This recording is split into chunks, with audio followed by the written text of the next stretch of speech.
Oh my, here we go again. The final day here at the GoPro Pipe Challenge, brought to you by IMUAOrtho.com, Science Bodyboards, and TNC Surf. Manny V here with Alex Leon. We're going to start off today's action with round number 6 in the men's division, and then we have a ton of other great activities going on. Fill us in. Oh, mate, it's going to be an exciting day. This is the day we've all been waiting for. You know, a month ago, we wouldn't have predicted we were going to be here, Manny, and now we're looking at 10-foot waves.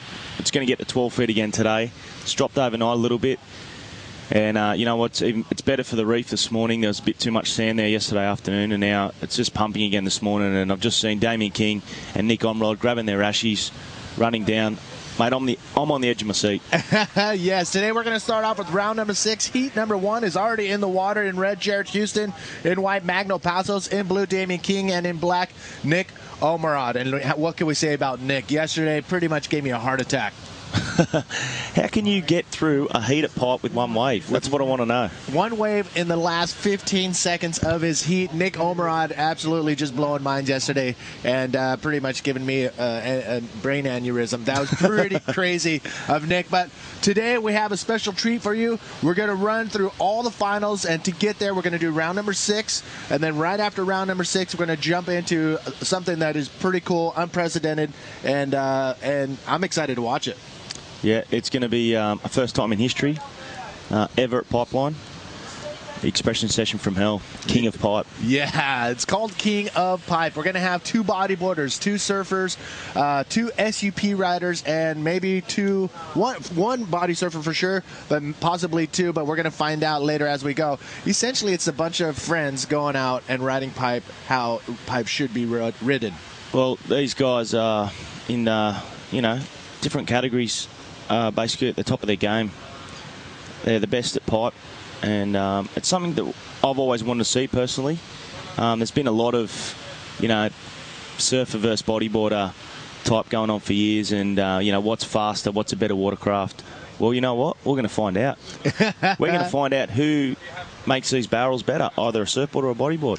And I think, you know what, for these guys out in the water, they're all about having fun, but in the end, it's going to be an expression session, more kind of like a band jamming together. People who've never got together together at one location and just let it go. And this is what they're going to do today. We got Mike Stewart and Jeff Hubbard that are going to be on bodyboards. We'll have Kaino McGee and Kala Alexander on SUP. Yep, and then we have Jamie O'Brien and Bruce Iron. They're going to be on their shortboards.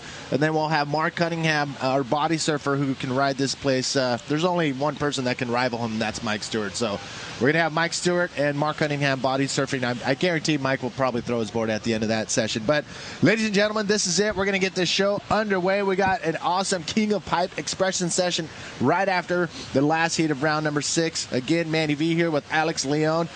These are 25-minute heats in round number 6 out in the water. Again, Magno Passos, he's going to be out there in the white jersey. And Magno, he's no stranger to the competition arena. In fact, he has been biting and wanting and just putting everything in his artillery to make it to his first pipe challenge. And that could happen today.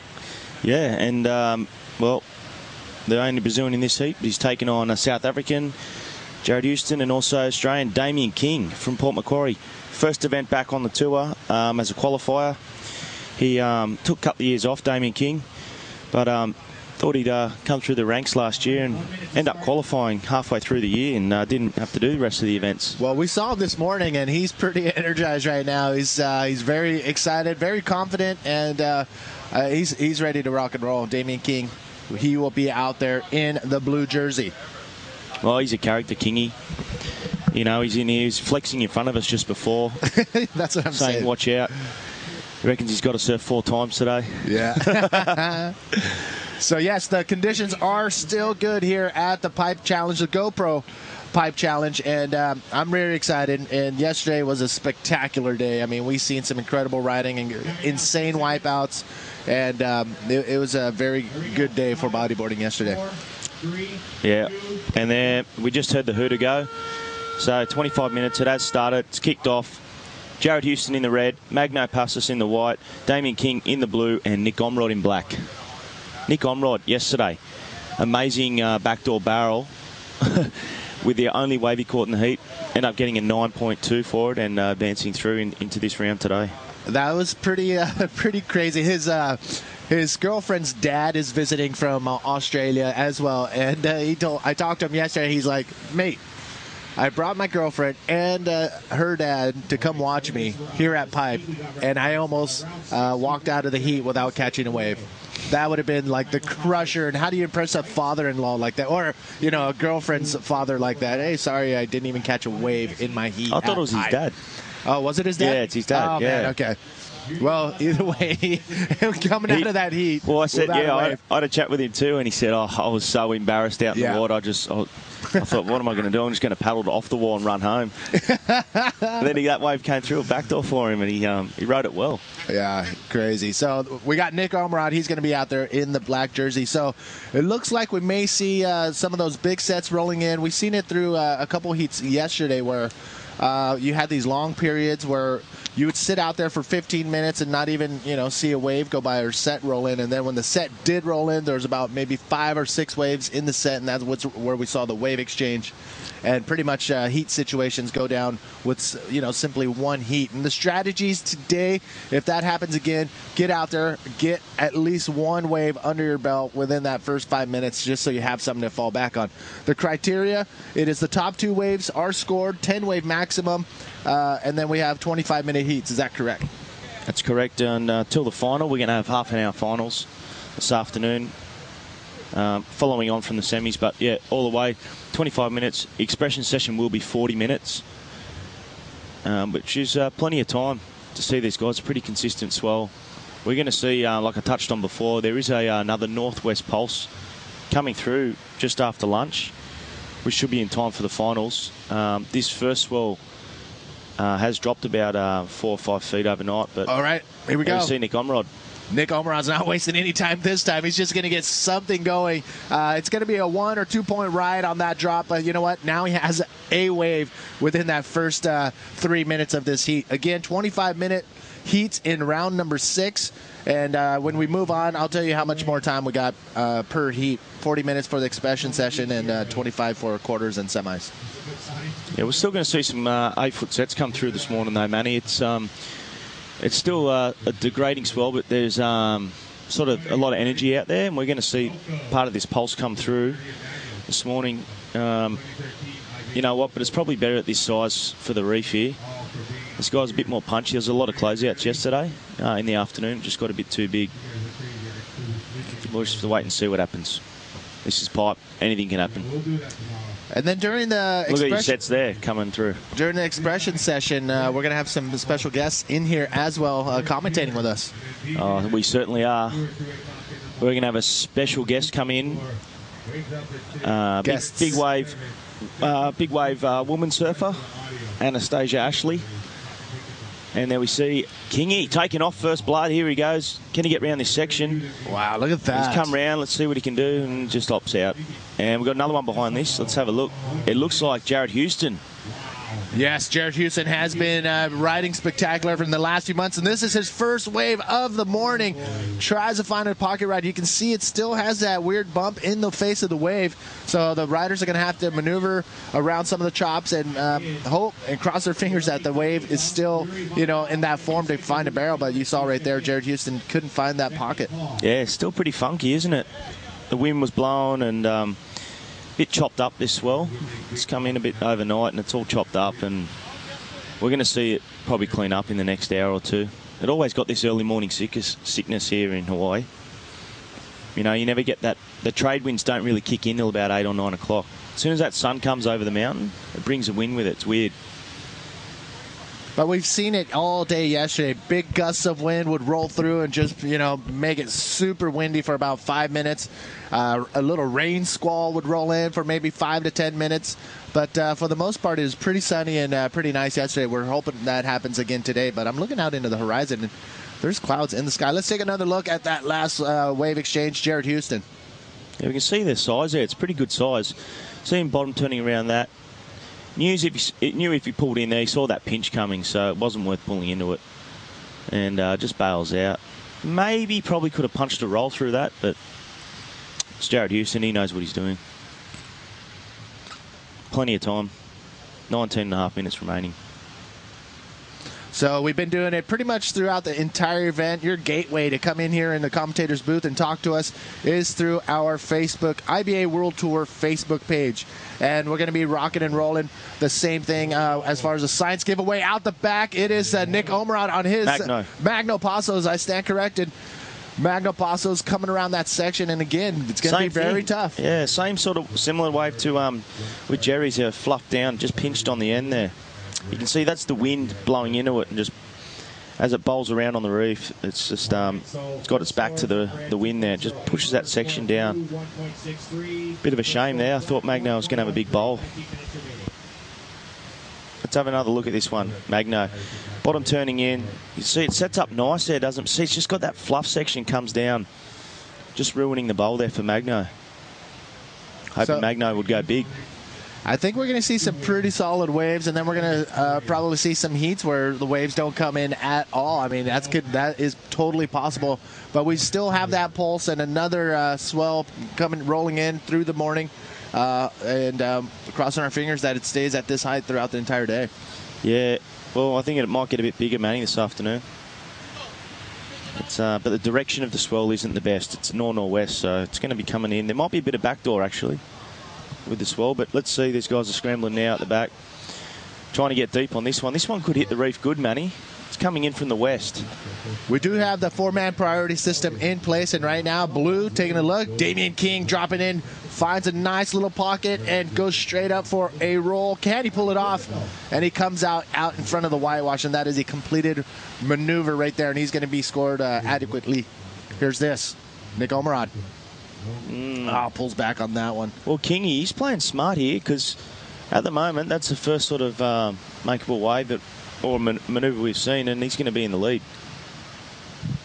You know, and that's his backup score. Now he just tries to get a good one, and he's got that backup for the other guys. Time's ticking too. There's 17.5 minutes remaining.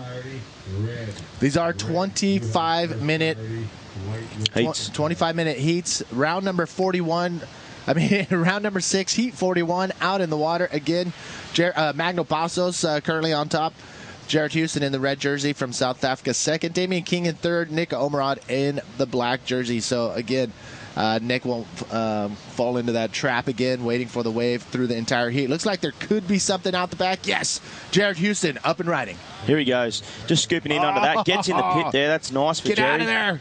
Oh, the shockwave from behind grabbed the hold of him inside of the barrel and didn't let him come out of that barrel. We got a bit more action coming through out the back here. It's been pretty consistent so far.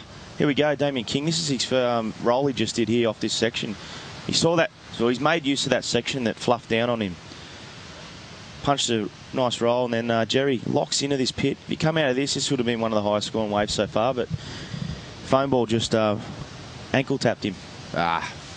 Well, big shout out to my brother from another mother, Steve Action Jackson, tuned in and feeding us some quality facts. Thank you, Action Jackson. And if you're not following his blog, check it out, bodyboarding101.blogspot.com. And we got the 2012 IBA World Champion getting ready. He's going to be coming up, I believe, in heat number 44. That's the fourth heat in round number 6, Jeff Hubbard. And defending pipe champ. Yes. Can he do it again? Jeff Hubbard. He's one of those most focused bodyboarders when it comes to competition, and that is the reason why he's a multi-world champion. He's phenomenal. And his passion for the sport. He comes to all the steering committee meetings about the tour and everything. He has so much input, and he just really cares about it. And, you know, it's his life, and he's so passionate about it. It just it shows, you know. You know, this is his life, and he's just such a good guy, Hub. Yeah.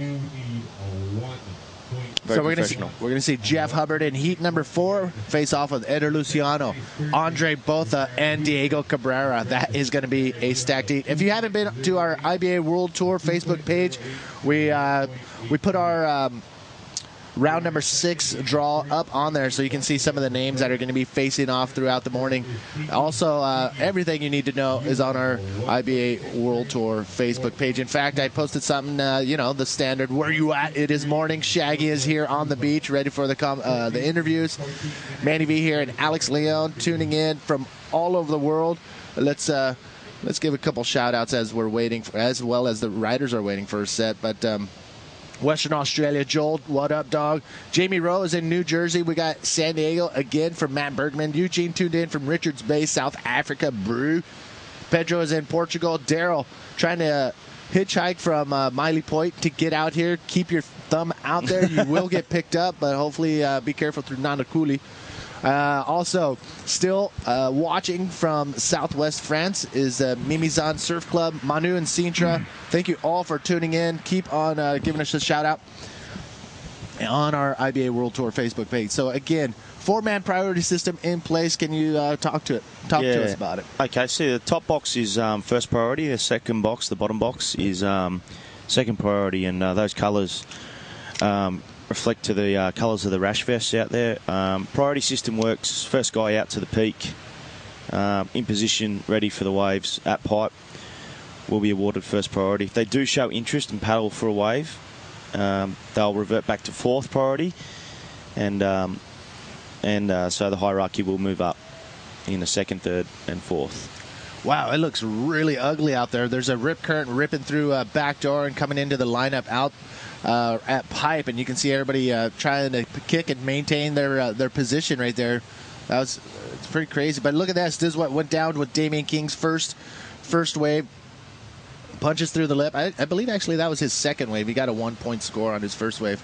Here we go, and then Jared Houston. Yeah, he locks into this barrel here, and it's a hard one to ride though. A lot of water moving inside that barrel. You see he went high and went low, and just having a look there. He's probably lost priority there. If he was in first priority, he would have lost that. He would have gone back to fourth. But well, Jared Houston. No, I just heard he's fourth priority anyway, so he's going to paddle for a lot of waves. A bit of movement out on the horizon, a few lines coming through. Let's see what happens in the next 30 seconds. Wow, that is still feathering out there. Some big waves still swell in the water, so we're going to see some. It's definitely smaller than yesterday, but still has some energy out in the water. And once it hits that inside reef, I mean, you're still dealing with a ton of power, ton of just raw energy coming into the shallows here at Pipe. Again, Manny V here with Alex Leon at the GoPro. The IBA GoPro Pipe Challenge brought to you by emuaortho.com. Science Bodyboards, TNC Surf as well. So thank you all for tuning in to today's live broadcast, the last and final day of the first stop on the IBA World Tour. Look at this, a little paddle battle. And Jared has to give it up to Damian King, who has priority over him. And Kingy pulls in and pulls out of that one. I don't know what Kingy did there. He's like a blocking tactic to stop Jared from going that way. But look at these sets coming now. Kingy now will be in fourth priority. If he gets out the back in time, he should. But that wasn't smart from Kingy there, because I don't think Jerry would have got a good score on that wave, you know what I mean? It was only a small wave and it was inside the reef. So Kingy's now put himself in the fourth position as we see these things. And it looks like Nick Omrod and Magno are in priority. Here we go. Anybody taking a gander at this one? No, but everybody's looking at it, but they're noticing that it's just too much water in front of them. The wave was already closing out down the line, so they all pulled back on that. When I first walked up, I saw a bunch of epic waves. It was glassy, and it was pretty consistent, but right now, these waves are just shutting down. So it's going to be weird how the day progresses. Pretty excited to watch. Look at that. Getting ready for the next heat. That's going to be a good one, a solid one. 2 world champions from Brazil, Guilherme Tamega in red and Uri Valadão in white, will be facing off against the style master from the Big Island of Hawaii, Spencer Skipper, and then Bobby Quinones from Puerto Rico. He's been on a good one. Yeah, Bobby Quinones, he surfed well yesterday. Yes. He got an amazing GoPro clip too. Yeah, I think he's definitely got the best GoPro clip thus far. Just a perfect barrel into a perfect roll, and not a drop of water on that roll, so it's pretty solid. David Clark tuned in from Durban, South Africa. Alan Apa in Guadalajara, Mexico. ¿Cómo estás, hermanos?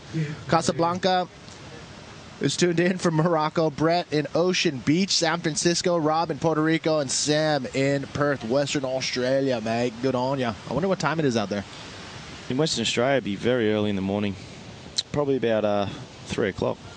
All right, so 3 in the morning. Yeah. Right on. Well, thanks for them for waking up. And this is it.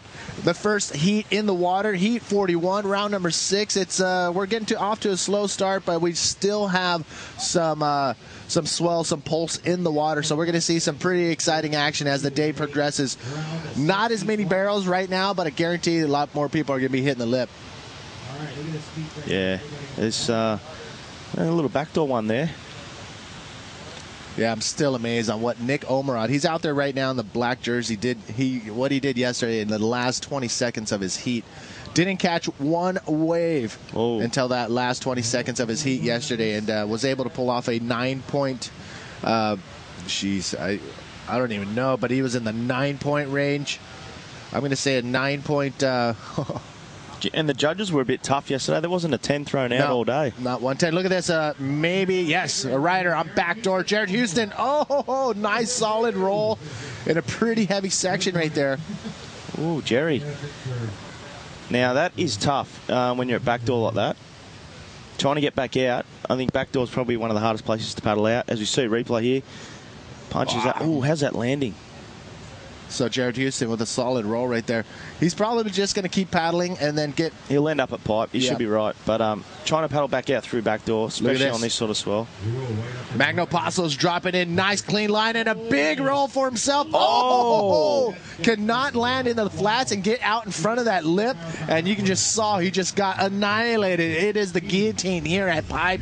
Just chopping Magno Passo's in half. But that's the beauty about these guys. They are physically fit, and most of them can handle all of this. Look at the way he lands. Look at that nice barrel roll there. Boom, and then, chandelier straight to the head. Oh, my. But he's okay. He grabbed his board. He's on his way out. Now he and Jerry are right next to each other. It's going to be interesting who gets out before the other person. It is going to be a little paddle battle between Jared and Magno. The first one out there will have the priority over the other person, so... It looks like Magno will get out there. That current's grabbing Jerry and dragging him down the beach. He has a schedule. So we'll just look at Magno now paddling back out. Yeah, he'll beat Jerry out there. But Nick Onrod, he's waiting out there. 7 minutes remaining. Jared Houston in the lead now with that roll backdoor. His combined score of 7.21. Damien King in second in the blue. He's got a combined score now of 5.88. Magno is down in third. He's chasing a 3.51 to go to second. And Nick Omrod, he's in fourth. Nick Omrod's playing same card he played yesterday. He's going to leave his charge till the last minute, maybe. Well, that's going to give me a heart attack for sure. So 9.38 is what he got yesterday just to get out of that. Can he do it again? Ooh, the sun is out. I mean, it's nice. I love it. I'm warm. I'm actually a little, hot in here in the commentator's booth, and it's still early in the morning. What is it, 8:09 or 8:10 or 8:20? Still early here in the morning on the North Shore of Oahu. Taking a look at this one. Jared Houston. Oh, little small wave, but check this out. Boom. Nice invert. Nice little quick cover up. Whoa. Watch that rock. There we go. Houston, we have a problem. Not anymore. That definitely is going to solidify. He's working to build on that 2.08, the lower score of his top two waves. So that definitely will totally take it out. Let's take another look. Yeah, a little cover up there. Obviously, he said, I'm going to race this barrel and hit this section coming towards me. Gets out of what a tough section would be and manages to bit of projection and land that invert nicely. Jerry, he's actually surfing his heat smart now. 5 minutes remaining. He's got 2 medium scoring waves, and you know what, so far that could be what gets you through today in these tough conditions. And we'll just wait for scores to drop. He's going to definitely improve on his 2.8. He's got a 5.13 for that first roll at backdoor. We'll just wait for some scores to drop here, but I'd say that'll be in the same sort of range. As we see, Kingy here, having a look at this one. Tucks into a little barrel pipe. Got to do something out of this, Kingy. Nice. Throws the roll, and Kingy, well, another smart surfing there, backup score. Looks like these inside ones, Manny, are the go today at the moment. Well, Kingy is a 2-time world champion, 2003, 2004, so he knows what it's like to be out here, especially that he has 2 pipe champions under his belt as well, 2004 and 2006. So he's no stranger to the game here at Pipe, and so he knows what it takes to get through. What's going on? We got some West ones coming in. Oh, yes. Here we go. Again, Here we go. Nick Omeron in the very last minutes of the heat slides under the pocket. Oh, shuts down on him. He's still kind of far out. He might get cleaned up. And Magno. What's he going to do? Magno looking for a 3.51 on this wave. Is he going to do it? He knows he needs a slow score. Look at that. Nice clean bottom turn around the section. Finds that lip roll. Finds a lip to do a roll, and that was solid. That was a spectacular bottom turn around that section. So much speed, and just engages rail perfectly. Well, Magno, that was well surfed. He saw that section fizzle on him, went around it, knew he'd get that end bowl, and timed it perfectly. Beautiful roll there for Magno. And we see Kingy having a look at this one. Well, this is interesting. The section lining up. Nah, he just bails through. He would have had priority out there if he didn't take off on that way. That's pretty interesting. We've got some more sets coming through out the back too. It's actually pretty busy, man. It's been pretty consistent. Yes, I mean, we're going to sit around for a few minutes, and then all of a sudden the sets roll in, and they're going to be rolling in packs of, 5 to 10, maybe even 15 waves in a set. So let's take another look at Magno's wave. Look at the bottom turn around this entire section right there, and look at that. Maintains his speed, finds a projection off the bottom, and pulls off a perfect roll right there. Magno Passos. Yeah, you could see that warble too. He had to go over a warble to try and get on that next bit of that next sort of ramp section. Incredible. Didn't lose any speed there. A lot of guys hit that warble and they lose traction. Yep. Lose a lot of speed. Magno Passos trying to make it to his first ever pipe final here at the 2013 IBA GoPro Pipe Challenge. So again, this is the route to the final. Round number 6, 8 heats. Top 2 riders will advance on. That'll set us up for 4 quarterfinals. We will have 4 quarterfinals of 4 men, and then top 2 in those quarterfinals will go into 2 4-man semifinals. Top 2 riders in the semifinals advance on to the final. Look at this. Nick Ormo got a big bowl here. Goes for a big flip. Oh, and he lands it, pulls it. That's the best move so far. That was incredible. Massive ARS from Nick Omeron in the black jersey, answering back Magno Passos. Oh, he got lipped there trying to pull in. It was a tough one to try and pull in under that chandelier. More action out the back here. Wow, Magno Passos is just getting chopped up out there by the pipeline. Look at him. Can he get under he's scratching to get under that thing, and he barely made it. Well, we still have sets. Nick Ormrod, best exchange so far, I believe. Definitely the best move. He'll get rewarded for that as the criteria changes for these conditions. He did that whole rotation in the air too. It was very nice. Here we go. Magno Passos. Just having a look at this one. Wow, on the way out, Magno turns around. He knows he's at the bottom of the priority totem pole, so he opts to go in and grab this little inside one. That is going to be helping him out. He has a 2.38 he's trying to get rid of, so heads back out, turns around, finds a nice one. Here we go. Let's have a look at this thing. Beautiful timing there. Look at that bowl. Nice rotation. Does the whole thing in the air. Beautiful ARS there. Beautiful. He's easily 6'3" tall. So. Kids, if you're watching, that's how you do an RS. Exactly. That is how you do it. Textbook. Full rotation. He's going to get rewarded for that. 6.58 he got, so highest scoring wave so far in this heat. 6.58. Now Nick's got a 1 minute to try and get himself a 1.97 to move to second. There it is on your screen right there. Less than a minute to go. If you haven't already done so, we are giving a t-shirt out every hour on the hour. click on the Science Bodyboards web banner on the IBAWorldTour.com webpage. Here we are coming down to the last 30 seconds. I don't see any sets coming in. Nick's got to go this way. He needs a he needs a 2.57. Oh, my. He's got 20 seconds and there's nothing there for him. This is unbelievable. Oh, you can see him making his way to the inside. There he is right there. He's throwing up his arms. He's like, are you kidding me? He has no priority, so he can't do anything here. You know what? Here's a wave coming in. Look at it. None of those takers. Oh, Kingy knows. Kingy turns around. Kingy knows that if he lets Nick Omron. But Kingy also needs a 4.86, and that could have been it. That was a perfect backflip right there from Damian King. Kingy looking for 4.86. Was that enough? Let's take another look at Nick Omron. Actually, the entire heat recap. Look at this. Nick Omron, beautiful ARS. That was massive. You know what? It's a shame he didn't get a backup wave, but that's how you surf this heat. Magno comes around the section, throws a big roll. Beautiful timing there. And Jared Houston, a backdoor there. Nice. That's his first one. That was heavy. Solid roll there.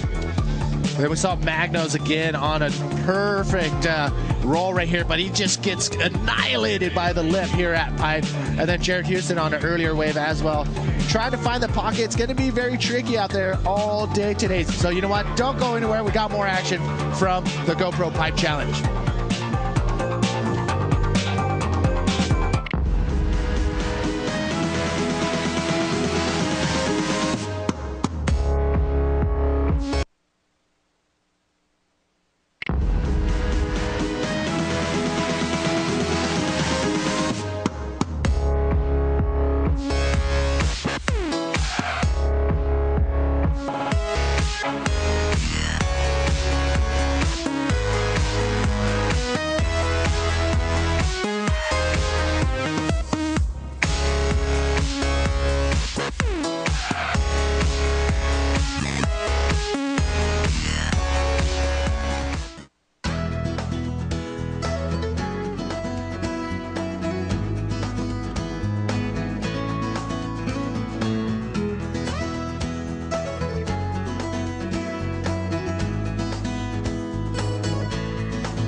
For health and vitality, for getting back in the game, Imua Orthopedics, Sports and Health, moving you forward. Welcome back, everybody, and on your screen are the official scores from that last heat. Kingy pulling it off. He will advance on along with Jared Houston, the South African, into the quarterfinals. Unfortunately for Magno Passos and Nick Omron, they're going to be watching from the beach. Here we go. Guilherme Tamega drawing first blood as usual, and he comes out of that.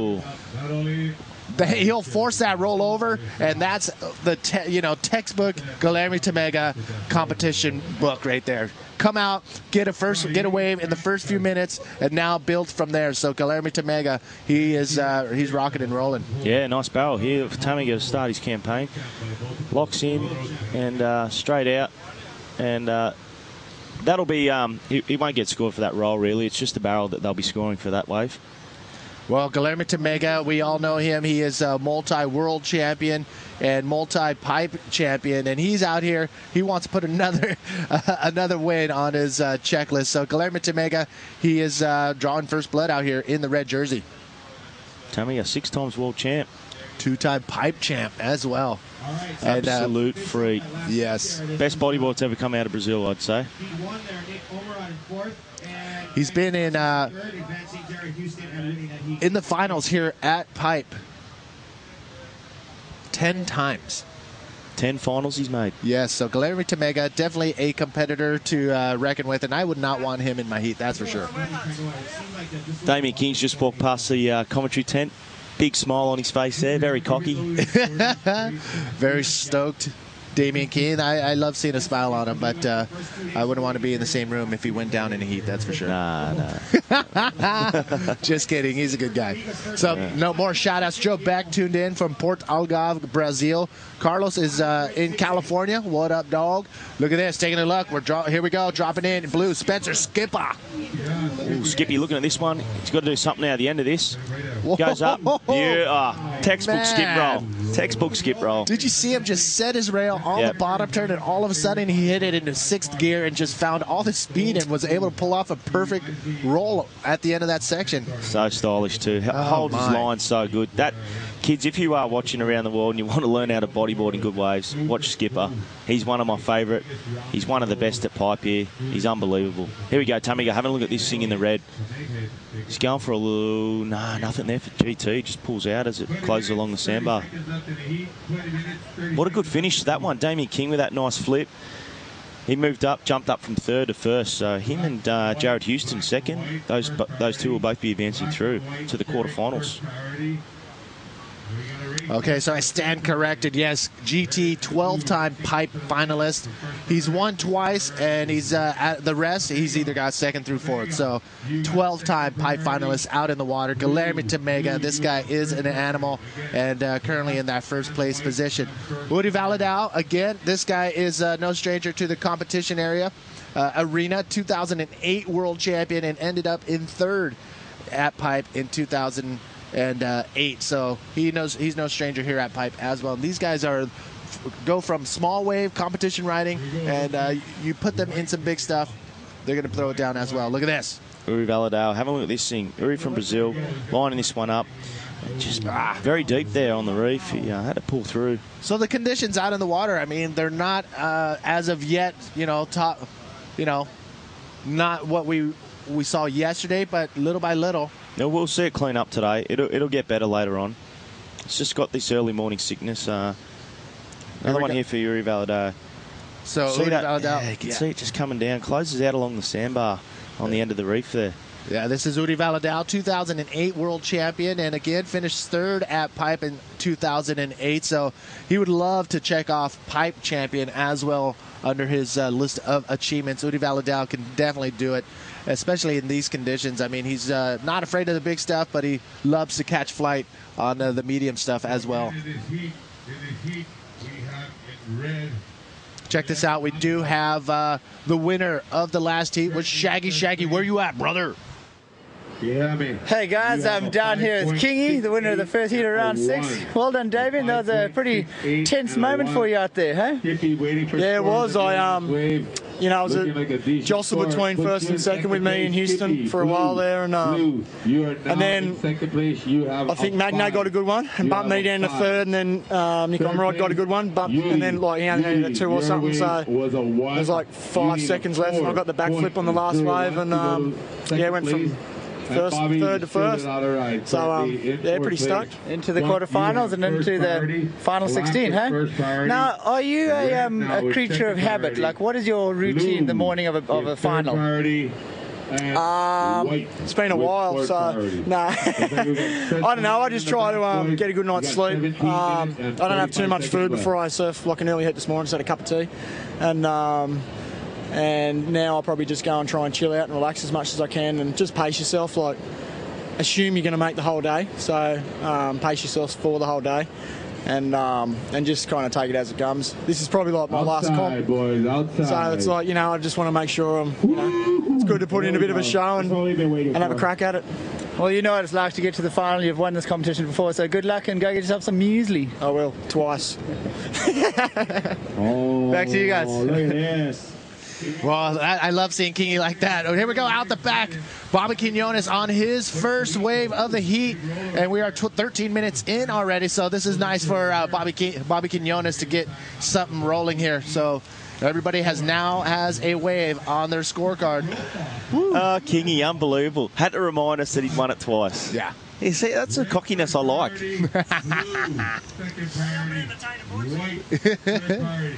Yes, I'd love to see Kingy back in the commentator's booth. That's for sure. Oh, GT locks into this one. Oh my! And he's come out. Oh, gets spat out of that. Does a nice little carbon reverse there. He's going to come through the inside section here. Sometimes GT likes milking this wave all the way through to gums. We saw last year he did that. And we got another look here. We got blue Spencer Skipper here. Oh, let's see. Locks in. Oh, I can't find the line in there. There's actually a side wave going through the inside of that one. So Spencer Skipper could not maneuver through that. So wave selection is going to be a huge factor in today's competition. Here we go. White up and right at Uri Valadao. The Brazilian finds the pocket, finds the barrel, sneaks out of there, and goes for a roll at that oncoming section, and that's what Uri Valadao needs to do. Updating our scores right now, and Uri Valadao, that I believe is his second wave. So Uri Valadao now starting to go. Guilherme Temega, he is currently in first place, but low-scoring wave heat right now. So here is what went down between that wave exchange. Guilherme Temega scoops under that lip just perfectly and comes out with a spit from the tube and comes out with a spin. And you know what? That was a pretty solid wave for Guilherme Temega. Definitely will be the highest-scoring wave of the heat, and he's stoked right there. GT. Okay, here we go. We got scores dropping, so yeah, Guilherme Temega, multiple world champion, multiple pipe champion. And here's another look at what went down for Spencer Skipper, who unfortunately could not find, oh, yeah, that wave was not the wave Spencer was looking for, but he pulled in nonetheless. And then Uri Valadao finds a little pocket ride, comes out with a nice roll through the lip. A little obviously late on that roll, but pulls it off flawlessly. So Guilherme Temega and Uri Valadao getting the better of that exchange. Wow, Guilherme Temega's last wave, a 7.63. So he is sitting very comfortable in first place with a total combined score of his top two waves of 13.31. Here he is, up and riding once again. Comes around the section here, and I think we're for GT. Nice little bailout right there from Guilherme Temega. Okay, Bobby Quinones, he's paddling into this one here. He's looking like he's going to hit this thing, and just does a little roll there, forward spin, and another roll there. Combination for Bobby Quinones. Just finishing with the reverse. Not much there for Bobby though. A fair few moves, but the wave wasn't the best, so he'll get scaled down on that. It's a good backup though for him. He's got a 6.08, so yeah, he's actually been playing smart here, Bobby Quinones. He would have seen that heat before and saw what happened to Nick Omrod there. Even though Nick had the probably the highest scoring wave, I think, in that whole heat, but ended up coming fourth because he didn't have a backup. We can hear Guilherme Temega on the beach commentary. Not Guilherme Temega, Kaino McGee. We're going to see Kaino McGee in the expression session. He's stoked to be able to get back out there with not a lot of people in the expression session. Unfortunately, he lost to Louis Finnegan in the very last seconds of his heat yesterday. Louis Finnegan just needed a solid score and got it at the last few seconds as Kaino McGee was watching from the beach. Here we go, Uri Valadao. Look at this one here. Yuri's trying to line up that section as well. They're having trouble, these guys, trying to time these bowls. There isn't much on offer though. Very trying conditions this morning. Let's hope, fingers crossed, the conditions clean up though for these guys. There's still a lot of sand too at Beach Park here, Manny. I thought a lot would clean up overnight, but as the swell sort of decreased, didn't move much sand. So 12.5 minutes remaining in this heat number 2 of round 6. GT in the lead, 13.31 total. Bobby Quinones now in second with 11.13. Spencer is now in third. He's chasing a 6.13, and Uri Valadao, he's chasing a 6.45 to move up in a second. He's down in fourth. And we got more sets approaching. As you look at your screen there, you're going to see there's a lot of wonk in the wave there. That's the wind pushing these this swell and just chopping it up a lot. You see all the warbles in the face and everything. But it's consistent. There's still energy out there, and you're going to start seeing that clean up a lot. It's going to be a lot straighter as the swell comes in from the north later on today. And this afternoon, we're going to see some pretty big sets, I'd gather.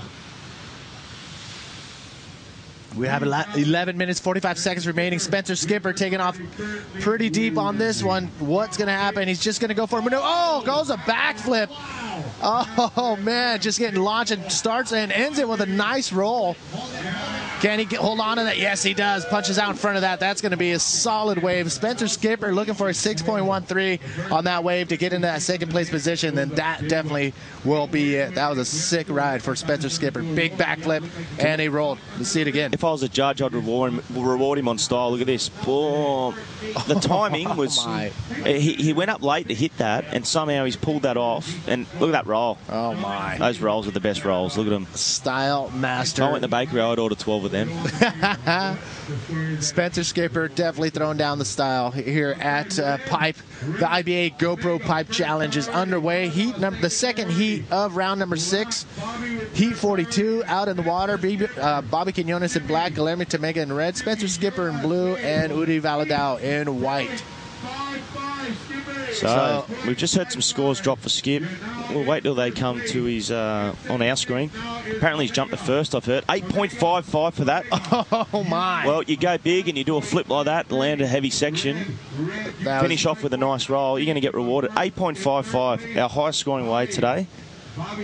Spencer with a backup of 5, now in the lead. GT in second, Bobby Quinones in third, and Uri in fourth. 10 minutes remaining. I love the excitement, Manny. Yeah. We're going to be crowning 3 pipe champions today. Oh, my God. And the expression session, that's going to be a sick one to watch, too. The expression session we're doing at about 11:20 a.m. Hawaii time. We're throwing out 2 bodyboarders, 2 surfers, 2 SUPers, and a body surfer out there. And we're going to let them have pipe for the 40 minutes before we go into the quarterfinals. That's going to be pretty fun to watch. Kaino McGee, we all know him as a big wave pipe charger and drop near. But he's going to be out there on an SUP board. So he knows what he's doing out there. If you haven't seen some of the YouTube clips of Kainoa charging third reef pipe on an SUP board, that is something to see, and we might see it today. Yeah, definitely we'll see it today. Take it on Kalara Alexander too. Kalara, one of the Dahui members here on the North Shore. Protector, pipe protector we like to call him. Ben Player coming up in your next heat, very focused there in the red. He's taken on Amaury Laverne in the white, Jake Stone in the blue, and Lucas Noguera in the black. Wow, Ben Player, look at that, focused. Ben Player's one of those guys who likes to, find a little area, put on the headphones, and just do his own thing before every heat. And that's the one you probably don't want to ask him for an autograph. Just let him do his thing and then see him after the heat, because right now he's in full focus mode. Second place is Tamega. Oh, my. So, yes, ladies and gentlemen, this is the 2013 IBA GoPro Pipe Challenge brought to you by EmuaOrtho.com, Science Bodyboards, and TNC Surf. Okay, a few waves coming through now. Let's see who's in position here. Bobby Quinones having a look at this one in the black. Just trying to scoop around that for a little roll there. And just pushes out. Knows he's not going to get the score. He's chasing a 7.24. 8 minutes remaining. He has time to get back out there. Look at Red turning around on this one. GT on the bowl. Look at this. Oh, he's going to hit this thing. Wow, big roll. Textbook GT roll there. That is amazing. The amount of times I've seen him do that exact same roll here at Pipe, if I had $1 for that, I'd be a millionaire. 1994 was his first pipe win, and look at this. Spencer Skipper slides under that perfectly. Gets a nice pocket ride, nice barrel ride, comes around the section, and goes for a conservative roll on. He's not going to be happy with that roll, but it's going to add on to his point guard, add on to a couple more points to his final score on that wave. Let's take another look at that wave exchange. Yeah, Bobby Quinones comes around, a little bit of roll, not a great roll there, and then just pulls out. So Bobby Quinones, no, he's not going to get the score. GT here, locks in, punches that out. As that, see, sort of that wave two sort of went back out to sea a bit. And he utilised that section, and Skipper's last wave, and just comes around. Bit of a flop roll, nothing there for Skip. That won't affect his score, that one. Well, go ahead. Sorry, GT, he was looking to improve on a 5.68. I don't think he'll get that. He might. It'll go very close. 5.8. He's got it. He got a 5.8 for that roll. All of these riders out here, I would not want to be in this heat. Each one of these riders has made it to a final at Pipe. Bobby Quinones out the back, comes around the section, nice ARS through the lip, and pulls it off, spins it around. So that's going to be a solid maneuver for Bobby Quinones. And he was on the hunt for a 7.36. I don't think that will be it. It may better his 5.05, his lowest score of 2 in black. Bobby Quinones currently in 3rd place. So we have all pipe finalists out in the water. We have Bobby Quinones, who ended up 2nd place in 2000.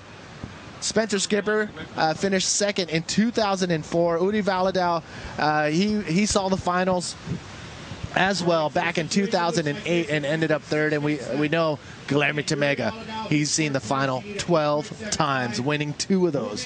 He is an animal. So we have a pretty spectacular heat out in the water.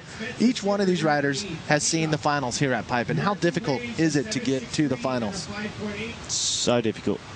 You're taking on the best in the world. Best in the world in pretty good waves, too. Oh, look at this little inside backdoor section from Udi Valadao. Oh, pressing the eject button on that reverse spin. And did not get the projection he wanted and bailed out mid-flight.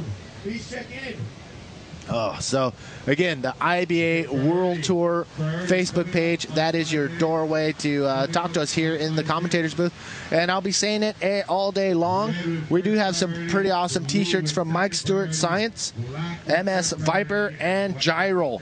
We're giving a t-shirt out every hour on the hour. To do so, click to win one. Click on the Science Bodyboards banner on the IBAWorldTour.com website. Click on the banner and then go from there. At the end of the day, we're giving away a bodyboard, a Science bodyboard, to one of those t-shirt winners that won today. So that'll be fun. You know what else we're giving away, Manny? What's up? We're giving away 3 trophies. Yes. We're giving away 3 big first place trophies. To who? Well, I'll tell you that at 4 o'clock. You can tell everybody now. We got the men's final, the women's final. GT up and riding. Guilherme Tamega slides under the pocket. Oh, gets denied on that barrel, but forces his way around the section and cuts out of there. Yeah, so that lip just said, no, GT, you're not coming in this time.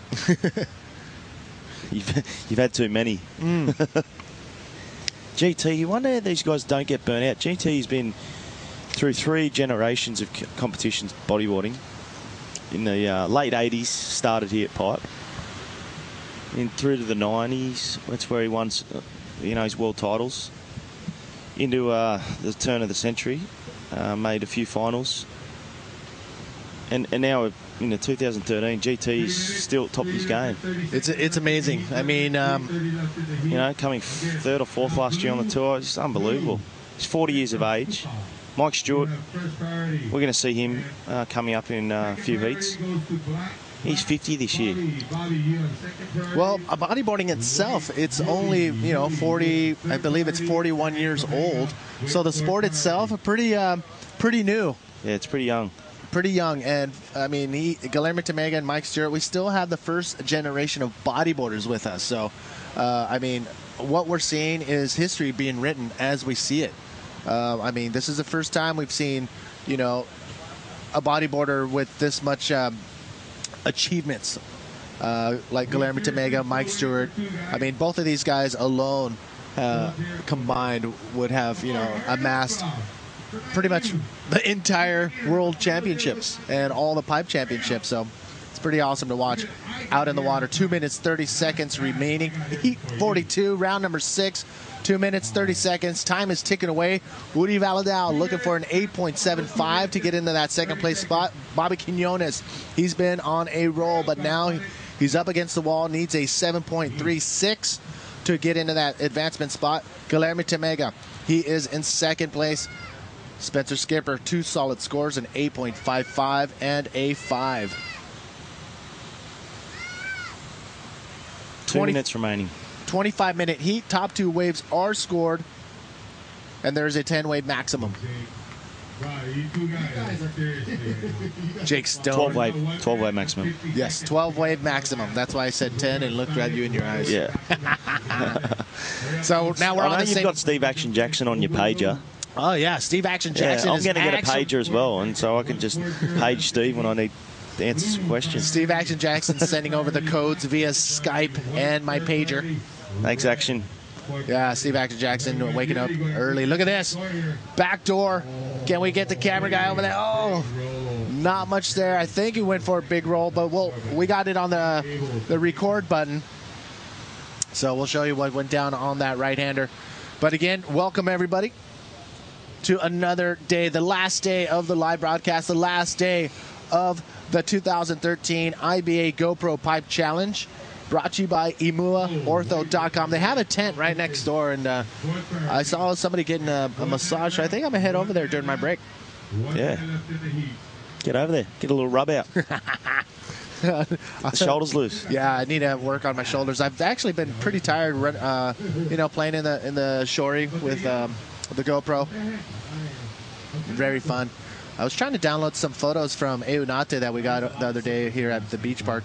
There you go. A bit of morning yoga. Look at this. That is like a perfect technique. Look at that. Yeah, it's nice. That's looks like a yoga commercial. It's beautiful. Yeah. Only in Hawaii. Spencer Skipper. Currently, look at that, 20 seconds. He couldn't wait. He can't. He wishes those 20 seconds would get by quicker. Bobby Quinones on the inside, looking at that little one, pulls back.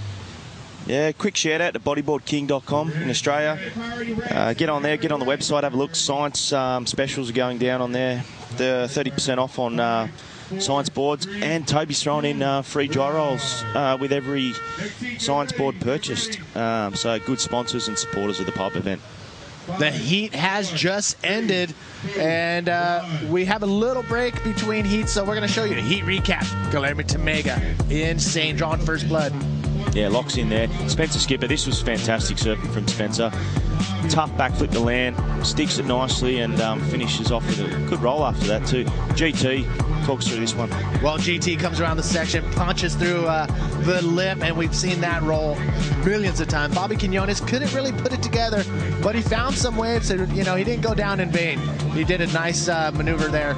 And then Spencer Skipper, he was on a good one. Look at this, bottom turn around the section, and then straight up off the bottom with a perfect roll.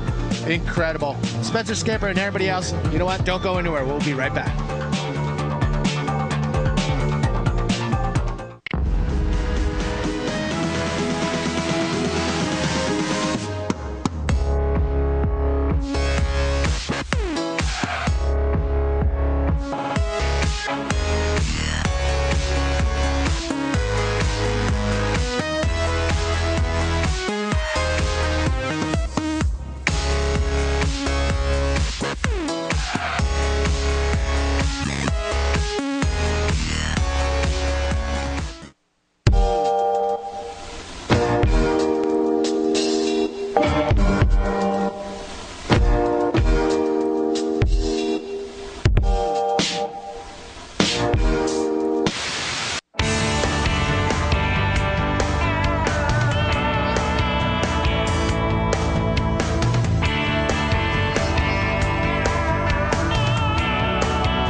Welcome back, everybody. On your screen, the results from that last heat. Spencer Skipper pulling through. He is a wild card in this event, and he's showing why he deserves it. Guillermo Tamega, multiple world champ, multiple pipe champ, moves on one step closer to the finals. Guillermo Tamega, Spencer Skipper, congratulations. They're off to the quarterfinals. Now, out in the water, heat number 3, the third heat of round number 6, heat 43. In red, we're going to see Ben Player. In white, Amory Laverne, and here's Ben Player. That's up Ben and running. Player taking off now. Oh, backdoor in a nice coming out of that? He's Yes. going to have a ramp here. What? Going to get a bust a nice roll. Non-stop action going down right now. Ben Player, that was We're going insane. to set out the back. In black, Lucas Nogueira from Brazil. Oh, cuts out of that one. Knows he's way too deep and gets out of there sooner than later. So Lucas Nogueira, the Brazilian, in black, and Jake Stone in the blue jersey. Yeah, I think Jake and Amori were late for their heat. I think they thought they were in the next heat. They paddled out with like a minute to go. So I think there was a bit of confusion, but they ended up... Yeah, I think Amori ended up getting the first wave. Or Jake it was. Here we go. This is the replay of it. So Jake not getting a good one really, but I think Amori might have, if we can get the replay. Here it is. This was Amaury Laverne's first wave. And look at that. Busted a pretty big flip, and I think he milks it through and gets a roll as well. So that was a pretty good start for Amaury. Look at that. Perfect piece of work right there for Amaury Laverne. Bent player, two-time world champion, 2005 and 2007. And he is a three-time pipe finalist, second in 2003, third in 2003. I mean, second in 2002, third in 2003, and also second in 2006. Oh, here we got the replay of Ben now. His first wave, gets a nice pit. Look at that. That's how you ride a barrel from behind the section. Ducks through and does a nice clean roll. I was just talking to Ben before his heat, and he said he was spewing up all last night. So oh no, he was pretty rattled. So looks like he's doing all right though. So that is the worst thing that could happen. Getting sick, or I guess he must have ate something wrong or something he just said like a stomach bug. So he said didn't really sleep much last night, spewing up the whole time. So oh no, he was pretty bummed. So. Well, obviously it's not showing with a 7.25 wave on his first wave. I'm sure he'll be fine. Oh, no. Well, there you go, ladies and gentlemen. 25-minute heats out in the water. Heat 43.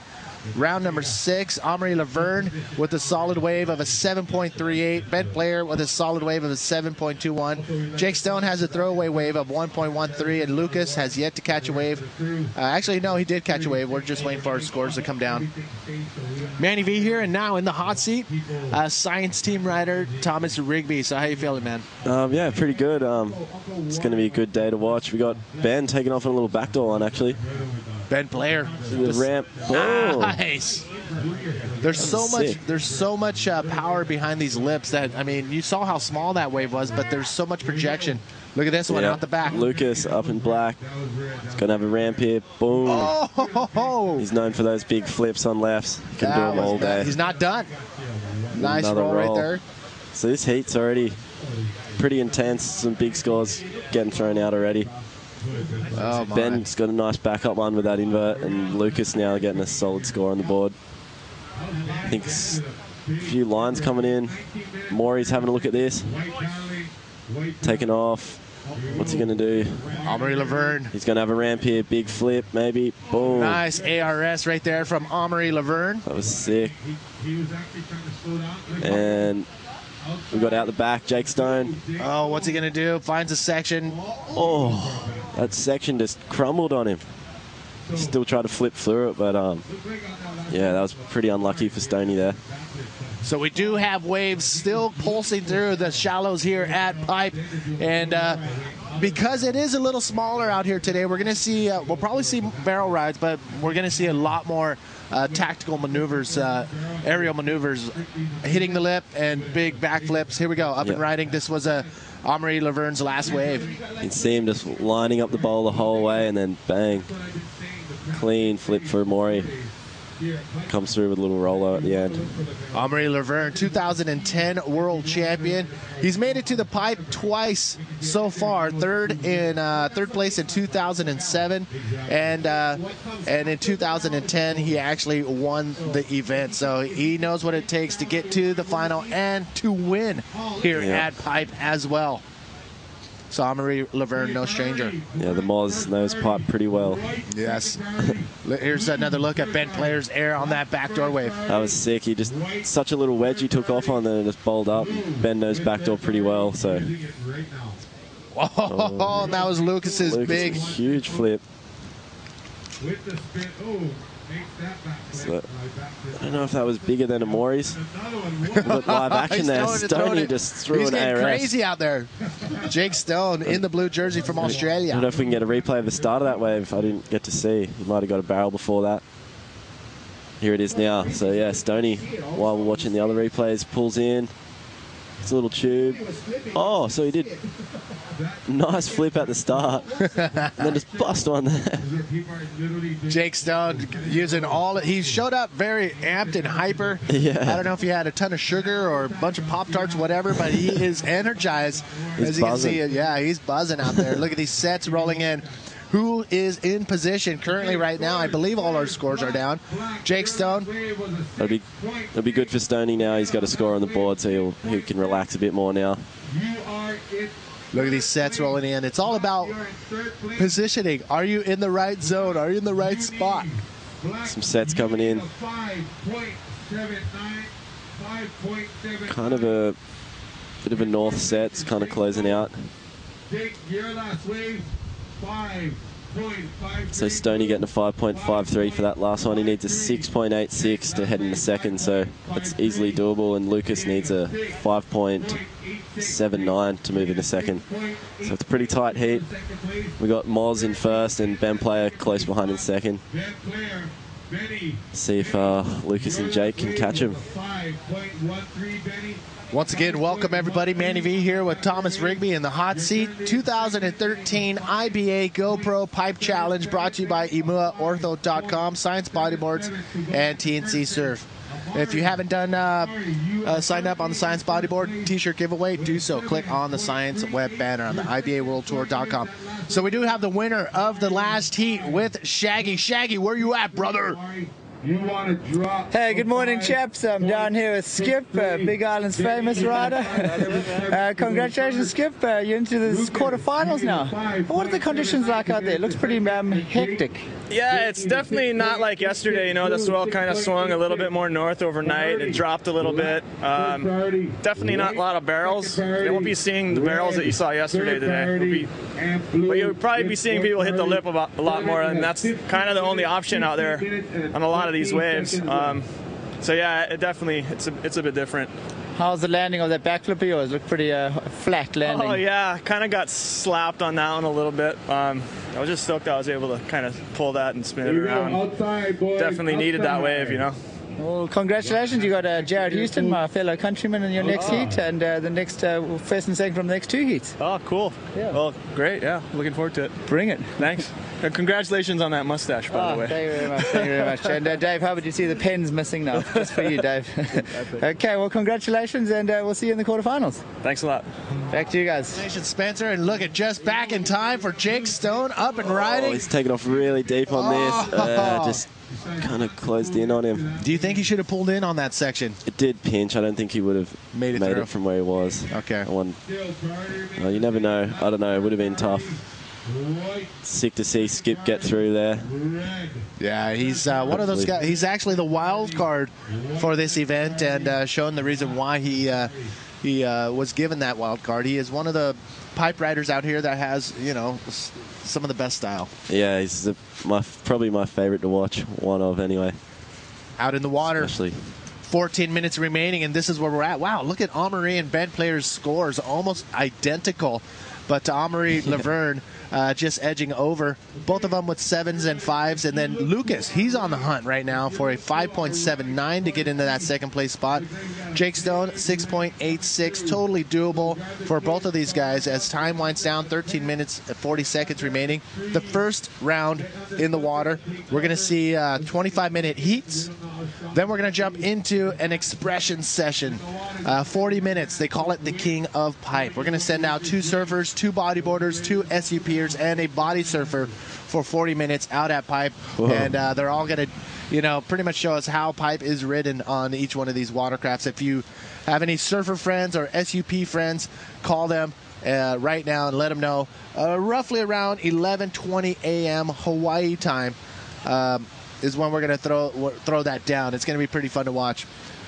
Then we go straight into the quarterfinals of the men's division. Then we're going to follow with the semis, and between the semis and the final of the men's division, we're going to watch the women's and drop knee finals, and then we'll finish off the day with the men's final. So full day of action out in the water all day here at Pipe. Backdoor up and riding. Stoney looking at a backdoor ramp. Big section. Heavy section. Oh.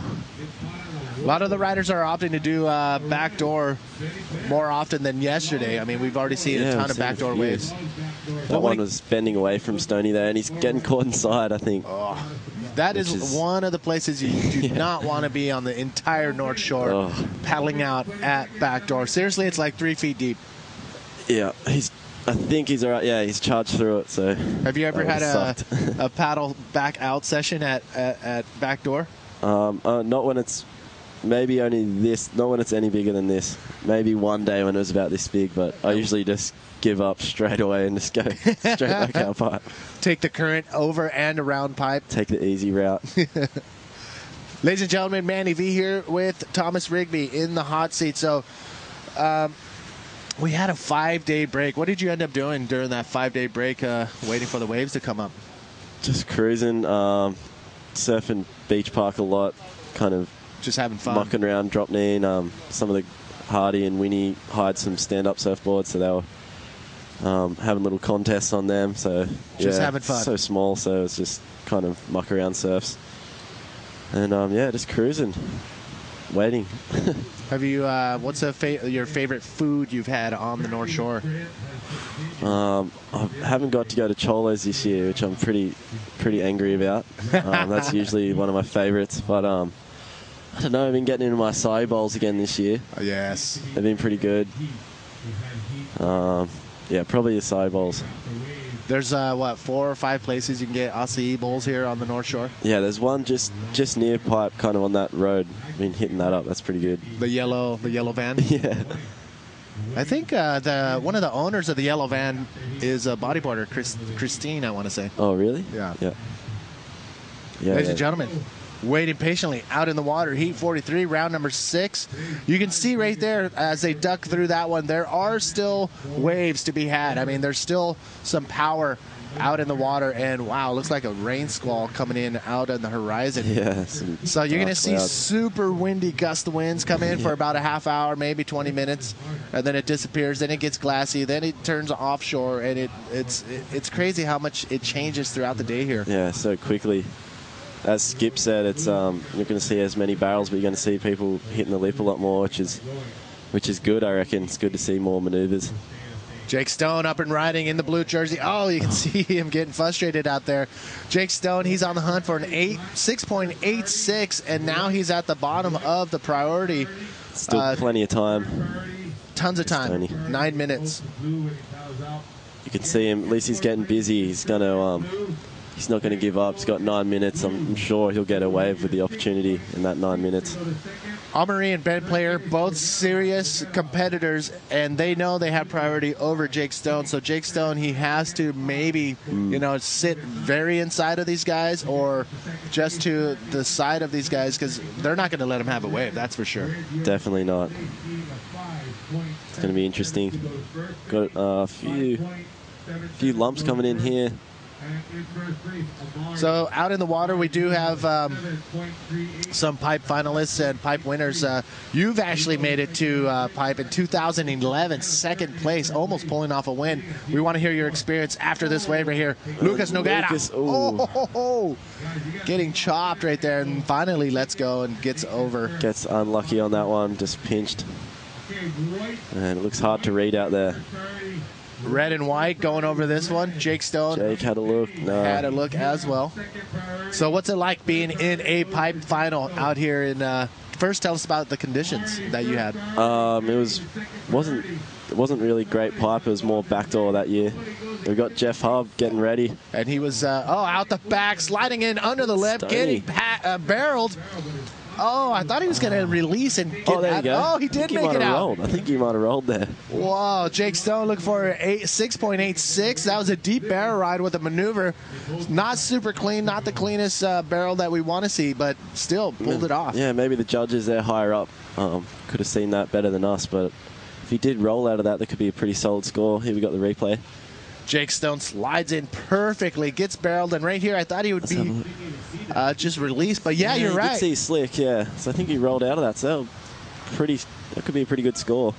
Deep barrel. And that's what I noticed from a lot of the competitors. They are opting to get a brighter colored slick bottom. The bottom of their board's brighter than, the usual darker colors. That way, when you do a maneuver like that, you can see their board. We got Diego there stretching up in the next heat. He's up against Hub, who has won this comp the last 2 years. Look at that heat. Oh, my. Got Edar as well in white, and Andre Botha as well in blue, so it's a heavy heat. Dre was ripping yesterday, and everyone knows Hub won the last 2 years, so he's gonna be tough to beat. That is a stacked heat. Yeah. Oh, my. That's one of the heats to watch. If you're just waking up, ladies and gentlemen, make sure you send a message out to all your friends. This next heat coming up is going to be an incredible heat. Jeff Hubbard and Andre both in the same heat. We haven't seen that in a very long time. So make sure you let all your friends know. Red, up and riding, taking a look. Ben Player. Ben Player using his priority. Oh. Yeah, I don't think he's coming out of that. Kind of gets lipped. If Ben Player can't make it out of the barrel, then you know... Yeah, it's 99.9% of the bodyboarding population won't be able to make it out either. It's kind of sketchy out there at the moment. It's pretty unpredictable, and you can see the riders, some of the waves just going tough for him. They just, Ben getting unlucky on that one. Man, yesterday's competition was pretty insane, but let's get back to your second place finish 2011. Yeah, I was just so frothing to be in the final. Yeah, it was like a backdoor comp, that one really. It was mainly backdoor. It was kind of too small for pipe, but there's some pretty good ramps and stuff. And you were just minutes away from walking away with a win. I know. And Jeff Hubbard in the last, couple minutes of the final was able to pull off the unthinkable, which was, was it a 9 or 10s he had to get? I think, yeah, he was comboed, and then he got like 2 9s or something in the last 5 minutes, just out of nowhere. So obviously you were shattered, but at the same time you were in the final. Yeah, I'm more shattered now. At the time I was just like, yeah, I got second, but you think back about later on, I was like, damn it. When I found out how hard it is to make a final again, I was like, yeah. God. Wow, look at these things coming in down the beach. This could be some heat changers right here. Taking off. Jake Stone taking off on the first one. Yeah, 2 west. Just unlucky for Stoney there. Good attempt, though. Good attempt. Dig. Wow, look how big that is right there. Easily 6-foot pipe coming in, heaving on the shallows. Jake Stone going for it, though. I mean, still got 5 minutes to go, so he needed a 6.86. I don't know if that was the right choice, or maybe he thought that wave was going to shape up a little better. Yeah. Ben Player taking off. Getting a little foamy one. Ben Player trying to make something happen as well. Looks like Andre Botha is making his way out with the GoPro pack. That's going to be a fun clip to watch. Here's where we're at right now. 4:20 remaining in this heat. 4:20.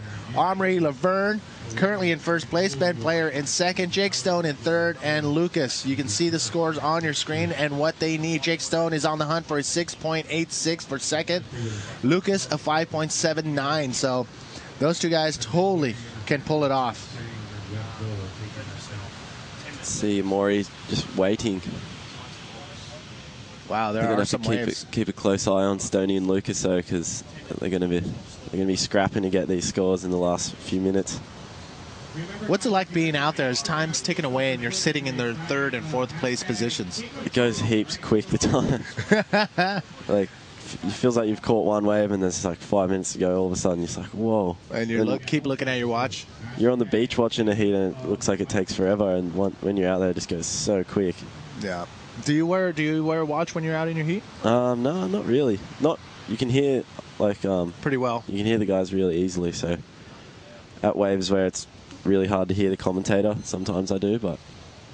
And we have a flag system as well on the water. Yellow flag is up right now. That means you have less than 5 minutes remaining in your heat. And when the blue flag is up, it means you're still in that 25-minute heat. It would be up during the first 20 minutes. And then the yellow flag goes up with 5 minutes or less remaining. Big Todd, our beach marshal, is in charge of that yacht. Big Todd's the man. Yeah, Big Todd's big. All right, looks like we may have some action coming in on the outside. Riders going under that one. Again, 25-minute heats in these rounds.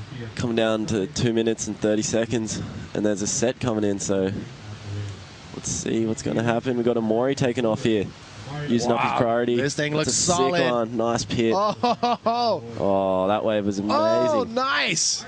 Can he pull it out? He's going to get out in front of that one. Omri Laverne with another solid wave right there. That's probably going to be the biggest score of the heat, I reckon. That barrel was sick. Yeah, full control in the barrel. Comes out with an ARS. Amaury Laverne, 2011 world champ. Unbelievable. Using up his priority very wisely there. That was a very smart move right there from Amaury Laverne from Reunion Island. Maybe see score 7s, maybe heading into the 8s even. 2010 world champion right here. Here's the replay. Nice scoop in. Look how heavy this goes. There, that was sick, and then flips out too. Perfect ARS exit on that one. Little sloppy on the landing on the ARS, but still pulls it off in front of the whitewash. So it was solid. So Thomas Rigby in the hot seat along with myself, Manny V. Big shout out to everybody tuning in from all over the world. And if you haven't already done so, you can walk away with a t-shirt, a Gyro, MS Viper, or Science Bodyboards t-shirt. We're giving away t-shirts every hour on the hour. Our friends over at Science are giving away a t-shirt. Head on over to the Science Bodyboards web banner on the IBAWorldTour.com webpage. Look at this backdoor. Live action Stoney on a backdoor bomb. Oh, how's that face turn? turn? Into a pit. Is he going to come out? That's a question. And I'm looking around the monitor, and I don't think he got. I don't think he made it. Lucas Nogueira. He is 5.79. Oh, big backflip. Can he pull it off? Flipping on a heavy little inside one. It looked like he almost landed on the rock, that inside rock, the infamous inside rock of Pipeline. Couldn't really see the end of Stoney's wave, but it's not looking like he made it. And Lucas not making that flip, so... that might be the end of the road for Jake Stone and Lucas, who had the last opportunity. And Lucas knows he was on the hunt for 5.79 and going for one of those bigger backflip maneuvers. And... could not pull it off. I think that might be it right there. Jake Stone and Lucas. Ben Player taking off. I don't know if this is, if he got momentum in time. He's got a backdoor ramp here. Whoa. I think that was after the siren. Yeah, that wave is not going to count, and he's not going to need it. Let's take another look at what went down, starting off with a full backflip assault. That was his 6.6 ride, and he really couldn't find a second wave. And then answering back, it was Amaury Laverne. That was his first wave. Incredible. Ben Player. Ben Player spewing up last night. First wave. Gets a barrel. Ducks through with a sick roll. You wouldn't know that he's actually under the weather right there. And Moz, this is probably the best wave of the heat. Sick pit, goes heavy. Full control right there on that wave from Amaury Laverne. Then we seen Ben Player earlier with a nice invert on the backdoor wave, and then we also saw Amaury Laverne. It was the Amaury and the Ben Player show. Here, I think. Yeah, boom. Moz can do those left flips all day. Jake Stone was trying to punch through this round, but he was able to punch through the lip right here with an ARS. He got a couple solid waves, but it wasn't enough. We have more action coming up after this, so don't go anywhere, people.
Wow, how sick are those commercials? Yeah, it's sick out there. Well, ladies and gentlemen, on your screen, as you see, Lucas Nogueira, his campaign to make it to the final are over. He, along with Jake Stone, will not advance on into the quarterfinals. Ben Player in second will advance on, and Amaury Laverne as well will advance on to quarterfinals. So, ladies and gentlemen, we are round number 6, heat 44, out in the water, drawing first blood. Oh, bailing from the Canary Islands in the black jersey, Diego Cabrera. Woo!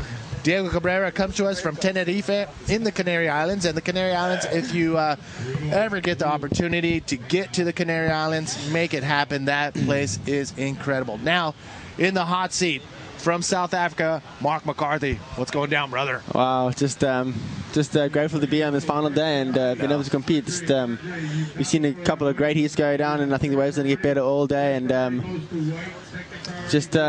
yeah, it's incredible. It's going to be insane. We're going to see you in the last heat of round number 6, going against Andrew Lester, Dave Hubbard, and Louis Finnegan. How excited are you? Yeah, I mean, that's pretty pumped for that one. There's no easy heats in this round, and there's going to be no easy heats all day today. So take it as it comes, and just try to get myself out of awkward situations out there, and just try to serve my best. Well, you've been watching the conditions. I seen you earlier. You've been watching for a little bit now. What are the conditions like from your point of view? You can see that there's a lot of wind damage from last night. I don't know, it's this kind of gale last night, and it's left a lot of rips and a lot of chop on the ocean, and it's kind of changed the direction of this fall too. There's a lot more north in it, but there seems to be a kind of full-in swell today. There's going to be another little pulse during lunchtime, and so let's hope that comes out. The sun comes out, the wind turns a bit more offshore, and just cleans up for the rest of the day. So we're going to take it as it comes today, and we're just grateful that we're surfing pipe, and there's a couple pipe barrels still left from yesterday's amazing show. Well, Spencer Skipper said in his interview, and I'll tell you right now, Andre Botha in the blue jersey, he's got the GoPro back on, and look at that. Oh my, Andre Botha, what a great sight to see him having a good time here at Pipe, making it look fun. Well, amazing. He just kind of rode the wave perfectly. He knew where he was the whole time. He jammed on the brakes at the last second there. He wanted to go up and over for a nice little roll. So, yeah, I think it's a nice opening wave for Andre Botha. I don't think anyone's got a real good score on this. They'll be the first score of the heat. Andre drawing first blood in that one. Andre Botha, one of the youngest, or the youngest world champion. Look at this, another shot. Oh, how's that GoPro clip going to look? Nice, and he just jams on the brakes and still has enough power and just manhandles himself over for a roll. So there'll be more options today. Guys are looking at going backdoor. We saw in the last heat, Ben had a few backdoor waves, and Jake's done, unfortunately, not making out of his backdoor barrel. He would have got a great score if he came out of that thing. And just when you go backdoor, it's pretty much, you're rolling 50-50, rolling dice out there. And if the wave just rolls on the reef perfectly, then you can come out and get a 9-point ride like we saw Nick Ormrod go yesterday. Yes. And yeah, it's incredible. And that's just what we had today. I mean, I'm almost guarantee that Jeff has got his out on that backdoor all times, because he's lethal out there when he gets going right. Yeah, he loves hitting the lip at backdoor, and I mean, he's capable of doing it all out here at Pipe in these conditions. Andre Botha, first wave, coming in at a 4.63. Jeff Hubbard, Diego, and Eder really don't have anything going right now. 19 minutes remaining out of the 25 minutes. Top 2 waves are scored. 2 riders advance on to the quarterfinals, and 12 wave maximum. So each rider can catch up to 12 waves. They catch that 13th wave, it will not be scored. But that is not going to be an issue out here, not in these conditions. No, I think everyone's going to be hungry. They've seen the guys make mistakes yesterday by just holding back there and waiting for the best wave. So let's check here. This is strategy. Ed Luciano catching. No, this is Eder. It's just Diego with a nice clean air. Oh, you're right. It is Diego. And this guy's just an incredible bodyboard. He gets up over for another little roll and just milks it for everything it's worth. That's an excellent ride, and it's going to be the best wave of the heat so far. Wow, Diego Cabrera coming to us from Tenerife in the Canary Islands, 2011 top 24. Here he is again. Wow, just goes over for a really clean backflip, and then goes over for another little roll. Just never losing speed on the inside rail. And he has a late drop for Eder Luciano. He gets in the barrel. He gets a little bit of cover. He's going to have to try to ride this one all the way in if he wants to milk the score out of it, an actual usable score. He goes over for a roll, and yeah, that's another good wave for Eder. Eder Luciano. Eder Luciano comes to us from Itapena in southern Brazil. By far one of the top competitors coming out of Brazil in recent years, and he ended up second at Sintra in Portugal, and we know what he can do in the small stuff. Now let's see what he can do here at 4 to 6 foot pipe. It's crazy. I mean, that guy's that guy, you saw it there, 6.1 meter. I mean, feet is huge. He's a huge human. And oh, hold on, look at this peak coming in. This is amazing. Look at this. Anybody in position? Jeff Hubbard's looking at this one. He's in position. He decides not to go, but it's a perfect split peak. That thing just blew out guts. Oh my! Oh, Jeff, I don't know. Tough decision there. It would have been a late drop. He would have got thrown, but he's out there. Is he in position for the second one? This one's also just as good, if not maybe even better. He's dropping in super late. Right underneath this one, gets blown out and comes up with a nice hubby roll. That was insane. He's not done. Oh, another one.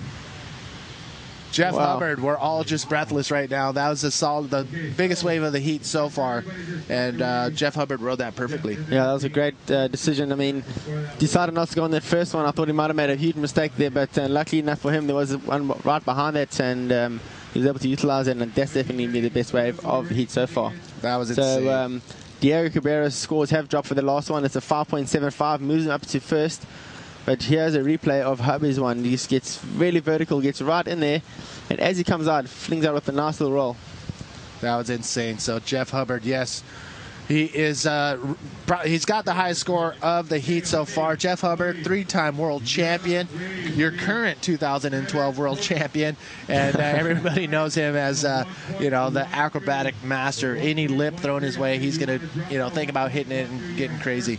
Yeah, you wouldn't say he's 37. You think he's 13 the way he acts it when he's in the water. He just no regard for his body. And so scores have dropped for Jeff Hubbard. He got himself a 7-point ride. Best wave of, I would say, the day so far. I'm not sure. I haven't seen many of the heats, but that's definitely one of the best ridden waves of the day so far. Puts him up into first place. Diego down to second. Edar is now third, and Andre Botha in fourth. Andre in fourth only needs a 2.13, so not much of a score for Andre.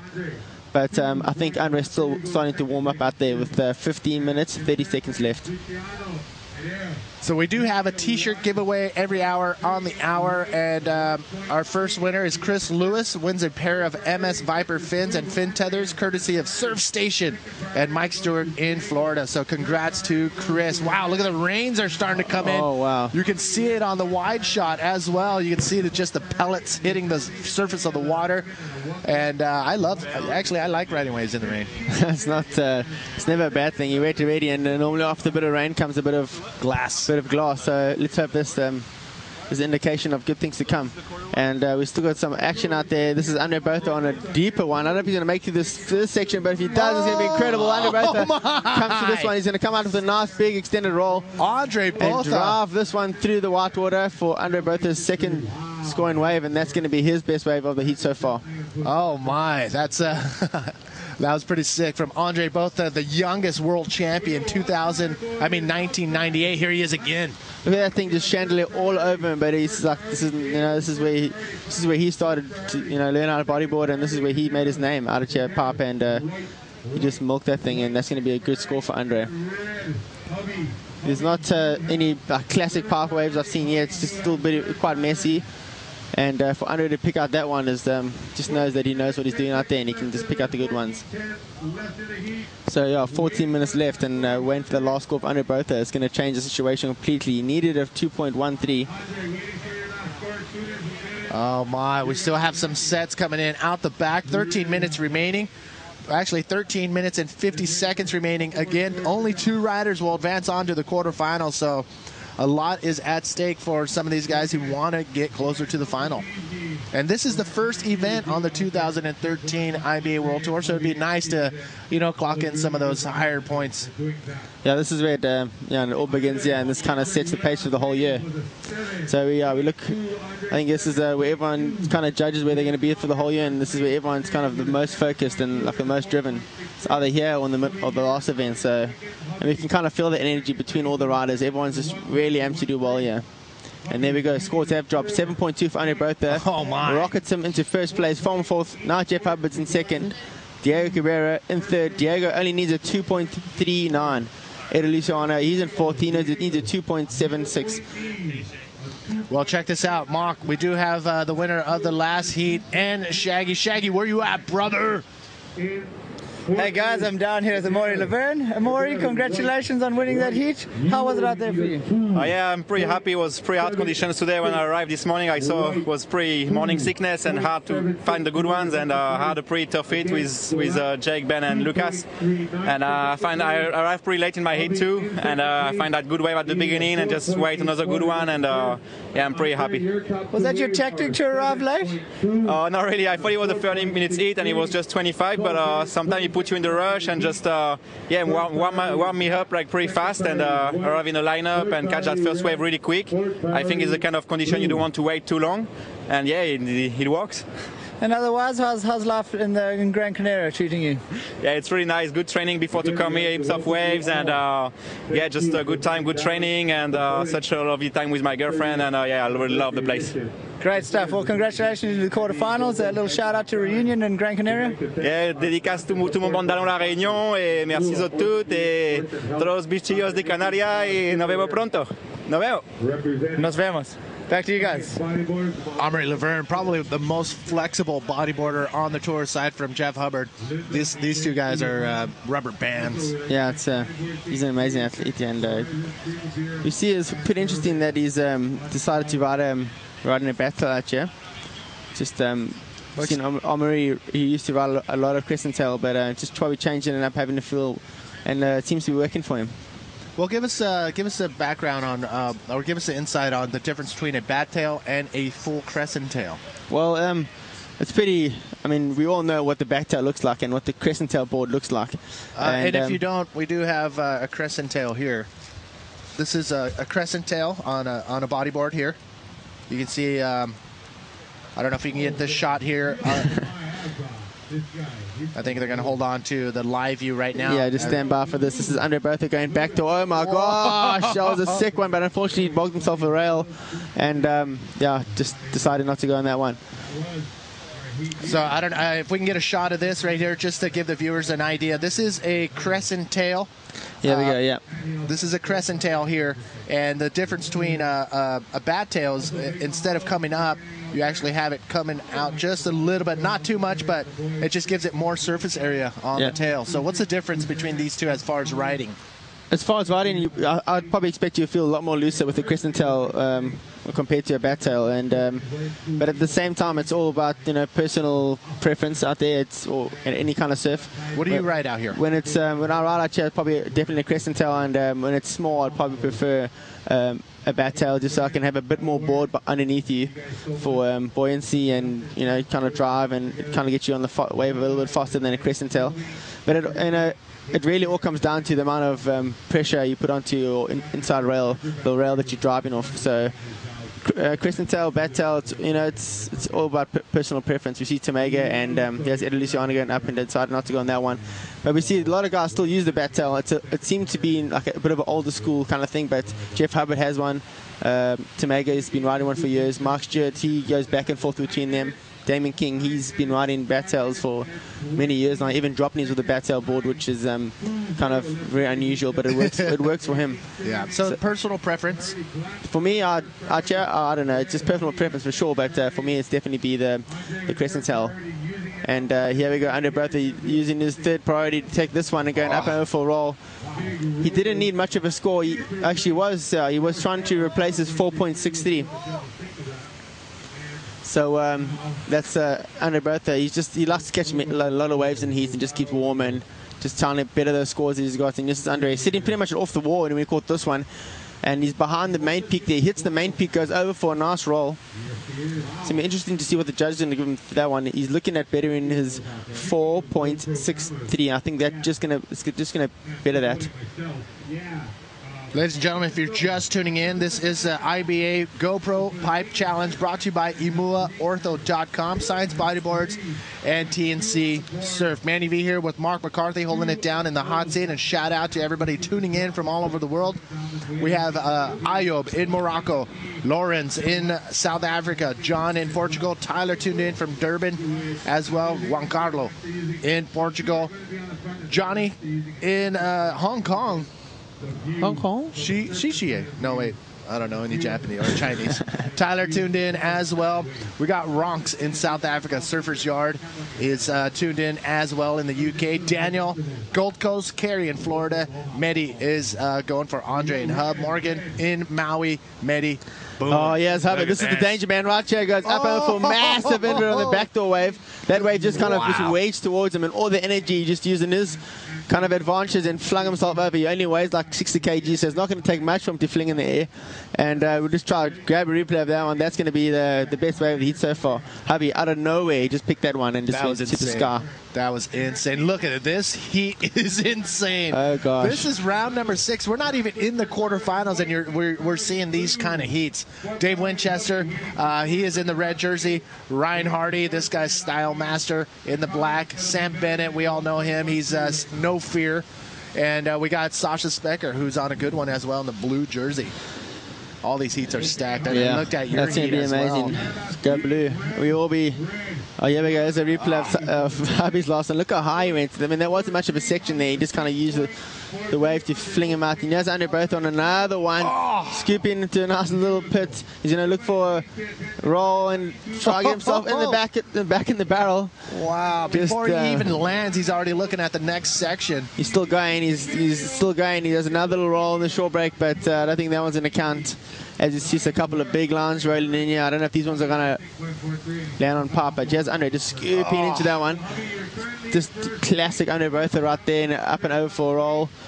Look at that. Another little stall, gets himself a little shampoo wash, and throws a nice little cutback.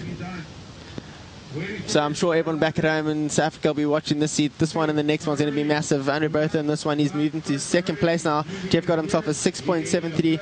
Hold on, here we go. This is Diego Cabrera on a massive one and decides to just pull out there. Things when you ride so far off the peak, the waves kind of just get thinner and thinner. So on that one, that's exactly what happened with Diego's last wave. We're lucky to even have Diego Cabrera here with us. I mean, last year in Arica, during one of his free sessions as he's getting ready for his heats, he had a very terrible head injury with the dangerous reef of Arica, and he was hospitalized for days. Yeah, that was such a... he was told that he probably could never bodyboard again at first when he first went into the ward, and he had to sit in Arica for, I think it was just over 2 months or something like that without leaving. He wasn't allowed to get on a plane, and he went back home, and it was he was off for pretty much the whole year last year, and we saw him come back in the Canary Islands, and he was just fitter than ever, and we see him here, and he's competing. So yeah, great little story for Diego, and I'm just glad that he made out that one safe. Oh my, yeah, I just think back on the whole situation, and it was pretty scary. Lucky for us, he's okay. And he's out here. Yeah. I'm currently in 3rd place. Look at that thing down the beach. Well, everyone's, that's pretty much off the wall. No one's going to get into that one, but it's just a nice looking wave. You probably don't want to be on it. It looks so dangerous. And so, yeah, we have the current situation. Jeff Hubbard, he is in 1st place with a 6.43 and a 7. And Andre Botha, he's on the 2nd. We can see it on the board there. Andre Botha is in 2nd. He needs a 6.23 to make it to the 1st place. Diego Cabrera, he's in 3rd. He needs a 7.4. So that's not much of a score for Diego. We know he's very capable of getting those kind of scores. And Edo Luciano, he's in 4th place. He only needs a 7.77. So now, we saw Jeff Hubbard. He was in 2nd place prior to that inverse, and he was in a situation that guys could definitely pass. Oh, here we go. Here's live action. Jeff Hubbard, he's going to go as fast as he possibly can and hit this end section. And he goes up for a nice little invert. No barrel right there for Jeff Hubbard, so he just went all out looking for a section and was able to pull off a nice air maneuver. Oh, and this one's just as hollow, and Edo gets into it. Oh, he was just maybe a little bit too far across on the shoulder than that one. But still, you just milked that one. He got a nice little small cover up and did a nice little air roll at the end there. Eder Luciano on the hunt for a 7.77. That won't be it, but that'll better his 0.95, his second high-scoring wave. Here's another look at the wave exchange, Jeff Hubbard. Check how much speed Jeff Hubbard's getting off his rail there, and he goes up and flings for a nice invert. He didn't get as much height to the angle that he hit the wave, and the angle that he had to hit. But he has Edo with a nice little looping roll. That's pretty cool. And that's going to better his situation. He's going to move into 3rd place, knocking Diego down into 4th. And they're still going to need a couple of sevens, or just at least a 7.4 for Diego and a 7.77 for Eda to move over into that advancing position to take over Andre, who's currently in second. We have about 2 minutes, 50 seconds remaining, and that all depends. I mean, it all depends on Mother Nature. If she's going to deliver some of the sets to come in during that time for Diego Cabrera and Eder Luciano, both of them looking for 7-point rides to get into that second place spot. Can they do it? That's what it comes down to. We've seen a lot of exciting end of heat situation changes going down. Especially out here at Pop, anything can happen. You know, these with the mixed style that we got today, little backdoor waves can pop out of nowhere. We saw that with Jeff's little invert, got himself a 6.43 on that one. So, yeah, 2 minutes, 15 seconds left. This is crunch time for Diego and Eda. So Eda has currently moved into third place, knocking Diego down into fourth. Diego needs a 7.4, so it's not much of a score if he can get a good set, but as you can see, the lineup looks quite flat right now with 1 minute 50 seconds. I'm not too sure if we're going to get another wave in here, but you never know. Never know. Interesting. Well, we do know one thing. Cesar Garcia and the whole crew are watching from San Jose, or Cabo San Lucas, home of Cabo Freak Fest, annual bodyboarding trip in August. Rob Kirkpatrick from the Big Island. Jared Jeffs is in St. Augustine, Florida. Tim Ponton, Cape Town, South Africa, and Cameron Perry holding it down for the SD crew. Kai is on his way, waiting for his son to finish his school project. So they'll be down here in just a little bit.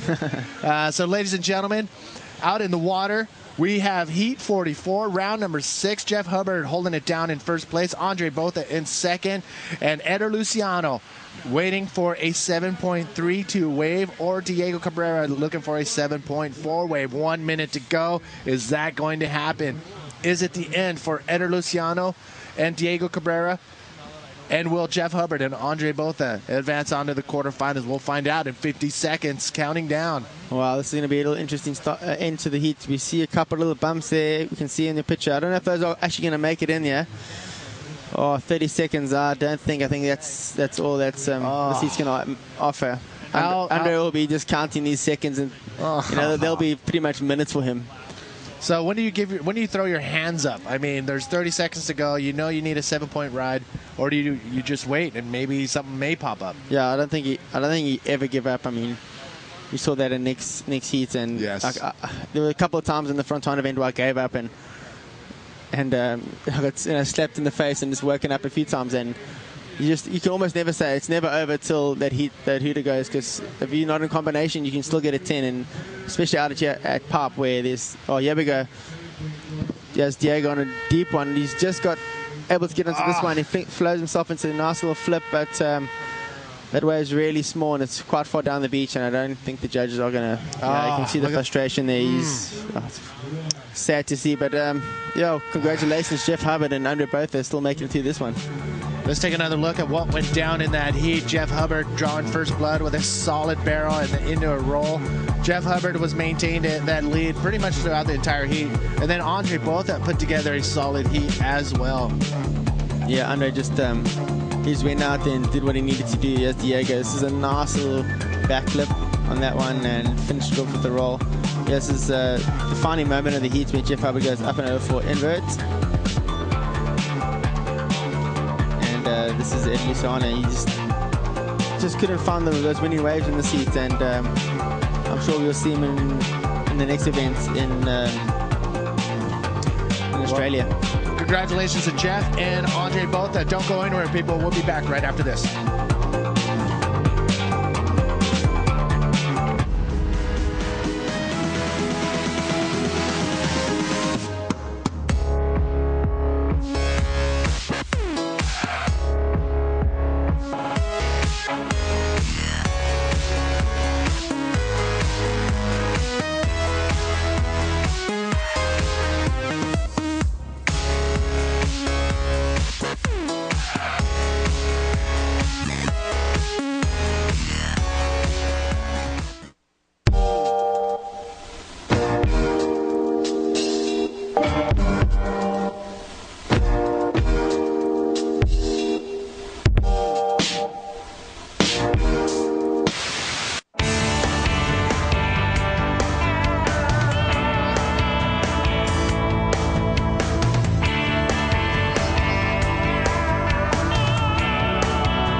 Welcome back, everybody, and there are the results from that last heat. Officially, Jeff Hubbard and Andre both advance on to the quarterfinals. That was a slower heat, but there were some waves to be had. Barrel riding and big lip maneuvers were had by those competitors. And now here's, I believe, what went down during the break. Starting off his campaign, Sasha Specker is in the blue jersey, out in the water currently.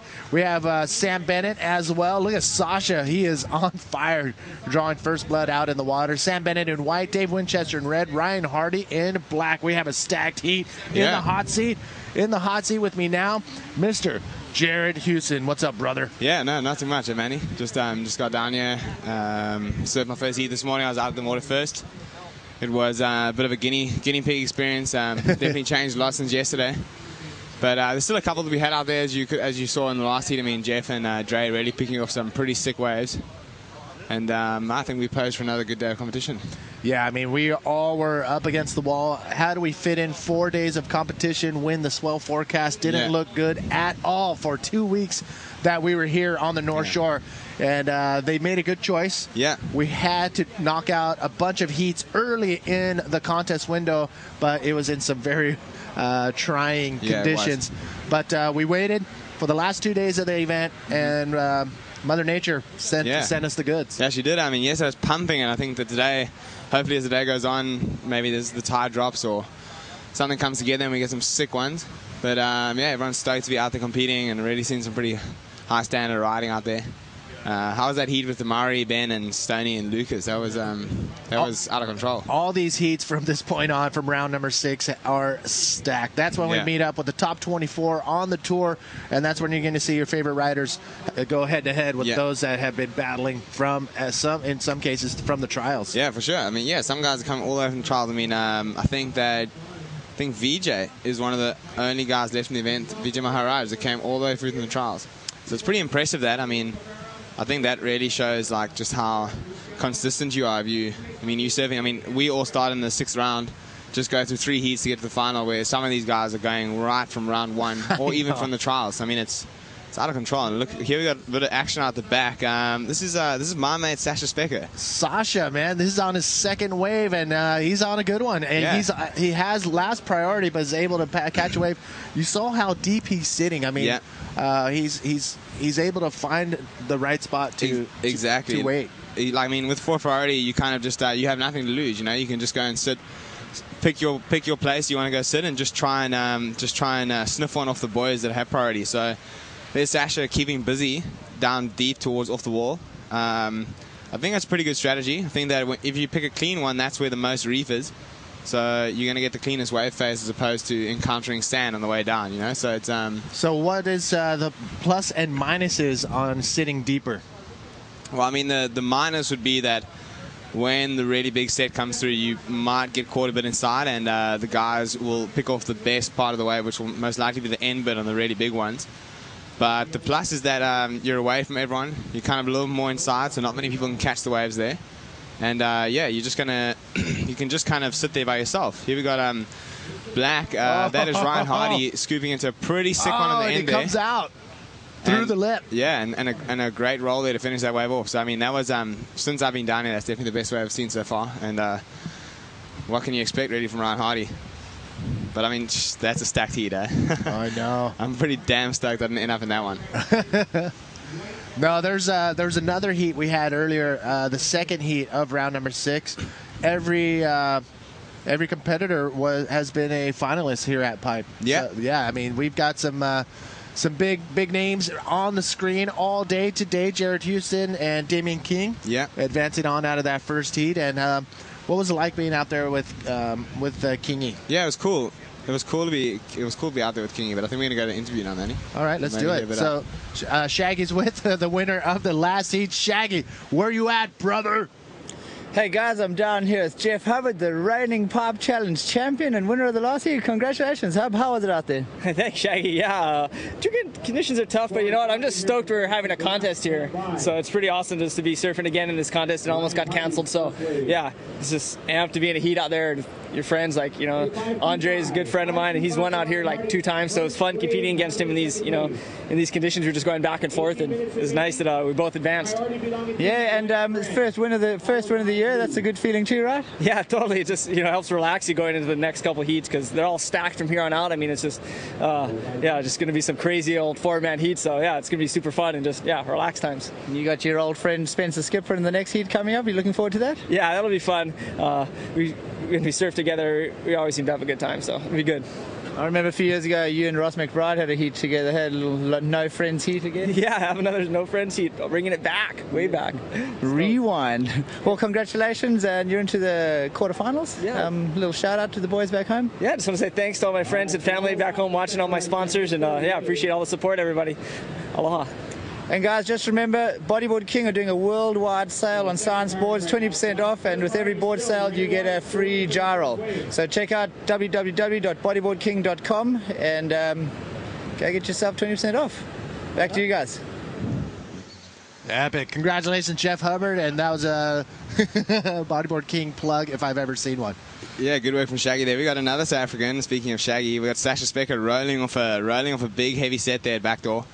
And yeah, he's keeping busy, you know, and he's super hungry. He's telling me before that he's so stoked to have qualified for this event, and he's just super pumped to go out there and just rip it up, you know. So he's hungry. He's really hungry. Well, Sasha Specker, as Jared just said, qualified in the top 24 for the 2013 IBA Grand Slam Series, so he is pumped. He is also your 2012 drop knee world champ, so this guy does it all. Yeah, he does do it all. He's freaking photographer extraordinaire, drop knee world champion, GQS qualifier. He's freaking rips on a surfboard. And I know it says he's African, but he's actually his parents are German, so he's you know, he's a bit of a U-boat. But here we got Red up and riding on a bomb at the back. Is he going to come out of this? Yes, he finds the hole. Epic. Who was that? Dave Winchester. Dave Winchester with a bomb. That's the best way I've seen today so far. Well, Dave Winchester, he is your he's your World Tour vice champion for 2012, and that proves why he has the skills. Look at this one, big one. I mean, he just so controlled that bottom turn, super deep. Picked the high line and came out like just flying out of that barrel. So, I mean, just controlled the whole time, and that's classic Winnie, you know. Here you have a look at him. He's a father of 2. Bet you Amy and all the girls are watching back home in Australia. So big hi to them. I'm sure Dad's doing you proud right now. Well, Dave Winchester, by far one of the top competitors on the tour. He had 2 wins last year, one in Arica, Chile, and one in Itoquachara. So Dave Winchester, will he make it to the finals here at Pipe? He's done so before twice already. 4th place in 2009, 3rd in 2012. And once again, I got to thank Steve Action Jackson for Skyping in some very awesome stats. Steve Action Jackson tuning in from Rio de Janeiro. This guy's a walking bodyboarding encyclopedia. What a guru, hey! Like, he just, every time I come in here, I'm just like kind of like checking out, reading that stuff, and I'm like, wow, he's just got all the stats. Yeah. And that's epic, Steve. Thanks for the support. Steve's a legend. Hope to see him back at the IBA event sometime soon, commentating. Hopefully at Itoquachara this year. Can't wait to get back to Rio. Yes. And but I mean, this heat out in the water is freaking stacked. I mean, we've got Sasha Speck out in front with a 5.25 and a 4.88. We've got Dave Winchester in second on the strength of just one ride, a 7.75. So the judges were a little bit conservative with that one, I thought. I mean, it's still pretty early in the day, so they've got to hold out to see what the day produces. But I mean, that's still a very good score there for Dave. And Ryan Hardy with the 5.25 and up on a very nice looking backdoor wave. What's he going to make of this? Oh! Bang! Massive invert. And he rides that one out like the legend he is. So well done to Hardy. That was an epic ride. That's going to score in the good to great range as well. So that was almost an instant replay of Jeff Hubbard's invert on backdoor, but Ryan Hardy's a little bigger wave and thus a little higher on his air maneuver. Check it out. Here we go. No, look at, I mean, just look how cleanly he hits it. I mean, Hardy's just never drop out of place. He lands it so smoothly, so controlled. And I'm just stoked to see him ripping. You know, like he got knocked off the tour last year, And I don't know. To me, that doesn't really mean anything. He's still at the forefront of the sport, and it's just so good to see him ripping and not letting that stop him. Ryan Hardy has been to the final here in 2009 and walked away with a win. 2009, Ryan Hardy out there killing it right now. Yeah. I mean, like I said before, I'd hate to be in this heat. I mean, you got Ryan Hardy, one of the biggest legends of our sport. You got Sasha Specker, the guy who can do it all. You got Dave Winchester, the freaking freak. He's just so good at everything he puts his hand to. And then you got Sam Bennett, who still hasn't caught away, but you know, Sam, in my opinion, is definitely one of the better young guys from Australia. He's super technical, he's super stylish, he's a very powerful surfer, and he came 4th here last year. So yeah, I mean, I'm not counting Sam out of this just yet. He's in combination at the moment, but with still not even the score on the board, he's still sweet with 13 minutes remaining. Well, including yourself, very stoked on even having any waves. Yeah. What is everybody else saying as far as the conditions? Yeah, I think everyone's pretty stoked. You know, like, I mean, obviously here we got Sammy looking at this one. I think I'd not to go, but here we got Winnie. Yep. Winnie up and riding. Nice little, looks like he might get a little ramp here. And yeah, he bangs a sweet backy out the end there. And looks like he's going to back it up with another roll on the end. So another just great textbook wave from Winnie. That's going to be Winnie's second wave, and it's going to be a high score. So now he has 2 high-scoring waves. Again, these are 25-minute heats. Top 2 waves are scored. The sum of those 2 scored waves will give you a total points. Yep. The 2 riders with the highest scores will advance on. Look at another look of Dave Winchester. Yeah, he hits it so clean out the bowl bend. A really projected backflip, and yeah, he bounces around, keeps the control, and straight into a very clean cylindrical roll. So it's just very clean and precise riding for Winnie there, and the judges are going to love that. They love to see control. How important is the timing off your bottom turn and the time you hit the lip for these backflips and lip maneuvers? Yeah, it's really important, man. You know, so the guys, the best riders in the world, I think, are the guys the most who have the fundamentals down completely solid, like guys like Ryan Hardy, guys like Dave Winchester, Mitch Rawlins, Jeff Hubbard. You know, all these big names that you see. These guys have been bodyweighting for quite a while now, and they've got the bottom turn waxed. You know, they come hard off the bottom. They're never dragging their elbow in the water. And, yeah, that's where they generate all their power and speed from. So it's pretty much the most important move in bodyboarding is the bottom turn. And as you can see, that they're putting that to great use right now out there in the water. It looks like a bit of a set stacking up in the horizon out there. We've got 11 minutes and 50 seconds remaining. Ryan Hardy still out in front. Although we are still waiting for the last score of Dave Winchester to drop. But as it stands right now, Ryan Hardy in front with 11.7. Sasha Specker in second with 10.13. Dave Winchester in third with a 7.75. But that will change once his second score drops. And Sam Bennett in fourth. As I said, the scores have just dropped. Here we got Sam Bennett on the outside. Oh. Pretty good looking wave. Comes out a good bottom turn like we were just talking about before, yes, and bangs a roll off the end there. So, I mean, a little bit unfortunate for Sam that he didn't get into the barrel, but still a great way to ride that wave. And the sets are stacking up, so it's looking pretty interesting. Here we got the scores just dropped. Dave Winchester is out in front now with a 7.75 and a 7.2. Wow. So if I'm not mistaken, I think that's one of the best leads of the day so far. Ryan Hardy is now in second. He needs a 8.5 to go to first. So Dave's really just stamped his authority on this heat. Yes, he did. Sasha Specker is out in third at the moment. He now needs a 6.46 to go back into second. So very attainable score there for Sash. He looks like he's playing the waiting game again, sitting pretty deep. A couple more sets to come through. And Sam Bennett, we are still waiting for his first score to drop. And I think that will get him out of combination situation. So 10 minutes, 30 seconds to go. That's what the vibe is. And how's this wind just come up, Manny? I mean, we're going to see that all day. We're going to sit here, and you're going to be watching.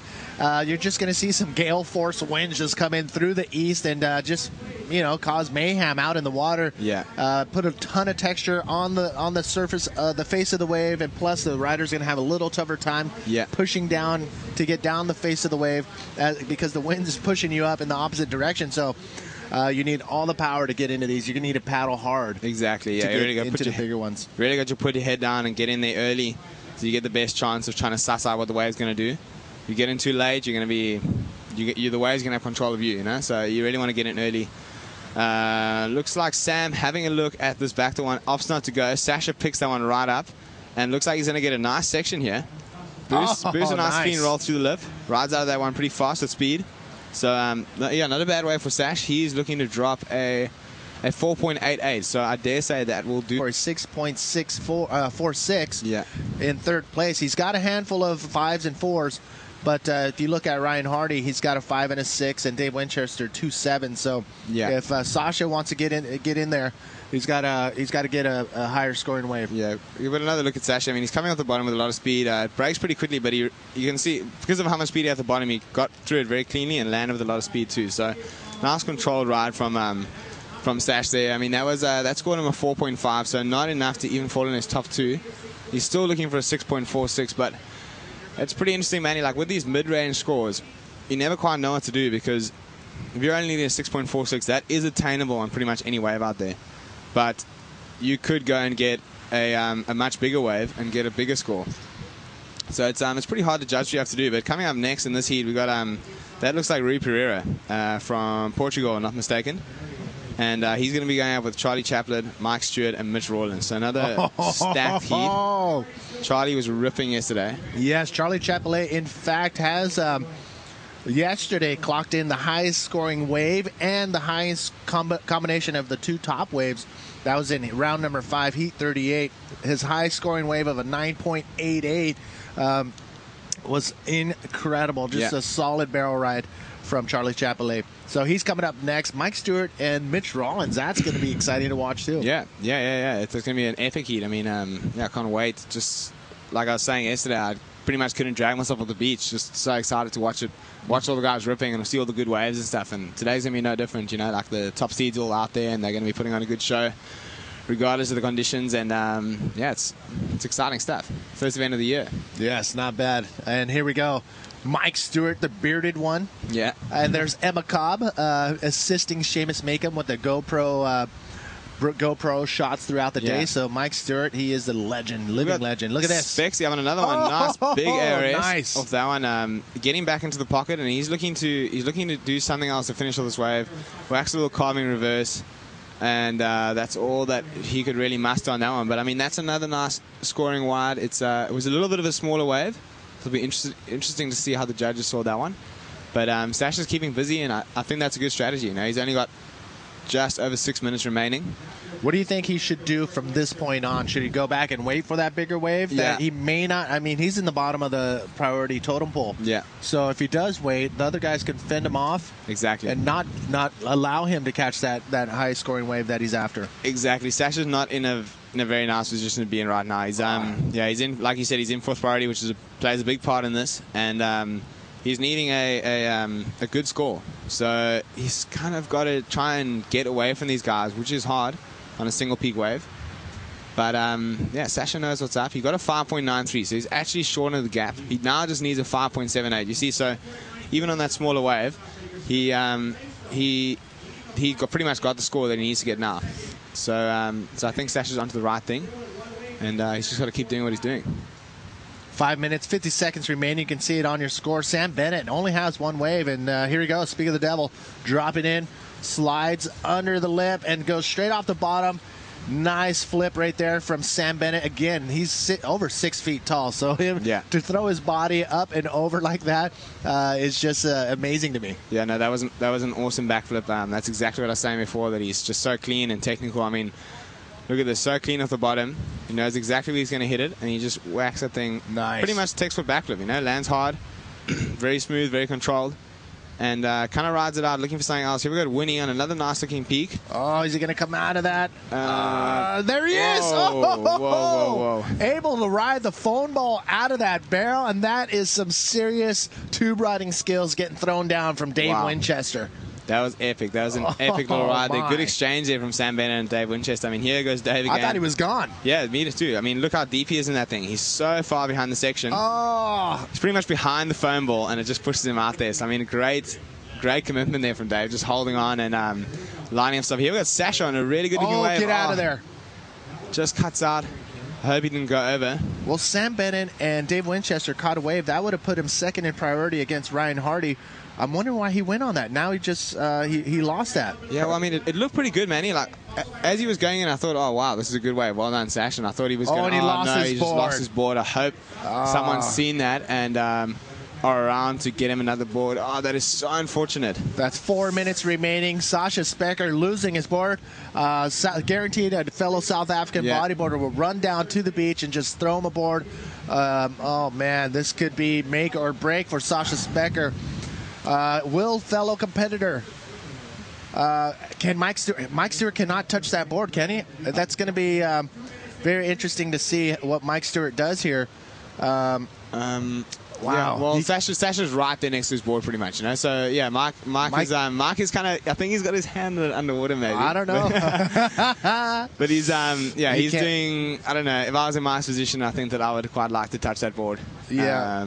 Because. But yeah, it is hard. It is hard to call. Nah, there we go. Mark did his job. He did not touch that board, and the board just floated right past him, and Sasha got it. He's back on his board. I think Mike Stewart may have just helped as far as letting him where it's at, but if Mike Stewart touched that board, that may have had to have gone into the rule book and see what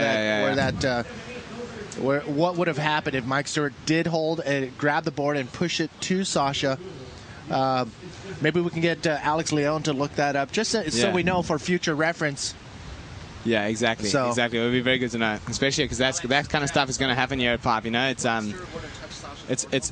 lot of things can go wrong out here. We got another look at Sammy Bennett's wave. It's like just such a sick backflip. I can watch the thing over and over again. He's got his cool purple slick, and he rides out of one clean. He got a 5.5 for that. Now he's just needing a 6.21. So coming all the way from the back. Here we got to actually look at Sam's profile. I mean, yeah, good-looking young bloke from Port Macquarie. I'm sure his mom Margot's watching, and all the guys in the PNBA behind their boy Sam Bennett. Yeah, one of the most promising young guys from Australia. And he's just now needing a 6.21 to get into an advancing position, which is a very attainable score. Sasha Specker just needing a 5.78. He's making his way back out there pretty quickly. He's got just over 2 minutes remaining. So it's really coming down to the wire in this heat. I mean, the guy's going to be feeling the most pressure right now is Hardy. Here we got Sam up on a pretty nice looking wave. Oh, can he come out of that? Oh, nice deep barrel, whacks the spin on the top, and he pushes back down over that, and that could be the score that he was looking for. If not, it will definitely shorten the gap. But he was just needing a 6.21, and he was pretty deep in the barrel. It was a bit of an insider wave, but nice, hollow, cracking one. So let's see how it goes. And out at the back now, we've got Dave Winchester paddling into a pretty good-looking wave. He's Dave Winchester coming at the bottom. Oh, unfortunately, just sliding out there a little bit, catching a bit of a rail, and he ducks out of that one. So now we just go. Sam Bennett got a 5.08 on that last wave. That does not narrow his gap. He's still needing a 6.21. And Sasha Specker still in third place, needing a 5.78. I can't really see if Sasha's made it back out. Yeah, Sasha is back out in the lineup. And that is the end of the road there for Sash. Super unfortunate. Ryan Hardy rides that one in. I mean, that's just shocking luck, really. We're actually waiting for Sam Bennett's last score to drop. First, let's take a heat recap. So we got the official scores coming up. Don't go anywhere. But let's go take a look at what went down in that heat. Yeah, here we got another look at Sam's very clean backflip midway through the heat. I mean, such a textbook move. This is a pretty sick heat. I mean, here we got Ryan Hardy again on that massive backdoor invert. Such a high flyer, lands it cleanly. And here we got Winnie looking for his backflip ball, gets it right there. And that was Rennie's second scoring wave. That's a really great one as well. And yeah, here we got Sam's last wave, which is a 5.08. And yeah, sick barrel. Coming out pretty cleanly with a good spin. You guys don't go anywhere. We're going to come back with official results from that last heat. Don't go anywhere. Sam Bennett, did he do it?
health and vitality. For getting back in the game. IMUA Orthopedics, Sports and Health. Moving you forward. Welcome back, everybody, to the IBA GoPro Pipe Challenge, brought to you by IMUA, Ortho.com, Science Bodyboards, and TNC Surf. There you have it. Sam Bennett's last wave was not enough to pull him ahead of Ryan Hardy. Sasha Specker and Sam Bennett, unfortunately, do not advance on. Ryan Hardy and Dave Winchester, we'll see you in the quarterfinals. Ladies and gentlemen, Manny V here, along with Jeff Hubbard, now in the hot seat. Everybody wants to know, how tough is it out there? It's not. It's not super tough. There's good waves out there, as you saw Winnie ripping up his last heat. I think it's just a matter of of being in the right place, the right time. There's waves coming. It's not inconsistent. There's just not a lot of good waves. That's the thing. So you want to pick your waves real wisely. And how important is the priority system in play in these conditions? Oh, it's really nice, man. The priority system's unreal. I mean, you can choose your waves. You don't have to hassle your competitors. Because imagine how much hassling would be going on right now if there was, because the waves are so consistent. Look at Mitch Rollins here. Great line. He's going to blast it. Wait for him to blast it. Oh, and he missed the whole section. He's cutting out. Really upset. And so that's going to be a bummer for Mitch. He just had so much speed. He didn't know where to hit it, probably. Well, Mitch Rollins, he is the man behind Found Bodyboards. And you got your deal going on, too, with your brother, Hub's Boards. Yeah, Hub Boards. Yeah, Hub Boards. So it's nice to see the bodyboarders controlling all their own brands. I mean, that's the way it has to be if we want to, go farther. So we have some replays coming up from the break. Rui Pereira here with a Rolo. It's extended roll for the big Portuguese rider. And Mike Stewart with a great barrel ride here, Manny. Oh, man, he makes it look so easy. Mike Stewart, he's been riding this wave, I think, longer than any bodyboarder on the planet. For sure. He's still riding and still ripping, still getting big 8-point rides out there. Just killing it. I love it. I mean, I love seeing him out here. Mm-hmm.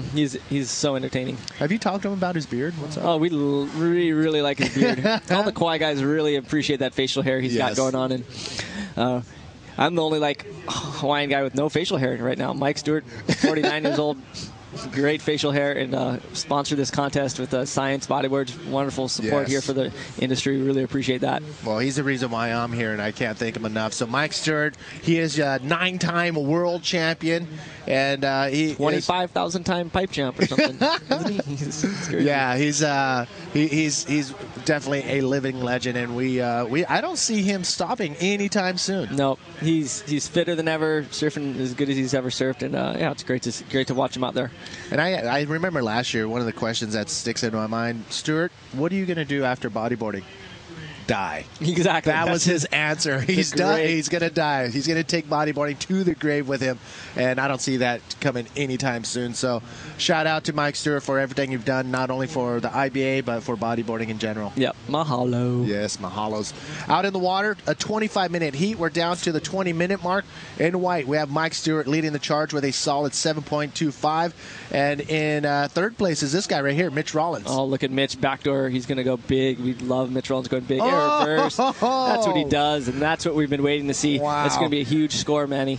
Mitch Rollins is one of those guys who has the style down and the functionality of using the rail-to-rail technique, and he's one of my favorites for sure. Yeah. Look at this great bottom turn, and right off the lip, perfect reverse air, and that was a difficult section. So he's pretty stoked right there. Here's his profile, Mitch Rollins. Nice look around, Mitch. Well, Mitch Rollins, he did win the 2012 IBA Box Pro last year, and that was everybody was stoked for him. Yeah, that was spectacular, and he's just an awesome guy to watch in big, heavy surf, especially waves here like Pipeline. Yes. Well, so far so good for Mitch Rollins. He's got a 1.13, and then that last wave coming in at a 6.38, so that puts him straight into first place. Charlie Chapelet, it's been about 7 minutes already, and we have yet to see him. He has the highest combined scores last year, and he has yesterday, and maybe even last year. He had a 10. He had a 10 last year, only 10s. Here we go. Rui Pereira on the end bowl. What's he doing? Going to have a nice big rolo again. Big flip. Wow, nice. He's going to have to hold on if he wants to make this heat. Oh, unfortunately, doesn't hold on there. But Charlie's notorious for just waiting for those good waves, especially at Pipeline. You notice in his heats he catches one or two waves and makes them count.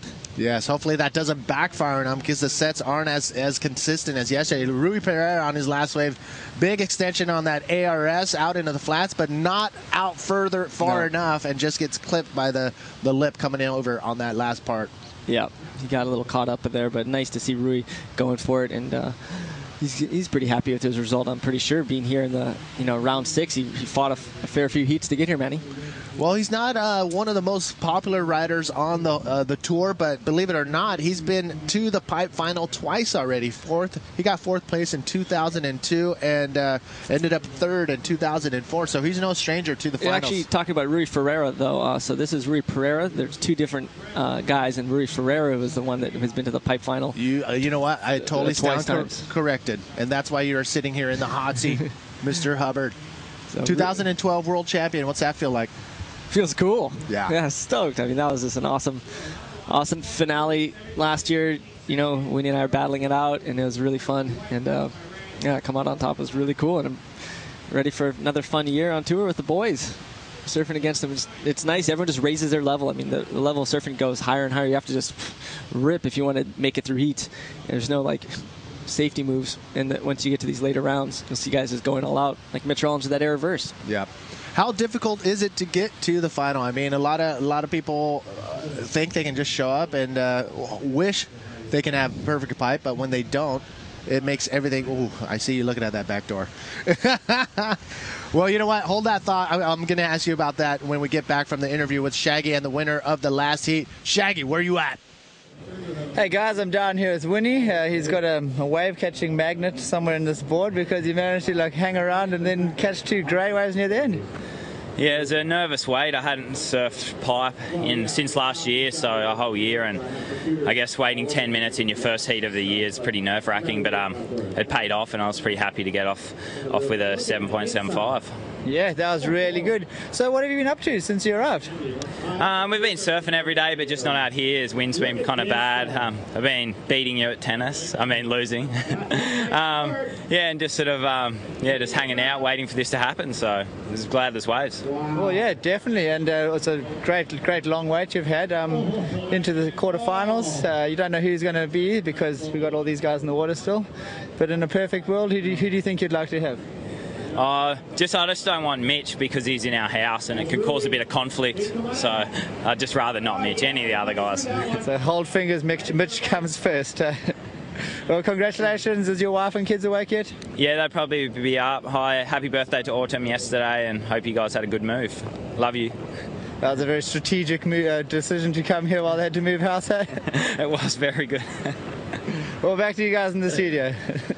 Thanks, Shags. That was an awesome interview with Winnie. He did a good job having everyone moving. While we were away, Mike Stewart, big barrel to roll. That was a huge score for Mike, and that's pretty awesome. It pulls in the barrel here again.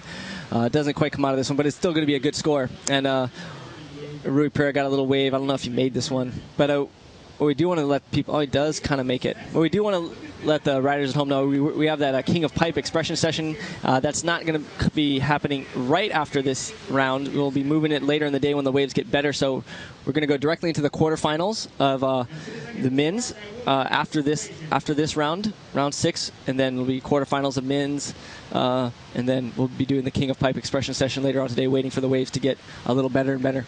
Yeah, we just got word the swell is going to start pumping midday, so we wanted to make sure we get as exciting action from the expression session as possible. We have Mike Stewart and yourself going out in that on bodyboards.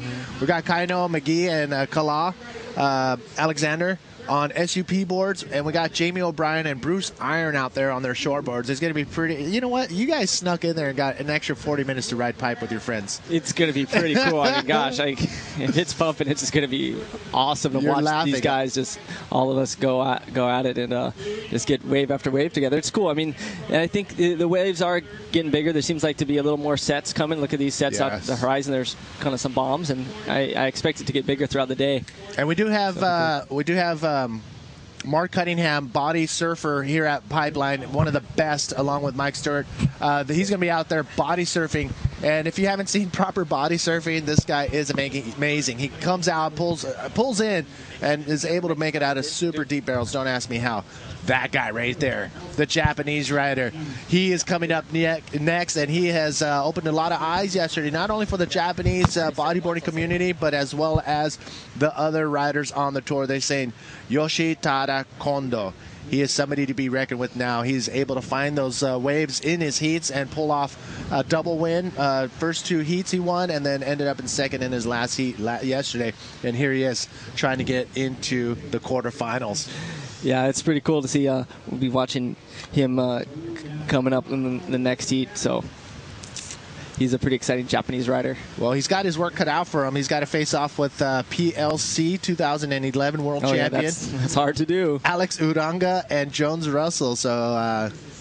Yeah, Alex has been surfing really good out here as well the last couple months, and he's been here a little early and ripping it up with his friend John. So it's been pretty fun watching those guys tear up Pipeline. It's not like the Basque Country, but they've been holding it down for the boys over there. Up and riding. Mitch Rollins. Here's a big roll he was looking for. And one more move for Mitch Rollins. Can he get through it? No.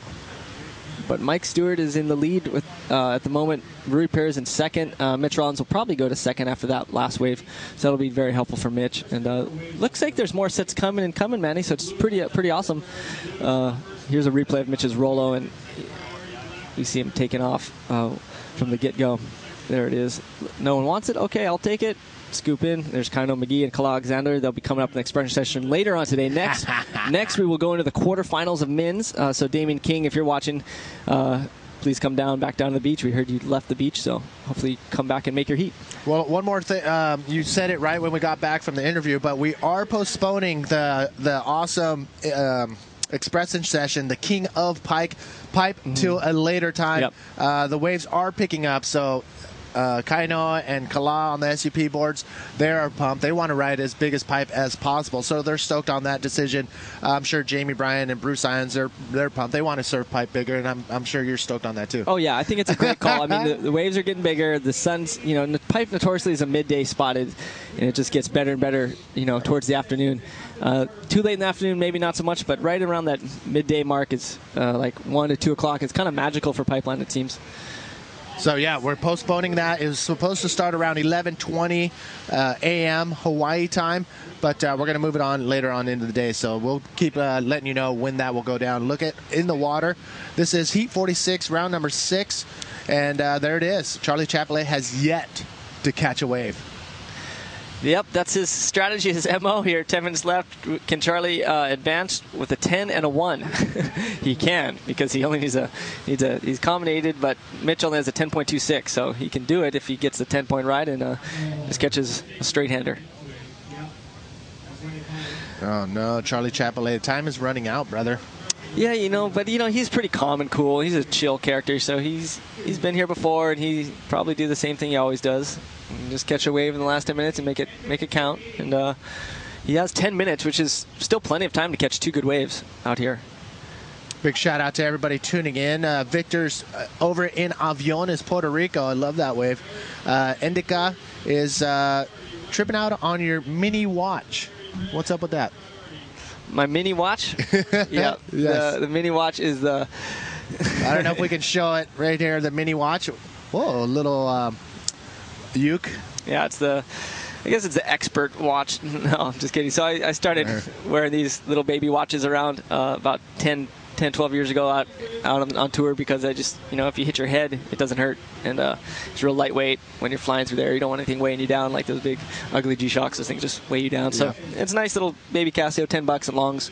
Yeah. And all the riders, GT, Stewart, Mark, Jerry, my brother, Moz, Stragan, everyone's got them. About 10 or 12 of the top 16. Maybe all of the top 16 have this watch.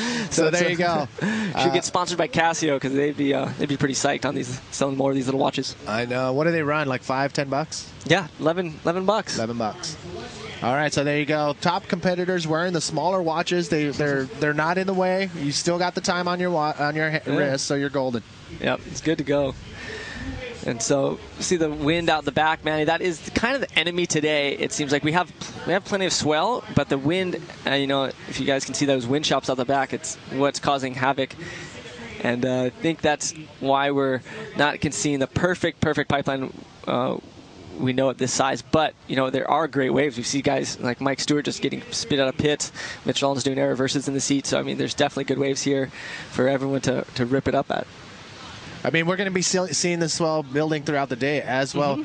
But how much of an effect is this big old sandbar on the beach having with the waves? Is it affecting it at all? A little bit. There's a rip that comes off of it. You know, like it's not ideal. So it's not ideal, but it's not. Then again, I've seen it much worse. We're lucky we just don't have a lot of backwash. That's the main thing at this stage. Early season, when the sand's like this over there towards Eokai, there's backwash coming out through pipe because it hasn't moved all the sand here yet. So I mean, this isn't too bad actually. It could be worse, but hey, it could be a little better. All right, looks like we got some action out the back. Finally, Charlie Chapley on his first wave of the heat. Nice spin under the lip, and it's going to be a nice scored wave, but it's the start for Charlie Chapley here in Heat 46. 7 minutes remaining. He's got to get back out there. He's at the bottom of the totem pole as far as priority is concerned. So how is that going to play into all of this? Well, he waited a long time, 20-something minutes for this wave, and so he does a good barrel, does a little spin, roll. I mean, he's going to get a 4-something. It'll put him in right where he needs to go to get back in this heat. So he's going to paddle back out, and maybe being in fourth priority, Manny will urge him to catch another wave and might give him an opportunity to advance. Well, I mean, he's got to do something now. I mean, he's running out of time, and 6 minutes. I don't know what it feels like in the water, but 6 minutes here, it seems like it goes by very slow. But in the water, if you're back against the wall, it's going quicker than anything. Yeah, it goes really quick. I mean, hey, if you're in the lead, though, it goes real slow. Yeah. It's just one of those things. You just don't know how things are going to pan out. So really quick, touching on the hub boards, when is the world going to be able to get their hands on those? Probably in June. We're getting them made by Brody Indonesian Global, and our order's in. They're working on them as we speak and up and riding. Was that Rui Pereira? Nice invert. So can he hold on? There we go. So that'll help Rui's cause. He only needed a 5.52. That'll be interesting, won't it, Manny? Yeah, this is one of those slower heats. I mean, a lot of people, most of them have some way. Oh, wait a second. Charlie Chapley on his second wave needing a 5.27. And you know what? That may be it. That was a good wave. See, I mean, look at that. He got that first wave, got the monkey off his back, got a 5 for his first wave, so only need a 5.27. That's definitely going to be it. That was a good barrel. We'll watch Charlie scoops on the takeoff and stops, gets shacked, and comes out with a really nice roll. So, I mean, he's definitely going to get, probably a 5.5 or close to a 6 on that wave, which will put him into second place, and it's going to make Mitch Rollins work a little harder to get a score. That's it's going to be coming down to the wire again in this heat. Heat 46, round number 6. Did Charlie Chapley get a 5.27? We're waiting for the scores to drop. Until then, Hiram in Aguadilla, Puerto Rico, tuned in. Michael in Australia. Dean Brown also in Australia. Jesus is in Omaha, Nebraska. There's tuning in. There's Pierre-Louis Goss.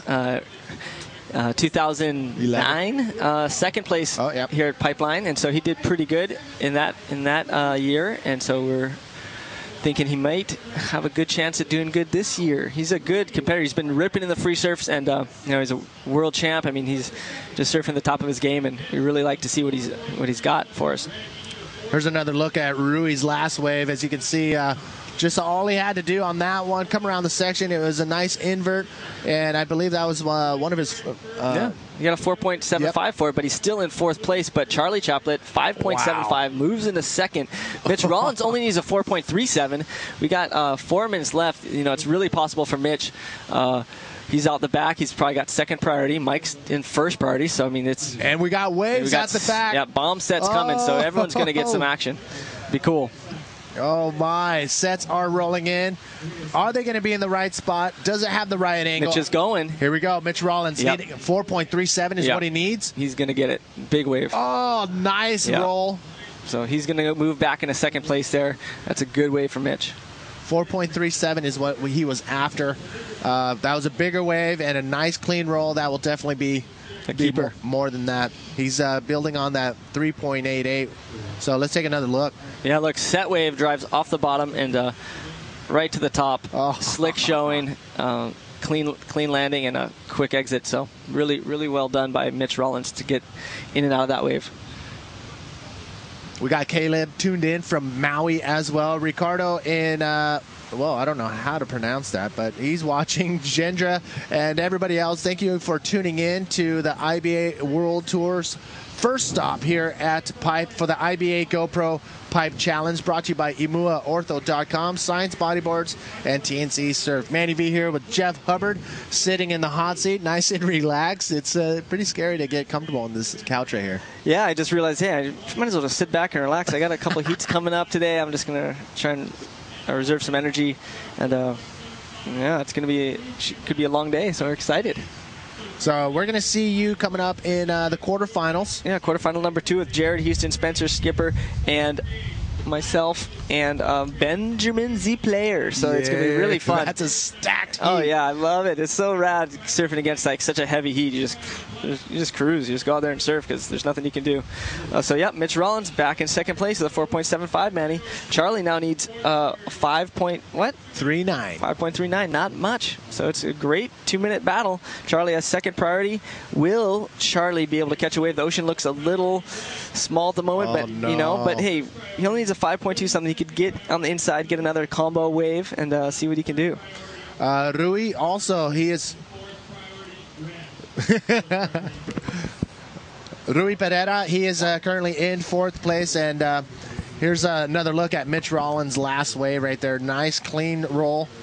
And here's Mitch's air reverse. Yes. So that was really technical and really, really clean. So Mitch got a 6.38 for that. Maybe because it was a foamy section he hit. I thought that was a really good move, and I thought it was going to be a little more. Rui Pereira now on the hunt, 6.38. Charlie Chaperle on the hunt for a 5.39 for second place. And again, 25-minute heats in round number 6. Top 2 riders will advance on to the quarterfinals. Rui Pereira. He's going to do a big flip here, and he's going to get a decent score. Let's see what he can do on the inside, Manny.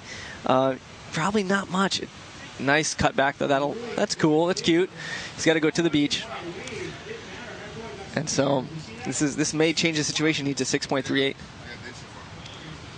So it's pretty interesting. I don't know if it'll be a 6.38. It'll be close, but it's a good score for Rui. But if he came in, he may not have a chance to get back out there.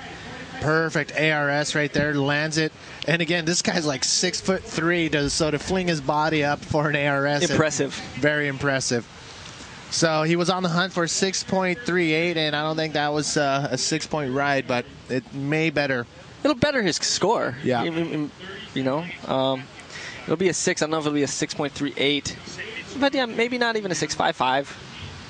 Hard to say. We'll see what the judges say, but it's a good effort by Rui. We're stoked to see him out there in a last-ditch effort. Michael Stewart, though, just using his priority wisely, going straight, making sure he stays in first place. So we're counting down.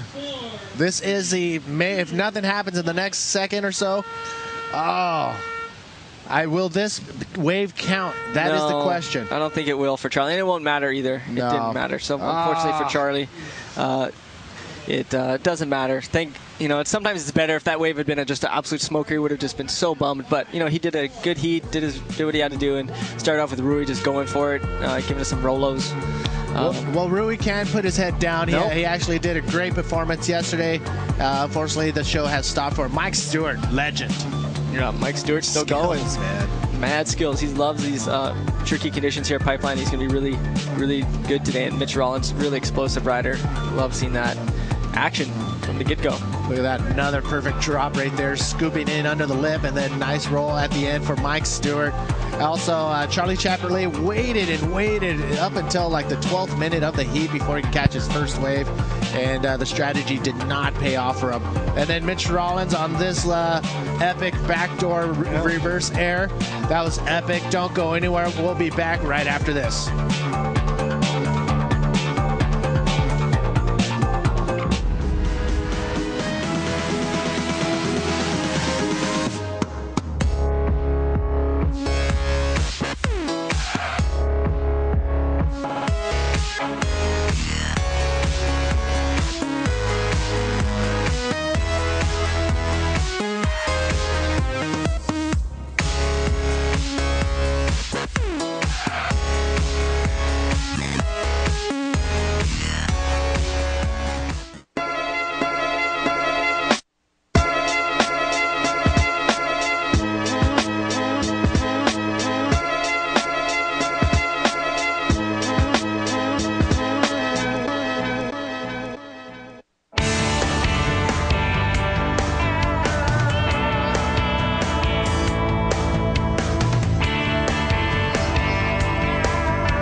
Welcome back, everybody. Manny V here with Jeff Hubbard in the hot seat, bringing you the live feed of the IBA GoPro Pipe Challenge on your screen. There you have it. Mike Stewart and Mitch Rollins advancing on to the quarterfinals. And this event is brought to you by imuaortho.com, Science Bodyboards, TNC Surf, and a quick shout out to our friends over at Bodyboard King, Verizon Wireless, Primo, DHX, and Turtle Bay Resort down the road.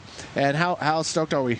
We're so stoked, Manny. This is awesome. I mean, you're totally melting into the couch. Melting in the seat, just getting relaxed, enjoying the view here of Pipeline. It's going off, and yeah, I was pretty excited for the rest of the day. It's going to be awesome. Hopefully, you guys are enjoying the wonderful action on the screen, and because we're enjoying it right in front of our faces. It's Pipeline happening in barrels. As we mentioned, we're going to finish off round number 6 and go straight into the quarterfinals, and we postponed our expression session, King of Pipe, to later on this afternoon. The waves are supposed to pick up throughout the afternoon, and it's going to be pretty exciting. We're going to see the expression session. We're going to see the men's finals, the women's finals, and the drop knee finals to end off today. So a full day of action, and Mitch Rollins advancing on. Look at him. He's right here in front of the booth. But out the back, I think we have some big move. That's what he does on a daily basis. Can he hold on the... Wow, that was... He usually makes those. He might have. So yeah, Pierre usually makes those awesome backflips. That was huge. Trademark move by PLC. Best backflips in the game. And he is a very talented individual and great way to start his heat, showing us what's happening.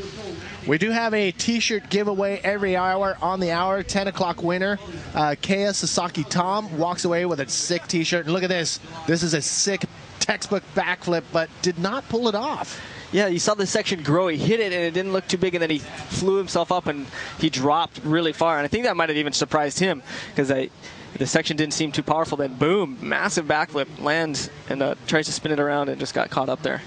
So PLC, a former world champion, 2011 world champ, has won 3 Grand Slam Series events in the last couple years. And how difficult is it to win a Grand Slam Series? You got the best riders in the world, and they're battling it out for one spot, that first place spot. It's intense. I mean, yeah, to win a Grand Slam event is so prestigious and so awesome in itself. Yeah. It's just cool. I mean, then to win a place like Pipeline, yeah. Kidding me? This is like history's made, and this is the 30th anniversary. We got some good waves for the 30th anniversary. Yes. And we're stoked. Some good sponsors, GoPro, Amua, all the rest of them. I think Bodyboard King, Science, TNC, all those great sponsors that helped us out today. And so we have a contest for you at the 30th anniversary. Pretty cool. Another replay of Pierre's backflip. Well, as you can see, he hit it perfectly, but just there's too much force behind the section when he turned it around, and it just ate him up. Again, he 2011 world champion, PLC. He's a backflip machine. Yeah, he is. And he's not just a backflip. I mean, he is so talented in every aspect of his riding. It's so technical. I really like watching him surf. And here he is at the back door. He's going to just do something big for us. Oh, my. Oh. Yep, of course. Backflip. One more time. He's going to land this one, though. He's stoked. Now he landed that. Now he'll have a score to start off with. Well, we'll show you the replay on that. I don't know what happened on that transition, but we will show you the replay from PLC. Sorry, guys. I was not watching the screen. Manny will be scolding me later. I'm supposed to watch the screen and comment on what's only going on the screen. But I saw out of the corner of my eye Pierre ripping it up. But here on our screen is Alex Uranga. Big roller from the Basque Country boy. Can he hold on? Probably. He's a mad human, mad skills. We've seen him before, haven't we, Manny? Just attack the reef. Yes, but you know what? He didn't pull that off. It's weird. You see these two guys who pull off these maneuvers, in their sleep and not able to pull it off.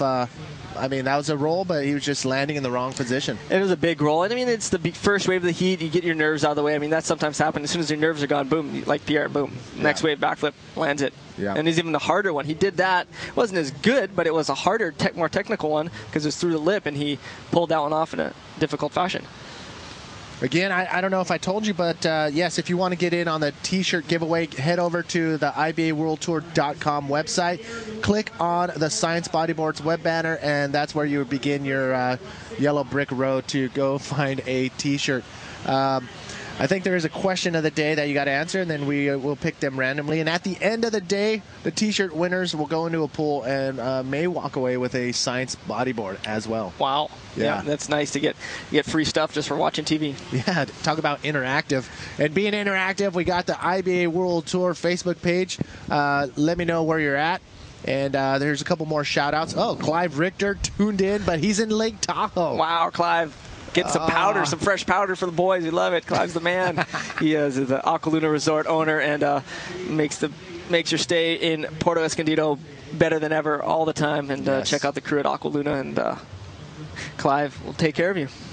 Well, Alex Arunga, this guy right here, 2011 IBA Rookie of the Year, and he also won the 2011 Reunion Pro, and that's where he pretty much said he was. That's when we're talking about he is tough as as they come. He was totally just hurt and battered from hitting the reef in Reunion, and he came out strong and won the whole thing. Oh yeah, that was awesome, and we saw that.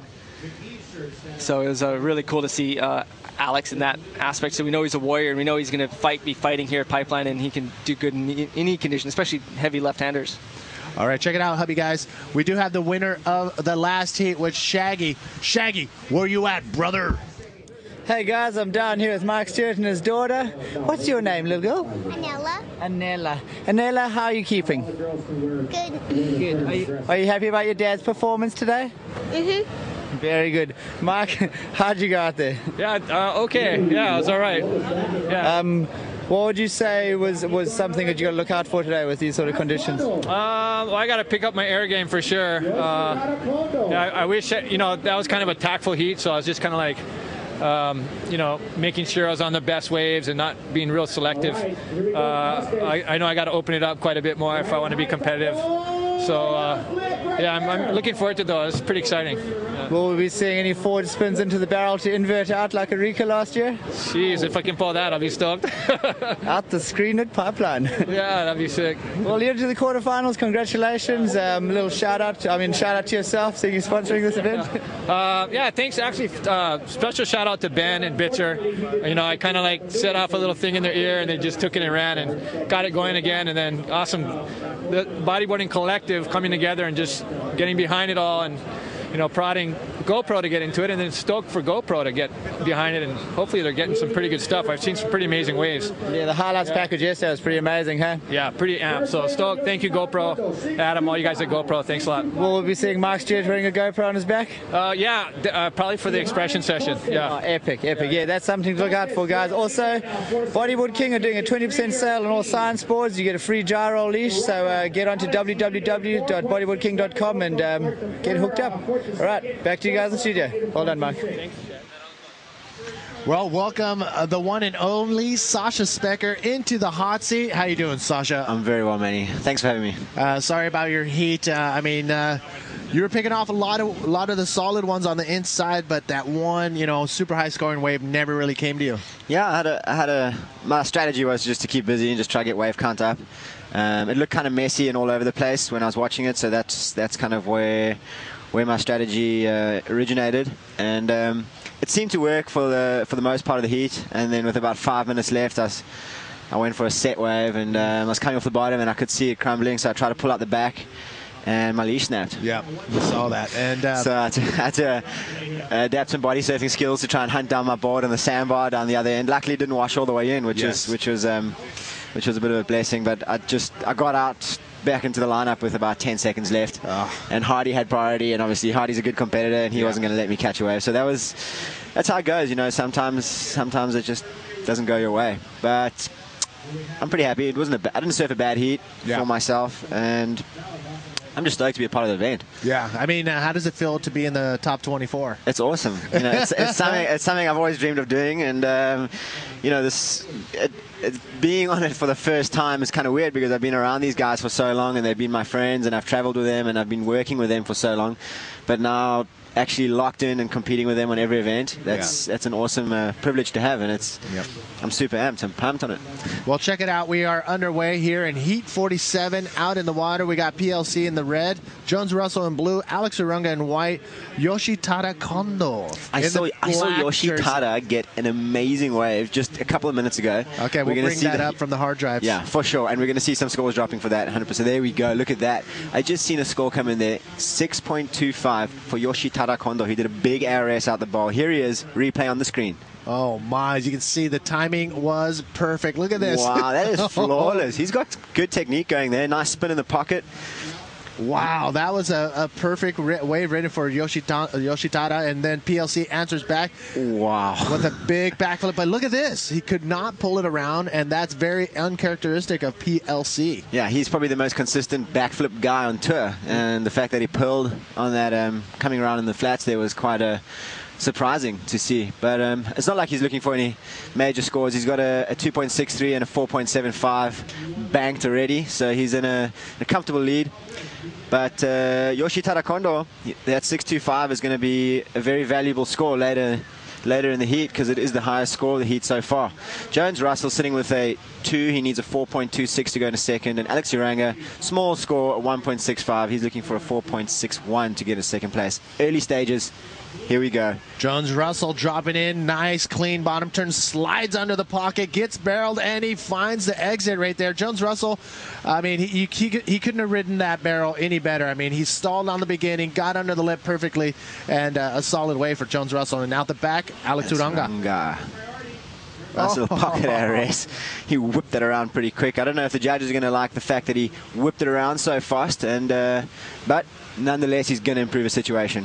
Yeah, when we'll see in the replay, it looked like he forced that maneuver just a little bit. Didn't get the projection off the lip, but was able to pull it off nonetheless. It's desperate times out there. It's not easy. Here's Jones, he's so technical. He's really good in the barrel. He's a dangerous competitor. And here he is finishing off that wave with a nice roll through the lip.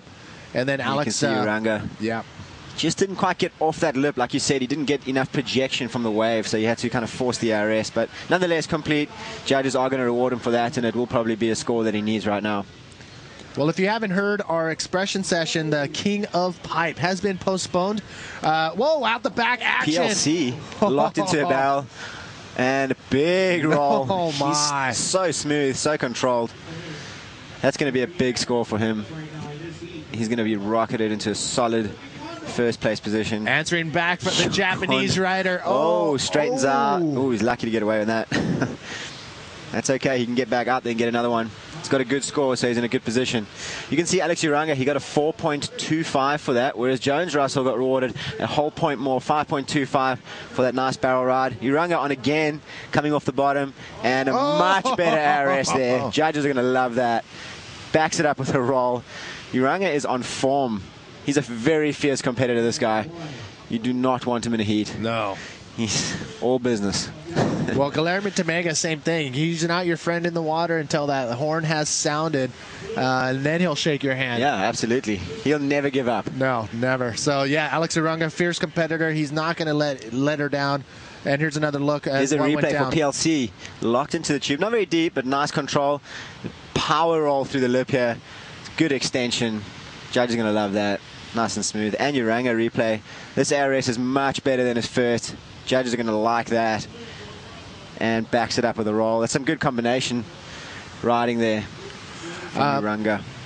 I threw out a question. I put through something on our IBA World Tour Facebook page. Any questions for you? And this is an awesome question from Graham Reed. I'll ask it right after this. Another look at Jones Russell's wave. A little replay, loopy roll. And then that was just, just another wave for Jones Russell. But Graham Reed asks, Sasha, you do both drop knee and prone. Do you use the same board? Yes, I do. I actually do use the same board. I've got a bunch of farm boards made while I was here. They got sent over with one of the younger team riders, George Humphreys, Jared Gibson. You can see PLC just coming off the bottom, looks like. Well, PLC up and riding, in and out of the frame. Yeah. Our camera Not much of a wave there. It was incomplete. For those of you who didn't see that, he did a backflip off the end. It was incomplete, though. Yeah, back to boards. I just get same boards, prone, drop knee, whatever. I guess I get to the point where I just learn how to ride a board. That's it. And they go good for both. Double string OPP, simple shape, nothing fancy. Jones Russell looking into another little under the lip RS out. Nice. He's technical, man. That's not easy to do that. That's some seriously technical riding. Nice roll off the end, backs it up. That's similar to Uranga's previous wave. So let's just see what the judges give Jones Russell for that. He is looking for a score. He needs a 5.01 to overtake Alex in second. We have about 8 minutes remaining. Heat 47, round number 6. We have one more heat to go in round number 6, and we're going to jump right into the quarterfinals. So don't go anywhere. We got tons of action all day. We also have a pretty cool expression session that we're postponing. It's supposed to go at 11:20. Look at the water angle. This is the first water angle we've got. And I seen PLC. Boom! That was a big backflip. That was what went down earlier, but a nice little quick replay from the water angle. I think Eric Schnitzler? Yeah, Schnitzler. Man, I should ask him. He's just staying with us. I think his name is Eric Schnitzler. Yes. He's from the Big Island. He's a great guy. Awesome waterman, video cinematographer. And just all-around good guy, hard worker, and awesome to have on the team with us here. Well, he's out there with like a 40-pound water housing video camera set up, and he got cleaned yesterday. Here we go, split peak. Do we have it on our screen? Yes, there it is. Short ride for Alex Urang on the right. PLC doing a flip through the lip. Nothing spectacular, and won't be one of his scoring rides, that's for sure. Out the back, everybody's ducking under a set. Oh, that was a good wave. You know, just caught off guard. You can see PLC pedaling back behind the ski there, just to show you how close everything is together. The ski just sitting in the channel, watching it front on. This is PLC's last wave. Little flip through the lip. Got caught up in the white water a little. But yeah, judges will give him something for that. I think got a 2.25 or something like that. Well, PLC's in the lead right now, 4.75 and a 7.75.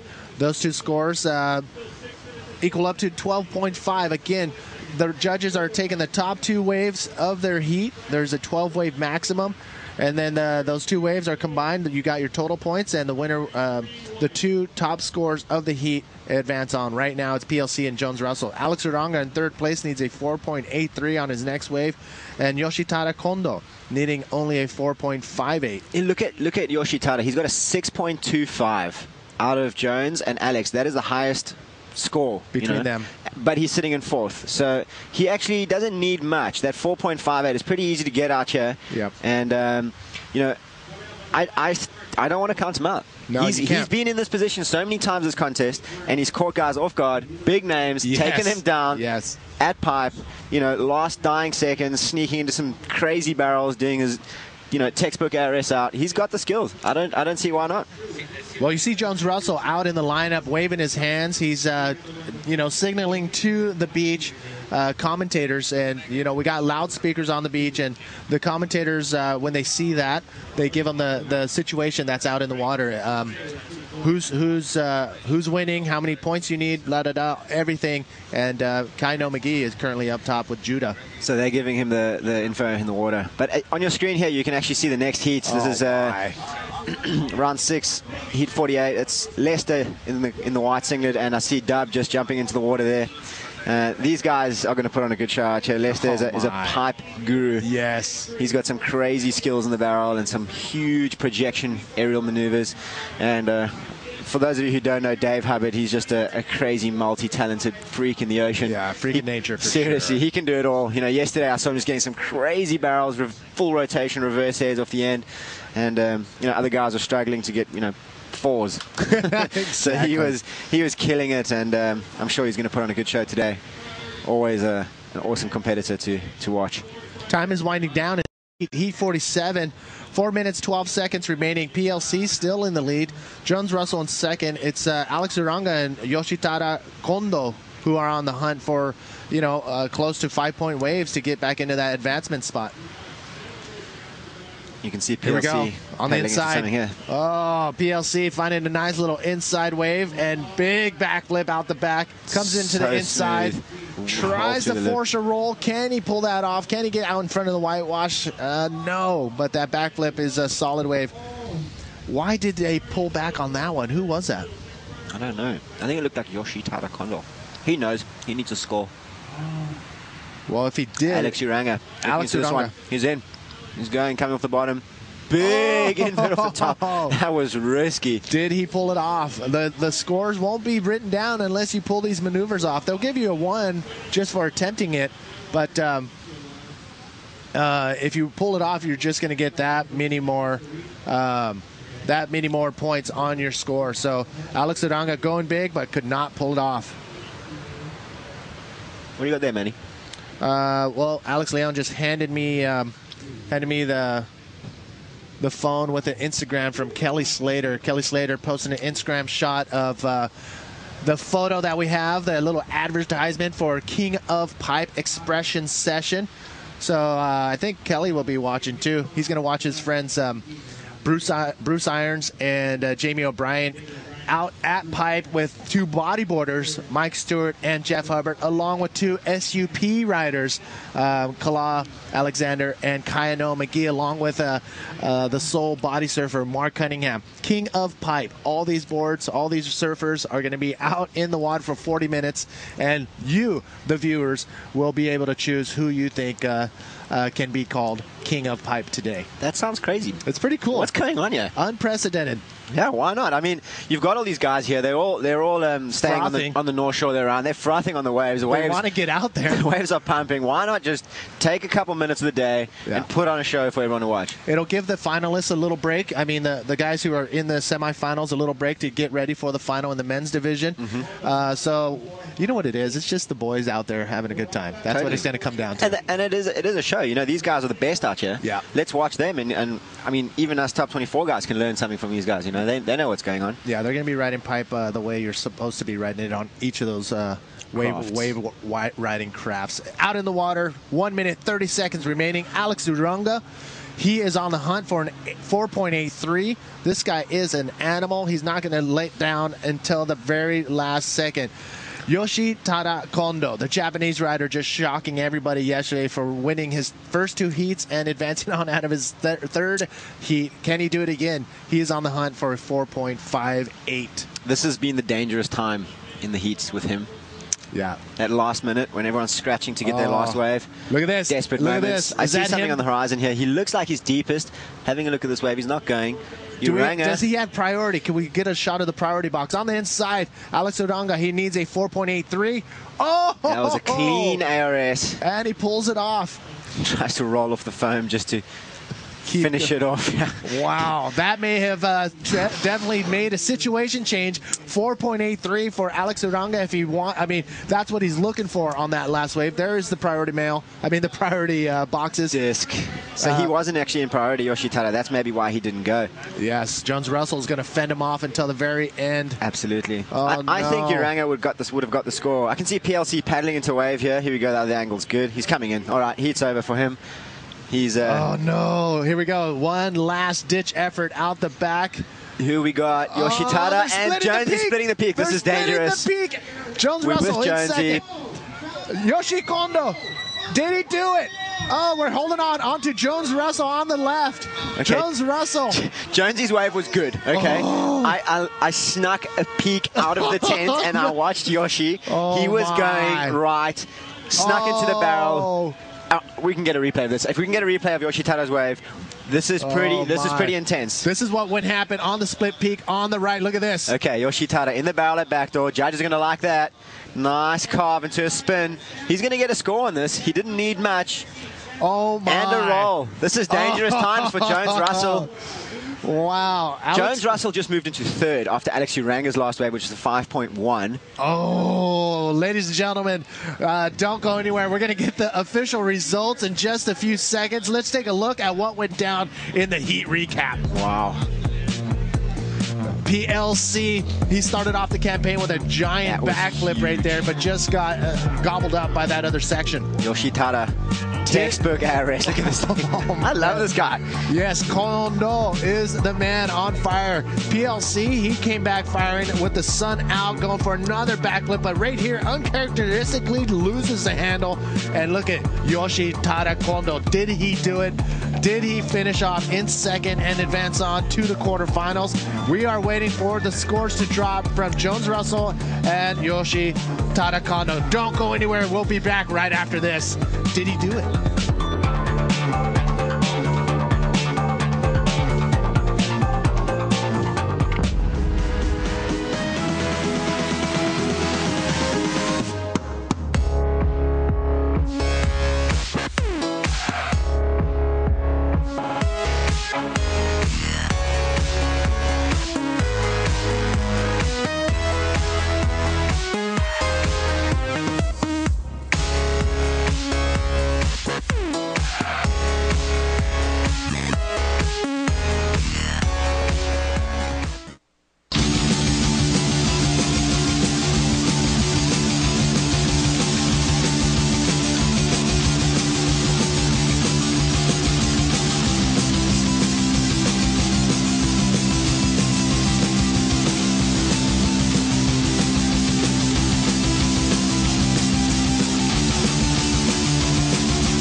Welcome back, everybody. The celebration is still going on down on the beach for the Japanese rider Yoshitara Kondo.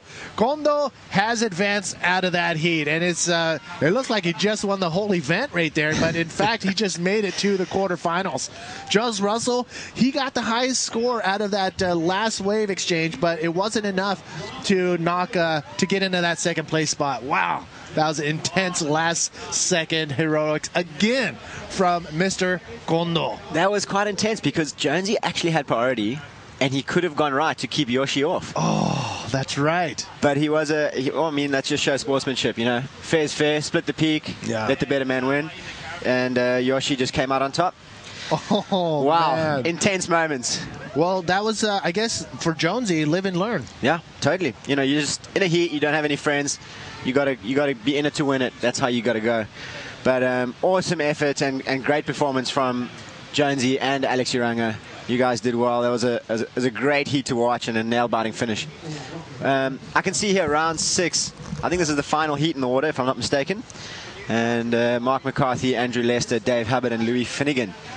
And they're all just kind of browsing through the lineup. I can see Dave Hubbard paddling into a little one at pipe here, coming off the bottom, and a big invert, good extension. He's got those up his sleeve all day long. Dave Hubbard, a dangerous competitor out here at pipe. Drop knee or prone, doesn't matter. And conditions a little bit bumpy, windy, but still some good pipeline barrels, backdoor barrels. And this heat should be action-packed from what I can see here. Mark McCarthy, Andrew Lester, Dave Hubbard, Louis Finnegan. All of these guys have put up some big scores in recent years. And here's a little replay. Dave Hubbard in that last wave. He hits it perfectly with a nice full extended invert. Little claim duck out.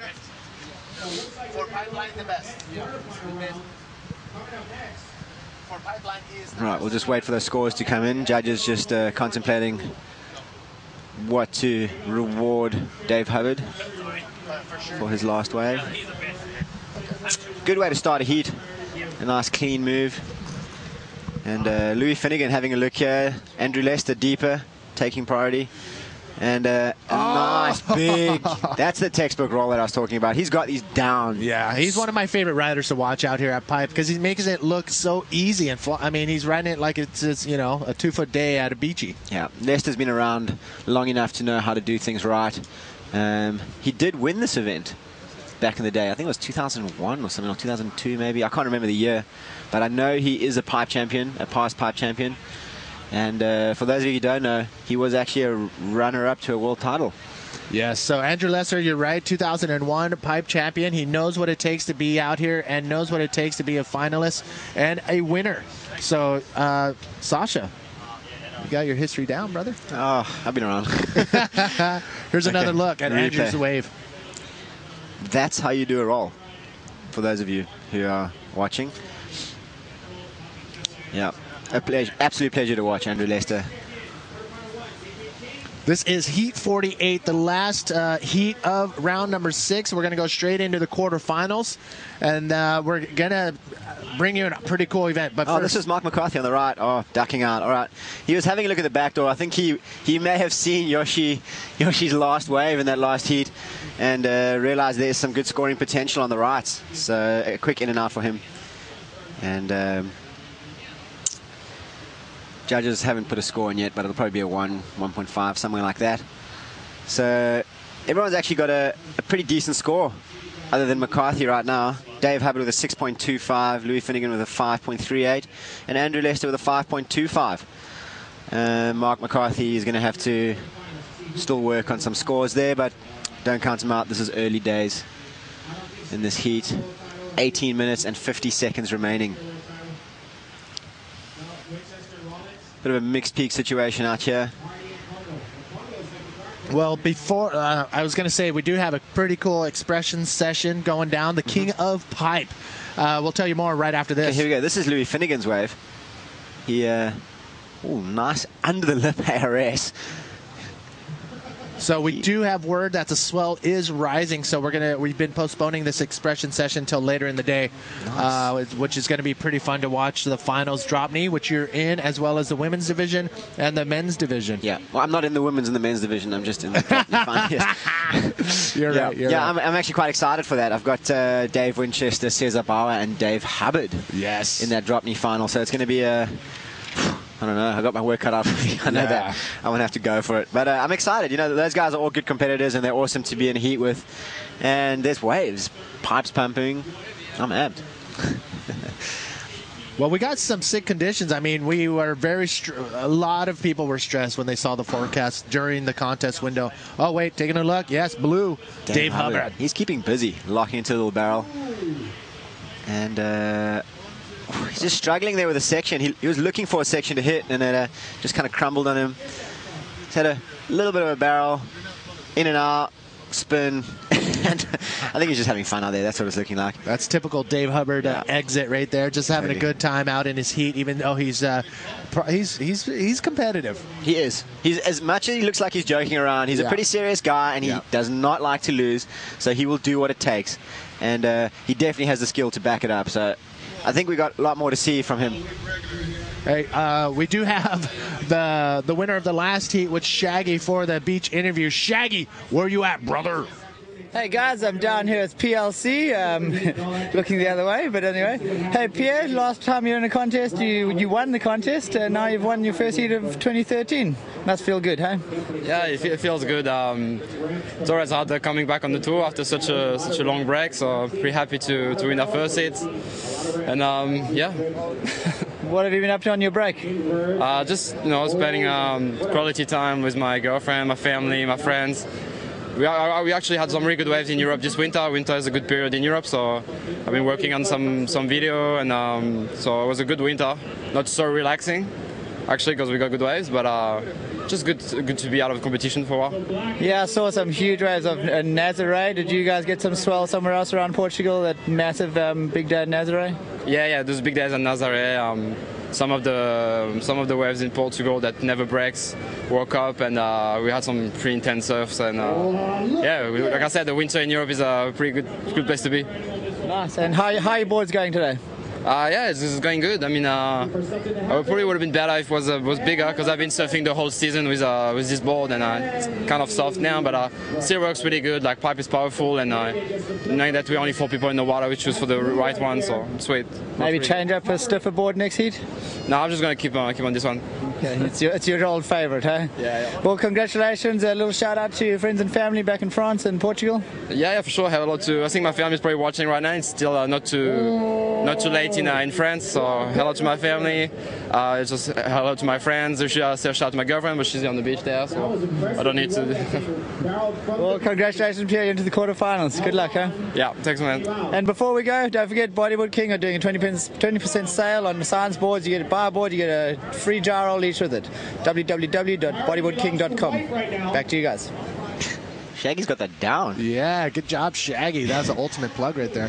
And well done, Pierre. Congratulations to PLC, now currently out in the water with 14 minutes, 45 seconds remaining.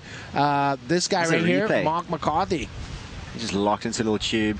He was looking for the section, just crumbled down on him as he opted to pull out the back. You don't think he could have punched through that? He probably could have, but he knew he got the score just with that barrel. So watch Louis Finnegan here. Nice big flip. Yes. Kind of off the end of the wave. Looked like he lost his grip too as well on the landing. But nice move. Let's just see what the judges give him for that. We'll see. That's their job, the technical part of it. I would never want to be a judge. No, that's some serious stressful work, and I gotta say, these guys did an awesome job. Dave, just parking his bones in the barrel for a little bit. We got that the Bodyboard King water angle. That was pretty sick. We're going to see some more clips of the water angle. And shout out to people tuning in from all over the world, taking a look at this one. Mark McCarthy dropping in. Staying busy, locking into another little barrel that just crumbles down. Get out of there. I think that one gobbled him up, yep. He did well, though. That wave just didn't work out for him, I guess. It just pushed down. His last wave, as you can see on your screen, a 6.68. That is the highest score in the heat so far. So he's really only have to look for one more solid wave. That's it. Like I mentioned, he knew he had the score when he made it out the barrel. And the roll would have just been too risky. Yeah. Maybe you lose time as well. Lose time, and the judges might think you've lost control a little bit if you don't land it or something like that, score you down. Here's Lester's coming off the bottom. Perfect style. Nice backflip. Oh, my. He's got those down pat. That's incredible. I wish I had my camera on the side, on the beach, taking photos. You're just going to be loading up. Yep. I've been busy this morning. The guys have been ripping. So we got plenty of good content coming, and we've got Chucky shooting it as well. This is a replay. Watch this backflip. Look at his rotation. So good. Flawless. He landed on the tail, but he actually over-rotated a little bit. But no problem. Good recovery. Yeah, it made it look easy. Andrew Lester clocking in his second wave, I believe, waiting for that score to drop.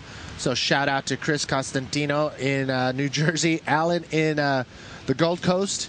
We Bodyboard are all watching from the UK. Joao is in Braga, Portugal. Jordan is in Cornwall, England. Anthony, what's up in Newcastle, Jordan? Kyle in California, and Lazo's in Greece. So we got people tuning in from all over the world, and we can't thank you enough. You're the ones that are making it happen. That's awesome to have you guys watching. And to be even more interactive, head on over to the IBAWorldTour.com website, scroll down, click on the Science Bodyboards web banner, and you'll have a chance to win a pretty sick gyro, Mike Stewart, or Science t-shirt. And if you win a t-shirt, you'll be tossed in a pool to possibly win a board at the end of the day, a science board. That's a score. Look at Leicester this. again, staying busy. Spin into the barrel. Is he coming out? He's coming out. That was incredible riding. Wow. My. Well, that just shows why he was runner-up for a world title and has won this event before. That is exactly what you need to do to get there. That was insane. How tight did he have to spin to be able to get back under the lip? Here we go. You got a replay. This is going to be incredible. Look Spin at that. into the barrel. Re-engage his rail into the face of the wave, pretty much blindfolded, and he comes out of that barrel. That is incredible. One of the most technical combination of maneuvers we've seen all day. Judges are going to love that. Oh, man. Judges are absolutely going to love that. Yep. Oh, my. Oh, thank you, Big Todd, handing over lunch. I see Dave keeping busy here as well, locking into a little barrel.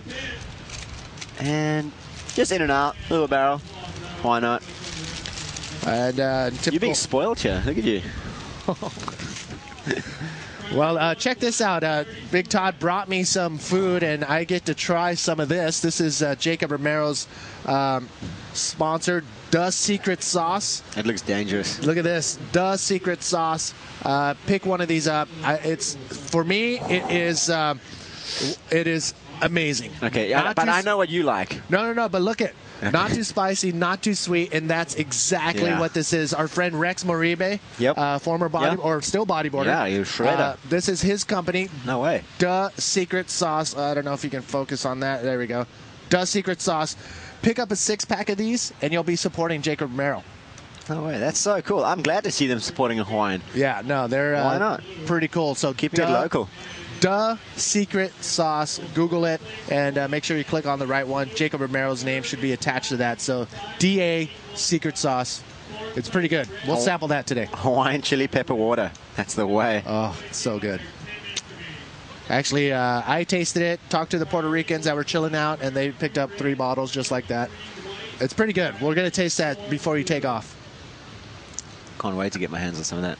9 minutes, 35 seconds remaining, and look at that. Give us a situation. Leicester, commanding lead, 6.63 and a 5.9. Oh. Dave Hubbard, he's been keeping busy. He's got a 6.25 and a 4.93. Louis Finnegan, although he has a 5.38 and a 4.93, which aren't bad scores, he's in 3rd place. He needs a 5.81 to go into 2nd. And Mark McCarthy with the highest wave score of the heat, a 6.83. He's looking to replace that 1.7. He needs a 4.5 to go into 2nd place. Dave Hubbard keeping busy, just in and out. That wave just didn't work out for him. So now you've got the situation. There is 9 minutes left. These guys are all in the lineup. Dave's going to make his way back out there and see if the situation can improve for any of these other riders. Someone's going to go, someone's going to stay. And that's the hardest part. I know. Well, at least you, I mean, you didn't make it out of your heat. No. But you still get to ride pipe once again. You're in the drop knee final. Yeah. No, I'm stoked. Look, you can't make every heat, and like I said, someone's got to win, someone's got to lose, and today wasn't my day for the prone. Maybe it is for the Dropney. Who knows? Ooh. Ooh, I like it. Yeah, stay positive. Well, you won last year here in the pipe challenge, and in the Dropney division. You can do back-to-back. That would be lovely. I would love to do that barbecue at my house. Yes, and we'll do an interview on your win the next day. Yeah, that's a good idea. Andrew Lester, replay. What do we got here? That's that spin into the barrel again. That was insane.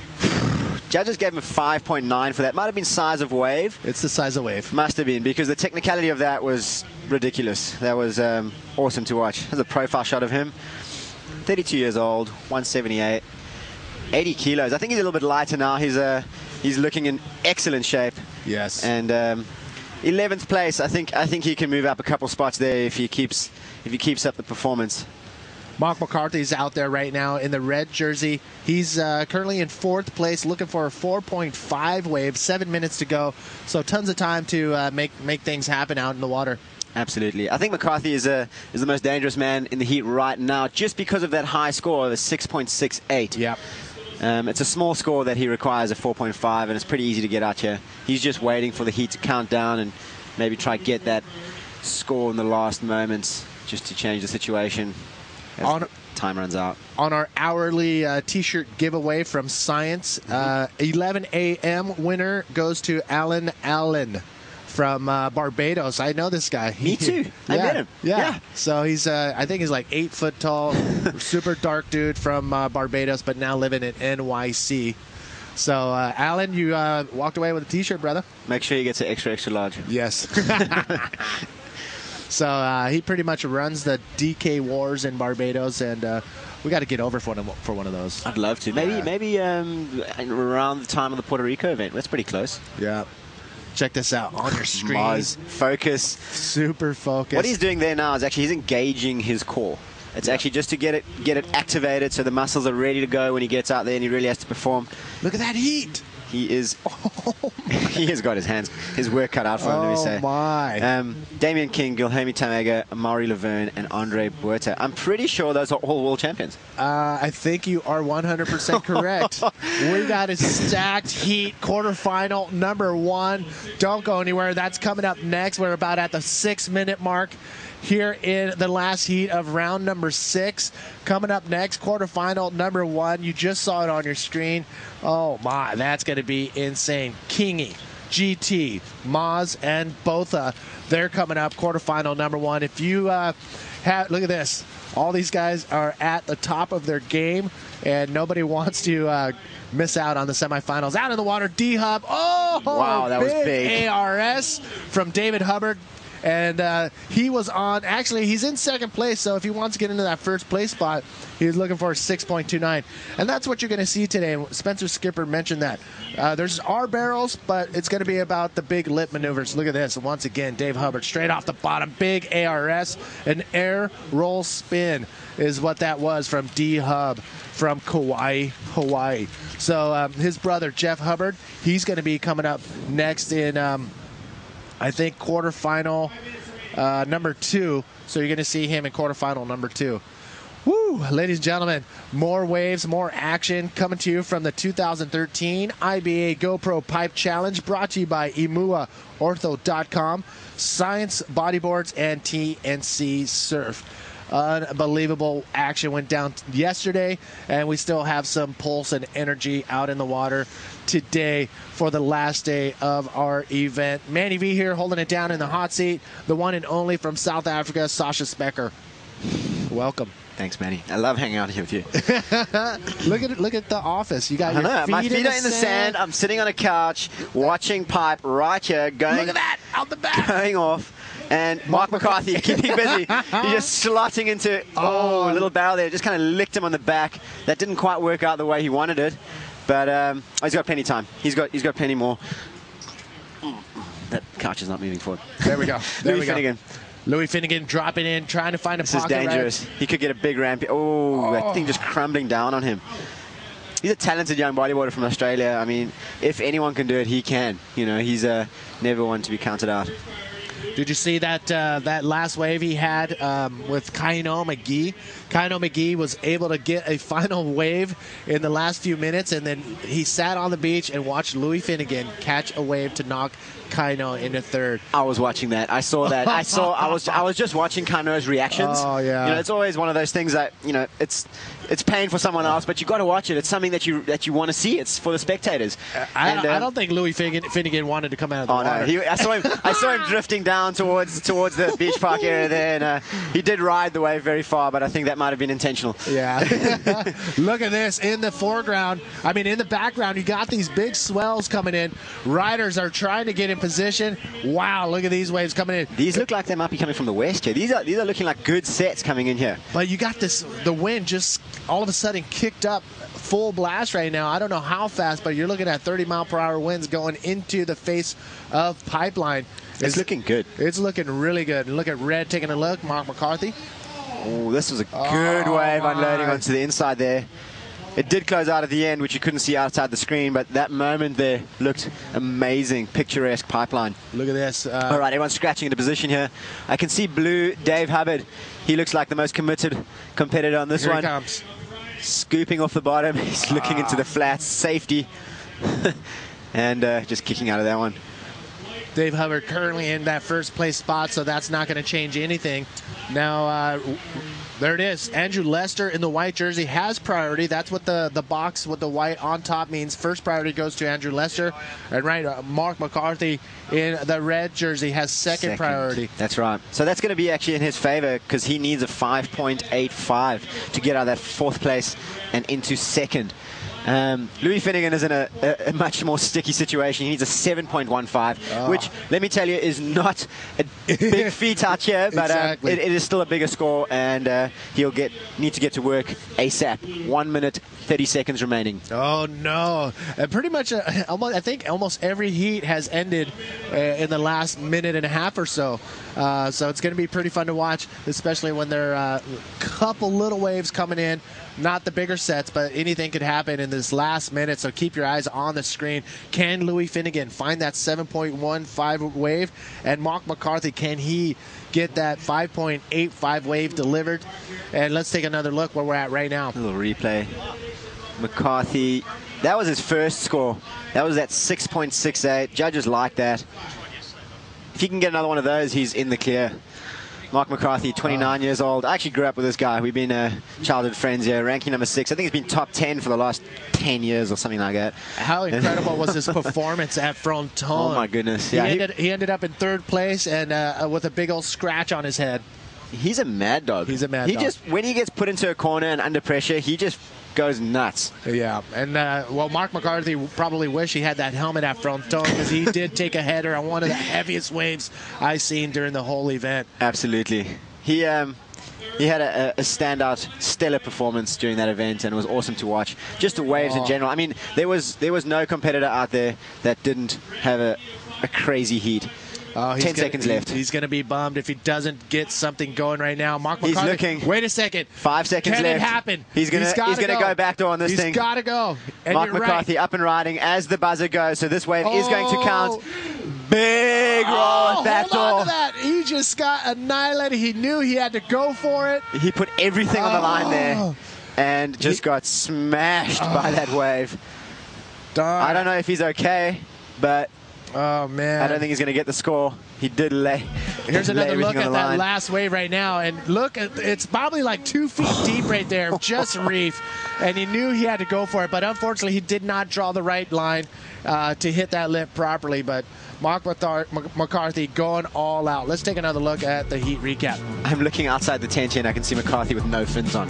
So he got smoked on that landing. Lester again with that technical spin into the barrel. He's incredible to watch out here and deserves to make it through that heat, along with Dave Hubbard with a nice extended invert. That was his first wave of the heat. Nice way to open up. And McCarthy did get one good one, this barrel. The judges did like it, but he just couldn't find anything to back it up. And Lester again here, some textbook backflip. I mean, that's as good as it gets. And I'm sure we'll see a wave or two of Louis. Here we go. Louis with a nice under the lip ARS, clean and smooth. Young Australian talent. So Louis Finnegan and Mark McCarthy may have ended their competition. Lester, Hubbard, we'll see them later. We'll be back right after this. Don't go anywhere.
Thank you. Welcome back to the IBA GoPro Pipeline Challenge 2013, presented by imuaortho.com, Science Bodyboards, and TNC Surf. I'm Alex Leon. I'm just replacing Manny while he's on lunch. It's a long day for Manny, so he needs to have his little rest. Yeah, How are you, Sasha? I feel for the man. He's an awesome guy to have in a booth, and so are you. Welcome. Thank you. Once I can welcome someone into a booth, it feels quite nice. Well, I've just been on the run around trying to G up Kala Alexander, Conor McGee, Jamie O'Brien, and all the rest of them. Nice. This is sounding like I don't really know too much about this whole expression session thing. Why don't you just fill me in? I actually don't have all the information, so just let me know what's going on here, and then the viewers can also get a little bit of a feed on what's cutting. Okay, well, actually, we're going to go into that expression session now, but we pushed it back because there's swell coming. It's supposed to rise up to about 10 to 12 feet by this afternoon. So okay. The boys wanted to push it back, so I agreed when Kalar asked. And yeah, they wanted it in a bit better conditions, a bit bigger, so we thought, we'll hold off for that as we look here, Andre. It looks like a GT, actually. Oh, GT. Just a nice way to start a heat, little barrel, Rolo. And I did mention earlier on, this heat consists of only past world champions. All of them. Kingy, GT, Amori, and Andre. How's that? That is a crazy lineup of guys in a heat. This could be the final, couldn't it? Seriously. You know, Dre's won out here twice. Kingy's won out here once, I'm pretty sure. Moz won out here in 2010, I think, something like that. And I don't know how many times GT's won out here, but I'm sure he's won a couple times. Maury won the year he was world champ. That's it. So that's all of these guys are danger men out here and know what it takes. We can see Mars scooping into a little one here. That wave just kind of breaking on his feet. And busy nonetheless. Wow. Spin with a big RS. How does he do that? He just got crazy projection off that little section. And okay, the Dre scoop into the barrel. Such control. And just traveling through that with a nice big RS to finish off. Andre is back. I can say it like that. I can say it like incredible. that. Andre is, yeah, he's looking incredibly good this whole event. And that last wave really just stamping his authority all over it. Well, he was surfing here in January and December. Yep. And he was scoring. Yeah, there I was saw some of that. bodyboarders here, and there was a podcast came out, and he was getting so deep. I saw like a pulled back shot, and it was like third, second reefing washing through. Okay, here's Mars, just a little replay. This wave didn't look good in the beginning, and then the scoring potential just grew massively at the end with that. Full rotation. Wow. Judges are going to like that. Rewarded for full rotation. Judges are going to like that. And here's Dre just weaving through the barrel and just finishing it off with an RS. I think he heard what the other guys are doing, and he's like, oh, I got to do one of those. Thank you very much. That was insane. Back to Dre at pipe. I saw a clip a while back, and they showed a pulled back shot of Andre just sitting out in the lineup, and there must have been about 10, 15 guys. It was huge, second reef washing through, and he was literally sitting like, you know, no man's land between pipe and off the wall, looking for those draining deep ones, and just completely casual, just hanging out there. You know, guys, I'd be scratching for the horizon, and he was just very casually sitting there, and that just shows how comfortable he is out here. He sits in the. He doesn't sit in the zone, but he sits in the zone. His own zone. The zone's zone. Yeah. He just turns around and scoops over, and the surfers can't get him when they're on that roll in. It's just too heavy. He turns around It's and he just sits right. He takes off under the lip. Here you got a water angle. I think this is Dre's flip on that last wave. Thanks to the Booger King water angle. Bodyboard King water angle. Bodyboard King. Excuse me. And Eric Schnitzler is actually operating that camera. Good waterman. Thank you very much, Eric. From the Big Island, now currently resides in Tahiti. Why not? I mean, why wouldn't you? Yeah, I know. Wouldn't complain. Right, little score update here. Andre with a 9 on his last wave. Here he goes again, just spinning and looking for the barrel again, just under it, little RS out. He's got all the moves. He's just, I guess that one didn't really work out for him, but he just showing that he can do everything, and nothing's changed over the years. I'll get you back to those scores. I'll read them out for you. Andre sitting with a 9. Maury Laverne sitting with a 6.13. Guilherme Tamega a 4.5. And Damien King still to open his account. Here he goes. Damien King coming off the bottom and pulling out. That thing just crumbled down on him. Probably a good call. Pull out of that and just start again. So 18 minutes remaining. This is quarterfinal number 1. And like I said earlier, we push the expression session back till probably after the semi-finals, probably around 1 o'clock, 1:30. We'll have that run, but I think we've got an interview on the beach here. They want to count down on this. Back to you, Shaggy, on the beach. Perfect. Hey guys, I'm down here with Dave Hubbard, the winner of the last heat, and probably one of the most versatile bodyboarders on the planet. Dave, it's amazing what you're doing out there, prone. Cheers, thanks. Yeah, I was just really happy to make it through that one. It's a little tricky, it's all over the place, but put it together somehow. Yeah, it was awesome to watch. What's your secret? What do you do in the morning to get ready for a day like today? Just try to do the same thing as every morning. Keep it, basic. Do your routine and treat it kind of normally. So I'd stretch and have breakfast and just relax, watch the waves and stuff. Bit of Raisin Bran? No, oatmeal usually. Oatmeal. Good oatmeal, some cold cut oatmeal, good for high fiber, lasts long in the stomach. Yeah, and a big smoothie for sure, lots of fruit. Well, there you go, Dave Hubbard eats oatmeal and smoothies. Congratulations, you're in the semi-final. No, quarterfinals. Quarterfinal number 4. Excited about that. Shout out to the boys back in Kauai. Aloha and mahalo. How's he doing has he picked you, D-Phil?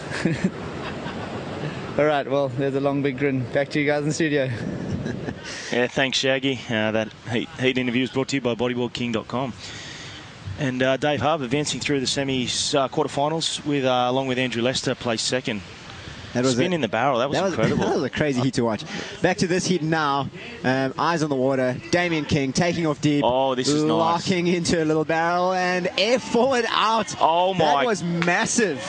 That was the best move I've seen so far in this event. That was incredible. Hands down, the best move I've seen so far. Well, he was in 4th. He had a 1.38, needing a score. That will be a score. GT parking his bones in the barrel, and that thing just closing out on him. That was kind of dangerous right there. I hope he's okay. Oh, God. Get me a replay of Damien King I'm right now. I'm sure that was incredible. Okay, hold on. Here we go. Dre just taking off on another set wave, driving through the kind of a fluffy section of the barrel and pulling into the closeout. That one not really counting too much. But, yes, I hope we can get a replay of that Kingy wave. There's a bit of action. We'll just play it after we see Maury Laverne taking his second wave here. Answering back. Maury Laverne, big RS through the lip and just getting caught up there. Just coming unstuck there to a bit of a chandelier where he hit it. Yeah, that was a difficult wave to punch through. It was a big set wave too. Here's a replay. Here we go. Kingy, full speed off the bottom and absolute perfect air forward. He had a little air kick going on there. And I've got Manny in that jumping back in here in the booth watching the replay. Get out of here, Manny. that was awesome. Kingy just showing how it's done. And I'm interested to see what the judges are going to give him for that. It looks like he might have priority. No, Blue. Blue's been given priority. Okay, Blue got out there first. Look, and it's Jared Houston sitting on the beach, just getting ready for his heats, psyching himself up. He's going to be sitting with Spencer Skipper, Jeff Hubbard, and Ben Player out in the lineup. That's quarterfinal number 2. Shuckers to everyone out there. Yeah, Jerry. So Kingy got an 8.68 for that. That's a big score. I mean, we are at pipe. They're looking for barrels. So maybe that's why they didn't give it anything higher, but that is still in the excellent range, and I mean, it is a big score, and he's going to be very comfortable in second place with that behind Dre, who's got a 9-point ride and has to replace a 2.5. So Kingy only needs a 2.83 to overtake Andre, which, I mean, that's nothing out here. That's not even going to be a task. I wonder why they scaled that, because Andre got a 9 for his flip. Maybe it was the little barrel he got before it. Yeah, Andre kind of weaved through a couple sections of the barrel. Yep. And the judges really like it, especially because it's pipeline. You know, we're looking for barrels out here. Yeah. So anyone who can really find a barrel and then finish it off with a move, that's what they want. And not to take anything away from Kingy's air forward, that thing was amazing. But say he had got a little barrel before, I reckon it would have been a 10. Yeah, or close to it. Yeah. So, I mean, that's an 8.68 is going to be hard to get out here with anything other than barrels. So. Well, GT, I mean, he's got a lot of work to do, and so does Moz now. Yeah, they're both looking for some serious scores. I mean, Damien King is counting a 1.38. So once he replaces that, Amari Laverne is going to need a lot more than a 3.93, and Tamega is going to need a lot more than a 5.57. You know, yeah, Andre's backup score is a 2.25, and you know. Yeah. He gets those with his eyes closed. Totally. So there's a lot going to happen here. It's 13 minutes and 8 seconds remaining in this heat. These guys are going to be busy for a while still. So there's a lot of changes to happen. And generally, it's the end of the heat anyway that gets really interesting when there's a minute and a half or 2 minutes left and everyone's kind of desperate for scores and they know what they need. And that's when everyone just pulls out waiting for got a little bit of positioning. Paddle, he knows the zone. He might be in third or fourth. All right. It's remaining. From previous heat. And look at this, how he locks into the barrel here. So comfortable control. And he's got it down out here. What is that little backflip or ARS that he just does out of the barrel? And all smiles. Look at that. What a legend. Riding that are doing this is incredible. He's all smiles and shuckers. I like that. Yeah. What a ledge. Big thanks to GoPro too for getting behind the event. And without them, we wouldn't be here. So thanks to GoPro, everyone in the world, go out and buy yourself. And you know what? You're watching this incredible. Those little GoPro cameras, I struggle to comprehend how they put so much good stuff into such a small little package. Oh, no. Got a little care package from the GoPro peeps back in South Africa before I left. And it felt like Christmas. It was awesome. Dre just on the shoulder of the reef here. He's going to look for a section, no doubt. And like that, and he stuck that. He stuck that. That was pretty technical. Yeah. 2.5. I think that was his strategy there. Do much. I'm sure they'll replace. And looks like GT is getting busy here, locking into a little barrel. Oh, he's dangerous when he's in there. Power roll through the lip like that. That is why he is a multiple world champion. He's got, but the hard work was done. He was in the barrel the whole way through the lip. Well, that's how GT serves pipe. Yep. He always sits in. Let's see a little replay here. This is Dre's last flip. And lands on his nose. And tweak, yeah, it was weird. And full control, nonetheless. GT's replay here. He's deep in that barrel.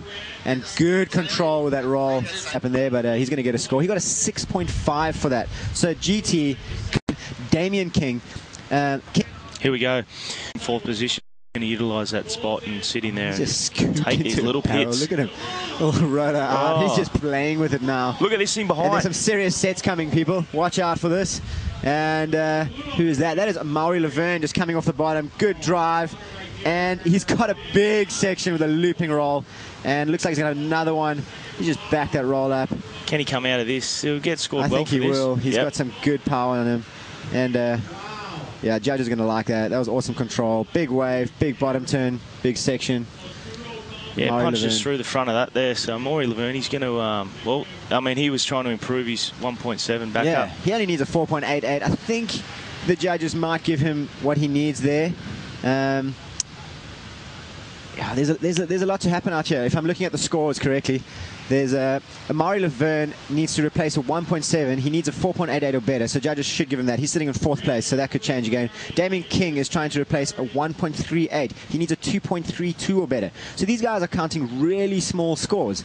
Once they replace those, I think everything will change. We're going to see what happens in the next couple of moments. 8 minutes and 15 seconds remaining. All right, the judges haven't put their scores in yet. That situation on your screen is going to update. Stand by for that. Tamega in second place. He is sitting quite comfortable there. But, all right, here we go. That's exactly what I thought was going to happen here. Amari Laverne has just overtaken everybody and moved into second place. He got a 6.35 on that last wave. The judges like those 2 rolls. There you go. That's the new positions on your screen. Tamega is back in third, and Damien King is back in fourth, but it's still, he only needs a very small score. A 3.8 will put him back into second place. So this heat is far from over. 7 minutes, 30 seconds remaining. Wow, there's a lot going on here. Yeah, a lot. Yeah, I don't know what to say. There's a lot of action that's going to go down here. Andre's just kind of moved away from the pack there. He's just trying to keep busy. He's slowly improving his backup wave. He went from a 2.25 to a 2.5, 4.08, now 4.3. Yep, he's just building. Yeah, he's just house building. Yep. Now he's got the right idea. And for someone who hasn't done a contest in a few years, it's pretty strategic. Yeah, and, he's got it he knows down. What he's doing. Well, I mean, he's sitting with a 9, so I guess when you're sitting with a 9, to do that could be beneficial, and it could be the best way to secure that first place, you know. Right now, all the riders are in the lineup. They're all just waiting for a little set wave or like a. Some cameramen in the zone there. We've got to get him out of the zone. What, in the water? Yeah, sitting right on that end bowl, so yeah, he might get in the way there. But I'm sure they'll send a message up to Kynol to get on the loudspeaker. Yep, I'm sure they'll send one of the water safety jet ski craft over there, and they'll just pick him out and move him into a better zone. Those guys are working hard out there. They sometimes just forget how close they're getting into the action. So we're just keeping an eye on things out here, and the water safety crew are on it. And we got the word that Jamie and Connor and Stuart and Kalara and that are going to wear GoPros. Jamie O'Brien? Yeah. Yeah, he's in the expression session. He's the man out here, isn't he? Well, of course. He lives just right here, doesn't he? Right behind, yeah. Yeah. Well, I mean, if this is your front yard, I mean, that's how it should be, shouldn't it? Oh, yeah. Yeah, no, I've seen him get some incredible waves out here. He's a talented wave rider, and he gets some crazy barrels. He's quite something, actually. We had him in here yesterday in the booth with Manny, and I was geeing him up saying that Stuart's got him covered, so it'll be interesting to see what happens in this expression session. I like hearing that.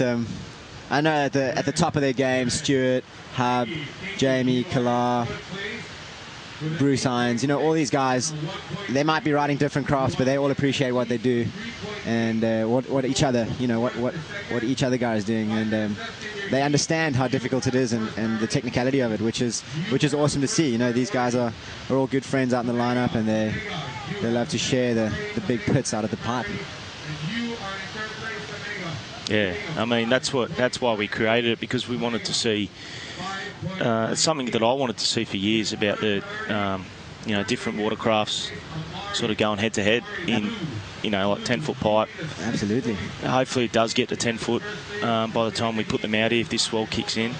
Well, even now, there's been some incredible rides. I mean, Kingy's there forward. That ball, imagine that hitting that on a surfboard full speed, and I've seen Jamie doing some crazy flips out there. He can maybe do something like that. I mean, I don't get to see that every day. I'd love to see some of that, or especially Hub. live. Especially or Hub. I mean, Jeff as well. You kidding? Yeah. So don't miss it. When are we going to see that? When are we going to see this expression session? Well, actually, we're going to reassess the conditions after the quarterfinals. Okay. And we might put them in then, or possibly after the semis. All right, great. Well, so we've got a couple of heats to go, so we'll keep you in the loop on what's going on. Right now, heat in the water. 3 minutes, 45 seconds left. What's on your screen here is live. These guys are waiting for sets, and the time is counting down. Damien King is in fourth place, but he needs a very small score. He's the danger man right now. And Wilhelmi Tamega sitting with one decent score, 6.5, and one average score of 4.5. He needs to improve his situation drastically. He needs a 5.98 to go into second, which he can do in his sleep. So this heat is still wide open. 3 minutes, 15 seconds remaining. Dre keeping busy. He's still building house, spinning into the barrel. I don't know if he can come out of that. Oh. What? That was incredible. He just did that blindfolded. Yeah, that was sick, because he come out of punch through the foam ball there. Yeah. There was no open. That was pretty tech. I think he saw Lester in that previous heat. Here's Kingy just scooping into a heavy-looking one. And Damien King has improved his situation without a doubt. I don't know what the judges are going to give him. He just got another barrel and a bash reverse off the end. Wow, well done, Damien King. That was incredibly served. This is going to change things up seriously here. He's coming in. He knows he's not going to be able to better that. Not in 2 minutes, 30 seconds. He's already on the sand here. I mean, he doesn't want to use his priority out there. Probably won't get it anyway. Nah, he's done the right thing here. Let's have a look at this. Here's a replay. Look at this. So technical on the scoop. He's in the barrel. He's deep, riding that foam ball. Comes out clean. Kingy is on fire right now. Look at him. He's another little barrel. Oh, and a bash reverse. Yep. That's what the judges want to see. Damien King, Good he variety. went nowhere, did he? Here's a replay of Dre. He hasn't disappeared from anywhere. I don't know how he did a spin in that. I know. Andre's just toying with it. Well, look, there's 2 minutes to go, and I mean, Kingy's now, he's going to jump back up in the lead. Absolutely. Yeah, Kingy, I'm pretty sure he needs a 3.8 to go to second. He's only going to need a 6-ish or something like that. I'm not quite sure exactly what he needs for first, but we'll see once that comes in. But I think he's going to go to first. He's going to go to first after that. So there we go. Kingy went into first place. He got a 7.75. That means Dre's in second, Maori in third. And those scores will come up on your screen shortly. I will fill you in exactly what the situation is. I'm just listening to the beach commentary doubling up here, so I'm giving you the lowdown scoop as it happens. Here we go. Damien King, first place. He's got an 8.68 and a 7.75. He's got a total score of 16.43. Dre with a 9 and a 4.3. He's still sitting in second place.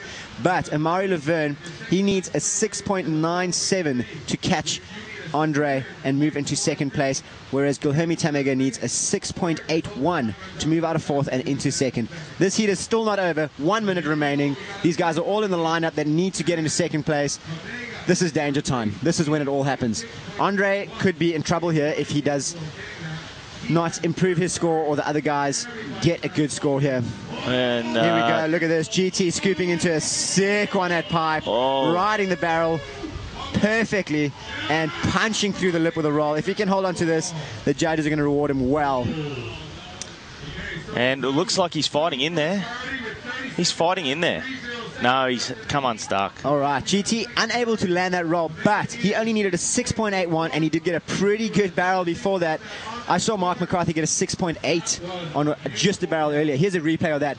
He's sitting real pretty, full control, full speed. He was kind of deep in there, and if he had landed that roll, I'm willing to guarantee the score, but it's a touch-and-go situation. The judges, I'm going to leave it up to them. They've been doing an excellent job. That's the end of the heat, by the way. Amari Laverne just slapping the water there, showing a bit of frustration. Heat recap. Damien King, look at this effort, what he does here. Incredible. Amazing. Perfect timing. Legs everywhere, so high. That's He's timeless. an 8-foot drop there Yeah, from that's the top. timeless stuff. Beautiful. Mars, he surfed incredibly well in this heat. Just he was on the receiving end in those last dying seconds there, and he's unlucky. King, he just backed it up with that wave. I mean, if you can finish off with that, that's it. Just stamping his authority all over it. I see him walking past the tent. He's all smiles, all smiles. Well done, Kingy. You did well, though. And Mars again here. Nice, clean, powerful surfing. Yeah, strong rolls here. Yep. That was his 6.35. The other guys are just, on form. And we just So got it some looks like scores through. Tamega got the score, so that puts Andre into third place, Amari into fourth. Advancing through that heat and into the semi-finals are Damien King in first, Guilherme Tamega in second. He got a 7-point ride on that last wave, and that was We'll be back right after this, boys.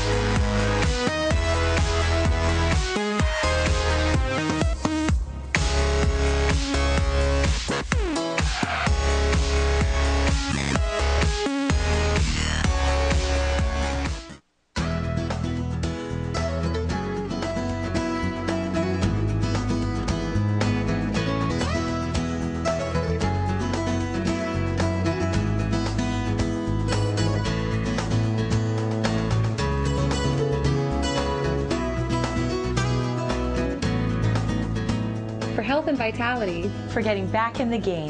Imua Orthopedics, Sports and Health. Moving you forward. Yeah, welcome back to the IBA GoPro Pipeline Challenge there, and we just saw Damien King absolutely tear that heat apart. There's Andre on your screen. Unlucky mate, he was in second place for first place most of that heat and ended up coming third. He put on a stellar performance. That was awesome to watch. Andre just really showing how it's done. And this is live action here, this heat. And no, this is a repeat. Oh, this is a repeat.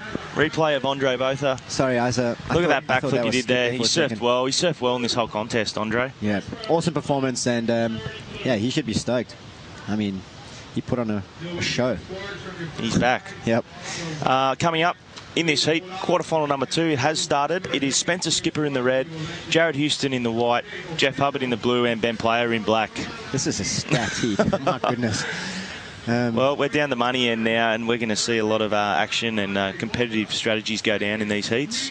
Let's have a look at the replays so far. Oh, this is Skip. He just took off on a nice double up at pipe, and we seem to have lost the feed in here. He did a nice RS, so that's a good way to start a heat. I mean, judges are going to like that. Good power, good control. He's got those down. He knows how to do them. Well, and I believe Jeff Hubbard also caught a wave as well, and so did Jared. Oh, I can see some scores filtering in here on a little personalised. We'll see if we get some replays of those coming up. Yeah, like I said, that quarterfinal before was incredible. Came right down to the last 10 seconds. Yep. I've said it before, you know, these heats, the real interesting part of the heat is quite often the last minute. Yeah. That's when it really goes down, especially when you get to this caliber of riding, when these guys are such seasoned competitors. They know that is the kill time in the heat, you know. As you can see here, Skip driving down the line. Nice clean little invert. Now that's smart. That's a backup score. Absolutely. He's gonna get a score for that. It's just something that he's got banked, and he doesn't need to worry about a small score late in the heat, you know. And because he was in 4th priority there, he's utilised that to his advantage. By filling his time up by getting that backup score. Absolutely. And no one's even caught another wave, so he could probably get back out there, still be in 4th priority, and no one's even changed anything. So smart move. You can see how these guys are applying their acquired knowledge over the years. Wow. Well, you know what? The highlight reel is going to be incredible from this event. That last quarter-final, Andre's big flip, Tamiga's barrel. Kingy's air forward. Kingy's air forward. Yeah. Kingy's barrel to pop reverse. Yeah. I feel sorry for the guys who have to cut all this stuff together. I mean, that's just hours and hours of, like, A-grade clips. Well, we know who that is. Best stuff. That's Seamus. Who's this here? This looks like Jared Houston, bottom turning. This is a replay. Bottom turning a big power roll. Wow. And, yeah, that was a good way to start a heat, I guess. That must have been his first wave. Yeah, that was his first wave there with a 5.13 for that. Yeah, judges like that. That's not a bad score to start off. Jeff looked like he got a 5.38 on his first wave, and yeah, Spencer with a 6.63, and his little invert that we saw just a moment ago was a 4.08. So Skip in the lead. He's the only one who's got 2 waves. Jeff, he needs to get a 5.34, which is a small score. Here goes Jeff now. He's looking to get busy. A little ramp here. And there we go. Big ARS off the closeout. That was pretty risky. And, well, he knows this is the time to shine. I mean, he's not going to get another chance. That's your current reigning world champ there, and pipe champ. Exactly. He knows what it takes. Judge is going to like that. That was high risk, pretty solid section, and a clean ARS. Let's see what they reward him with that. Well, these guys are going to go into quarterfinal number 2, whoever wins this. This is quarterfinal number 2. Oh, sorry, semi-final number 2. They're going to take on Damien King and GT. Okay. So first and second out of this will be a very interesting semi-final. I don't think any of the semis are not going to be interesting right now. And you know what? We've got a Bodyboard King interview on the beach with Damien King. Where are you at, Shaggy? Hey guys, I'm down here with Kingy again. Jeez, man, talk about leaving it to the last second, 2 heats in a row. Yeah, just like, oops, not allowed to swear, am I? Just thought I'd really stress myself out, but yeah, I had that good score, got the air forward, and I got a good score on that, so I I thought, well, you know, if I just relax and just be patient, I should be able to get another one. But I gave Amori that bomb at the end there, and I was thinking, oh, maybe I shouldn't have done that. But you know, sure enough, a wave came and I got the 7.5 or something like that. I mean, I'd say an Air4 is probably one of the hardest moves for me personally to do. Did you see that ball come in? It was like a big softball just coming at you. Yeah, I did. It just kind of wedged in behind me, and I could just see it coming. I actually had third priority. I saw Dre paddle for it, and I knew I just knew in that heat I just had to go for it. So I was like, you know, you can't muck around with those guys and do your like normal stuff you'd normally do to get through heat. So I just thought stuff it, and it was the perfect bowl for it. So I just hooked into it. Oh, phenomenal. I was jumping up and down for you. I was so stoked. Yeah, no, stoked. Well, congratulations. You're the first man into the semis, or you and GT. Little shout out to the boys back in Port Macquarie. Yeah, just look, again, this is probably like, I announced my retirement the other day, so this will be my last contest. So, you know, I wanted to have a good show, and I think I owe it to everyone who's followed my career, and we'll just see how we go and try and go the whole way. I'll be following you the whole way. Congratulations, and you're in the semis. Back to you guys. Thanks, Shaggy. And what an awesome story, Kingy. Here we've got some replays. Hang on, I'll get back to Kingy in a second. Jeff Hubbard just coming off the bottom here and punting a nice little RS. That's just... that was Jeff's first wave. That's just bread and butter for Jeff. Yeah. I mean, that's just like... I've seen him... You know, he's not even thinking about that right now. He's got way more work to do. Yeah, Kingy, you know, he's been around a while. He's a past world champion, not only prone but also drop me. That's right. Announcing his retirement is quite a big thing. Especially saying that this is his last event. I mean, maybe just the last event for this year or next year, but I'm sure he's not gone for good. Kingy's not the kind of guy that just kind of disappears. He likes to bring you up and then crush you, and then bring you up again and then just bring you down. He's a bit of a comic. So he's an awesome guy to have around. He always has high energy levels and is full of fun. And he's one of the funniest guys on tour, I must say. Absolutely. But I don't tell him that. No, don't ever tell him that. And let me tell you, he's an awesome competitor. He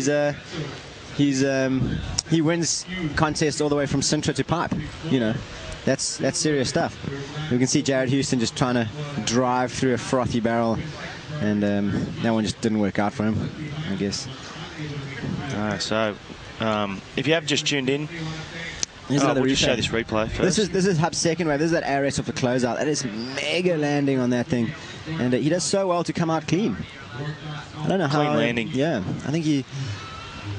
He's good at those off the closeout. We saw in Mexico last year.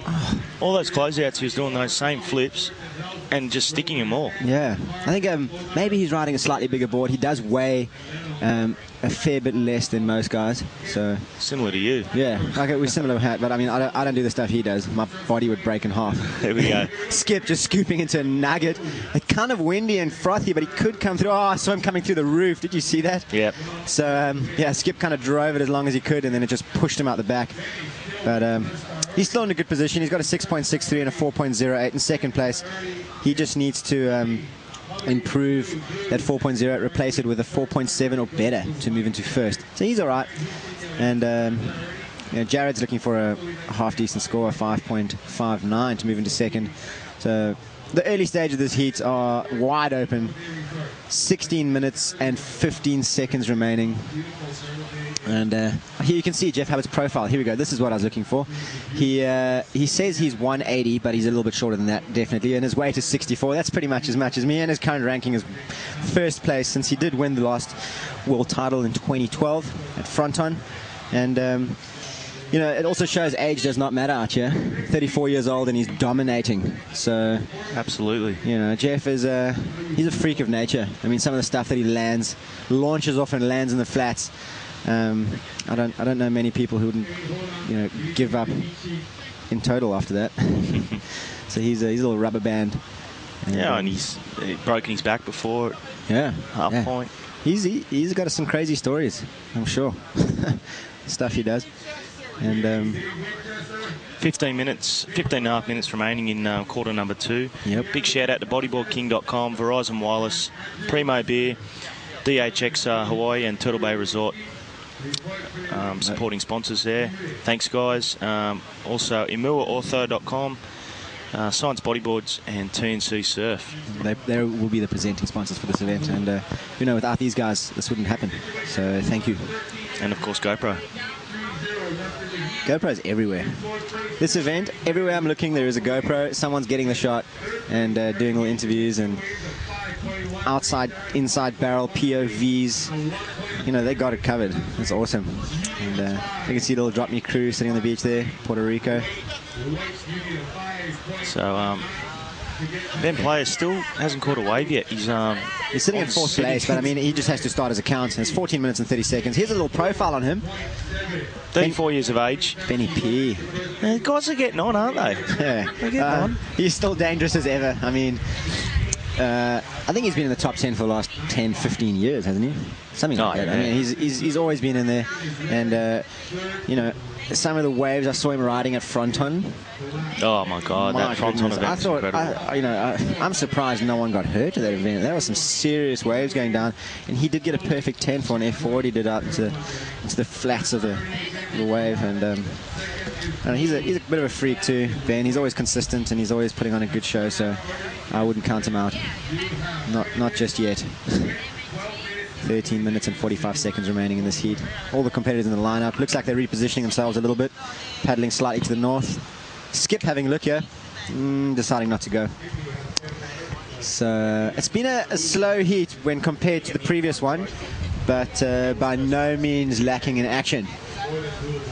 Looks like the guys are almost having a little chat out there. I just got word. Jerry. Yep. I just got word the trophies have arrived. Oh, really? I haven't seen one yet. We might try and get one in the let's see. The booth here. Let's see if we can get one in the booth, and then all you guys out there can have a browse and see what they look like. Wouldn't mind getting my hands on one of those. Yeah, well, you did last year. Yeah, you might be getting one this year. No, I won't. That's what I'm saying. I want to try and get my hands on one. That's. I'll make sure the DK one doesn't come in here. Okay, no, I want to see it, please. So yeah, let's see if we can get a hand on one of those trophies, and we can show you guys out there. And you can see the jet ski just drifting through the lineup at the back. That's our water safety crew here. These guys just making sure everything is up to scratch and everyone is in good health and safe. All right, here's a replay of Skip. That looked like his first wave of the heat, and he did a nice RS here. That is textbook, perfect landing. And that is why he did get rewarded with a 6.63 for that. And this is a second wave, little invert. That's kind of a backup wave, but a 4.08, not a bad score. And it does keep him in second place with those two scores. So it was a smart strategic move for him to get that second backup. And you can see the guy just having a look at this. Jeff Hubbard scooping off the bottom. He's got a driving bottom turn going here in a big section with a big invert. Such a smooth, cushioned landing. And Judge is going to like that. That's some high-risk maneuver on a big wave. It looks like Benny is actually going to open his account here. And Ben Player just scooping into the barrel. Very at home at Pipeline. And coming out with the spit and rolling off quite a technical section. He needs to... does he I don't know if he's going to ride out of that. And it looks like he just got caught up in the foam a little bit. I don't know what the judges are going to score that, but I'll leave it up to them. Alex, I see you got something in your hand here. What are we looking at? Well, they have arrived. Sean Tuttle has arrived. We'll try and get the camera on us in the booth.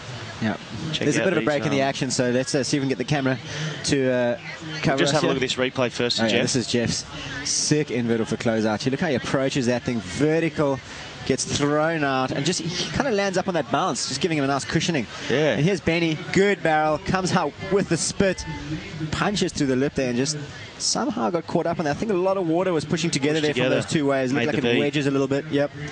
Just got caught up there. Here you go. This is a view of us in the booth with the Men's Pro Trophy. This is what these guys are fighting for out there. And I wouldn't mind getting my hand on one of those one day in my time. This is incredible. I like it. And Sean Tuttle.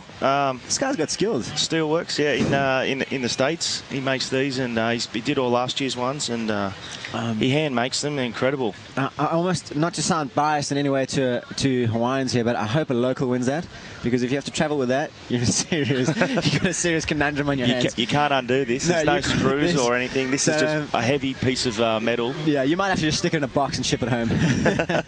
That's an awesome trophy to have, and someone is going to walk away with with that today. And it could be someone in this heat. It could be Jeff, Spencer, Jared, or Ben. Ben looking at a little backdoor one here. And just a nice full rotation reverse air. Ben player. You always can count on Ben to throw a freak move out. He's so consistent. So he actually got a 6.25 for that barrel to incomplete roll. Here goes Jeff. He's eyed something off here. And, oh. It's a wild backflip and kind of got caught up in the lip there. He just did a little eject maneuver there to get out of that wave. Yeah, back to Benny. He's so consistent. I don't know how. He just seems to land everything. And that last roll incomplete was an exception to the rule. But, I mean, exciting to watch. He's always got it down pat. And count on him to come back strong in this heat. 9 minutes and 20 seconds remaining. Ben is far from out of reach of a second or first place for this. Look at this reverse air. Perfect rotation. And, didn't get the huge sort of projection, but it was a good, what he made most of, that section. Absolutely. And just keep having a look at that one and peeling out. Two low scoring rides there for Jeff and Skip. They're just opting to pull out. So Spencer Skip has been pushed into third place after Ben Player's last wave, which is a 5.7. The judges obviously like that. And we had a little malfunction here on our electronics, but it looks like we're back. There we go. And back to the position. Jeff Hubbard in a commanding lead with a 5.95 and an 8-point ride. That 5.95 was for that ARS off the closeout, and that 8-point ride was that invert off that set closeout. So he's in a commanding lead. Ben Player just showing his BMT, just holding his ground and picking off the good wave, 6.25 and a 5.7. As we see Jared Houston taking off on a backdoor wave and a powerful roll off the backdoor closeout. Can he hold on? That is a big ask on that wave. And it looks like he got gobbled up by the masses of foam bouncing off the reef. There's probably about 2 foot of water, a foot and a half of water on that wave. That thing was heavy. So all the energy comes down in the lip and it bounces back up again, and that's the energy you need to contend with when you're trying to ride out of those moves. And you've surfed out here plenty, Alex. You know how shallow it is and how dangerous it is. Oh, yeah. The last thing you want to do is hit the bottom there. Here's the replay of this. Look how thick that lip is. He punches through it somehow, and you can see him just for a moment, and it just looks like the whitewater just engulfed him. So look how strong the wind's gone now, Jerry. Yeah. It's really not bad though. It's kind of blowing into the barrel. No, it's good. Yeah, it's just a lot stronger than it was this morning. Yep. It kind of comes and goes in waves. I think it's got to do with the sunny and the overcast conditions here. As it goes overcast, it kind of picks up a little, and when it goes sunny, it straightens out and backs off a little. So interesting times here at Pipe. Yeah, well, I mean, we're not short of waves, and that's what we're blessed about. That's for sure. We were at the start of the period. Yeah, I was getting pretty worried there for a while when I was looking at the forecast, and oh, everyone was. And me especially. You must have been worried running the contest and just trying to keep everything together.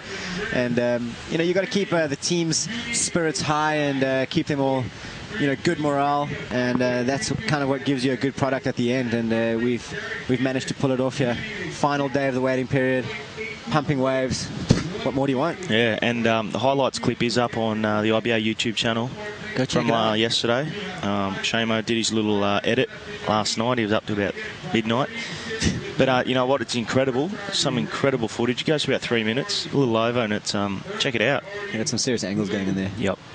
For those of you who don't get to park your bones in the pipeline barrel, have a look at it. Yeah, some GoPro footage in it too from the barrel, so it's good. Yeah. And they got things covered, GoPro. And here goes Ben Player. He's looking at a backdoor one. This is going to be interesting. He fades back just to get back into the power pocket. And the camera back on him. He's in the barrel. Can he come out? And that wave just closes out. Hopefully we can get a replay on that. It looks like the live camera angle just kind of missed the action a little bit there, but I'm sure the guys in the booth will be able to pull something up from the hard drive. Ben did not make that wave, so it probably won't go into his top 2. He is sitting in second place with a 6.25 and a 5.7. Spencer Skipper in third. He needs to replace that 4.08. He's looking for a 5.32 to go into second. And Jared Houston's got a bit of work to do here. He's got a 5.13 and he's trying to replace a 1.7. So he's looking for a 6.82 to move into second place. Shouldn't be too hard for him. He just needs to get a good wave. Yeah, we got some sets coming in here. Looks like a bit of action out to the horizon. And Benny actually managed to paddle out back through back door, and he's back. Next heat coming up. On your screen there, Mitch Rawlings in the white, Dave Winchester will be in the red, Pierre-Louis Costes in blue, and Andrew Lester in black. Now, I'm like, how are these heats? What's going on here? This is the best bodyboarders in the world going head-to-head. You don't want to miss anything.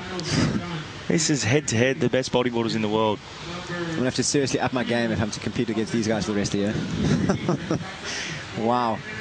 And, we're going to see you later on, Specs. You're in the drop knee final. Yep, I'm going to be busy later, and hopefully I'm going to be handing this mic over to someone else. I need to get ready for my semi-finals. I want to shoot these guys in action and get ready for my quarters, just mentally prepare a little bit. But for now, in the booth with Alex Leon, and loving it. Front row seat. My feet are in the sand. I'm sitting on a couch. I got a replay screen in front of me, and I'm directly looking at the Banzai pipeline. I mean, how much better does it get? Mate, this is as good as it gets. This is the only event that we can commentate with our feet in the sand as we look at Spencer Skipper here.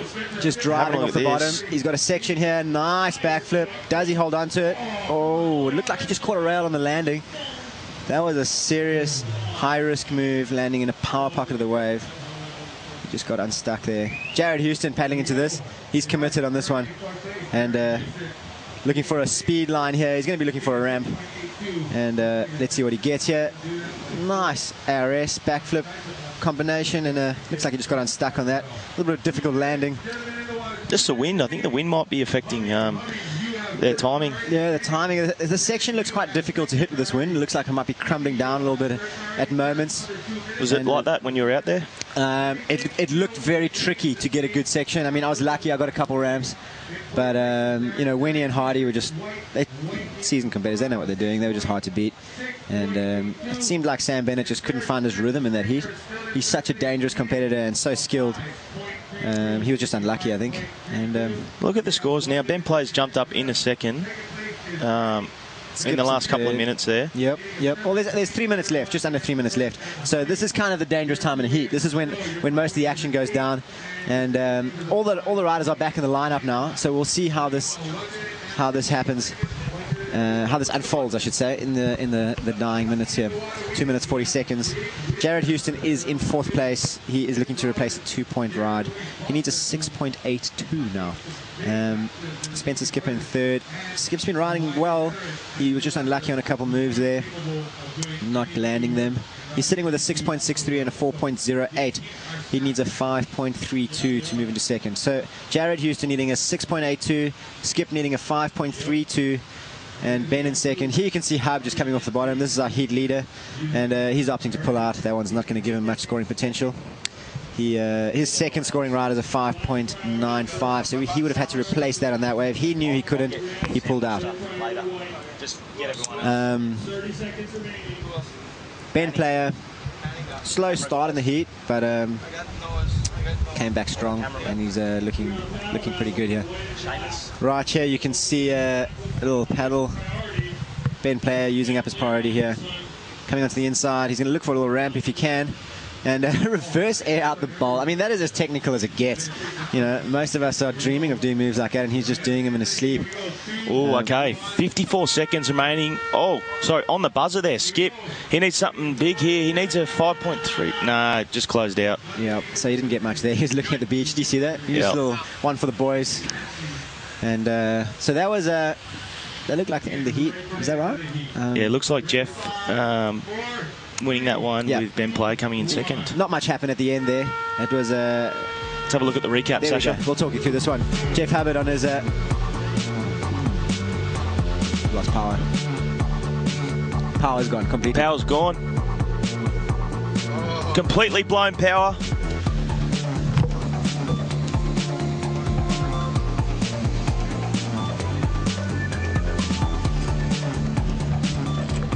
And there we see Jeff Hubbard. Nice ARS out of the bowl there. And we just lost power for a second there. And Jared Houston coming around. I think this is a nice roll he did. And there we see him. Nice clean there. And we'll be back with quarterfinal number 3 after this. Here's a little break.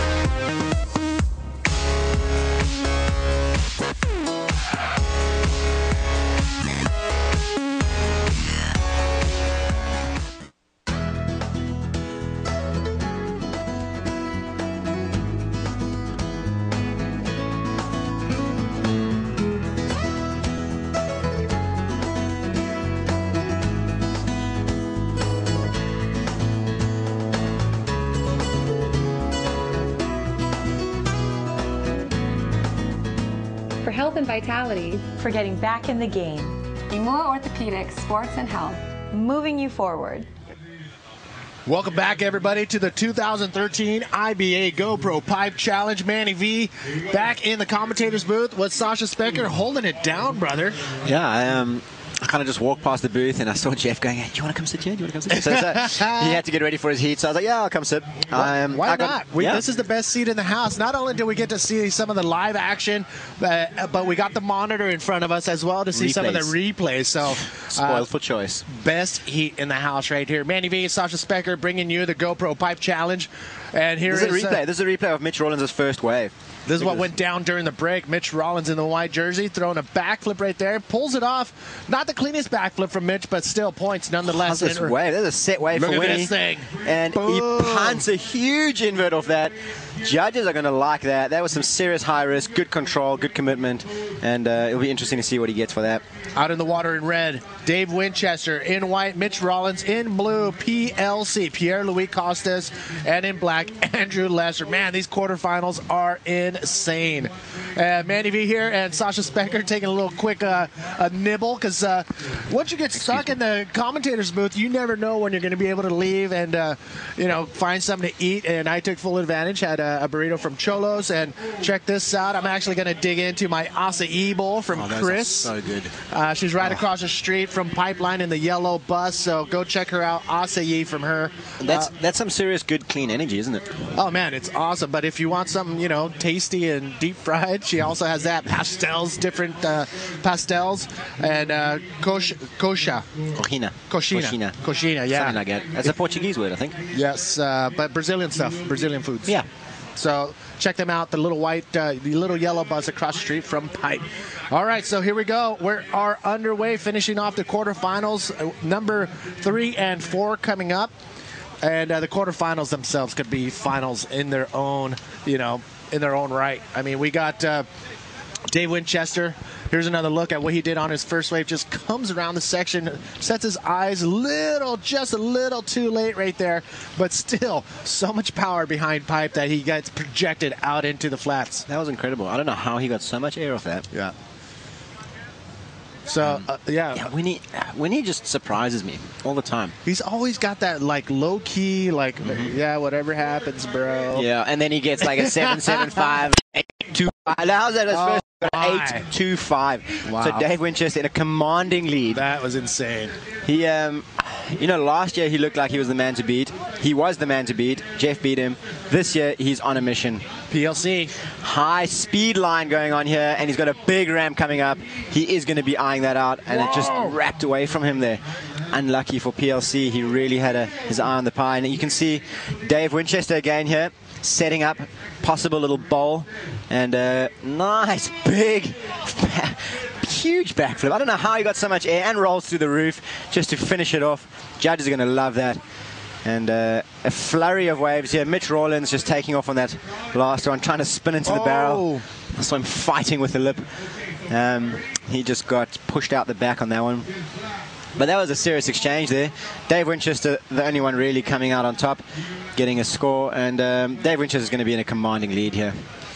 This is the replay of Winnie's last wave. He just kind of set up, went nice and slow, and you can see a bowl ahead of him here, and he just punts a lofty RS. That was hectic. And just backs it up with a roll through the lip. I mean, this guy can do everything. He's got it. Yeah. And I wouldn't be surprised if he ends up 2013 IBA World Champion. I mean, he's your 2012 Vice Champion. He was on a roll. I thought he was going to take it halfway through. Yeah. I'm like, he's got the eye. He's got that little glimmer in his eye. But PLC, he would love to get back out there too. Absolutely. On top. 2011 World Champ right here. PLC. This one just didn't work out for him. That was just a replay of that previous wave he was looking at. But, so if you're joining us to watch the expression session, the King of Pipe, that will be going on after quarterfinal number 4. That's going to be unprecedented during an event. We're going to throw out 2 surfers, 2 SUP riders, and 2 bodyboarders, along with a body surfer out at Pipe for 40 minutes.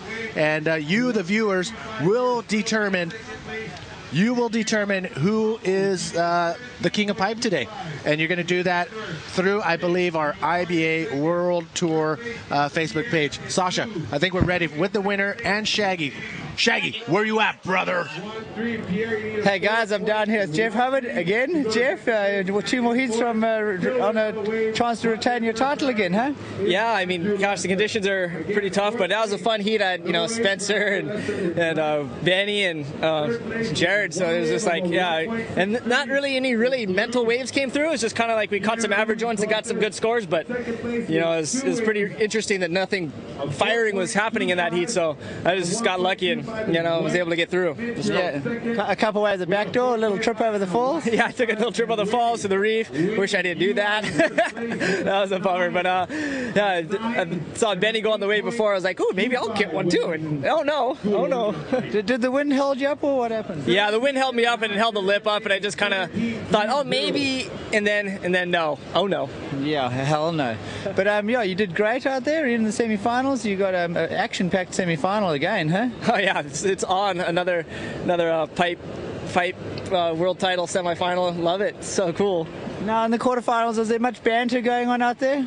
Yeah, we were chatting about commentary. That Benny had really good commentary. He said my brother Mike really likes his commentary. So that was one of the highlight conversations we had out there. Now we're down to the meat and veg of the competition. Does there much conversation in the semis and finals? It starts to get a little slower. We don't talk as much. There's no complimenting each other on their waves. No. Great wave, man.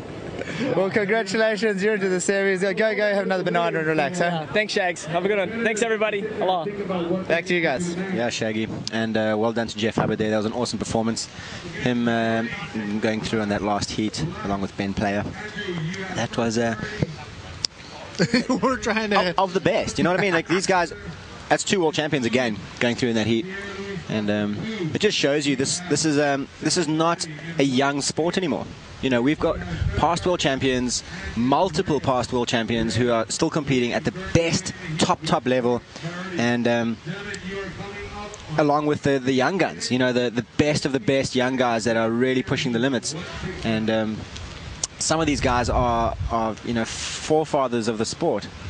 Here's another look at one of Dave Winchester's waves. As you can see, just waiting for that section and a big backflip right there. Everybody else probably would have kicked out, but he decides to cut in and do a roll right after that. So Dave Winchester, he is hungry. 30 years old, 75 kilos, and yeah, he did finish in runner-up spot last year. And he was actually living in France for a while last year. His home country is Australia, and he's a proud Australian and an awesome guy to hang out with. Always full of fun and lighthearted and always smiling. Like you said, he's always the low-key guy, like, yeah, whatever, man. And then he comes guns blazing when the heat starts. So he's an awesome guy to hang out with. What do we got on screen here? This looks like the GoPro mounted on an SUP. Is that Kala Alexander's board? I think so. He, along with Kaino McGee, will paddle out on SUP boards. We're going to see Bruce Irons and Jamie O'Brien out on their short boards. And then who's the bodyboarders? Bodyboarders? Yes, Jeff Hubbard and Mike Stewart will be out there during the expression session, along with body surfing legend Mark Cunningham. So it's going to be pretty awesome to watch 40 minutes of, a variety of wave riding vehicles out in the water. And that's going to be coming up next after quarterfinal number 4. There is a priority right now. On top, first priority is Andrew Lester, who has yet to catch a wave. And we have in second priority, PLC. Andrew Lester. This guy is amazing out here, but he has yet to catch a wave, and we're, at the 14-minute mark. Yep. So, yeah, Andrew Lester. He's been around a while. Oh, yeah. For those guys who haven't been, who are kind of new to the sport, you might not even know who Andrew Lester is. But this guy came runner-up to a world title back in 2001, I think, or when he actually won the pipeline contest in 2001 as well. Yep. So he is a weapon out here. He really knows the wave. He knows how it works. He rides incredibly well, and technically inclined, he's probably one of the best. Well, he's pretty much is the reason why a lot of the other riders are getting back involved. I mean, he had no idea he was going to be able to qualify through the qualifying series, and all of a sudden, boom, he's on the top 24. And like you said, he's been around for a long time, so all those old school riders are starting to, throw their hat in the ring and coming out and, playing some more. Mike Stewart, he's the pinnacle of bodyboarding competition. He's been around from day number 1, and here he is still competing, and he will be coming up in quarterfinal number 4 against a couple other riders. That's the next heat, isn't it? Yes, that's the next heat. That's the next heat. Wow. So that's one of the forefather of the sport. Yes. He's going to be here in quarterfinal number 4, possibly making it through to the semifinals, the final, and he could even take out this event. I mean, why not? Yeah, exactly. He's done it before numerous times, and this event is wide open. There's 16 guys in the quarterfinals, so we've actually eliminated 4 of those already, and with the completion of the quarterfinals, we're going to finish with the top 8 and go into a 4-man final. All of this is under the priority rule, which means there'll be no hustling, there's no snaking, there's none of that stuff going on. The guys know who's up next and they need to take their turn, and it's an awesome situation that we've got here in bodyboarding, how we've adapted this rule into our IBA World Tour, and it's just turned it into more of a performance sport instead of hustling and fighting for waves, And I've been talking to a few people about it, and they said they're all down with it. I mean, it's the way it works is everybody has 0 priority. The first person to catch a wave will go to the bottom of the priority list, and then so forth and so on. So that's how it ends up, where everybody has on the same playing field. It's pretty simple. It's like when you're surfing out in your own lineup. Yeah. And, you don't just paddle around a guy and go on the next one. If you've had a wave, you've got to wait. You can see Dave Hubbard getting ready for his next heat. He is going to be up against Mike Stewart in red, Ryan Hardy in white, and Yoshitada Kondo, the Japanese powerhouse. Oh, man. And, this is going to be an interesting heat. I mean, I wouldn't count Yoshitada out for a second. No. I've seen him do some serious damage in these last couple of days, and I don't see why not again. So I'm excited for the next heat. Wow, Yoshitada Kondo. I'm amped for him. I want him to go all the way. Well, he is the sole Japanese rider to make it this far in the men's division at Pipe, and he has a shot to make it to the semifinals coming up next. But he has to go against Ryan Hardy, Mike Stewart, and Dave Hubbard. So that's going to be not easy. Not easy at all. But you know what? None of his heats have been easy. No. Here we go. You can say PLC. He's just taking off on a shouldery little one. Nice roll. And he might try to work this thing in here. Just 2 rolls. Some... Well, he had second priority before that wave, and he wasn't going to wait around for Dave Winchester, Andrew Lesser to, decide whether or not he's going to catch a wave. So he's going to go ahead and catch this thing right here, which is not bad. He put together a nice piece of work. Yeah. He it won't be a big score, but it's something to start off with, and he has to replace a 1.63, so that'll definitely do that. He just wants to get his account opened and get moving, He does move to the bottom of the priority ladder, though, which means he is last in line for a wave if one of the other competitors are looking at it. But, that hasn't changed other guys in previous heats from winning. I don't know if you guys mentioned when I was gone, but there is a T-shirt giveaway every hour on the hour from the Science crew. What do they look like? I got some T-shirts right here as riders are waiting patiently. Here are just some of the T-shirt models that I have. Yeah, those look cool. Every hour on the hour, we're giving away at least one of these things. And to do that, to put yourself in for the drawing for one of these T-shirts every hour on the hour, get to the IBAWorldTour.com website and click on the Science banner. Click there and then just follow the yellow brick road. I think you have to answer the question of the day on their website, so head on over there. If you've been watching, that's not a difficult question to answer, though. Exactly. Yeah, you know what's going on. All right, cool. But at the end of the day, the winners of the T-shirts will be put in a pool, and you can walk away with this thing or something similar, and it's a brand new Science bodyboard. So, Where was that? I think that was last year right here at the Bonsai during the contest. So at the end of the day, brand new bodyboard could be yours just for watching and just for being a part of the event today. So that's a score. Yeah, big time. Wow. Here we go. Live action. PLC again. PLC is keeping busy here now. He's opened his account. Big backflip. Oh! Wow, that was a bone-crushing landing. He landed that thing perfectly. Judges are going to love that. And here you can see Andrew Lester opening his account finally. And just opting to pull out of that one. Wow, 12 minutes into the heat, Andrew Lester finally catches his first wave, and it's not what he wanted. No, definitely not. There's plenty of time left. Here's PLC replay of this thing. Look at the landing on it. It's so hard. Oh, he lands it perfectly. He must have been gripping his board pretty tight there. Yeah. And are you out of here, Neil? okay. We've got one of our good friends here, Neil Miyake. He's going back to the office. He's finished shooting in the water. And going back door is Mitch Rollins. Look at that. Huge invert off a massive section. He's not afraid of anything. Hitting a big section at the end of that backdoor wave. Did he pull it off? I don't think so. I saw his board pop up there for halfway through. But the judges will decide that. Dave Winchester going backdoor again. He's in a commanding lead. Let's see what he does here. Massive roll. Oh, my. That was huge. He was in the air for at least 2 seconds just doing a perfect roll. The crazy thing is he didn't even need that. He's sitting with an 8.25 and a 9-point ride. Oh, my. He's just laying it on the line. He's just having fun fun now. He's just having fun. Man, that was incredible. So Dave Winchester on an 8.25 and a 9. This heat is far from over. Yeah. This heat is far from over. I mean, if he's doing that, anyone can do that. These guys are all on the same level. Yeah.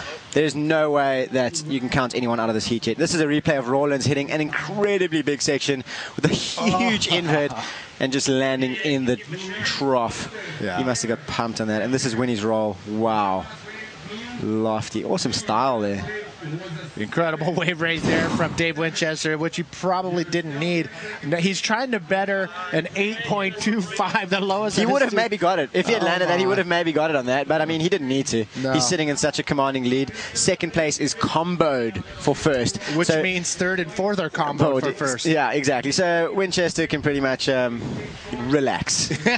Look for a good wave and chill out there. He's not going to come in. He's going to wait. No. I'm not saying that. I'm just saying, No, but there are, well, you know what? Up and riding Andrew Lester. Let's see what he's got here.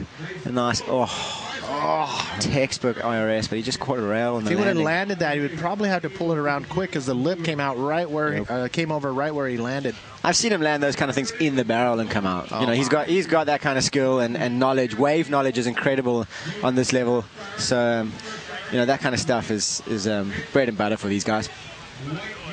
And wow, Pierre-Louis Costes in second place, comboed for first. He's sitting with a 4.13 and a good ride of a 7, but he still needs a combination of scores to catch Winnie. So this heat, it's all about second place now. Yeah, totally. For sure, Dave Winchester, unless some miracle happens for the other guys, Dave Winchester will probably remain in that first place spot. So it's all pretty much going for that second place slot. The first and second advancing on to the semifinals. So it's PLC, Mitch Rollins, and Andrew Lester. Who is it going to be? Only one spot is available for these three guys. And right now it's PLC who's sitting on a 7 and a 4.13. Mitch on the hunt for a 6.64 for second place, and Andrew Lester. Oof, that's a big score. He needs a 9.35, which by all means is fully possible out here at any point in time.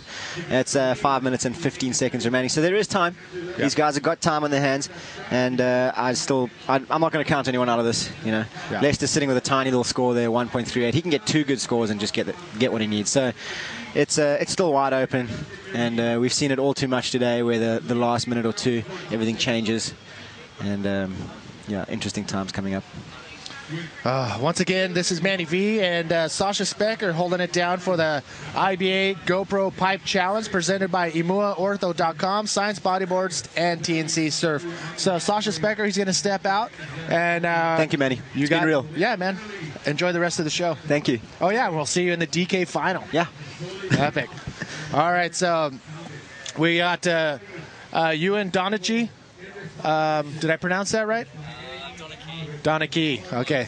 Donachie. He's going to get the can on, and there we go. Testing 1, 2, 3. 1, 2, 3. There he is. So, Ewan, you've been watching pretty much the last few heats, and what's the conditions like from, outside of the commentator's booth? It's pretty challenging conditions, I guess, as it's not your typical perfect pipe that you would hope for, but the guys are still going crazy. Yeah. Like, they're doing some insane stuff. I mean, yeah, like regardless of the conditions, they're just going nuts, like having a hell of a time. I mean, we just saw Dave Winchester. He's already got 2 solid waves. He doesn't need another wave. Dave. And then here he is going backdoor and just smashing it that still. roll. Yeah, Dave is absolutely dominating. And here we've got Pierre in blue on backdoor. Whoa. Big invert, and he lands it. It's hard to, it's kind of, look at all the hair in his face. You can't see anything. Yeah, it's deceptive, you know, like backdoor looks like this perfect kind of ramp, but the reality is it's like ridiculously shallow out there. And for him to be doing those, well, for him to be doing that invert, winning on that roll, it's insane. Right there, it's about 3 or 4 feet deep at backdoor, and PLC not giving it, you know, any second thought to go for those maneuver. I think he's in a position where he kind of can't really have too much thought for personal safety. He's just got to go for it and see I don't what think he can ever do. does. No. I mean, to be honest, the guy just doesn't really think wisely ever. So yeah, Well, he's always going for it. I was fortunate enough to be able to hit up 2 premieres for your movie. Now it's available in iTunes, I believe. Yeah. Give us a lowdown. 6 months. Just been released on iTunes in like almost on a completely international scale. So all through Australia, all through Europe, some South American countries, Asia.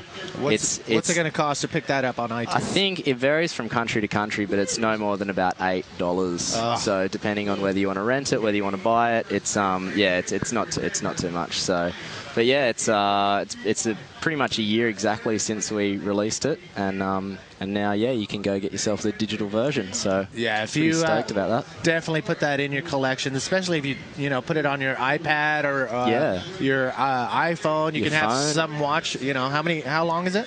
It goes for about 52 minutes. It's almost an hour. Well, there you go. Knock out an hour off your next flight and watching some. Or your next bus trip if you're commuting to and from work and you're nice and bored. Exactly. Get that on there. So how do they go about picking that or finding that in iTunes? It's simply a case of just typing in 6 months into iTunes and you'll see it. It'll come up either under a film or I think a TV series. Some countries classified it as. Don't ask me why. But yeah, you'll see it. 6 months. The artwork's there, and yeah, it's all there ready to rumble. Perfect. All right, so let's bring everybody up to speed right now. 1 minute 10 seconds remaining in this heat. Andrew Lester is in combination land. This could be the end of the road for Lester. With 1 minute to go, I don't think he's going to be able to catch 2 solid waves. Very difficult indeed. Mitch Rollins, he needs a 9.55 to get into that second place spot. And PLC sitting comfortably in second. And Dave Winchester, he can come out of the water if he wants. He may as well wrap it up. Yeah. Go home. That's a domination right there. 9.0 and an 8.25. Got Lester going left and Rollins going right. Huge invert by Mitch. He's going to be hard-pressed to land that. He landed right in the V section, right where the wave breaks the tension of the flats and comes back up and creates a V. It's a backbreaker. Yeah, that's gnarly. Here's what happened on the left. Yeah, we've got Lester here. Oh, tight little spin into the pocket. Roll out. He is the pocket surfer. Wow. Pierre just did. That's the biggest air reverse at backdoor. We're going to see that right now. I'm pretty sure they followed that on the other cameras. Yep, and here it is. Check this out. Here we go, people. Oh, did he pull that? Yes, he did. Oh, my. PLC just locking in that second place spot. He needed a combination of new maneuvers for new waves to get in that first place, but that pretty much put the nail in the coffin for him to advance on. Let's take a heat recap. Talk us through it. Okay, so we got Winnie. I think this is his backflip, pretty much off nothing, and he just got very launched. Moves through into a big, nice roll through the lip. Rollins, this is probably his big invert attempt.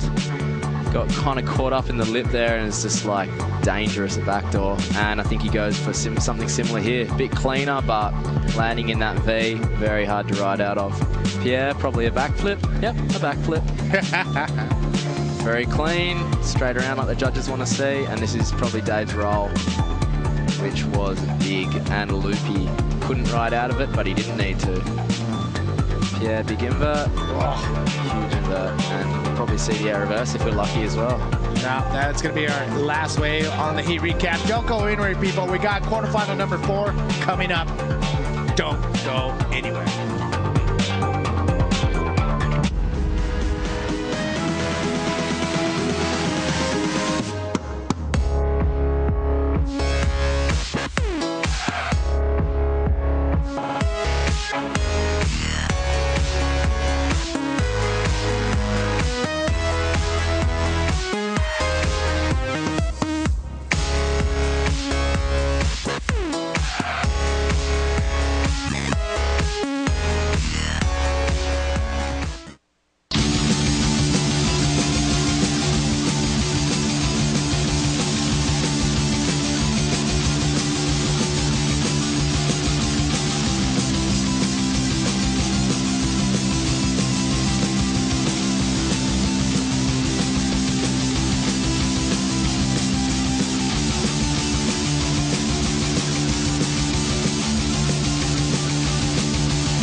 Welcome back, everybody. This is Manny V and Ewan Donachie holding it down in the hot seat. And this is the GoPro IBA GoPro Pipe Challenge. On your screen are the results from that last heat. It is Dave Winchester just dominating in PLC. Look at that 8-point ride or 8-point score on that reverse. Air reverse, that backdoor. Yeah. Mitch Rollins and Andrew Lester. We just saw Andrew walk by, and he was not happy. He was not a happy camper at all. Oh, no. But understandably so, you know, like he kind of played the waiting game. He was patient. He knew he only needed 2 good waves. And I think he sat out there for the best part of about 12 or 14 minutes, and then his first wave just gave him nothing. So it's like, you know, you play that tactic, you're either winning the heat or you're really struggling for the heat. So, all right, that was blue. That was Dave Hubbard. Kind of looked at one, but just pulled off the back. Nothing on offer. Probably wants to get busy. Probably doesn't want to fall into the same situation that Lester did. Yeah. Okay. Red. Mike. Yes, wow. Look at that. Is he going to come out? Yes, are you he is. kidding me? Mike Stewart, circa 1991, doing it again. 10 years later, 20 years later, this guy is a living legend. Mike Stewart in the red jersey. That was phenomenal. That was possibly the smoothest spin-in rollout I've just about ever seen. Oh, my. Lou Down is tuned in as well, watching and working at the same time. And Lou Down, what do you got to say about that, brother? That was insane. Mike Stewart seemed like he never even he never was gone. He's been here the whole time. Okay, black. The Japanese rider who's been, can he pull that around? No, I don't think so. Kind of looked like he landed a little bit on the tail there and just went downtown. We've got Hardy here in white. Ryan Hardy on his first wave. Shape. Is he going to come out? Yeah, he's deep. coming out of that. There's don't no you worry. way. Can he get out? Oh, you can see his board coming up over the top. But Yoshitada Kondo in black, the Japanese rider in black. He is this guy right here. He is the first Japanese to make it to the quarterfinals in the men's division. Oh, that's amazing. So all of Japan are watching right now. Look at that. He's made so many heats. Yes. I'm pretty sure he's surfed like 6 or 7 heats. Yes, and he's going strong right here, throwing it down. 25-minute heats in the quarterfinals. Top 2 waves are scored, and each rider has a 12-wave maximum. Only 2 riders in this heat will advance on to the semifinals. And let me tell you, he's got an uphill battle with the likes of Mike Stewart, Ryan Hardy, and Dave Hubbard. Look at Mike Stewart's first wave. 8.5. 8.5. Wow, they must really be awarding the critical positioning of the moves. You know, that spin straight off the bottom turn, straight into the barrel. But that was perfect. I mean, it was the perfect wave to do that, and he pieced it together perfectly. They've really rewarded that risk there. You know, like if he'd bogged that any kind of rail on that spin, he would have had no speed, wouldn't have made the barrel, certainly wouldn't have been doing a roll. So thankfully he's got, I'm sure he's done a few of those in his time, and he's got them pretty wired, so not an issue. Oh, my. All right, so we got the expression session, King of Pipe. That's going to be coming up next after quarterfinal number 4. Jamie O'Brien showing up with his bright pink surfboard. We're going to make sure that, actually, he's making sure nobody loses him. Yeah, no one's missing Jamie today. That thing's super bright on the top. And I think he's got a pink rashy to go with it. Yeah. So, you know, like pink, he's holding it down. So he, along with Bruce Iron, they're going to head out. Mike Stewart and Jeff Hubbard will join those 2 guys, along with Kala, Alexander, and Kaino McGee on the SUP boards. And we can't forget about Mark Cunningham, one of the best body surfers in the world. Yeah, it's going to be very interesting. That's going to be coming up after quarterfinal number 4. We have about 19 minutes remaining. And I think we are ready with the winner of the last heat and Shaggy for the interview. Shaggy, where are you at, brother? Hey guys, I'm down here with Winnie, the combo king. What a little combo meal in that heat, hey? Yeah, it's another one. Just started off and it was just on the inside for that first one. It was a good one, and then just backed it up with another little wider one. So yeah, it takes all the nerves out from there on in when you've got 2 scores like that. Yeah, especially an 8 and was it a 9 and an 8.5 or? Yeah, 9 and an 8.2 or something. But I mean, last year I lost the world title with that in the semi-finals. So I mean, you can't really relax too much. So these guys are capable of overtaking that with 2 good scores. So I was just lucky to hold on. Well, yep. Unfortunately, knocked out Mitch. So it's going to be a pretty awkward silence in the house. Yeah, I'll be on the floor tonight, I think. But you were a gentleman out there and you gave him a wave after he lost priority? Yeah, he paddled for one. It was pretty lame paddle, so we switched priority. So I just said, you go this backdoor one. He did that big invert, but didn't make it. But all good, I'm pretty happy to get through and hopefully can keep continuing the run. What happened when you did that big roly-poly at backdoor? Yeah, I guess I wasn't really expecting the sort of landing. I was going to try and do an invert and got up to a little bit too late, so I had to change to a roly-poly and got a little winded. So yeah, it wasn't how I wanted it to go, but I was still happy. Well, you're happy enough to be in the semi-finals. You got a little break now because the expression session's about to take place, and so go and have something to drink and a bit of bananas. Yeah, I'm going to go have some lunch and just enjoy the expression session, everyone. Yeah. You. Congratulations. Back to you guys. All right, so Dave Winchester, congratulations. He, along with PLC, Pierre-Louis Costa, will advance on to the semifinals.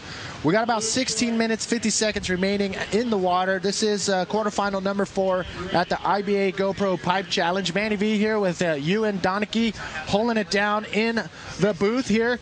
And there you have it on your screen. Wow, look at that. Very, very slow heat out in the water. A slow one. It seems to do that. It was doing that yesterday as well. It would have one heat where guys would be getting, 8s, 7s, like high scores across the board, consistent. They might catch 4 or 5 waves in one heat. Then the following heat, it'd be down to the wire because there'd be no quality waves coming through. It sort of feels like it's doing something similar to that today. You don't know what's going to happen in your heat. Mother Nature pretty much has control of everything we do, or any contest is concerned. You see Jamie O'Brien dressed up in all pink. For sure, that pink board will not be lost out in pipe, especially when he gets super deep on some of the bombs. I'm sure he's going to catch. He's looking Kaino good. McGee, look at him. He's all prepped, ready to go. He's got the hairstyle primed, and he's looking keen to get out there and get involved in some of these little barrels. Yeah, Mike Stewart is currently rolling out of. What? I thought it was over. Mike Stewart, then all of a sudden, nice roll under the lip, and somehow comes out of that. That was insane. I thought it was over. I challenge he's turning 50 this year, isn't he? Yes. I challenge any 50-year-old man in the world to do this. Look at that right there. I thought it was done, but I guess from that angle, you can see he was still riding in the barrel. Yeah, he was sitting pretty. He knew that he was coming out of that thing, and he was coming out with a roll. So, and a cutty and a spin. Yeah, so again, Mike Stewart, this guy is, he's been around from pretty much day number 1, 9-time world champion, and he's been competing here at Pipe, for the past 30 years of the Pipe event. He's been in the top 3 15 times. That Ridiculous. Is unheard of. It is unheard of. And out Pipe, he's got more respect out of all the bodyboarders at Pipe, than anyone. No one. 11. Look at that. Hardy. Nice, clean roll. That's the Hardy we all grown to love. Just perfect lines. Quick, nice, clean rolls, and he's out of there. Well, he needed a 4.76 to get into that second place. It's so tight at the moment, isn't it, Manny? very tight. I mean, everybody's sitting on super low scores. Mike Stewart, he can walk away with it right now if it ended now. He's got an 8.5 and a 6.13, and everybody else is sitting on 1s, and Dave has a 5, but not much there. Interestingly enough, though, in that last interview with Winnie, he said on a 9 and an 8.2 that he still was at risk. And here's Hardy replay, straight off the bottom, nice roll, straight up again, second roll. Be interested to see what that scores him. I think it'll get the 4.76 he needs, but here goes Dave Hubbard. Oh, he's Dave. He's gonna backflip that thing. Oh, yes, he is. an ARS. And a roll. Oh, he looks frustrated. Yes, he knows he's got 13 minutes to go, but again, he's only got 1 wave, 2 waves. The second wave is a 1 score. Here's another look. He's going of that wave. Yep, out of that barrel to a nice clean flip into a roll. I mean, he looks like he's hating it, but given how close this heat is, I don't know if that's such a bad wave, to be honest. I think that's probably gonna do him a world of good, really. Yeah, I mean, he's sitting on a 1 and a 5.38, so for sure that 1 is gone, and then he'll be in that second place spot, and now everybody will be on the chase. That'd have to be at least a 6, you would think. wasn't a big wave. Wasn't a big wave, but no. it was, you know, like, yeah, considering what's been going on, you definitely want to be getting rid of that one, that's for sure.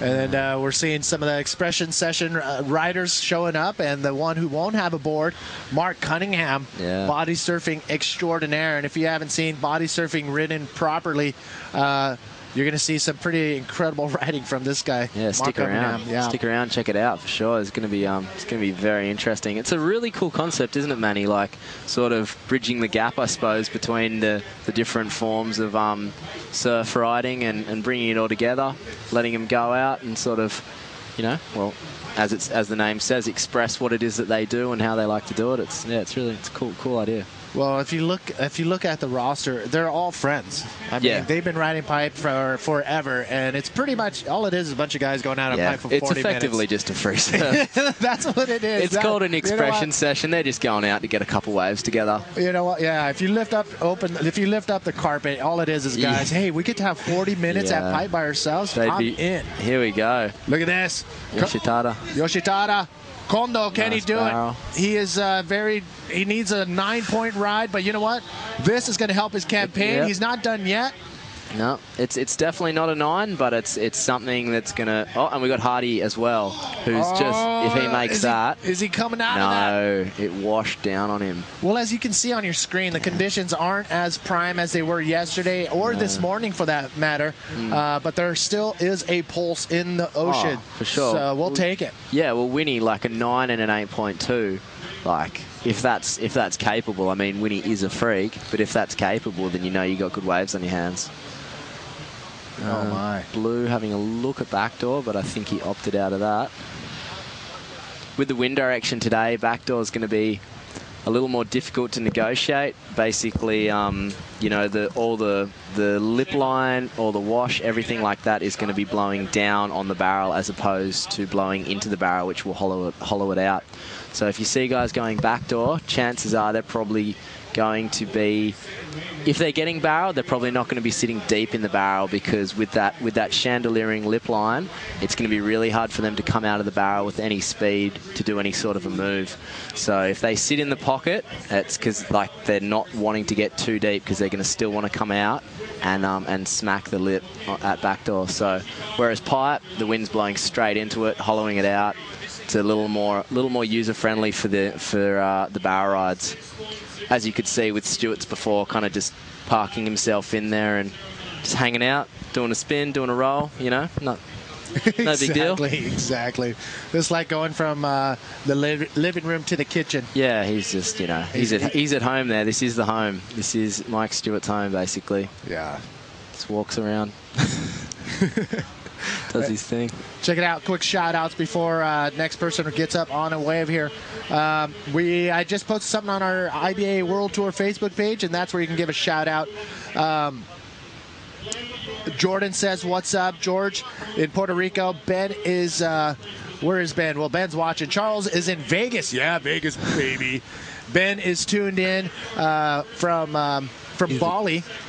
We've got Ben Clegg from the Gold Coast as well. Oh, he's in Gold Coast. Okay. Yeah. Then we got Poe tuned in from Hilo, Ben in Cronulla, and Jefferson in the sunny coast, Kai in going for Kondo, and everybody from around the world. Thank you for tuning in. Alex Leon, give me some hand signals. What's up, brother? I think we're swapping out. Okay, we're going to be swapping out. Yep, and we're going to get Flynn Novak. Yep, Flynn Novak in here. Okay. And but you're going to watch the expression session. Oh, you better believe I'll be sitting here taking it in. Look at the guys getting popcorn ready. And all. Getting very excited. You got it. All right, man. Thanks, Manny. All right, I'll talk to you later, brother. And again, pick up 6 months. Go to iTunes, type in the search box 6 months. That's where you're going to see Ewan's video, which is amazing. You can pick it up for, you know, somewhere around $8 or so. Get it on your iPod, iPhone, or anywhere, and you'll have it with you for, you know, those long sessions behind the wheel or in the flight. So this is it, ladies and gentlemen. Winding down quarterfinal number 4, 8 minutes and what's happening? Good to see you. 8 minutes remaining in quarterfinal number 4. And, whoa, did I just see Mark Cunningham walk by with the GoPro on his back, too? Yeah, somehow they're going to pull that one off. Well, Flynn Novak. Hi, Manny Vargas. Yes. Nice to see you. So you're going to have to sit in and commentate for the next 7 minutes. When's the last time you commentated a bodyboarding heat? I have actually never commentated ever. So I figured it'd be good practice. Yeah, so here's, I don't think we're going to have all the high-tech scoring system during the expression session. I think we're going to leave that up to the viewers to vote on the IBA World Tour Facebook page. And perfect. But it's going to be pretty cool. Perfect. We're just going to talk shit. We're just going to talk. And I mean, you know all the boys personally. I know a bunch of the guys as well. But you can give us a little background on the riders as they drop in. Perfect. But we're going to wind down this quarterfinal number 4 out in the water. 7 minutes remaining. It's Ryan Hardy who's looking for 7.33. Yoshitada Kondo in third place. This guy has been stunning everybody. He's the highest Japanese to make it this far in the pipe event. And we got a rider, Ryan Hardy, up and riding. Bailing out of there as soon as he saw it starting to shut down. 7.33 is what he's after. So you know what? Your take, what do the conditions look like to you? I'm going to have to look at it for a little bit longer, but it looks... just rolled up? Yeah, I came by a little earlier, and but I was gonna say Kondo has the biggest fan base on the beach. Oh, have you been watching that? Well, I saw it yesterday evening. He made his heat like last second, I think, and then he did it again this morning. Yeah. And if the fat is true, he's going to do it again. I know. Well, he's been under the radar pretty much from like 4 rounds ago, and he's been taking out some big names, and he's on the cusp right now of making it to the semifinal. He needs a 6.09. What do you think that would take? Well, I think he's capable of doing that. He needs to get a medium to bigger size wave, and he needs to be able to put together a combination of maneuvers. Mike Stewart, Mike? Look at that. That's the master. You don't even have to question. He's going to come out of that, no problem. Yeah, Mike. Mike's the man. Yeah. This is pretty much his backyard. Yeah. He's so knowledgeable out here. It's crazy. And here's Hub. That is David Hubbard. Yeah, snakes under the lip right How's there. that stall? And again, some of these guys just make it look, too easy. Back to back, the two masters. Yeah. Yeah, those 2 guys are by far my favorite to watch out here. Yeah, we're going to take another look at what went down for Mike Stewart. I got to put these on, man. It's bright. Yeah, it is bright, especially when the sun comes out. But that was Mike Stewart making it look, easy. That's the thing these guys are doing. How's that stall, too?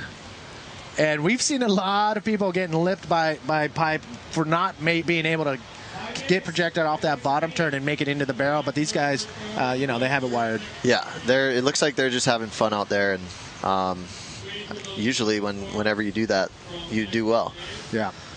Well, give us a quick lowdown. What have you been doing during the winter season? I've actually, aside from surfing, I've been focusing on my new company. It's called Chansum. Yep. And we've been funding the North Shore High School surf teams for the past 3 years and counting. And we've been doing that by throwing events, selling clothes online, and just making some cool gear for a good cause. And who's this? Is this Kondo? This is Kondo. Oh, Kondo-san. Oh, denied. Oh. So Kondo, it's okay, buddy. 4 minutes to go. 4 minutes to go. Can he get back out there and get a 6.45? That is a question. He has enough time, for sure, if he can just power through these next couple waves. But it seems like he does it. He excels in the last 30 seconds. So we shouldn't we shouldn't even be. That's what he's been doing pretty much the entire event. So hopefully he gets back out there, and the current is definitely will help him out. Right? There's a couple sets starting to push in, or you know what? It's been weird. It's been every 15, maybe 10 to 15 minutes. You'll get one set roll through. Some heats will start off with that set off the bat, and some heats will they'll see that set, but it depends where in the heat it'll come. 25-minute heats in these quarterfinals. So I think we may have we've seen a couple that already came right through, off the bat, and Mike Stewart was the one to pick off the good one out of that set. So we may have a chance to see another set. And who knows, Kondo might be on it. Yeah, it doesn't look like. I mean, there might be a mid-size something coming actually in the next 2.5 minutes. But well, we got 3 minutes to go, so hopefully.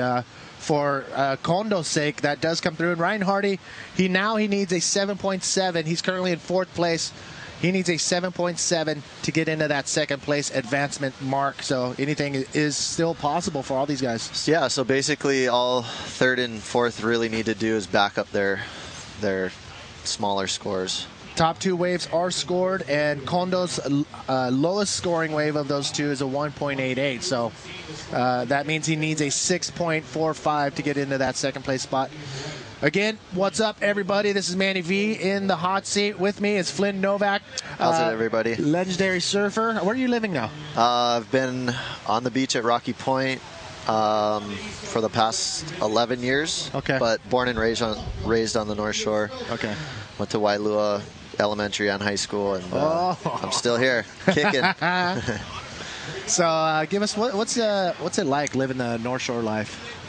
It's trippy. You kind of got to remind yourself that you're not on vacation every day. That's here's right. Mike Stewart. What's he gonna do? He's just having fun, flipping his board into the air. Yeah, it's tough. It's you forget to work. Well, working, there's work. Oh, here we go. Kondo, what's he going to do? Is that a 6.09? Manny, you'd be the judge, but I think that might be close. He's still going. He's going to milk this one all the way in because he knows it's his last chance, and he may as well just pull into the shore break. Here he goes. What's he going to do? Nice. I mean, good job, buddy. He's not going down in vain, that's for sure. No, not at all. So he was looking for a 6.45. Here goes Stewie. Stewart doesn't really need this wave. Yeah. He's just having fun out there now. He's just getting more visions and securing his lead. Wow. Damn, Stewart is in charge of this heat. He had the lead from the very beginning and never looked back. He can come in if he wants, but well, he's psyched actually. He has to stay out. Oh, perfect. He's staying out for the expression session. So the expression session essentially is a bunch of friends going out and having pipe to themselves for 40 minutes. Is that what it is? I was wondering what the process was, but now that's. I mean, if you look, if you open the door, that's pretty much what's going on. But for the viewers, you're going to see shortboards, you're going to see bodyboards, SUP, and Mark Cunningham body surfing out here. Yeah, and it's going to be pretty fun to watch. Yeah, I don't think this has ever been done before. So that's super exciting. Yeah, it's going to be called. It's called the King of Pipe, but these guys aren't out there they just want to get a deep hit. Right. It should just be royalty of pipe. Yeah, exactly. Well, I mean, there is a pretty solid crew out there. We're going to see Jeff Hubbard and Mike Stewart on bodyboards, and I guarantee Mike Stewart will probably throw his bodyboard towards the end to get some body surfing waves because he's multi-world champion body surfer as well. So let's take a quick look recap. at what went down. 8. That was his first wave of the day. Whoa. I mean, of the heat. Wow. So he made it look super easy. D-Hub answered back with a smaller wave, but was able to put together a sick combination of moves right there. He's very technical. Then we saw Ryan Hardy, unfortunately, didn't have the best heat he wanted. And he made it to the quarters. I'm sure he'll be happy with that. And then we saw, That's Stewart again. So Stewart killing that heat. David Hubbard and Stewart advancing on. Don't go anywhere. Expression session, King of Pipe. We'll be right back.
Welcome back, everybody, to the IBA GoPro Pipe Challenge presented by EmuaOrtho.com, Science Bodyboards, and TNC Surf. And there you have it, the official results. Mike Stewart and Dave Hubbard advance on to the semifinals.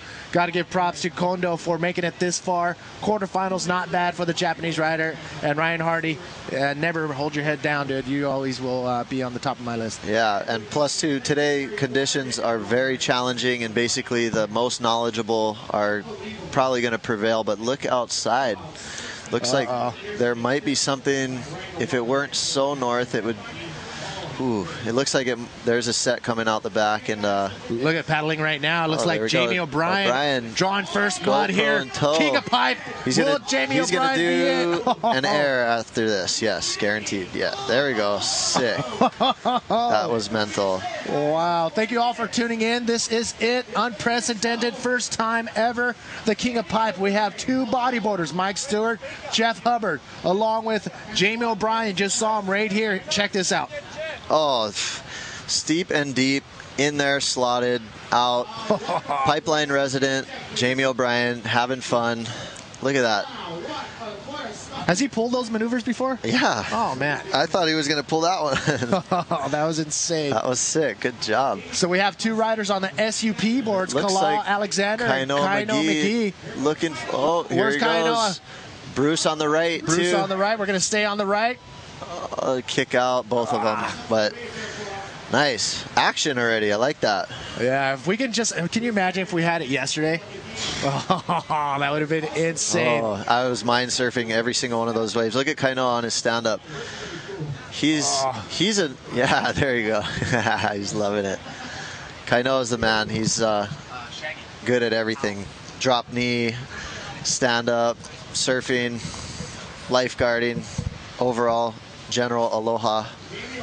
It's pretty sick. So you only have Chansum going on? Do you have Chansum going on? Is that your full-time job? No, surfing is, but that's my before the heat. That's my pet project with a couple of business partners of mine, and it's actually taken off. It's cool. We've been able to fund the North Shore High School surf teams for the past 3 years. Does it feel like a full-time job though? Sometimes it does. It takes a lot of effort, and I thank God every day that I have some of my best friends as my business partners. But no, it's good because before we came along, Wailua never had a surf team, and I never had one when I was going there. So it's something that's I don't know. It's pretty cool to be able to give back to the community and have fun with it, and it's nice. Check out chansum.com. There you go. Buy a hat. They support the cause. There you go.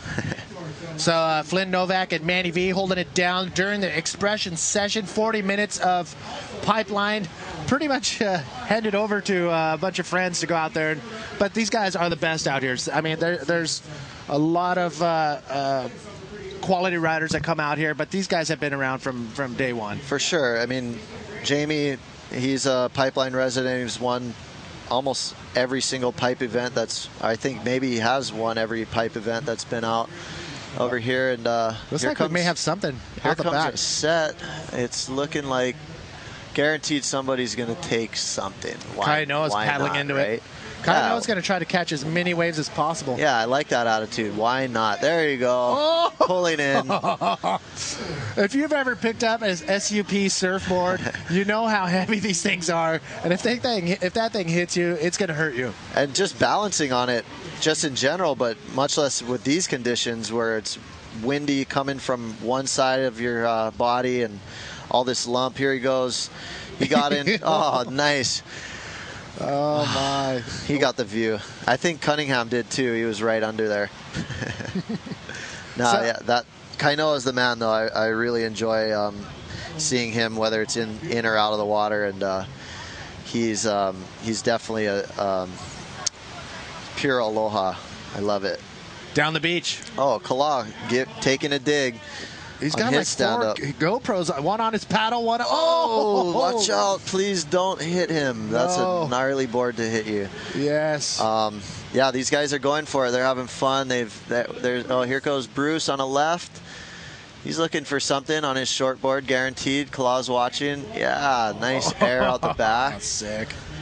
Sick. Yeah, these guys are just having fun, as I guess it is an expression session, and everybody out here is fully qualified by the pipeline law to be here. And everyone from Mark Cunningham, who's lifeguarded here for decades, and all the way up to, Jamie, who's born and raised right here. Yeah. And everybody in between has put in decades out here. So well, we have yet to see Stuart or Jeff take off on a wave out here, and it's not a matter of them not wanting to. It's just it's slowed down right at the beginning of this expression session. But you know what? I think with 40 minutes, we'll probably see 2, maybe 3 sets roll through. So that'll be pretty fun to watch. Look at this water Bruce angle. from the water. Nice. He's gonna launch out the back. Oh, that was sick. Hang time in the trade winds. So what kind of phone call did they get? Hey, Bruce, do you want to come surf pipe with 5 other guys? Oh, by the way, they're your friends. That's an easy answer. Sure, why not? When? Yeah, I was stoked to see this. Yeah. Put together. Like we said before, it's never been done before, and why not, right? Why not? I mean, we're missing obviously longboards. I've seen some kneeboarders, own it. True. Well, we would love to have a drop near on a bodyboard out there. Bud Miyamoto would have been perfect. Left-hand drop near. What else is missing out there? Maybe a pipe board. Yeah. Alaya. Yeah. Frick. Somebody could tow their fishing boat through the lineup. Or the canoes that they take down. Yeah, outrigger. Outriggers, yeah. Here's a lump out the back. Looks like it's kind of shifting over to back door a little bit, but yeah. Oh my, Kainoa paddled for it. Oh, here goes Cunningham. Yeah, Look is at Cunningham holding the GoPro too? See, that is... And he's going to come out of that. What? How do you do that? Look at him holding the GoPro. He's half seal. The guy's amazing. That is insane. The true definition of a waterman. He doesn't need a board. Yeah. He surfs himself. Kala. Here goes Kala out the back. Dropping steep. Let's see. It's tough out there, but he's making the most of it.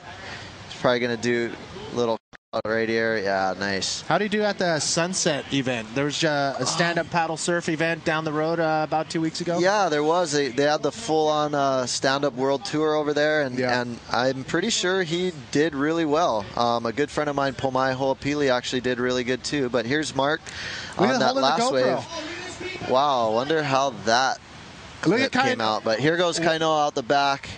Oh, can we go to the live vision? Live vision. Oh, live vision. Oh, my. He's charging. That's what he's doing. He's loving it.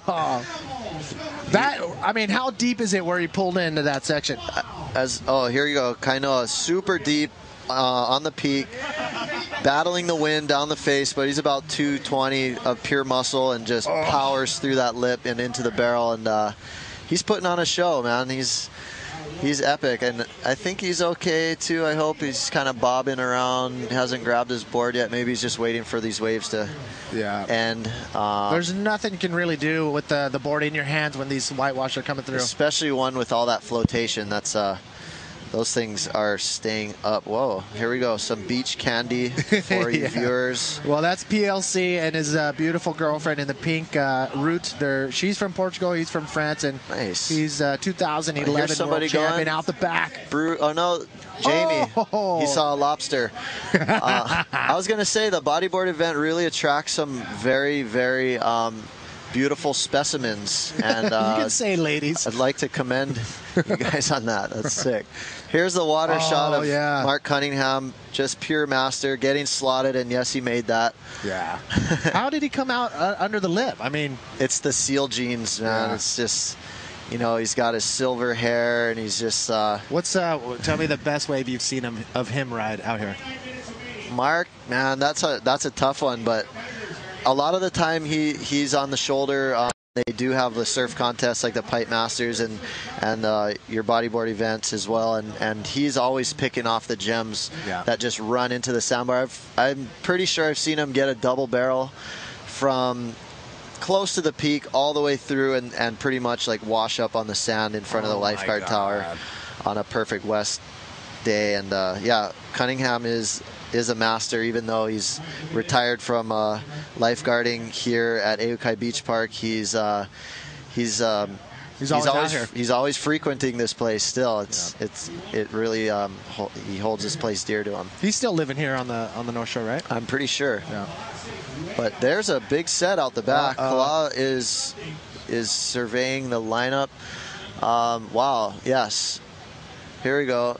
Kala on the last wave. Yep, this one was a good dig for sure. He's, you got to kind of just get your rhythm going, especially if you got 40 minutes. Here out the back, Kainoa McGee is going. He's probably going to catch this wave and another one of these waves in the sets. Does a sick turn and a float turn. Sick. And watch out, buddy. There's a set out the back. Get out of there. He's going to have a tough paddle back, but, I mean, these sets coming in out the back. I have yet to see Mike Stewart or Jeff Hubbard take a wave, so that could be happening right about now on these sets. Those two generally patiently wait for the gems, and it's no surprise when they get them. Somebody's going to take this next one, I'm sure, because it looks like it's lining up. Kala's going for it. Oh, he's the biggest in there. wave of the He's expression in there, session. And he's going. He's pulling in. Oh, what a monster! Look at Kainoa on the shore. Claiming it. Wow, that was epic. Remember, those boards are easily 30 pounds, and you don't want that thing to hit you. And imagine controlling it too through that line. Look, here he goes again. Look how much wind is coming up. He's fighting the wind down the face and one-upping Kainoa on his last closeout. That was epic. Good job, Kala. Kala's in immaculate shape. He trains super hard, and without doing that, you'd probably break in half. But and then you think about that board pulling. You got a leg leash, right? Yeah, the thing is 30 pounds. Just just pulling on your leg underwater, dragging you underneath. Probably with a lot more weight with the wave too. But let's see if he's okay. Man. I hope. Maybe did his paddle break, or is he might be done. Jet ski crew. Yeah, it looks like his paddle's broken actually.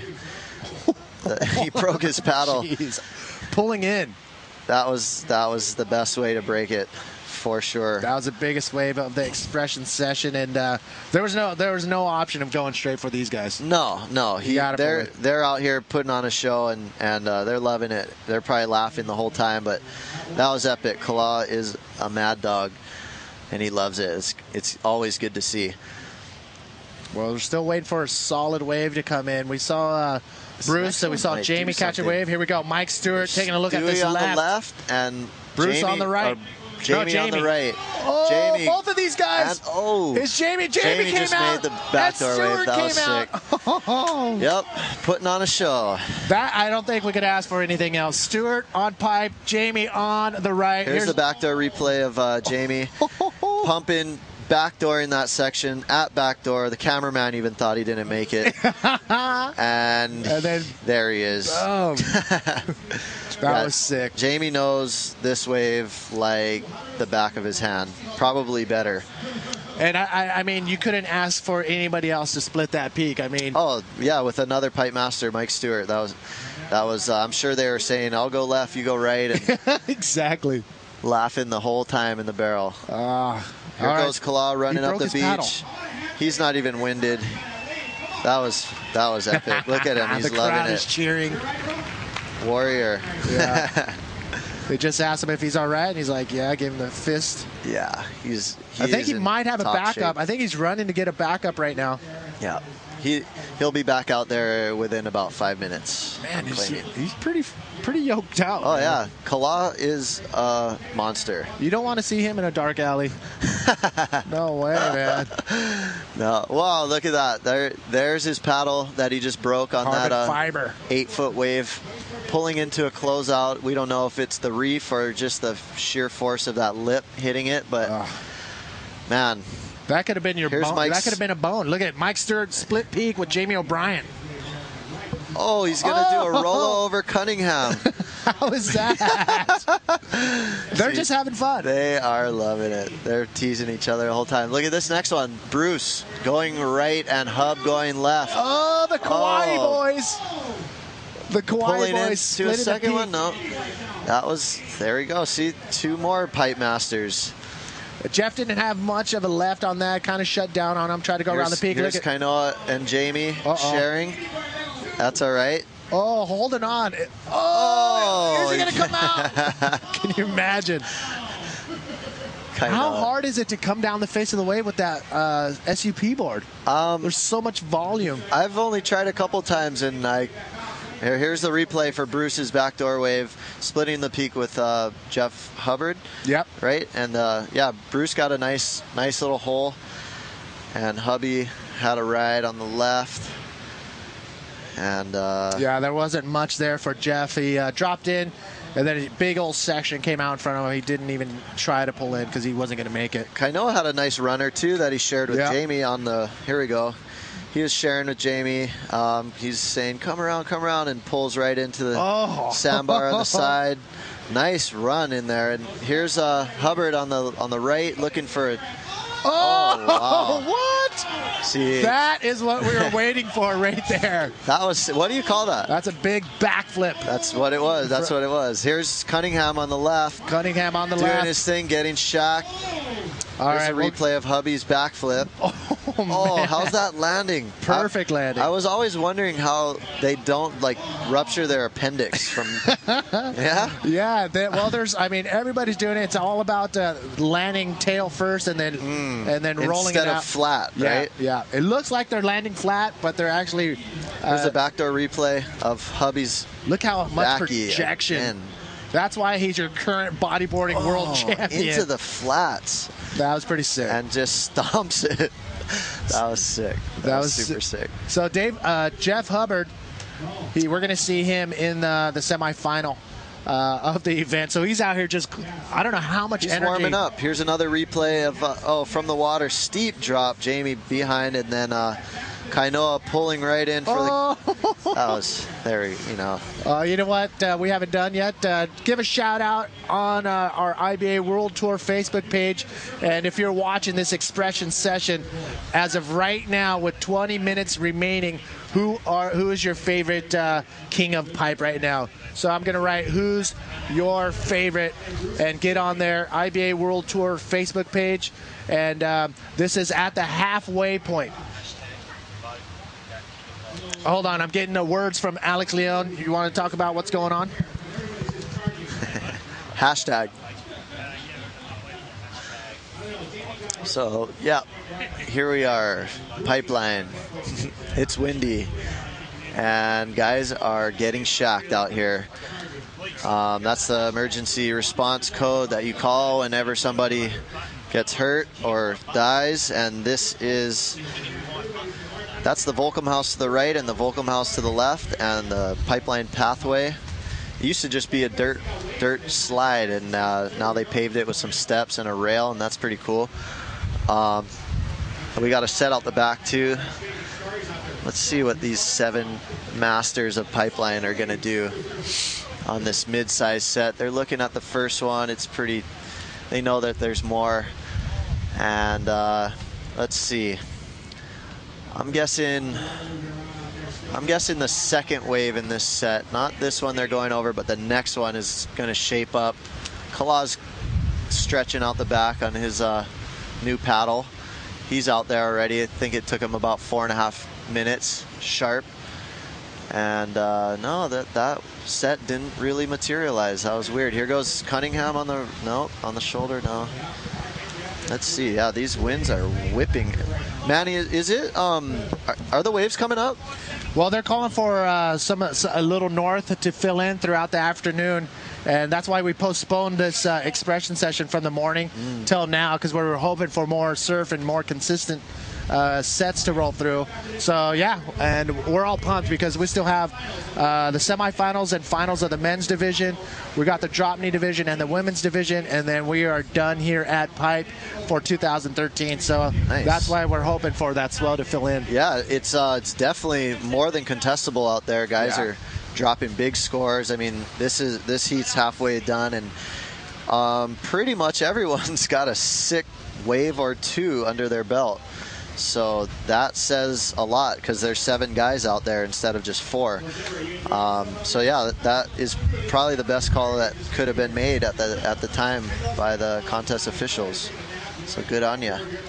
We did put something on the IBA World Tour Facebook page, and I mean, a bunch of comments. Obviously, most of them are going to be bodyboarders, but there are a few people saying that Kaya Noah is a madman out there. Yeah. Kala getting nuts as well. And we got Kate saying that Cunningham is dominating. So we're stoked you guys are watching. This is Manny V with Flynn Novak giving you the lowdown, the commentary on the first time ever King of Pipe.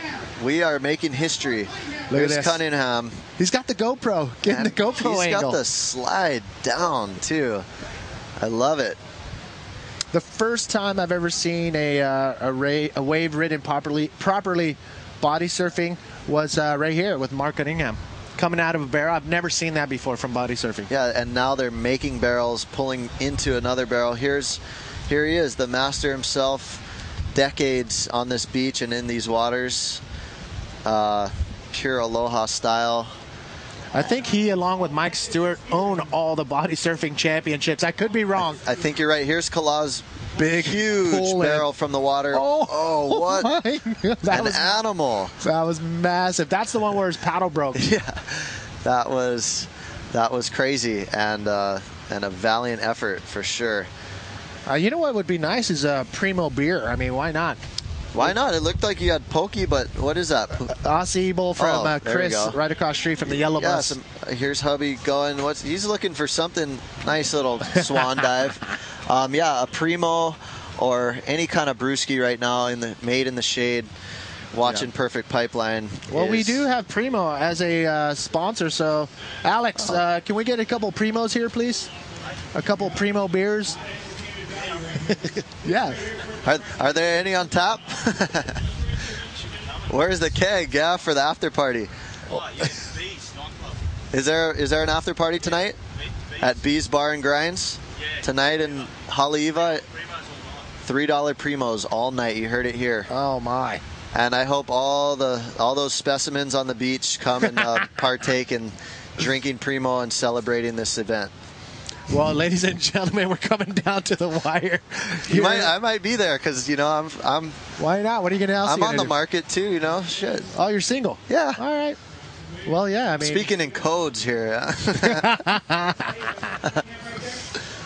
All right. Again, we are coming down to this last 16 minutes. Is gonna go again. Oh, why not? Back door.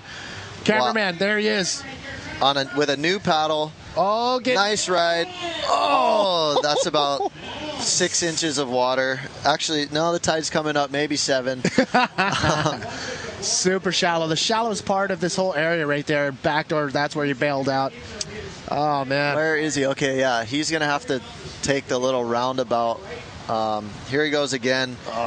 Kala's probably caught the most waves out here than anybody in this 40 minutes. And here he goes, just sliding across the face and catches that outside rail and ejects into 7 inches of water. But he's fine because he's an animal. He loves this shit. He's having so much fun. I do some SUPing back home, and it's all about rail control and foot placement on those things because you got so much width on the board.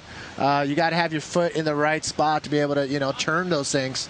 And obviously, Kala and Kayano know what they're doing out here to be able to ride in this heavy stuff. Hey, what's up? That's not a Primo, but it's okay. You can come and drink it with us later tonight at B's. You know what? I saw our cameraman. Those are the cameraman's friends. Nice. Yeah, that's just a small glimpse of what you might see tonight at B's Bar and Grinds in Haleiwa. We didn't get a time. Party. We didn't get a time for it. Probably just whenever you show up, you can buy $3 Primos until you decide to leave. I think the U.S. is the only place on the planet where they shut down the bars at 2. Am I right or wrong? You're probably right. Oh, is that somebody getting shacked out the back? Was that a Cunningham? No. I think it was Cunningham. No, I see his silver out the back. That was somebody else. Okay. But yeah, they shut them down fairly early. Yeah. Usually people don't even go out until about 2 in the morning. Especially in Portugal. Portugal's just... Jeff Hubbard going right. This was... he's going with the wind, too, so he's picking up even more speed. Oh, that was his backflip earlier. Smashing it into the flats. Here goes Kainoa McGee from the peak. He's going to do a nice hack. Oh, see, the rail work is... important. Like you said, it's crucial. And more these days, they're actually shaping the rails of those stand-up paddles for turning. Yeah. I've noticed before they were real boxy. And now it actually allows guys like Kainoa and Kalata to actually square off the bottom and attempt to hit the lip or float it or pull in. Yeah. I got a buddy, Sean Pointer, came in second last year on the SUP tour. And I seen some of the boards he's riding. I'm like, how are you standing up on this thing? Are they just tiny? They're getting tinier and tinier, but still, enough volume. Kainoa steep and deep, dragging that paddle, hitting it from the back seat. That's okay. He made a dig. That was good. But yeah, they're going a lot shorter now with these stand-up paddles, and I guess. The more and more you get used to them, the more you can scale down your equipment and become more precise. How many people watching right now you think are frothing to be, they would want to be out here, even though it's not perfect conditions? I'd want to be out here. I know, with 4 or 5 other guys. It looks so fun. Yeah. Just, with this wind, you could just do the huge airs into the wind, and Pipeline has a really crazy slingshot from that steep drop to a double-up wedge that pushes across the reef. Yeah. Yeah, no, you guys are psyched. It's not at Aukai, you know what I mean? or it's not straight north. Guys are getting shacked. Yeah. O'Brien had a sick one. Here goes Cunningham on the side. I don't know if we got the camera. Where's it? There he is. Look at that. Screaming across. He's probably going to make this thing. He went super high in that one. Oh. It looked like there was a little backwash that came up the face of the wave. That must have been a sick clip, though, and a good vision for sure. And he's traveling in it. I think he's got one on his back, too. Yeah. Extra drag, yeah. Here goes Mark again. Oh, look at that. Doing his thing. Look, this is pure surfing. Yes. No board needed. GoPro is just for fun. I actually seen a body surfer at Puerto Escondido one year. I rolled up. And really? When it was big? Yeah, it was big. It was like maybe 5 foot, 6 foot. And this guy got this right-hander. What was his name? Oh, he's going to kill me.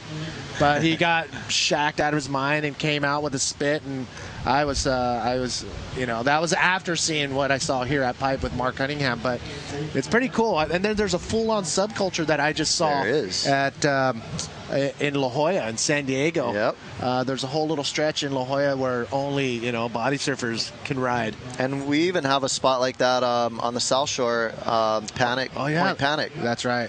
So what happens if you roll over there with a board or? You get your board taken away and you get ticketed. Yeah, it's highly, it's regulated. That's good. That's good. Yeah. That way they don't have to worry about getting run over or That's a perfect way for it. Here goes Mike Stewart. Taking a look. Could have been a little shampoo, but he's used to way bigger caverns and longer waves. Longer waves. That thing was short. Here we go. Who's this down the way? Looking Hubby, guys. Look at this on this one. He pulls in, sneaks under. Nice one. He's making it, and he's going to do something right. Yeah. He's just happy with that right there. That was sick. Yeah. Is this Bruce on a right? Looking for. Oh, what an animal! That was shallow and kegging.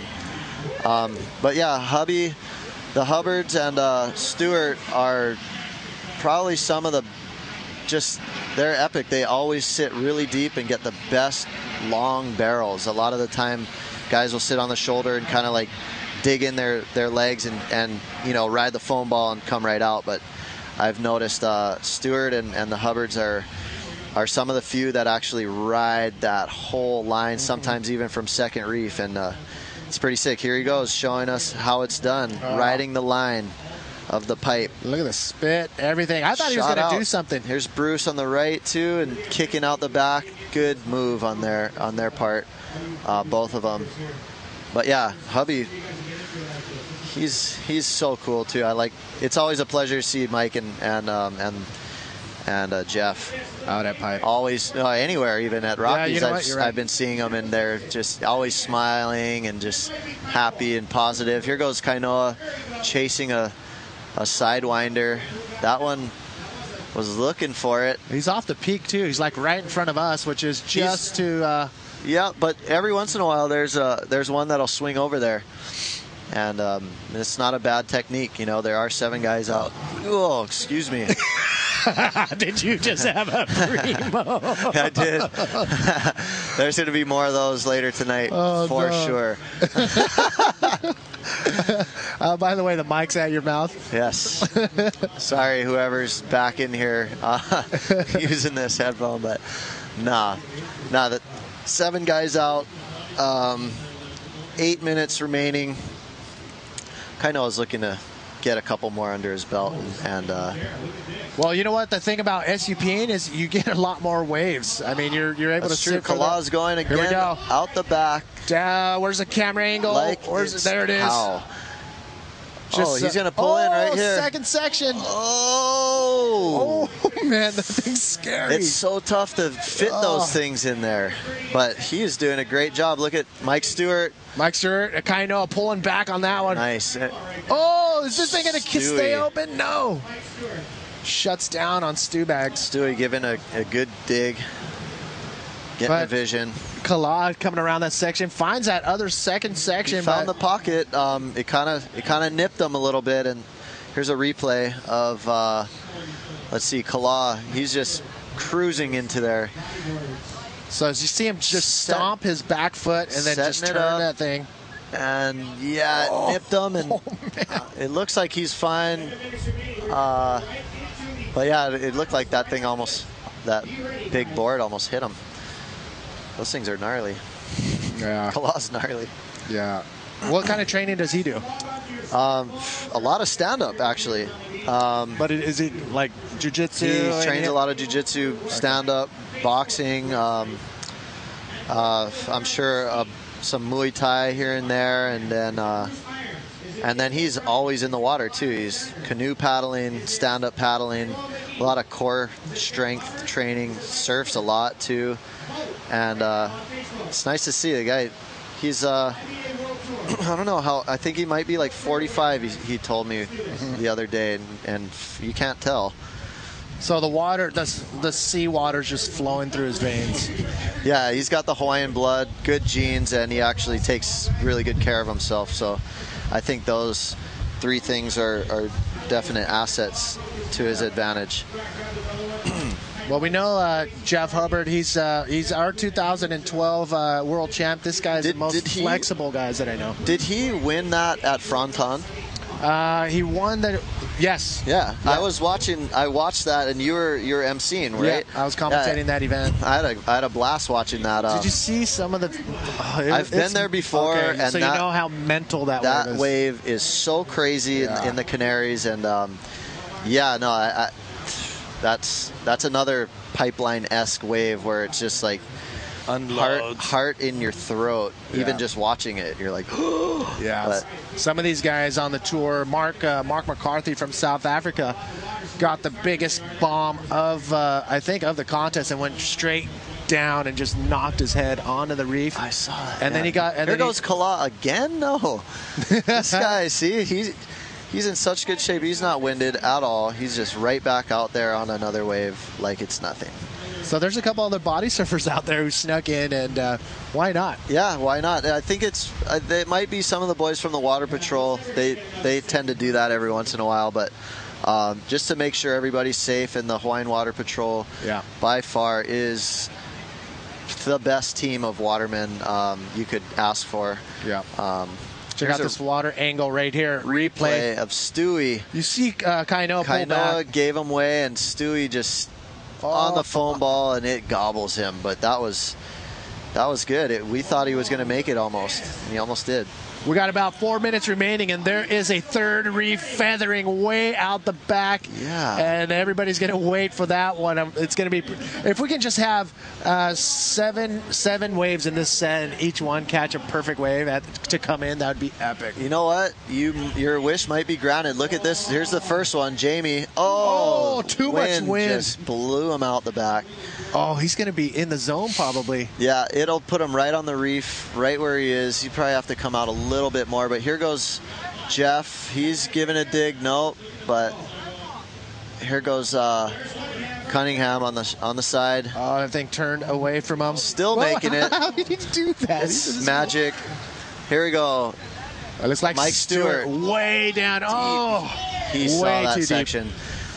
And it pinched at the end, too, so there's no way. This guy can read it like a book, and he does time and time again.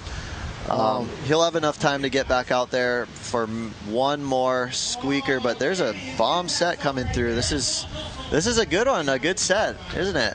So we got Stewart on the inside. Kainoa looking for get out of there. He was on the on the side where he's sitting. That's what he's hunting. That was a good one. Look at it. That one grinded through. There's a couple more out the back. Kala taking a look. Kainoa turning around. Kainoa's gonna make a serious dig for this. He's got it. There we go, buddy. Yeah, nice drop straight into it. Oh, making it, claiming it. The man. That was sick. Oh, my. Mohawk and all. I love it. Pink mohawk for that. And he broke his leash, his board. No, actually, he still has it. Look at this thing. Look at kind of a steep drop. Perfect. He just goes straight, does the Derek Ho straight and straight out and straight in. Kainoa McKee. And then straight out again. He is. He can do it on anything out here. Oh, broken O'Brien board. Oh, no. Does he have to pay for a new one? He's probably got 1,000 of those things in his house. He might have a couple. Yeah, that's what happens. It's better than your body at Pipeline. But O'Brien, he got probably one of the better barrels at the very beginning of this back heat. Door. And he got a left Stewart, too. Remember? He got two. Oh, actually. Yeah. So he's safe in the driver's seat in my book. But all these guys, in their own regard, are crushing it right now and really showing how they are masters out here, no matter what craft they ride. Yeah, everybody coming out of the water. Jamie O'Brien getting a round of applause for doing his thing out there. Oh, how's the little Grom? Super stoked. They're psyching, claiming it. Super stoked. Little Groms get the top half of Jamie O'Brien's surfboard and they're running down the beach. So obviously they took the GoPro off first. Yes. And so we're coming down to the wire. 1 minute remaining. Again, Flynn Novak and myself, Manny V, giving you the live feed from the Expression Session, the King of Pipe, the first of its kind going down here at Pipeline. And you are the voters, so get on IBA World Tour. Let me double check. Alex Leon is right here. The Facebook page or the website is where they can vote. Go to our IBA World Tour Facebook page, and that's where you can put in your vote for the winner of the King of Pipe. Man, who are you going for? All these guys are winning in my book. They all got a crazy wave. Everybody did. Everybody has at least one really good wave under their belt. It's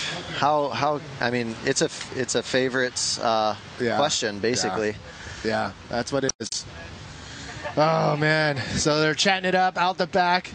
You can see some of the riders from semifinal number 1 in the men's division. They're making their way out. We're going to jump right into the semifinals of the men's division right after this ends. So there you have it. Heat recap, too, coming up. Go to the IBA World Tour Facebook page, and you'll see up top, King of Pipe. Click on that button and put your vote in. So here's a quick recap of what went down. Amazing. Kala cruising in. He caught the most waves out of this heat, just showing his power actually out here, and got just here's Kainoa on that last one. That's what he was waiting for. Perfectly all heat. Got in there, got out of there. and claims it. We see you.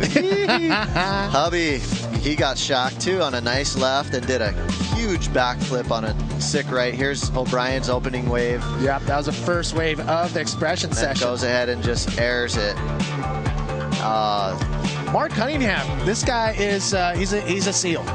He's part seal, part human. Bruce, big air for Kalaw's viewing pleasure. That was sick.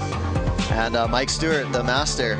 Yeah, this guy's amazing. Oh, and then a cool little drop. And did Mark pull back? He pulled back. I think he might have. Yeah. But another amazing heat, 40 minutes of just quality riding. That was epic. I'm so stoked to be a part of this, and thank you guys very much. You got it. And if you can, check out chansum.com and help support the youth of the North Shore. You got it. Thanks again, Flynn and Manny Vargas. We'll be back right after this.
Welcome back, everybody, to the IBA GoPro Pipe Challenge. Manny V here, and now we have the one and only, the Style Master, Spencer Skipper from the Big Island. How you doing, Skippy guys? I'm all right. I'm all right. Despite the loss, I'm doing all right. It was exciting watching all those guys do their thing out there. That was cool. Yeah, I mean, if you had to vote right now, who would have been your favorite? It's hard to. That's the hardest thing you can do. Everyone was charging so hard, and I mean, yeah, it'd be tough. So you're not going to tell me? From what I saw Jamie get two really good barrels. Yeah. Jeff got a really good barrel. I missed his back. Apparently he did a big backflip. I walked to the car. Oh. So I didn't see that. And then Kaino was charging. Kala took off on these massive beasts. And how are these guys not broken? I don't know, man. That's gnarly. You know, I mean, it's pretty cool that they brought everything together and let everyone kind of show different forms of wave riding out there. It was really rad to see The best that. part about it is they were all friends. And it was just their friends having pipe to themselves for about an hour. Yeah, that was cool. And it was, a treat to see. When I'm watching pipe, it's like my favorite guys pretty much. Jamie, Bruce, and Kaino, Mike, and Jeff pretty much. These are the guys that are pretty much getting all the best waves. So they're actually getting them together right now to do a group photo right in the interview area. And that's, I agree, that was pretty cool because, I mean, we all love the ocean for what it is, and we all get out on all different watercrafts. But, I mean, it's in our blood. Bodyboarding's in our blood. But we always like to have fun with Mother Nature, what she delivers. It's just all about enjoying it, Yeah, exactly. And, this place provides lots of entertainment and joy for many people. And it's just like 100 yards offshore. It's in your face here at Pipeline. And we are live now in the 25-minute semifinal. Number one out in the water, Damian King in red, Guilherme Temega in white, Jeff Hubbard in blue, and Ben Player in black. Are you kidding me? Yeah, this is every heat's a final, you know what I mean, from now on, or it has been since round 6, so. Oh my. Big things coming. Be glued to your computers, everybody, because I'm sure there's going to be some maneuvers going down here soon. And we got Steve Action Jackson Skyping in from Rio de Janeiro with some important stats that we're going to give you. Damian King. He just got a little wave there, not really much, kind of showered on his head. The winds have picked up here a few knots, and the angle of it is not really favorable. No. But it could be worse. It definitely could be worse. I mean, as you saw in that last expression session, there's still a couple of gems, so you just got to be patient. Oh, poor Jamie O'Brien broke a board in half. But I'm sure, does he get a discount on boards? I'm sure he probably gets some sort of a deal. Yeah. He probably has like 30 of those exact same boards in his closet. Probably 50. Here we go. Brucey coming in on his wave here. Oh, he didn't really get He got one little nugget. Yeah. He got this one beast that kind of ran away from him. The backdoor wave. It was pretty heavy. So we have the semifinals out in the water again. Damian King in red, and he's on a good one right now. King, yeah. I mean, I saw in that last quarterfinal heat, just before mine, I saw him get into a really good wave just at the end of the heat, and I think he needed the score. So I mean, it's kind of good when you can get in that kind of a rhythm. It definitely helps, you know. Look at the guys paddling out, getting outside of that little area. They know something is coming in on the outside. Damian King, Guilherme Tamega, Jeff Hubbard, bent player. What kind of semifinal is this? Out of control. And who is in position for this wave? The first set of the heat. Looks like White's. The first set of the heat. Tamega's paddling here, trying to get around the section. It's just, as you can see, the wind is really making it hard to be near the pocket. So they're just kind of battling those chops, you know. It's really difficult to hold an edge on those chops.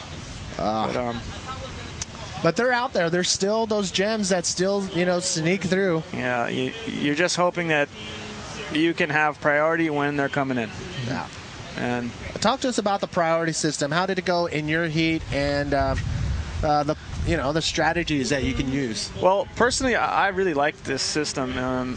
It's almost like, you know, when you're free surfing with your buddies. It's like, you know, whoever's been waiting the longest has priority. So it's like, unless you misjudge a wave and you paddle for something that's not good, I mean, it's kind of your own fault, you know. I mean, but you can use it to your advantage.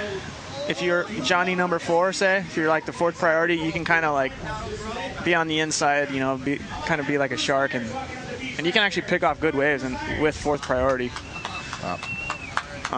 It just depends on how you play it. But here we go. White was having a look again. Guilherme. You know what? I'm trying to do the numbers, stats that Steve Action Jackson is sending over. And I'm just adding up all the world titles that we have in the semifinal right now. I think we're at 14 amongst all these. Guilherme Tamega has 6. Ben Player has 2 world titles. Damian King has 2 world titles. And Jeff Hubbard has 3 world titles. This is the heat of the world titles. Everyone's going to have to be on their game, you know. If it basically will come down, if you make a mistake, and just one slight mistake in a heat like this, then you're pretty much. And you said it. They're all out there competing. None of them are going to give an inch. And you can see Kala and Kainoa Jamie O'Brien have fun. Kala saying something. He took off on a couple of beasts. Yeah. There we go. Oh! Nice wave for Ben Player. Nice little backflip. Oh, man. If I'm not mistaken, I can hear the rowdy Australians right to the other side of the tent. Outside. Jeff. Oh, my! Jeff answering with a nice maneuver of his own there. Big ARS from Jeff Hubbard. Yeah, he followed up with a roll. So 2 good scores, you know. You want to start off that way. Here we go, Guilherme out the back. Let's see what he can do. Answering back, Guilherme Tamega, the Brazilian 6-time world champion. Oh! Nice little fakey floater forward air. Doesn't seem to pull it off, but I've seen Guilherme's videos of him doing that at fronton on the left. So yeah. He's just an animal. I remember seeing him once at North Beach on maybe like a 6 to 8 foot day. I'm sure it's in one of the older videos. He basically punts this solid 6 to 8 foot section forward air and lands in the flats. Here goes a replay for Ben Player. Comes off the bottom. Nice little backflip. Short wave. Be a nice little score. And then right behind that was Jeff Hubbard with his own version of an ARS. Oh, my. That was spun it around quick and got that roll right afterwards. And here we see again Guilherme with his patented forward air. What happened on Guilherme? It looked like he didn't have enough momentum to go around, to get around and pull that thing off. He just needed a little bit more projection off the bottom, and it probably would have been able to spin him around. unfortunately, it didn't. Yeah, it seemed like he came down backwards on that one. It's really, really hard to land those that way. Well, if you were watching the expression session, the King of Pipe, now is your time to vote. Get over to the IBAWorldTour.com Facebook page, and right underneath the cover page, you'll see a little button right there. It says King of Pipe. Click on that, and I think I don't know, just click on that, and then put in your vote. Here we go, out the back. Jeff going for a right here. Oh, look at that thing building up. Sizing it up. What's he going to do? He definitely wants to hit it. Oh, my! Big! Oh, goodness. Almost over-rotating with his legs, getting everywhere, but he lands it and rides it out. That was a massive roll from Jeff Hubbard. So you can see he stretches a lot. He's like rubber band man. You see his legs kind of just go off to the side and almost... It's building the whole way up. It gets bigger and bigger. Sizing it up the whole way. He, you know, put his eye on the section. It kind of almost looked like he wanted to do an ARS, but he just kind of held back a little bit. But that was amazing. That was pretty big. All under 40 years old. Jeff Hubbard, 3-time world champ, and your current 2012 world champ, 5-time pipe finalist, and second in 2008, and 4-time pipe champ. This guy is amazing. Oh, my. Woo, Jeff Hubbard. 7.38 on that giant roll at backdoor. Nice. And looks like we may have another low-scoring heat. The sets. That's what's making or breaking. You know, if you can get a good backup score straight away, and then you know, capitalize on it in the end of the heat or at some point with, you know, another good score. It just seems like that first wave has been the most important wave of the last few rounds, you know. Yeah. There hasn't been a lot of really good quality waves in the heats. So, yeah, whoever gets that early start, the big score seems to be the ones pulling through. Although we did see Andre Lewis, he had a really good start to his heat, and he just came up a bit short. I mean, you know, it's one of those things. Sometimes the heats will be on in the beginning and turn off, and then you might get a flare like 20 seconds towards the end, and if you don't have priority, it's like nothing you can really do. So it looks like Jeff's up ahead here. Two solid scoring waves. Actually, 8.38 is what he got on that last wave. Oh, doctor. So that's, I mean, he's in a pretty spot right now. I mean, the pressure's on everyone else. Jeff showing his experience, contest experience. I don't know if you can hear the cheering on the beach, but Mark Cunningham is making his way up the beach, and this guy is pretty much a fish. Gosh, yeah. I mean, here we go. Tamega, action out the back, looking for a section to hit. Oh, and going for another again. Forward air. Wow. Looks like he's trying to hang on and got unglued there, but kind of going for a different approach, you know, which is pretty cool. Everyone's been doing big backflips and ARSs, and well, you know, if he's going to pull those things off, he's gonna get scored accordingly, maybe in the 6s and the high 5s, but he has to pull them off. That's key. You know, you're not gonna get scored get a complete score. Here we go out the back. Jeff once again on a little insider. Not much out there. of it. Wow, we're running out of time. 25-minute heats. Now we're down to the 11 minutes. Oh, time is just, you know, slipping by for Damian King and Guilherme Tamega. Out the back, we got Ben Player looking at this right. Uh-oh. Sizing up the section. Oh, he gets a little cover up. Is he going to come out of that? Oh, the crowd goes wild, and he comes out of that. Finishes up with a nice carving reverse. Look how shallow it is. You can see the reef coming off right in front of the whitewash. Yeah. It's like 1 foot deep there, and that's where you don't want to be. A little bit of a extra risk factor is what I was trying to say. Back door. Say that 20 times. I'll opt out. Oh, man. But that'll probably be a solid score for Ben Player. He's right now holding a 6.13. So we'll see. I think Ben Player, yes. Look how deep he pulled in. Gets a nice cover up there. I thought he was done. And then, hello. Finishes up nicely with that carving reverse. So the judges are going to like that wave. Ben Player, as you can see, young, 34 years old, two-time world champ back in 2005 and 2007, and has made it to the finals here at Pipe 3 times. And you know what? he can probably do it again. Here's a shot No of doubt. the Express in Session riders. Mike Stewart and Jeff Hubbard are not, actually Jeff Hubbard's in the heat, and there's Mike Stewart getting in the photo. Quite a crew of watermen right there. Yeah, we need a Photoshop Jeff Hubbard in there. So can Mark Cunningham make a, like a fake arm? Yeah, that would be cool. Yeah. I like that beard Mike's been running. That it's nice and hardy. I like that. Yeah. It looks like a lumberjack straight out of Oregon. Yeah, he just needs to be wielding a big axe on his shoulder. There he is. It just gives him more of that legendary status. It does. So we got 9 minutes and about 20 seconds left in this first semi. Jeff Hubbard's in the lead, 15.76 points. Second, Ben Clare got a 6.88 on that backdoor wave, so he's got 13.01. Tamega and Kingy, they basically need to get a scoring wave, each of them. I mean, they don't really have... I see that last wave of Jeff coming up here. Well, that was his first wave, actually. That was that ARS to roll. It was a nice combo. He got that little roll in. That was good. And then he fired back, and this is what he saw. Big old roll right there. He covered so much distance, not only out in the flats, but down the line, easily like 15 yards in the air. He held on to that. That was pretty incredible. So waiting patiently, 8 minutes, 30 seconds remaining in semifinal number 1. And again, we had a pretty epic Express in Session went down. King of Pipe. If you were watching, we want your vote. Head over to the King of Pipe button on our IBA World Tour Facebook page and check it out. We haven't set a name for those t-shirt giveaways from Mike Stewart, Science, MS Viper, and why don't we do that now? 12 o'clock like winner, we got Frank Kong. Damian King up. A little bit deep on this one. Is he going to punch through? Doesn't look like it. It's been really hard to punch through those deep ones today just because of that wind. It's kind of making it chandelier-y in the barrel. Yeah. So Frank, unfortunately. Sorry about that, Spencer. 12 o'clock winner was Frank Kong. I think he won just the other day, too. So Frank Kong just sweeping up Frank all the... Kong. Awesome.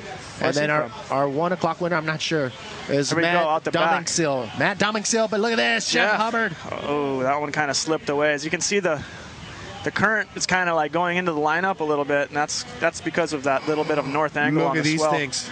Look at these things. Out the back. Are these going to be good? I don't know if we can get a wide shot, super wide shot, but just so you can see the sand on the beach and see how massive and how close these waves are breaking to shore. Most of the sets today haven't been too good. I mean, they've been kind of going all the way down. Oh, yeah, this thing's closing out the entire beach. As you can see. That thing was just a giant mess. So low scores for third and fourth place. Guilherme Tamega trying to go for those air forward spins and coming up short. He's in third place. He's in combination land. Damian King in fourth place. He's in combo land, which means they essentially need two new scores. Scoring waves. So, I mean, 6 minutes left. If you're Jeff and Ben, you gotta be feeling pretty good right now. If you know, if your next competitor needs 2 scores to get you. So. Oh, look at that heat. Semi-final number 2. Another stacked heat. Dave Winchester in red. PLC in white. There is the man, the legend, living legend himself in blue. Mike Stewart facing off with the Kauai Freak Show, Yeah, Dave Hubbard. It's going to be another great heat. You know, these heats are just coming down to who gets the best wave. You know, I mean, everyone's got the ability, and whoever gets the best wave is going to win. A little bit more over third place, Dave Winchester, who now looks like he needs a 6.54. And Mike Stewart's in fourth. He's needing a 7.85. So, still got some time. Definitely enough time for some scores to come through. We'll just have to wait and see who's in priority. I'm not sure who's got priority right now. Is there any way we can find that out? Well, the boxes, the priority boxes are just behind the Hyper t-shirt or Gyro t-shirt winner for 2 o'clock. Cool. It's Brad Skipper. So Brad Skipper walks away with I think I know who that is.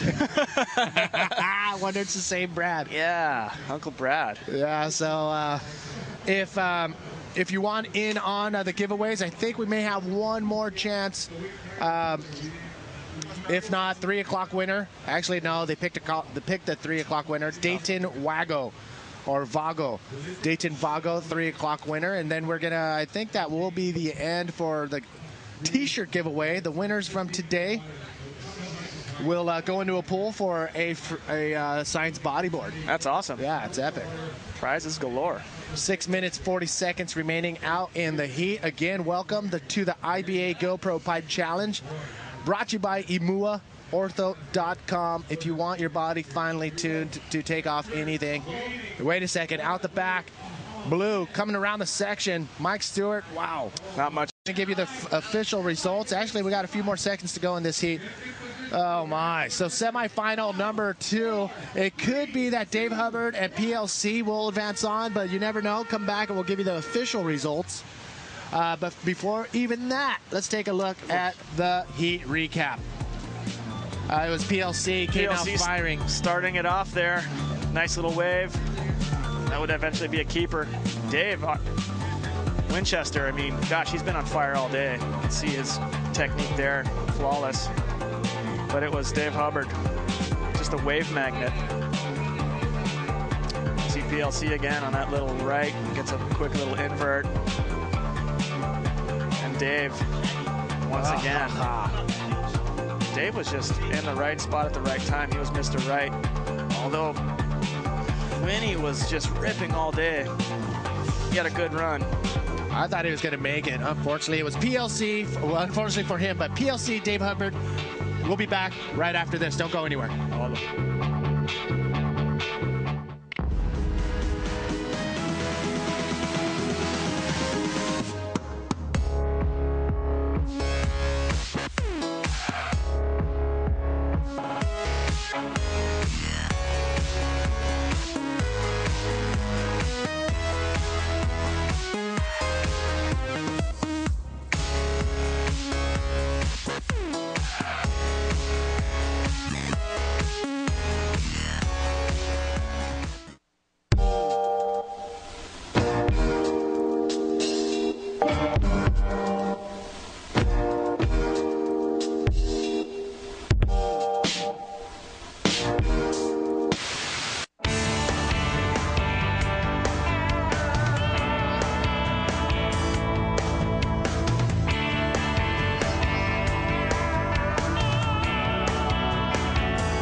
Welcome back, everybody. Manny V here, and there you go. The results from semifinal number 2. It is Dave Hubbard and PLC, Pierre-Louis Costas, advancing on to the final. Dave Winchester and Mike Stewart did an incredible job. Strong run, but coming up just a little short. With me now in the hot seat, commentating the women's final, Layla Ali. Layla, the conditions are going off, and here we go, live action. Minami Hatekayama right there. She just almost finished that roll. Oh, so exciting, huh, Manny? Oh, man. I'm super excited. I love it when we have waves. I know. And we have the best riders in the world out there. Women finals in surf this big. Check it out. During the break, we did see a couple waves, and look at this wave. I believe Isabella Sosa got one of the first waves of the heat, and it was incredible.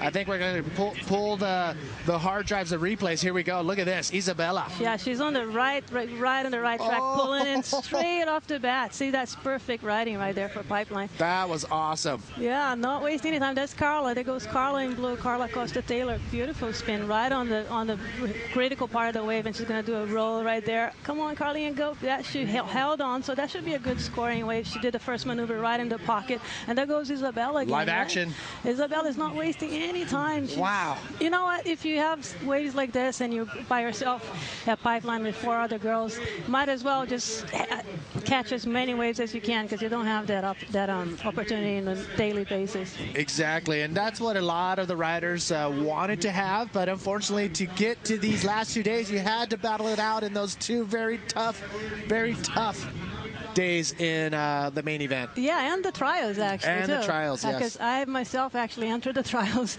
at Turtle Bay. Yeah. So we had that's it was right. fun. It was fun. It was getting back to the Pipeline. I haven't competed since 2007, so I finally made myself. Oh, there you go. There's somebody taking off right there. It's Carla Costa Taylor. Oh no, it's Sari Ohara. That was a nice takeoff for Sarah. I was actually wondering how there's a nice reverse too, like throwing a lot of water and using her rails, right? There you go. Somebody's paddling. They didn't go. No takers. But yeah, let's see how. It's interesting to see how the Japanese girls. They're usually known for riding really well small waves, but here they are faced with pipeline. Well, in a good size. Sadi Ohata, who's out there in the black jersey, and Minami Hatakayama in the white jersey. They're under the tutelage of Aoi Koike, and Aoi is known for tackling pipe in some sizable waves. So to be able to have a coach like that, and every day I come to the beach, you can see Sadi Ohata. Every time I come to the beach, Aoi and her crew are always the first ones in the water. Yeah. It's amazing. Yeah, I would love to have Aoi as a coach if I was back in the game. Me too. Yeah, they're very committed. I actually have been seeing Sada riding her bike. Oh, here's we have the scores here. Isabella Souza got a 7.38 on that first wave, so she's leading the final right now with one. No stranger to the final. No. Will we see a Japanese rider win here at Pipeline? Well, it's totally There's possible. a 50% chance right now, right? You're right. You're right. So, yeah, I mean, she's Brazil. only 18 and Sadi is only 17 and Isabella is 24. So she's actually the veteran here. She's the most experienced. But we'll see. There goes. There's Isabella paddling, taking off on this wave. Oh my! Keep your eyes on the screen. Coming around the section. Oh, nice roll perfect right there. Roll. She is a very explosive rider. She is, and she uses her rails a lot. You don't see that. Like I know I was actually mentioning this on the semifinals, and I actually have to agree with him that she uses her rails a lot, and that's why she throws a lot of water. You see that reverse? There was a lot of spray in that, And there goes Carla. Carla really wants this win too. She's going off. Oh my gosh, she's backdooring the section. Oh no, went a little bit too high. Yeah, and it did clamp. It wasn't like an open barrel there. She did pull in. She did the right thing, but it kind of clamped, like kind of closed, right? It pinched off at the very end of that. And if she did have a good line, she probably wouldn't have made it through that little section anyways. Yeah. But you know what? Now she has a second wave. Again, these are 30-minute finals. Top 2 waves are scored. There is a 15-wave maximum in this 30-minute final. But, again, you need 2 waves. So if you got 1 wave, we've only seen it happen 1 time during the event. Nick Almirad yesterday scored a 9.33, I believe. We've seen that happen. So you do need 2 waves if you want to even think about. Yeah, especially on a 30-minute final, because you do have time for that to happen, right? Yeah. And there's a lot of waves there to be caught. So if I'm there, I'll just want to be catching as many waves as I can. And you can see Carla and Isabella are actually really keen. And the girls are pretty deep on the peak. If you guys you don't know, maybe if you're watching online and you don't see the whole panoramic view here, they are not sitting on the shoulder. For the ones that say the girls sit on the shoulder pipeline, they're actually deep. No, they're deep. And they're going for it. I believe the Japanese girls too are really hungry for that title to come to Japan. I just posted something on our IBA World Tour Facebook page. Let me know where you're at. We're tuning in live from the North Shore of Oahu. One of many. Oh man, I don't know how many islands are in the chain. I want to say 8 or 9. There's 8. Phew, I should know this. Okay, Oahu, Kauai, Big Island called Hawaii, Molokai, there's and Nihao. Nihao. Yeah, you got it. Yeah, Nihao, baby. there you go. We got some action on the back. Isabella again. Oh my God, it's so nice. She came out. She made it. Unbelievable. She's not done yet. Looks like a good section up in front of them. Isabella is on fire. That is how you beautiful. ride pipe, people. Isabella Souza deep. And wait a second. Minami's holding her line really well right there. What is she going to do? Oh, looking for the section. Oh my, that's a really nice roll. And she held her line really well on that takeoff there. Wow, Minami Hatakayama in the white jersey. That was a really nice maneuver there. And there goes, Carla looked at that, but she opted not to go. That was amazing wave of Isabella and Minami too. She held her line high. She didn't go all the way, all the way to the flats, and she performed the perfect roll there. And Isabella's also rolled the barrel really well. Yes, we got some serious action going down in the women's final. 19 minutes, 20 seconds remaining. And we are already seeing some 7.38 from Isabella Sosa, and her second barrel ride was a 5.88. I think this last wave she's going to score even better than the 7.38. I might be wrong, but it looked like a deeper wave and a more heavier section to make that barrel. Isabella is the current world champion. She's 2 times world champion, if you guys don't know. She's from the northeast of Brazil, Ceará, the state of Ceará.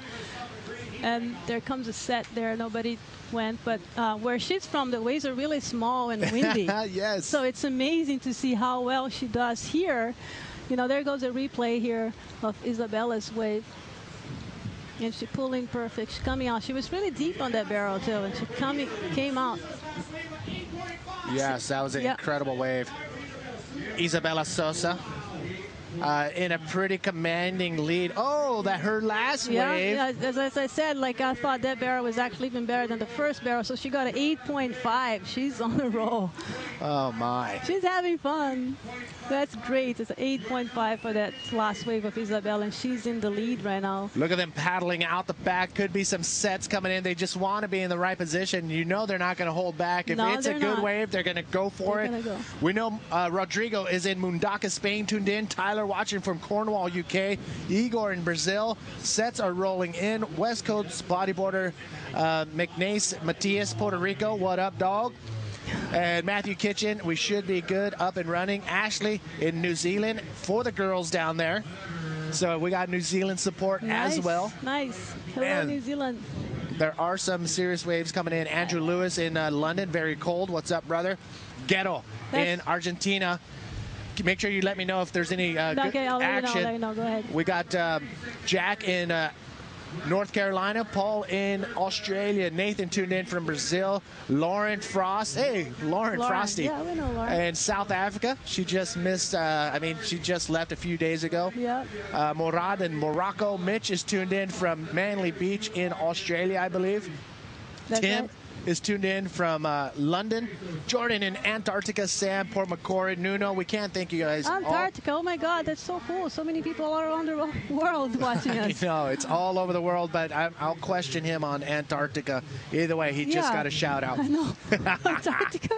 Sam in Port McCory. Nuno in, I don't know where he's at, but we are back live and streaming. Tyrone in Cape Town. Carter, San Diego. What up, dog? Daniel, Costa Rica. And Damian in Sunshine Coast, Gian in Puerto Rico, and Lockie in Perth. We can't thank you enough for tuning in from all over the world. I'll get to the rest of the shout-outs as we there's another set wait for approaching this the set to roll horizon in. here. There's the girls are all in position. Let's see who's going to take the set here and take advantage of these waves. We actually have Minami now in second with a 6.55. Let's see, somebody's going for this. Carla's paddling, but it's hard sometimes. You think you got it and you think you're the right spot, but the wave kind of like jags up really, really high, really heavy. So you actually have to be under the peak a little bit. You actually have to be more inside if you want to catch that wave. So sometimes you paddle out the back because you see a set, but you paddle too far out. Just because pipeline the way it is, it's shallow reef and it jags up, so you really have to be under, paddling really hard to actually catch that wave. But Minami's in second with that roll that she did, Manny, like the 6.55 with the big roll that she did. And Carla Costa is in third, and she has 2 waves, a 4.88 and a 2.45. And Sari only has 1 wave, 2.88. She still has plenty of time. We have 15 minutes on the heat to go, so we're actually halfway through. And let's see, there's nobody's paddling there right now. So Isabella with a very strong lead there with two good waves, 8.5 and a 7.38. Carla has a 6.55, so we gotta watch because everything can change. We're only halfway through. Sadio Ohata only having 1 wave. We do have pretty much a whole new heat if you started, if it was a 20-minute heat. There's 14 minutes remaining is what I'm saying, and that's plenty of time for the riders to come to come back and get 2 new fresh scores. Exactly. But yes, Carla Carla Costa Taylor, no stranger to the competition, 1999 world champion. Yeah. So she's no stranger out here at pipe. She loves pipe. If she can ride pipe all the time with 3 people, she would. Yeah, she would. Yeah, And so would you. I mean, I would too. Can you imagine? No, all of us, and you too, man. Oh, I know. It's actually, there, let's go see. We have they're a little bit deep there, but there's another set coming. So seems like they're pushing themselves a little too deep there. But let's see if somebody's going to take off on this. Oh, the up yeah, and seems over. To be a little bit too far. Actually, more the back door right spot to be there. Carlos has won pipeline 4 times, so she's, as you said, she's no stranger to pipeline, and she's world champion as well. Very good rider, very fast. Veteran here. She's going to be 40 this year. She has 2 beautiful kids and lives in Hawaii. Yes. With Alistair Taylor, another really great bodyboarder. I'm sure everybody knows Alistair Taylor. And so and we were training a lot before. We were practicing a lot before, like about 2 months ago and a month ago. We were practicing a lot together. But as soon as the pipeline dates were announced and she put on her mind that she wanted to win pipe, she wanted to do well at pipeline. I went surfing some different places, and all she wanted to do was surf pipe. So every day I wouldn't even call her, "Where are you at?" I'm at pipe. Yeah, yeah. Because that's where she wanted to be in practice for this event. Well, it's difficult. I mean, for me personally, to get motivated to go out and surf pipe with 40, there 50, goes somebody 60 there, people. Manny. Oh, here we go. Minami Hatakayama in the white jersey from Japan, looking for a section, finds it and extends a roll right there. And I think what she's trying to do is trying to better that 1.75. That's her second. Second wave, yeah. Second wave, so she needs something better, and that roll probably gave her something better than a 1.75. So look at this. We got Dave Hubbard getting ready for the drop knee final. That's coming out with Dave Winchester in red. In white, Sasha Specker, and our 2011, I believe, drop knee world champion, Cesar Bauer. So Cesar, Peruvian, right? Yeah, yes, Peruvian. He's going to be in the blue jersey, but this guy right here, multiple world drop knee champion, David Hubbard. And she's on the prone finals as well. Yes. She's talented. He's really talented. Very talented. Can we see a double win from Dave Hubbard in the prone and in the drop knee division? That'll be a sight to see. That would be a good Never question for our Facebook followers right now. You're right.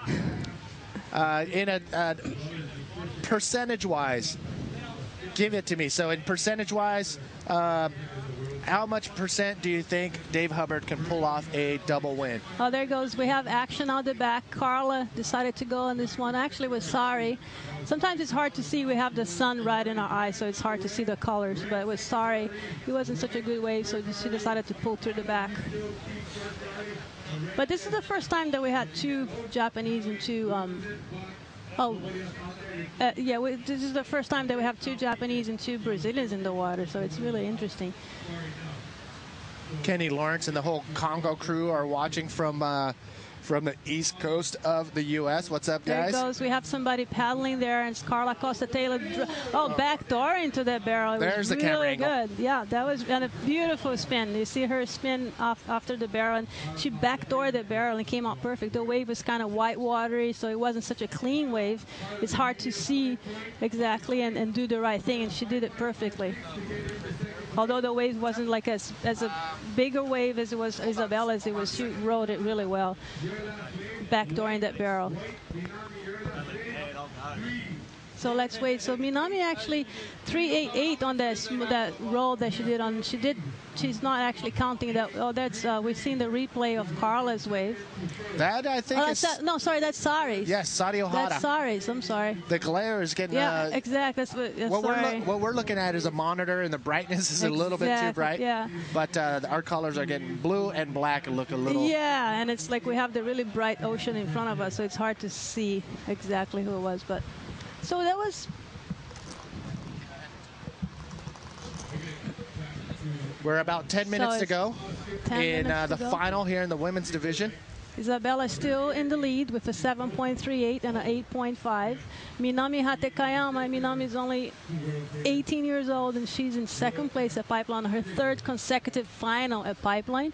She has a 6.55 and a 3.88. Sari now is in third with that last wave that she got. She backdoored that barrel, and she got a 4.83, and she also has a 2.88. Carla, they're really close. She's in fourth right now, and she has a 2.45 and a 4.88. She only needs a very small score to actually get to third. We're just waiting for our scores here to see how much she needs. But Minami needs a 9.33 to get to first. And actually third and fourth end in combination, but I'm sure there's plenty of time for them to actually get out of that combination situation. Combination situation is actually when you need two waves instead of one. So you need like scores. You need your two new waves, two new high scores to even think about getting into that first place spot. And actually, Guilherme almost pulled that off in the last semifinals at the end there. Yeah. Oh, there goes. We're having somebody there. We have action. Isabella is going on this one. Really. Oh, that was. Whoa, that was. Man, she's actually way out of it. Yeah, she's amazing. That was a perfectly executed ARS. Heavy, too. She did it like. She's almost on a whole different level right now out of this final. 8 minutes remaining. Yes, she's amazing. She's not afraid. She's only 24 years old, and she's not afraid to bust the moves, and she just goes for it. But she also has style, and she knows how to do it. She just doesn't go for it without reading. She reads the wave well, and she performs her maneuvers. There goes a replay of the ARS. Let's check this out, guys.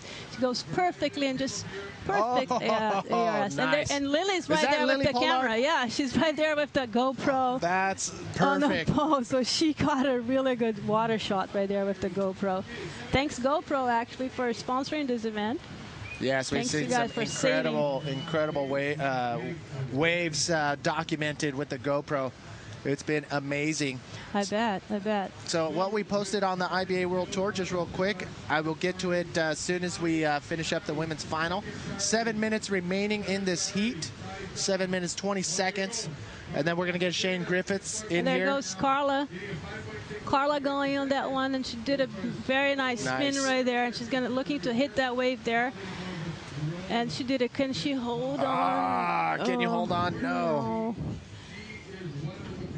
And you know what? I just want to give a shout out to Robbie Jeanette, MC G-Nuts, who made an appearance out here on the North Shore and performed for the Australian girls, and it was pretty cool. And what he's going to do is offer all the bodyboarders around the world some of his music for free. Just download over at rudymusic.com, rudymusic.com/IBA.HTM. Head on over there, and he's going to hook you up. There goes out, Manny. Somebody's pulling back. That one. Yeah, that would have been a good wave actually. Look at that, it's spit. But it's also hard that's okay. It's also hard when you're like deep there. There goes another beautiful wave coming. The girls are a little bit too deep. Oh, luckily nobody got that on the head. Whew, that would have been a good one. But yeah, so we have Isabella still on the lead. She got a 5.83 for that ARS. That was really, really nice, nicely executed. And Carla is back on third position with a 3. There goes. We have Sari going there. Sari went on a big wave. Look at that. Oh, she pulled on that roll, and she made it. She landed a little bit on the back. There's like a kind of a double wave happening. Is she going to pull out in front of the whitewash? That's the question. Oh, she didn't. She landed that, but he was just a little bit behind the where the energy of the wave was. There goes. We're going to see the replay of Sari's wave.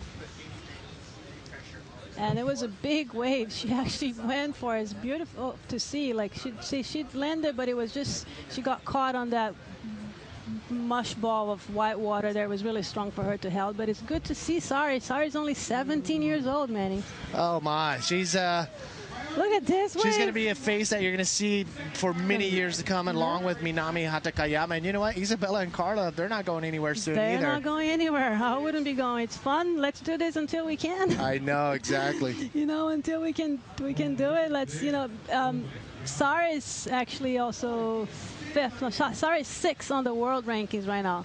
So we have a world champion. We have a second in the world tours, which Carla. Isabella is world champion. Carla is number 2. Minami is number 5th.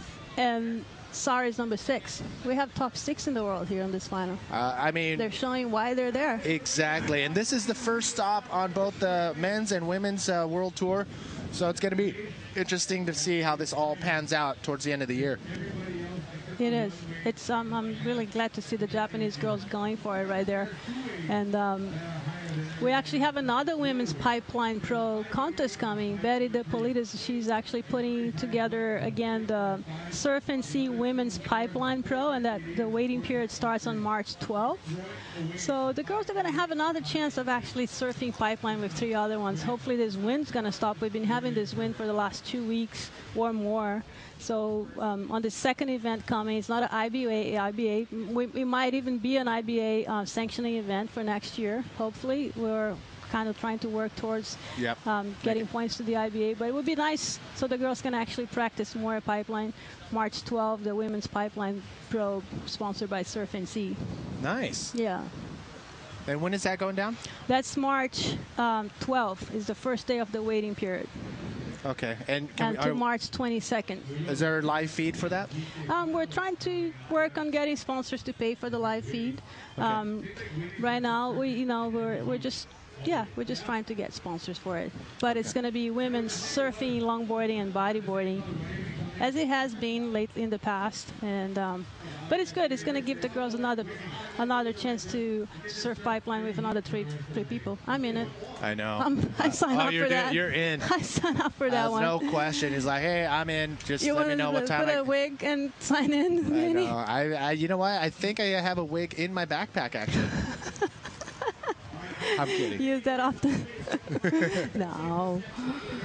No, that's cool. That'd be a great event to watch. I mean, you see all the criteria: surfing, bodyboarding. They're all going to be out there. I think you have longboarding. Longboarding, exactly. So we have a situation here. Isabella Souza is still in first. She has an 8.5 and a 7.38. And Minami is in second with a 6.55 and a 3.88. Carla Costa-Taylor is now in third. Let's see if anybody was going now, but she has a 4.88 and a 3.38. And Sara is in fourth with a 2.88 and a 4.83. We're coming down to 2 minutes remaining. Huh? Yeah, the 2-minute mark, and that's where everything seems to be happening throughout the entire event. That's always to the last minute. And everything can happen. Yeah. Anything can happen. Isabella was on her semifinals. She didn't catch a wave until like 5 minutes before the heat or 6 minutes, and she got 2 of her scoring waves at 6 minutes. So it sounds like priority is in the hands of Minami Hatakayama out there, so she can probably use that to her advantage. Yeah, and hold Carla back, because Carla needs that wave to need something to go to second. So I would sit on Carla. I mean, I don't want to sit on Carla, but if you want to hold that position, it's like strategy. There's a lot of strategy when you're surfing, not just surfing the wave. You can sit on your opponent and not let them catch the wave because you have the priority. So exactly. You have the wave that comes is you. It's your choice. And you know what? We're about 1 minute away from Isabella clinching a consecutive back-to-back pipe win here in 2013 IBA GoPro Pipe Challenge, brought to you by Imua, Ortho.com. There goes Manny. Somebody. And priority. That's Minami. Yep, she took full priority of that. Minami Hatakayama. Getting out of there just in time. Well, maybe she didn't have an exit there on that wave, but it's good that she tried and she went for it. There goes. We have somebody else going right now. It's Isabella. That's Isabella. Isabella Sosa in the red jersey. I think she may have a back-to-back win here at Pipe. Once again, Isabella coming out charging early off in the rounds. And 25 seconds to go. It looks like she did it. Keep the camera on Isabella. Isabella is amazing. She's just amazing. I don't know if we can get the camera on Isabella Sosa over in the channel, because she is going to walk away with another win. Having a double arm claim. 10 seconds. Carla? Is that? No, that's Sari. That's Sari going for that one. Sari Ohara. She couldn't hold on to that. Oh, she did. Actually, she's holding on to it. lost it right there. So, ladies and gentlemen, I don't think that's going to make a difference. But it is Isabella Sousa from Brazil once again putting another check mark on her scorecard and saying, I am pipe champion for the second time in a row. Very well deservedly champion. She did it. She did it amazing, and she just surfed like on a whole nother level. She's just amazing. Congratulations to all the other girls. I'm super impressed that they got out there and they got big waves and they're not scared of the shallow reef, and it's really good to see. So thanks for having me here too. No, thank you, Layla. One more time, do you want to say anything else before we? Just thanks all the bodyboarders that are tuning in for all over the world, and thanks for the bodyboarding community. And I'm really proud to be a bodyboarder. I've been a bodyboarder for over 20 years, and I just love the sport, and I love to be here and be part of it. And it's a beautiful sport. And congratulations to Isabella, Carla, Minami, and Sari. And I'm going to be here next year. Yes. I'm going to be doing that final. I want to catch those waves. Well, when you see the nominations go out, make sure you or somebody else puts your name down, because you are definitely worthy of that wild card. So thanks, when that word gets out, let me know. I didn't know this year. Oh, okay. Bummer. Well, we're letting everybody know now. As soon as you hear that nomination, put her name down, Layla Ali. So thank you for hanging out in here. Thanks, and Manny. I think it's party time for. Yeah, Isabella, everybody, all her fellow Brazilian men and every Brazilian countryman. There it goes, right there. They're holding the trophy already. Oh my! I think we may be doing an interview down on the water. Look at the Brazilians. All the Brazilians are just. And there she is. Where is she? Right into the camera guy. She's really happy. She really deserves that. She's just amazing. Well, if you want to get down there, go congratulations. Okay. Oh, well, look, the Japanese girls are also super happy too. Yeah, they made the finals. 2 young girls, like already in the pipe finals. They're really happy about that. And there goes Carlinha. Carl is just taking her time. Yep. Is that her? No, that's Isabella. That's Isabella. Still somebody wrote. All right, get down there. Go say hi to them. Thanks, Manny. And thank you again, Layla Ali, for a great commentary once again. And we'll see you in the wild card for sure. I'm putting my bid in for you now. Thanks, Manny. So Layla's going to run down there and give congrats to her friends as well. Shane Griffiths is going to step in here. And, well, there it is. She is pumped. Isabella Sousa definitely on a different level. We're going to throw it down to Shaggy right now. Shaggy, where are you, brother?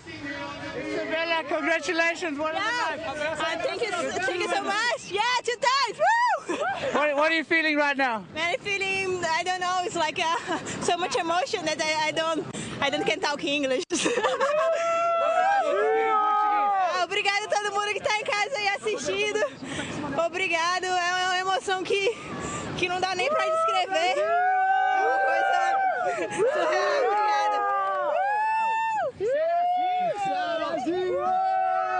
What was it like out there? Your first barrel out there, what was that like? Yeah, what? Sorry? The barrel. Yeah, my barrel was good. It's like, I have so much wind, but have such a good waves. I'm so happy. Say something to your friends in Portugal. I mean, in Brazil, in Portuguese. As condições estão tão boas, tem um vento bem forte, mas tá dando para pegar altas ondas. E eu tô muito feliz. Acho que é a segunda vez que eu ganho aqui, a segunda final, a segunda vez que eu ganho. E eu tô amarradona, muito feliz. Congratulations, Isabella. There'll be a full presentation up there later. Well done once again. Congratulations. Isabella Sousa, 2 times pipeline champion. Wow. Congratulations one more time to Isabella. We'll be back right after this with the DK final. Don't go anywhere.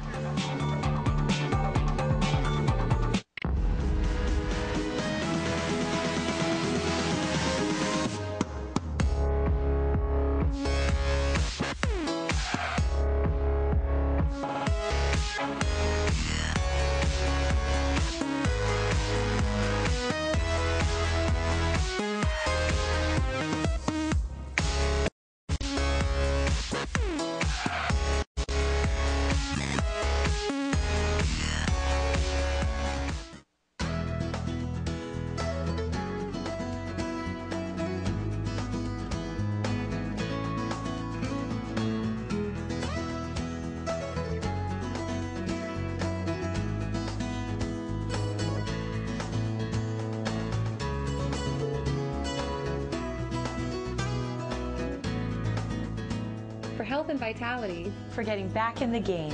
Imua Orthopedics, sports and health. Moving you forward.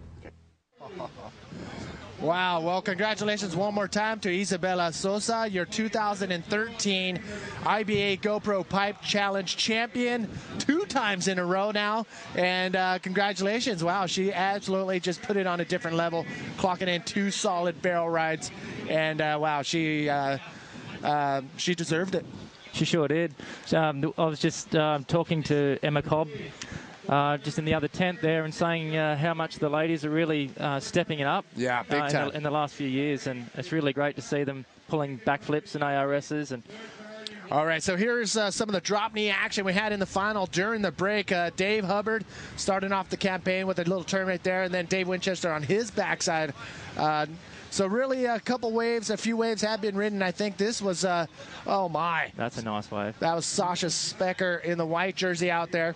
And then this was also a big floater, big air move by Dave Winchester, but could not stick it. So that's what went down during the break. And now here we are back in the live action. Manny V here with the man himself, the guy behind. Oh, air dropping, losing it. Oh, Sasha Specker becoming unglued on the drop. Oh, my. He just lost that edge there. Let's take another look. Oh, looked like he had it for a second. Oh, maybe not. No, he could. The wind is going to be a major factor for these guys out in the water. Again, Manny V here with Shane Griffiths. He is the man behind the Drop Knee Magazine. Drop Me Magazine. That's it. Here is his magazine. Just came out. This thing is absolutely incredible. We'll show you a quick peek of the issue here. Shane Griffiths, how long, how many issues are going to be putting out a year? Initially, we're only going to look at putting out 2 a year. Depends what the demand's going to be, but I think 2 is probably okay for the time being. There seems to be a lot of material out there that people are submitting. There's a lot of DK shots that don't get run in the other magazines. So that's a whole, the reason for the mag is to expose the whole world of drop knee bodyboarding. It seems to be neglected in years gone by. So a lot of great DK riders, particularly here in Hawaii, Southern California, Australia, of course, Peru. We've got Cesar Bauer out here at the moment, and he's one of the best riders. There we go. And on the cover there is Kim Feast charging a big wave there at WA North Point. Marcelo Gomez over there in Nice.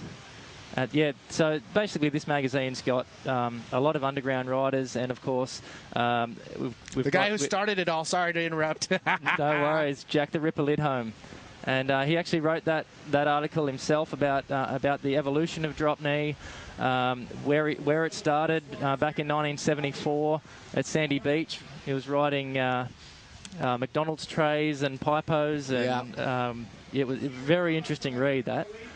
So where can somebody pick up a Drop Knee magazine? At the moment, you can get it online at the Drop Knee magazine website. It's www.dropkneemagazine.com. Or there's outlets in various places, e-bodyboarding in the US, 662 Ride Shop, BSC in Australia. So just go to the website, and we have a list of stockists there, and you can pick up a copy. And if you don't have anywhere nearby that stocks it, just send us an email, and we'll see what we can do for you. All right, again, Manny V here with Shane Griffiths, and we're going to bring you the live feed for the DK final out in the water. Getting a backside. Oh, how was that drop? Holding on. Nice face turn right there. Cesar Bauer, here's your regular footer going backside drop knee on that heavy drop right there. And look at this, more action. And it looks like Dave Hubbard. Oh, holding on just for a split second. Again, the wind is a major factor out here. It really looks like a lot of wind is going up the face. There looks like there's a lot of chop going up the face, and it's really hard to keep an edge in those types of conditions. Here we've got Cesar Bauer, bottom turning on his backside. Nice. That's a nice size wave, Manny. Yeah, I've did some backside drop knee out at pipe, and let me tell you, it's one of the hardest things you can do out here. Just getting up backside as you're free falling down the face of the wave. Cesar Bauer holding on steady, looking really good out there. It's extremely tricky wave to get on your backside. And speaking to Cesar earlier, he's going to be looking for a few backdoor waves. There hasn't been a lot in the last few hours, but hopefully he can sneak one in, and you'll see some good tube riding, I'm sure. 20 minutes remaining out of this 30-minute final. Out in the water, leading the charge, Sasha Specker with a 7-point ride and a 2.75 ride. Dave Winchester in second place with 2.58 and 2.5, and you can see it on your score.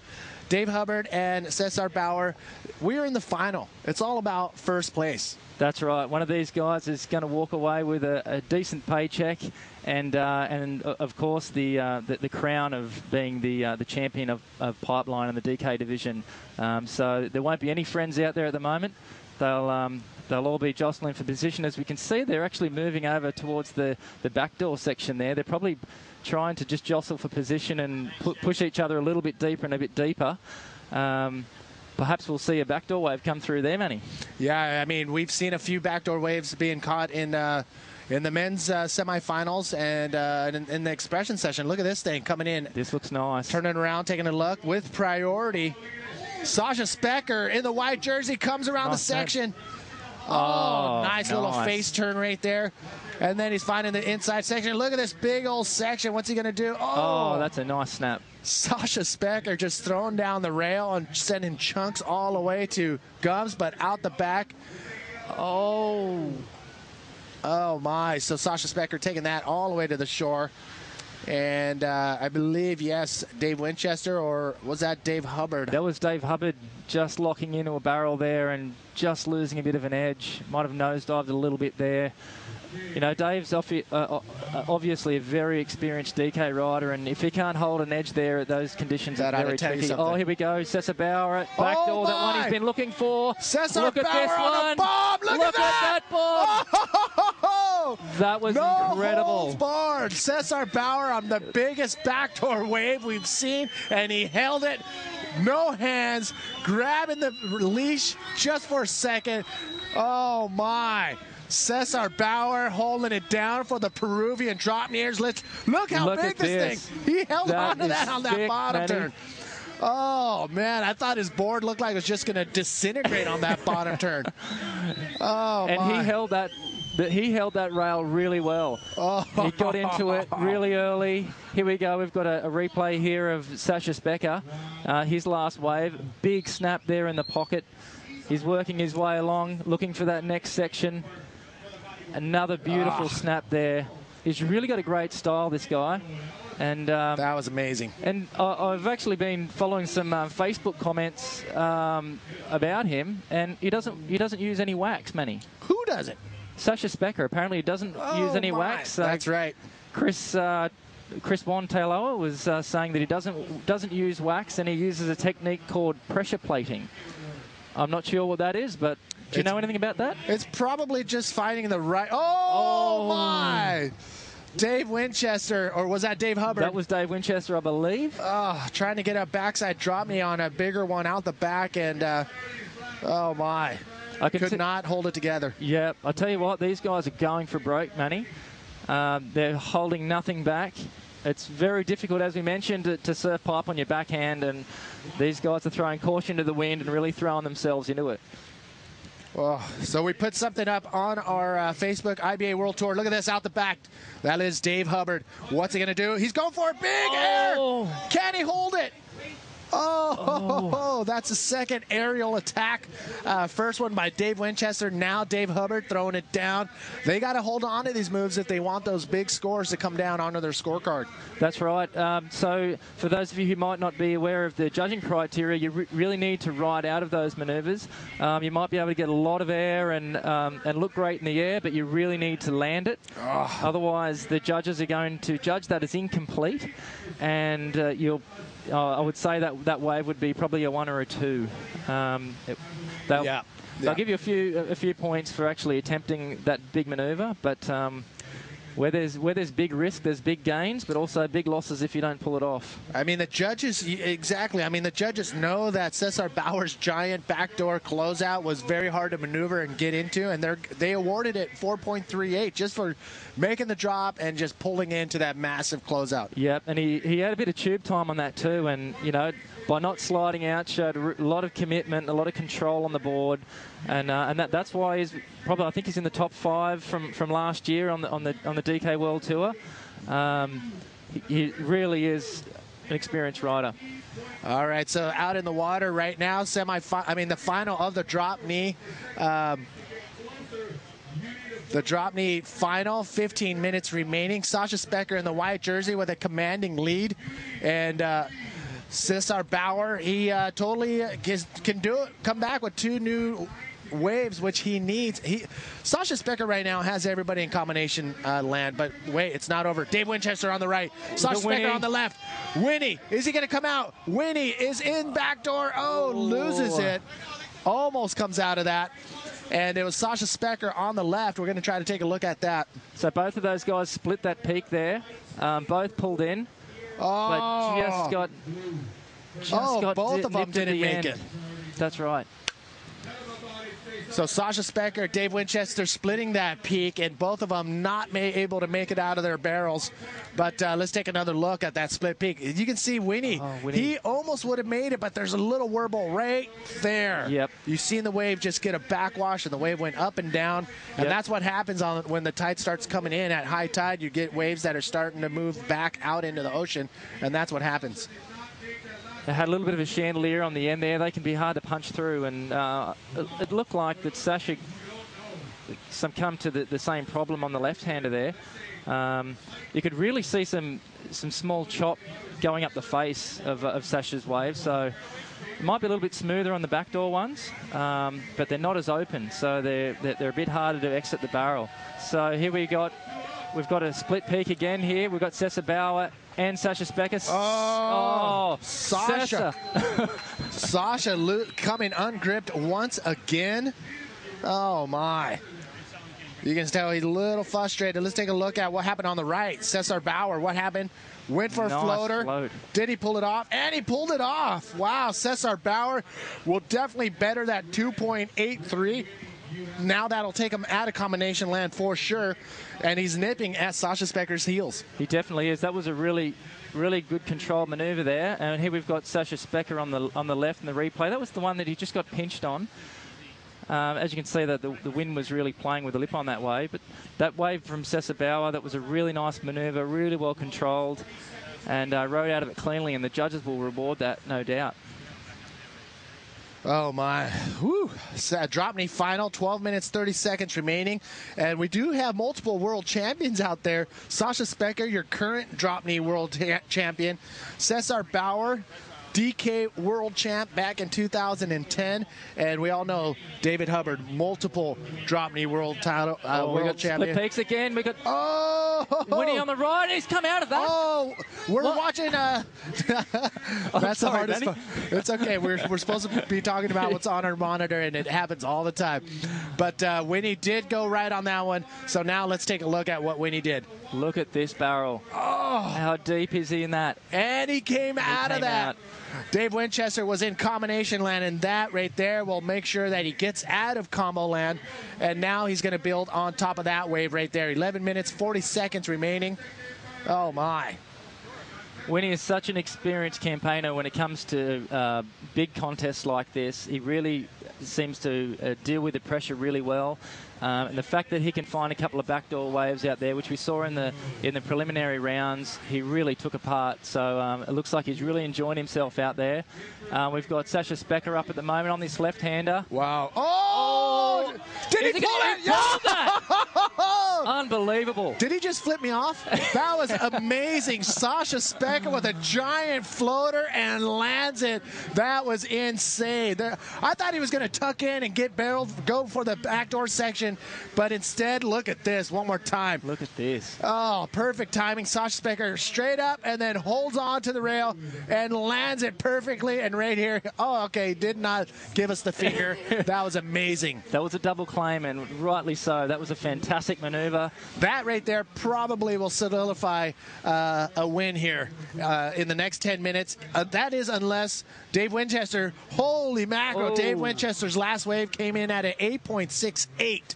So, I don't know, Sasha Specker, be careful. Dave Winchester, that's going to be incredible to watch. Dave Winchester with a nice wave as well. Look at this. Ben Player getting ready. Look at him so focused, ready to take it apart.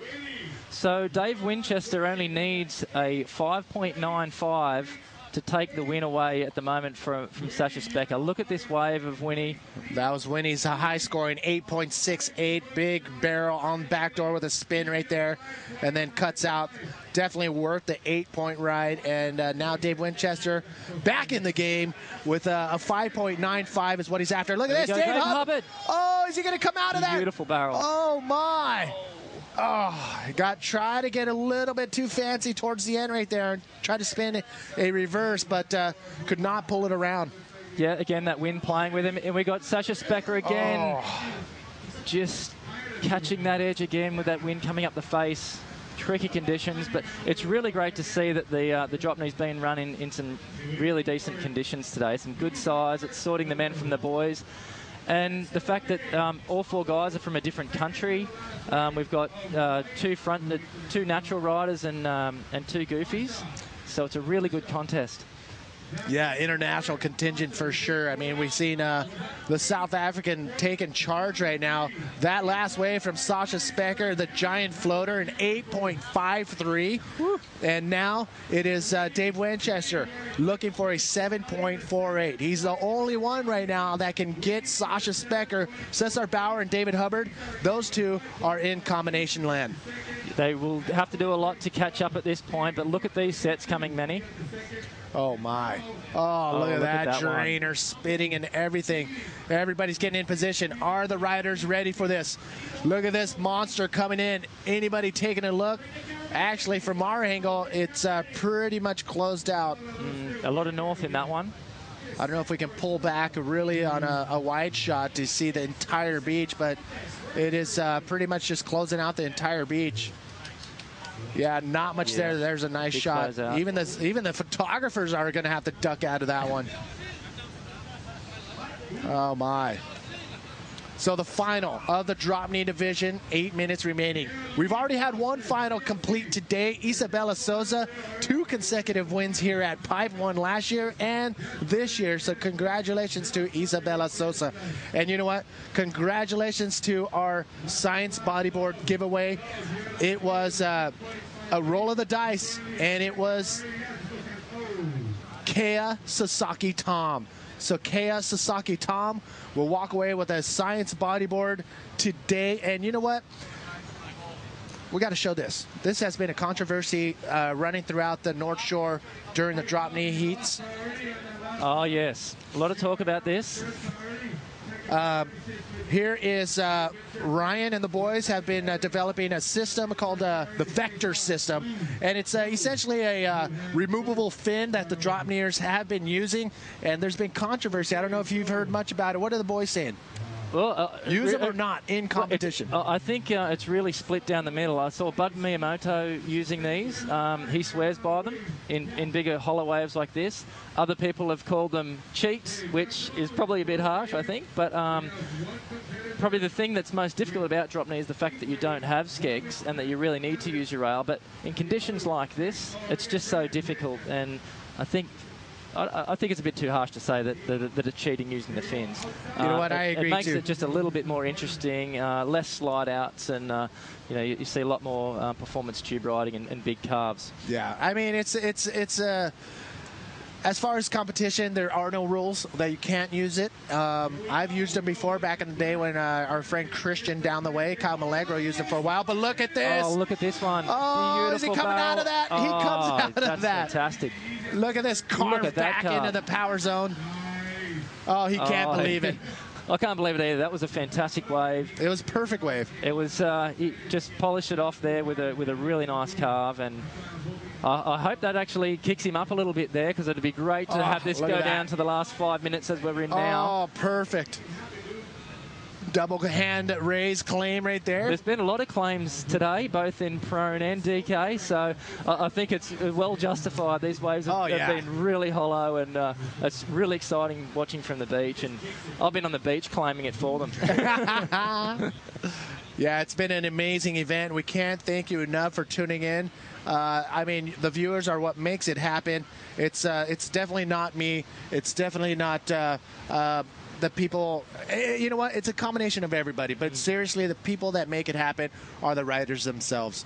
They're the ones out there. They're the ones training. They're the ones exerting all this energy. And they're the ones putting their bodies in harm's way. I mean, a lot of people have been going backside, backdoor, but pipe is shallow as well. And I'm talking about Frontone. I'm talking about all the venues. So the riders are the ones that really make it happen. That's right. If you want to support bodyboarding, support your favorite rider and support their sponsors. And that's how you're going to be backing bodyboarding. So, again, a shout out to all the riders. They've been very good to me throughout the past couple years, and I can't thank them enough for accepting me when this whole thing got started. And everybody's been good, and I can't thank you enough for doing that. So, again, Manny V here, IBA GoPro Pipe Challenge, brought to you by ImuaOrtho.com, Science Bodyboards, and TNC Surf. Manny V and Shane Griffiths, we are giving you the last 4 minutes of the DK final. It's been exciting. PLC getting a last few words from his lovely girlfriend, Ruth, and he's going to be coming out and facing off the other finalists. Look at this, Dave Hubbard again. Oh, my. Another little snap there. Working it on the inside. And just stalling for another cover-up. Oh, my. He's having fun now. Hasn't he had enough tube time today, Manny? He can never have enough tube time. That was He's incredible. having a great time out there. So that was Dave Hubbard on that left all the way from the outside. Let's take a look at what happened on the right. Cesar Bauer knew it wasn't going to happen, so he threw a face turn, grabbed the whale, and slid into the tube backwards. That was pretty cool. So I'm just looking at the scores here. Dave Hubbard's actually moved up into second place over Dave Winchester. Oh, my. So that's actually pretty close between second and third. But Sasha Specker is way out in front. Dave Hubbard needing a 7.97 to take the crown. Here's another look at what Dave Hubbard just did, finding more barrel time and throwing a little carve right there on the exit. Dave Hubbard definitely on the hunt. He's still not out of the game. If he can pull off a 7.97 in the last 3 minutes, he will be the winner. Yep. Sasha Specker can't let his guard down. I don't know who has the priority. The priority boxes are behind us. So it's going to be interesting to see. 2 minutes, 40 seconds. Don't go anywhere. It's coming down to the wire here in the DK final. It's going to be really close for second and third, but who knows? First place, it may be up for grabs as well. There's the priority boxes. So, yes, Sasha Specker is looking really good right now with priority and currently in first place. Second priority, Dave Winchester.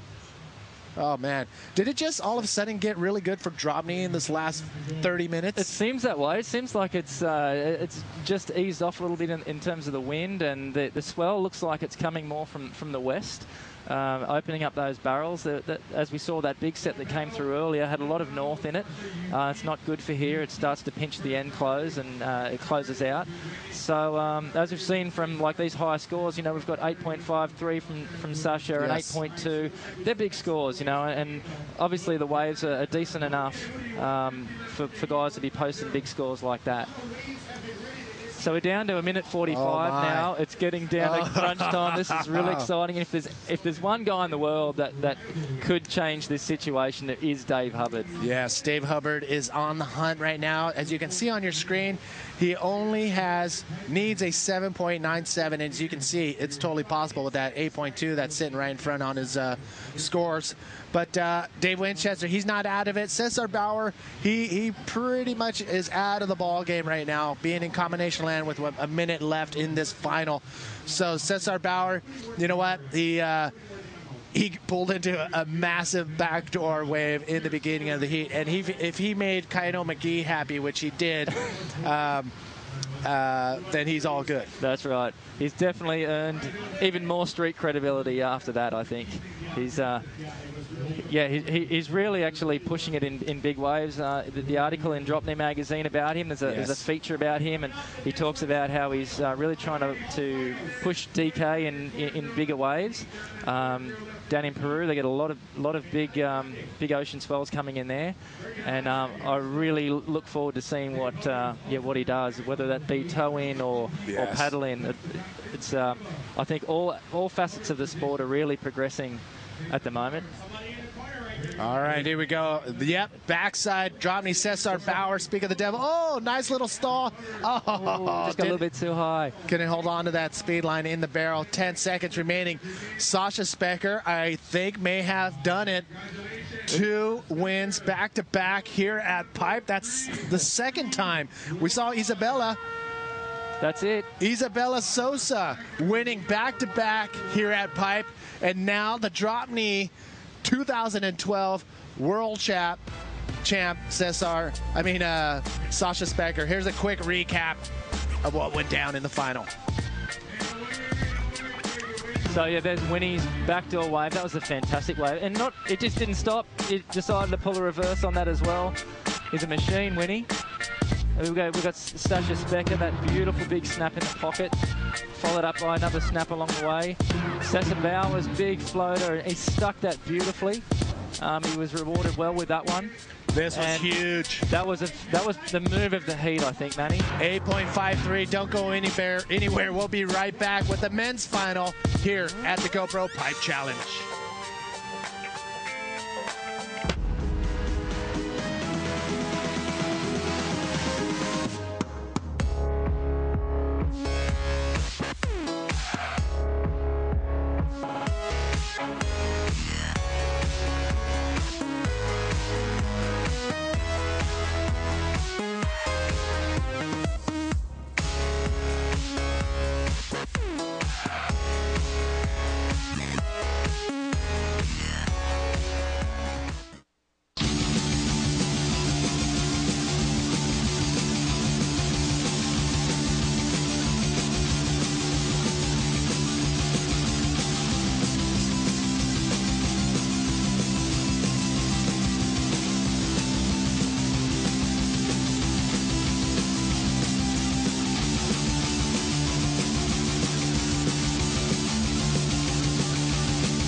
Welcome back, everybody, to the IBA GoPro Pipe Challenge, and another back-to-back win here at Pipe. It is Sasha Specker, last year's Pipe champion, and now 2013 Pipe champion. The South African is all smiles right now, and you got to give him credit, catching some serious tube time out there.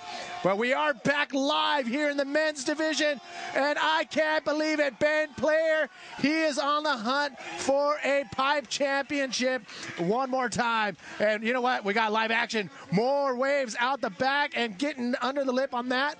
Oh, my. Manny V here and Mike Stewart in the hot seat. It's getting crazy out here. Whoa. Woo. Yeah, you know, just in a matter of seconds, about 4 guys took waves. And the action just started super fast and furious right at the beginning, right off the bat. We're going to show you some replays of what went down during the break, but yes, it was incredible. I mean, the set rolled in as soon as the horn sounded. 30-minute final out in the water. Jeff Hubbard in red, Ben Player in white, Dave Hubbard in blue, and PLC in black. So Dave Hubbard stayed out there after the DK final. Yeah, that's gnarly. Yeah, he's putting in some serious time. Look at this, Sasha Specker already. Sasha, drop knee champion. Oh, that was incredible. Let's take a look at what we missed during the break. Jeff was the first one to take off. Got a pretty good barrel. Came out with a good spin. Reconnected with this inside section, which is probably a smart move in today's conditions. It's not super big on the outside. And then did a nice flip here right on the inside. So great wave. And then Dave was right after him, his brother. You know, good barrel. And then Ben Player got probably the better of the exchange. It looks like with a bigger wave, big roll at the end. Anyway, it was cool. That was high action. So it looked like Jeff and Ben looked like they got the better of that set there. And that was all within the first minute. Scores are still dropping, and yes, Dave Hubbard, he didn't make it out of that barrel, but he got a 1.7 for that attempt. Also, PLC got a wave and didn't come up. Closed on him too. It pinched. 1.55 for PLC. So Jeff Hubbard clocking in a 7.75 for his first wave, and Ben Player, look at that, 8.75. Oh yeah, he's stoked. He is stoked, and let me tell you something. The Australians are absolutely going to go crazy here on the beach if Ben Player walks out of the water as a pipe champion. Yeah, and you know who will try to deny that once again? The Jeff Hawaiian. Hubbard, yeah. Yes. He's got a knack for stealing dreams. Okay, here's Ben. Is this Ben Player? We got Ben Player once nice again. Spin in the pocket, kind of setting up again. Good speed, good drive through here. Trying to get to that next section, whatever he sees. Reverse off that end ball. You know, and sometimes that kind of works against you. You got Jeff live action in the back, streaking down the line here. Good speed, nice Is he going to come barrel. out of that? Oh! Good barrel, nice spin out of the barrel. 2 spins out of the barrel. Wow, he's not done. Yes, that's it for... That was a nice little barrel. That thing just peeled. It's the Ben Player, Jeff Hubbard show right now.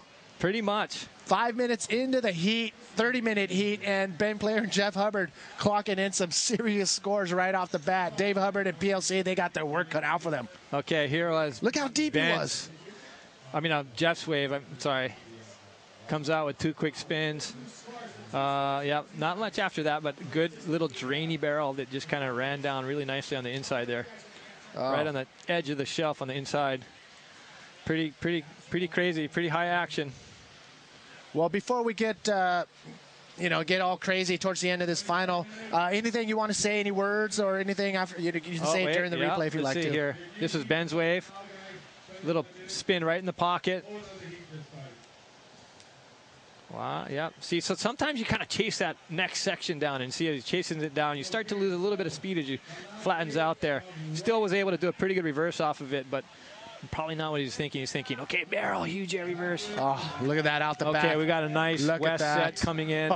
And you got PLC and both PLC and Dave Hubbard kind of waiting in the back with one of those 2 guys has priority right now. I don't know which one it is. But any words you want to say go ahead and say it now. Yeah, just thanks everyone for supporting the event and making it happen.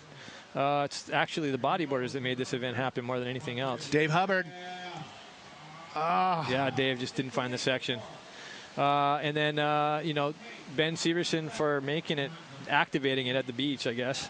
That was, he was clutch. He was pretty much, he was kind of over it. It was done. It was packing his canceled. And bags. He's all, man, I called him and we talked, and it's like, he kind of took that little catalyst and just started taking, okay, we can do it if we do this, and if we get that together, and everyone just kind of came together. The bodyboarders came together and just made it work. So awesome. So this event really belongs to you, and you, all the riders and viewers are the ones that made this happen. Yeah. And we can't thank you enough for tuning in from all over the world. And, it was very, very sketchy in the very beginning with some trying time days and some, difficult conditions here at Pipe. But we were treated the last 2 days of the main event. And here in the final, we can't complain. No, it's clean and certainly contestable. As you can see, some pretty high scores being posted. And so, Jeff's second wave was a 7.2. Nice barrel and nice deep barrel. And Ben Player's second was a 4.13. So Jeff's ahead right now with 14.95. He needs Ben needs a 6.2 to pass him. And both Dave and Pierre haven't really started their campaign yet. So, Mike, we got a couple questions on our Facebook, IBA World Tour Facebook page, and the first one was pretty good. David Mazurkevich wants to know, what board do you ride? I mean, what is your board that you take out the pipe? Yeah, it varies. This season, I'm riding a board called the Zero. I've been on that board for a year. It's got our loaded core, which is super major craziness of projection. So even old guys like me can boost on occasion. So, is that available to the? Yeah. Okay. The Zero is available. That's a board that's available right now. Can you tell us about it? Why is that your board of preference? Gosh, as I've kind of explained in the past, I don't know if any of you guys tune in, but bodyboards are kind of like they're a system. They work everything works in conjunction with the, all the aspects of it, the materials, the flex characteristics, the template. Everything works in conjunction, and when you get the right flex with the right shape, you have magic. And for me right now, that board's working pretty well. So yeah, I'm pretty amped on that board right now. So that's kind of what I've been riding. Everyone's got their own preferences, but for me, I kind of like a board with a little bit more flex in it. I like the control. And, the big balance is, the stiffness and just making sure that it's stiff enough so that you can get adequate projection up to the lip and it doesn't fold in half when you get there. Exactly. So. All right. Well, just a quick fact that our statistician tuning in from Rio de Janeiro, Steve Action Jackson, this is the first time in history in pipe that the Hub brothers have faced off. So this is going to be a fun fact to see. Cool. Never thought of that, but that's a good one. Yeah, Jeff Hubbard currently in that first place spot. Dave Hubbard in third. And, 20 minutes remaining in this heat, totally doable for anybody. Yeah, that goes by super quick, though, especially with these lulls in between the sets. Mm-hmm. So, gosh, but, as Jeff has demonstrated in the past, you can win this contest in a matter of minutes. Yeah. I've always said you can win a contest in 5 minutes, and that pretty much holds true here, maybe even more so. Just two bombs back to back, and, you're in your high teens. Yeah, easy. And we've seen it oh man, more times than I can count on one hand, but a lot of last minute comebacks have gone down, and the most memorable so far is Nick Omerod in one of his heats. He didn't catch a wave the entire heat. That's got to be a record, I think. Yeah, the last 20 seconds of the heat, catches his first wave, and it was enough to get him into that second place spot. I don't think that's ever been done. I don't know if I've ever heard of that being done. No, I don't think so. No wave ever caught, and you catch it in the last 20 seconds. Oh man! And make it through. That's crazy. Yeah, so he was pretty pumped yesterday, but even it can go down here in the final too. PLC, he's not letting down. He's still in the game mentally. Dave Hubbard as well. Ben Player, he really wants a win here at Pipe. Yeah, I would say, gosh, all these guys are pretty darn hungry, but Ben, this event has eluded him for so many years, and he's such a capable rider and such a deserving rider. Gosh, he should have won this thing a number of times, and yeah, hasn't pulled it off, so this would be huge for him. So he's made it to the Pipe Finals 3 times. Back in 2002, he got second, and 2003 he ended up in third. 2006, second again. So a first place here at Pipe he would love to have that. Yeah, for sure. It's definitely a major accomplishment. This is one of the most important events. I would say one of the most important venues in the world for surfing. Yeah. Wave riding, doesn't matter. Body surfing, bodyboarding, surfing, whatever. This really is the pinnacle in so many aspects. You've have a billion championships here won. Yeah. I've been fortunate enough to just. I've kind of taken the Kiahi, Parker approach, where I'm just like, okay, I need to get this place figured out, so I'm going to commit my life to this place and really spend time here and figure it out. Yeah. And so, I've been on the North Shore for how many years? Anyway, this is Jeff Hubbard. Little replay of that last barrel he got. Comes out that was the first one he got. Okay, this is his first wave within the minute. And it's pretty smart. He came into the inside. Most people would have caught out, and he decided to ride that inside and do that last flip. And so, that was a good score for him. That's definitely keeper, Got a 7.75 on that one. And his next wave was a 7.2, which was a deep barrel. Came out clean and did a couple spins and cut out. Ben with an 8.75. He doesn't need much, but with Jeff in the water, he needs a lot. So, okay, here's Benny's first wave. Kind of just a big, clean barrel. And from that angle, you can't really tell. It's not too big. Nice, big punch through the lip roll. Nice extension. He's amped. Yes, Ben Player. Great way to kind of get it going, That was definitely the best wave so far. But we'll see, Ben Player, two-time world champion, 2005 and 2007. So he would love to have another world title under his belt. And a quick shout out to Michael Long, who is actually at Children's Hospital with his brother Jack. And unfortunately, he's in the hospital, hopefully taking care of his health. I mean, they're going to do a great job at Children's in Pennsylvania. So he's watching the finals from the hospital.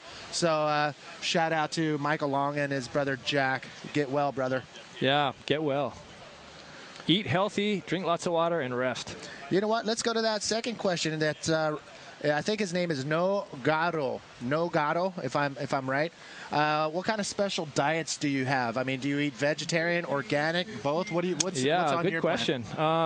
Well, when you get a little older, you got to start taking care of yourself, and you got to actually work at it to stay at a high level. Yeah. And so I follow a metabolic typing diet. And basically what that is it's a diet specifically designed for your metabolic type.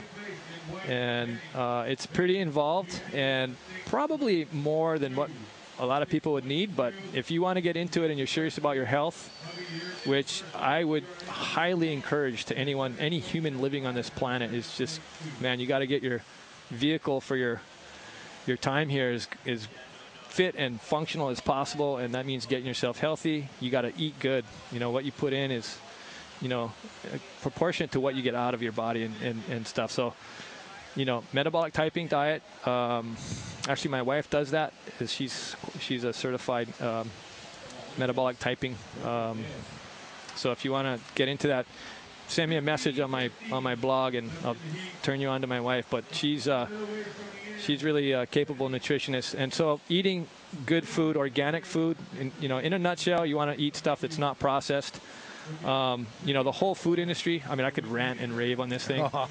Fortunately, there's a lull because I kind of want to, but here's, looks like PLC kind of getting an inside wave live. Getting gosh, man, that is so frustrating. That's what happened to me. I hate that. It just kind of bang down the lip thinking there's going to be a section, and it just pinches. The wind just kind of clipped. And so here is Jeff Hubbard. Looks like Jeff Hubbard. Oh, same thing. You know what? They're sitting super deep. They are super deep. And once they're on the other side of the shelf, and, they're on the other side of the shelf, and it sucks up like it does, it's going to be really hard to get onto the correct part of the wave to ride. But, yeah, anyway, getting back to your diet, eat organic if you can. That's the good way to do it. And just low processed foods, organic low processed foods. Drink lots of good, clean water. And you guys, I encourage everyone to really start looking into it, because as the as time progresses and society becomes more complicated, it's harder and harder to get really good foods. And I think if the whole world kind of got together and started eating really well, then the whole system would start catering to that. Yeah, and self-perpetuating itself, And you just feel so much better when you eat good, and about everything, not just physically, but emotionally, spiritually, everything. So I do anyway. So I need to cut out malasadas every morning. Malasadas are out. Sorry, man. I'm kidding. Yeah. I haven't been eating malasadas every morning. You can get away with it when you're younger, but when you get older, no. Okay, who's this? Is this PLC? Okay, probably a good choice here. He's going back door. Oh, man, it just pinches on him. Oh, this is really hard to watch, because it's these guys are just so capable, so hungry, and they're just going to release when that section comes.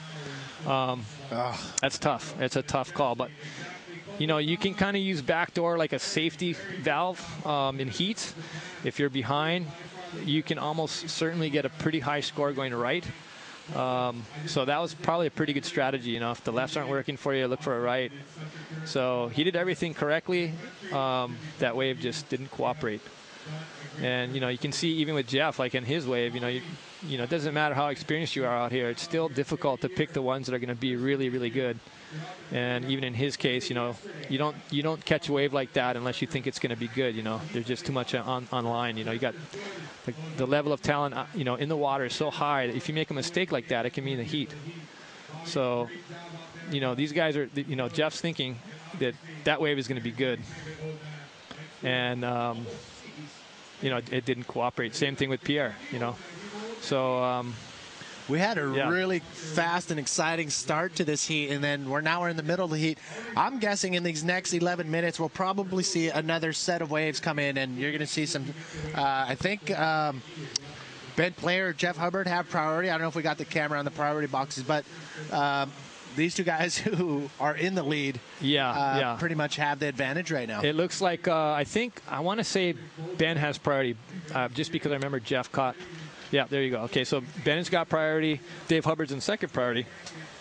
I want to say even Jeff might be in the trying to remember which was first. PLC just caught away. Okay, so it would be Jeff in third. Yep. So Ben first priority, second priority would be Dave, Jeff third priority, and Pierre's in fourth priority. And so Ben's, gosh, at this point he's a very experienced competitor. You just got to be cool, man. Be cool. Wait for a wave. Wait for the score. He only needs a 6 to pass him, but he knows with Jeff in the water, he's going to need at least maybe another 8 or at least another high 7. If he gets a high 7, then he has a really good shot at it. But if that does happen, keep your eye out for Jeff at backdoor or even Dave at backdoor. They're going to use that safety valve and just pull the pin on a big right and just go for broke, which could be pretty exciting to see. So stay tuned on how this all plays out. It will be very interesting. 10 minutes, 30 seconds remaining. Again, Dave Hubbard in fourth place. He's comboed right now, which means he needs a set of 2 new high-scoring waves. That goes the same for Pierre-Louis Costa in third place in the black jersey. Ben Player and Jeff Hubbard came out firing in the very beginning of this heat. Both of them with 2. Actually, Ben Player, he's got an 8.75 and a 4.13. He needs a 6.2 to get that first place spot away from Jeff Hubbard. And Jeff Hubbard has a 7.75 and a 7.2. So it's not over yet. I mean, Ben Player 6.2. 6.2 in 10 minutes, totally possible. Yep, so actually 2 of those little situations where 5 minutes can mean a contest for someone. Even Pierre, all of these guys, shucks, Dave in his heat against me, he got 2 insane scores. I think was within the first couple minutes. So I think it was back in 2011. Yes, Steve Action Jackson confirming in the last 5 minutes against I think Thomas Rigby was in first place pretty much entire heat, and within the last 5 minutes. Jeff Hubbard started his rampage. Yeah, clocked a 9.5 and a 9.75 and took the win away from a very shocked Thomas Rigby. Yeah, he was here in the hot seat yesterday. He thought back. He's like, I was happy back then with second, but thinking back now, he wished he would have won that. Yeah, and it's interesting because he had the inside on Jeff in that heat, and Jeff just paddled right past him. And I was thinking, gosh, what is he doing? You're letting Jeff pass you? Are you kidding me? Yeah. He just must have thought nothing of it, or that he couldn't come back. It's like, oh, that's okay. I don't know, maybe. Who knows? Yeah, actually, he did mention that he just couldn't get him, I guess. So Jeff just kind of paddled him, I guess, but. But anyway, that was heavy. Yeah, that was pretty radical to see that comeback. That was exciting. It made it that much more sweet, I'm sure, for Jeff. And can you imagine if David Hubbard, currently in fourth place right now, pulled that off? Because he is in a combination situation, which means he needs 2 new whole waves to better his situation right now. He's only got 2 waves, both of them in the 1-point range. So he needs to start thinking about it. Yeah, when you see, you see the scores right now. Pierre's got 3 waves, none of them over a 2. Dave, 2 waves, none over a 2. Something's up. Yeah. So, there was a little flurry at the beginning. Those guys were smart to be on it. Jeff totally took advantage of both those, and so did Ben. Ben was smart. Both of those guys are very, very good competitors and great bodyboarders. So, they knew, hey, when the ocean gives you a little flurry, you take advantage of it. You can't not. We may see something out the back right now. Hopefully some. Looks like a set coming in. Oh, the rider's going over this one. Nobody taking this one, and it looked like it's shutting down across the entire beach. Yeah, it actually looked, that whole wave looked mushy. It didn't even barrel. Let's see if this one does any different. It looks like it's going to do the same. You can see Pierre scrambling. He might be going. Yeah, he just got nothing to lose. Good. Oh! You're up. Nice. Whoa, that was pretty big. Oh. That was big. He needed to do sick. that, and you know what? He's one of the few guys that will go on a closeout and come straight off the bottom and do a big backflip and pull it off. PLC making a last-minute charge in these last 7 minutes in the final here at the GoPro Pipe Challenge. That might get him on a roll. Here we go. Bottom turns right up to the lip. Look Boom. at that. Just huge extended backflip. That was massive. Oh, my. He can do that in his sleep. PLC. That's killer. I love seeing that. Now he's in the hunt. We're waiting for the scores to drop, but that will definitely take care of his lowest scoring wave, which is a 1.5. And 7.38. Okay, so now that's a third highest scoring wave of the heat. He's right in there with Ben and Jeff. Yeah, he's going to remain in that third place position. He does have that 1.55 that he has. Look at these sets. But look at this. In. Who's this? Oh, sliding in, Dave is that Hubbard. Dave? Oh, that thing just ran away from him. Oh. It looked like he could have just scooped in, got his rail, and projected through it, but it just kind of ran and crumbled. I think had it been a little bit hollower, he might have had a shot at it. 6 minutes remaining. You can see it on your score right there. PLC's wave just clocked in. You see it on your screen right there. A 7.38 for that giant backflip on the closeout. Oh, doctor. Oh, here we go. Who's this? Oh, my goodness. It's PLC. He's got a big wave. This. What's he it's going to do? It's kind of crumbly. Oh, just kind of too much white water, too much chop. My. He couldn't get a line to the lip. Okay, here is. Oh, my. Look at this Benny? thing. Uh-oh. Look at this Benny thing. Player. Oh. Oh, both of those. He could have probably hit that section. Oh, man. Yeah, see, that's Wait a second. One more rider out at back door. And this one looks better. It looks like it's going to make something happen? Oh, this one looks like it's hitting the reef a lot better. Oh, my. What's he going to do? He sees the end section. Here it comes. Oh, my.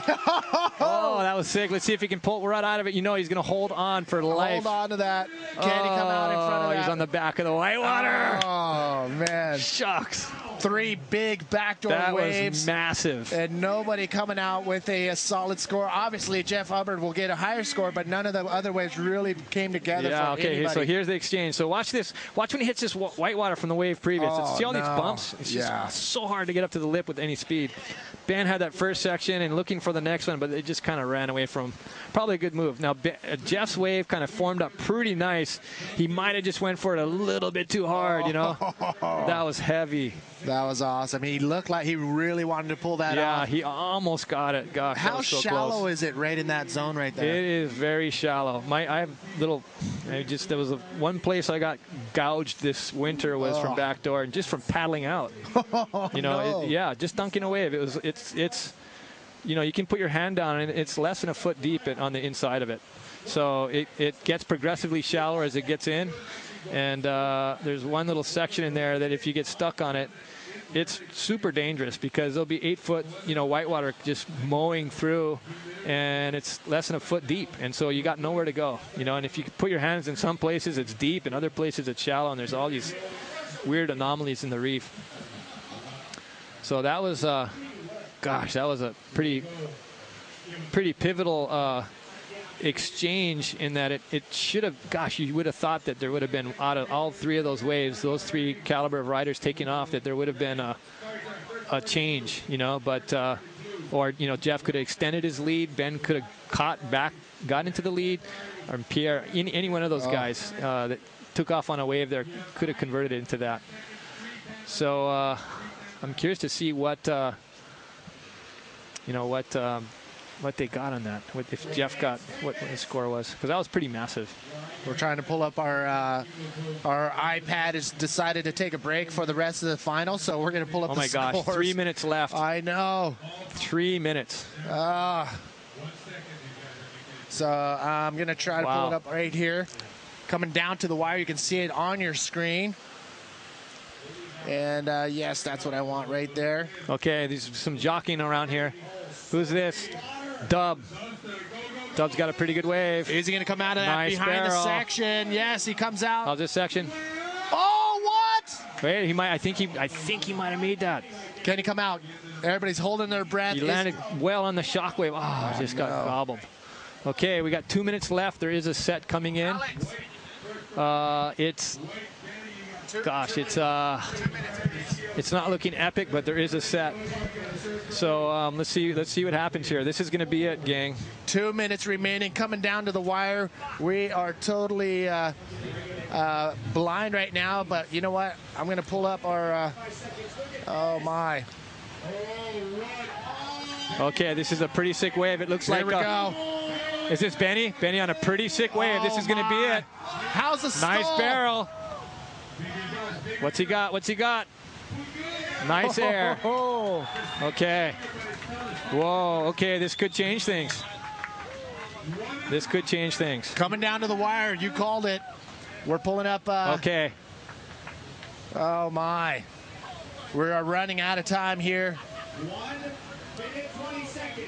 Okay, Jeff got a 3 for that. Okay, here's Ben stalling well for that barrel, just perfectly positioned.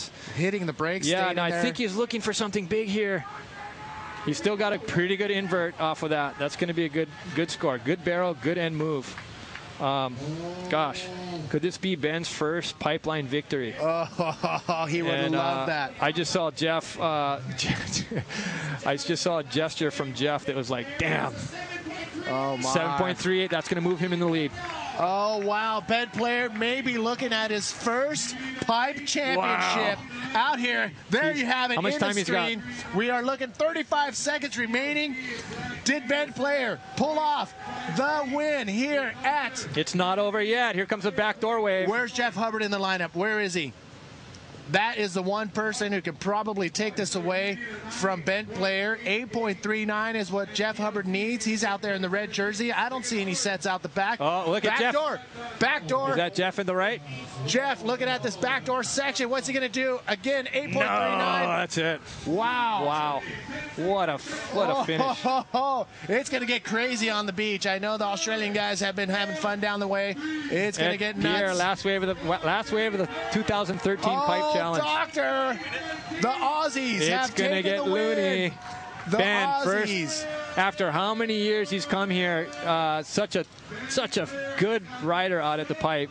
I mean, gosh, just consistently getting the best waves out here, consistently surfing it just as good as anyone is, better than anyone. And now he finally did it. This has got to be probably one of the highest points in his career, I reckon, up there with his world titles, I'm sure. Oh, because man. the years that he did win the title, he didn't win off here, and it's just not the same. So, gosh, awesome. Yeah, Benny, sick. Super stoked for him. Yeah. So deserving. And that's just great. And, super cool. Now it's going to heat up the race. There's your top four riders in the world right there. He is pumped. And the rest of us are going to be chasing these guys. Ben Player is now #1 in the world. Jeff Hubbard, #2 in the world. Pierre, #3. And I tell you what, this is going to fuel Jeff and Pierre like there's no tomorrow. So it's going to get loony the rest of the event. And it's funny, too, because Jeff Hubbard, PLC, Dave Hubbard, they didn't win the event, but you know what? They can't put their head down. I mean, this is just the beginning. Yeah, sick. Really, really good. This is a great special moment for Ben, and gosh, I'm so happy for him. He's worked so hard for it. And God, he's come here every winter and spent so much time trying to pull this 1 feat off, and this has just eluded him until just now. Look at him coming in. The whole beach is going to come down and get crazy with him. Again, thank you all for tuning in. Mike Stewart and myself, Awesome. Manny V, bringing you the live feed for the 2013 IBA GoPro Pipe Challenge, brought to you by EmuaOrtho.com, Science Bodyboards, TNC Surf, and our friends at Bodyboard King, Verizon Wireless, Primo Beer, DHX, and Turtle Bay Resort. And a huge shout out to our viewers for tuning in all over the world.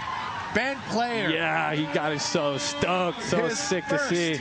Pipe You guys saw it happen. It happened on that wave. That wave was the difference between first and second. How he rode that wave. Somebody give him a Primo beer. He didn't go too hard. He just surfed it just right. Just what he needed to get. It's perfect. Had he taken a bigger risk, he might not have gotten the score. He might have eaten it. And so it was crunch time, and he pulled it off.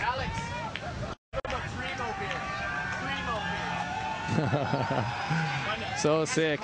Yeah, congratulations, Nick, Julio, all the boys at World, and Nick for making those boards that helped riders like him and myself rip. So, Danny, super stoked for you, brother. Ben Player, your 2013 pipe champion, his first pipe champion, your two-time world champion, Ben Player, finally checking off a pipe challenge. And yeah, it's stoked. God, I've been coming here for 15 years trying to, in this event. I mean, I don't know how many years he's come here, but he's finally got it. Oh my, that was incredible.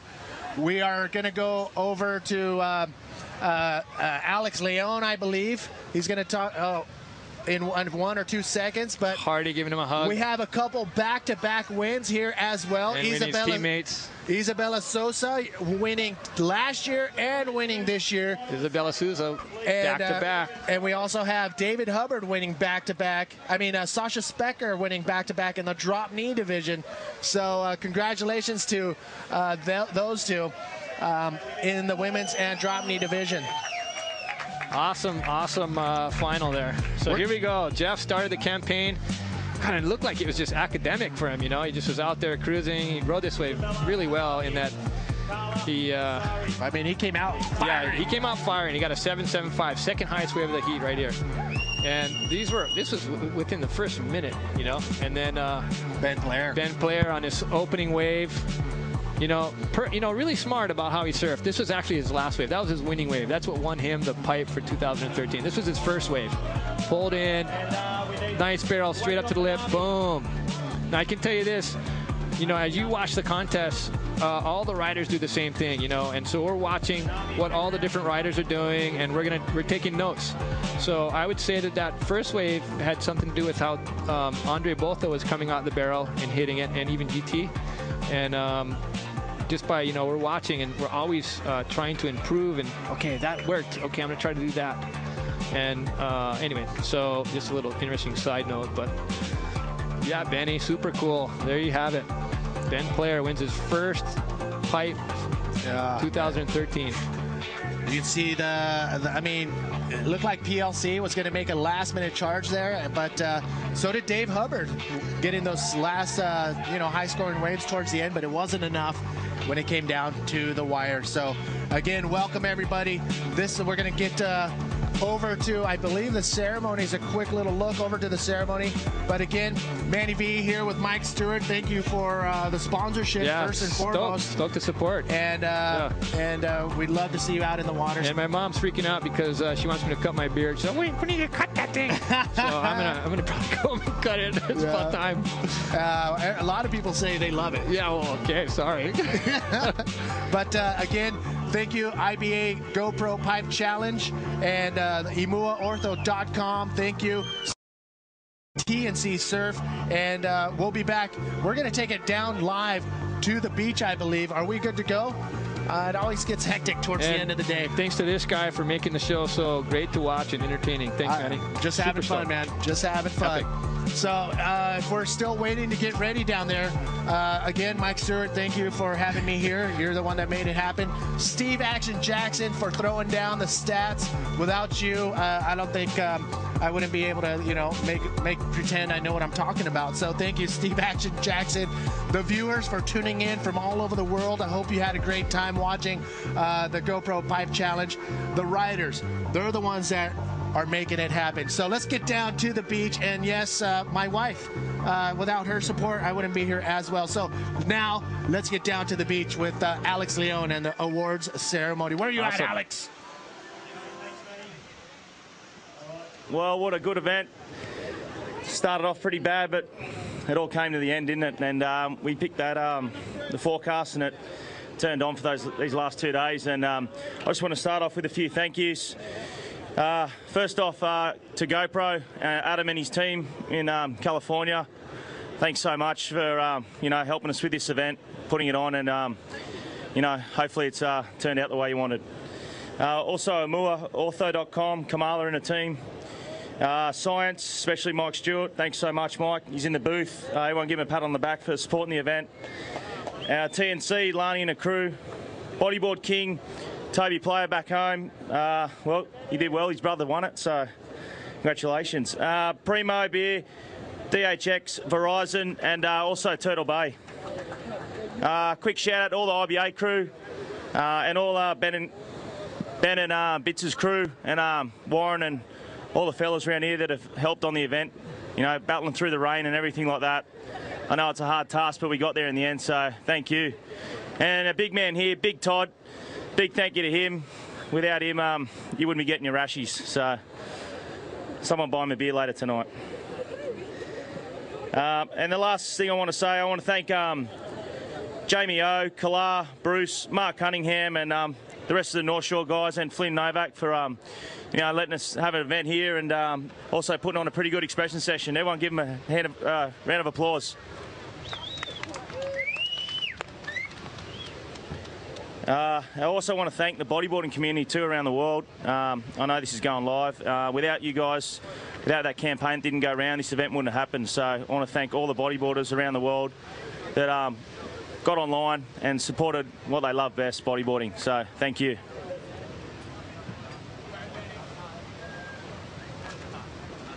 And now we'll call the 4 women finalists. In 4th place, from Japan, Sari Ohara.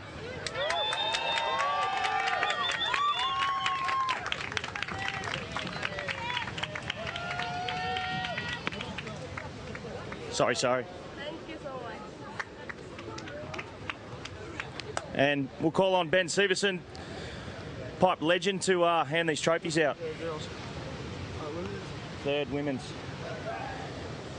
In 3rd place, from Brazil, Carla Costa Taylor.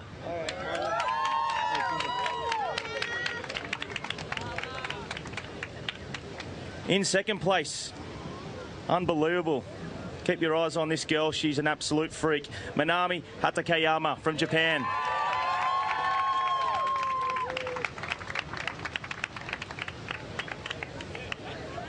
Wow. Taking this one out. Once again, unbelievable. The Brazilian, Isabella Souza. Your 2013 IBA GoPro Pipe Challenge Women's. Isabella Souza. Jump up here for the photo. Yeah, Manami, 2nd. Jump up there, Isabella.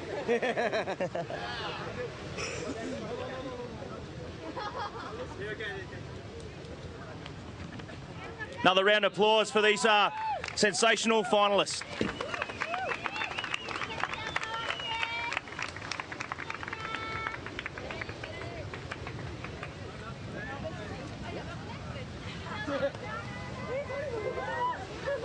How about a little bit of a celebration and spray it everywhere?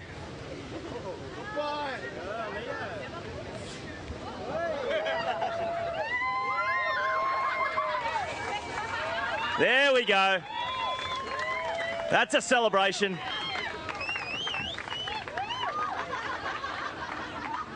Is she old enough to drink?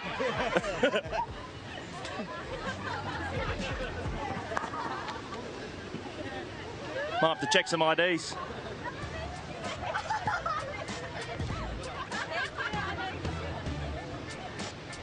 Isabella, a few words.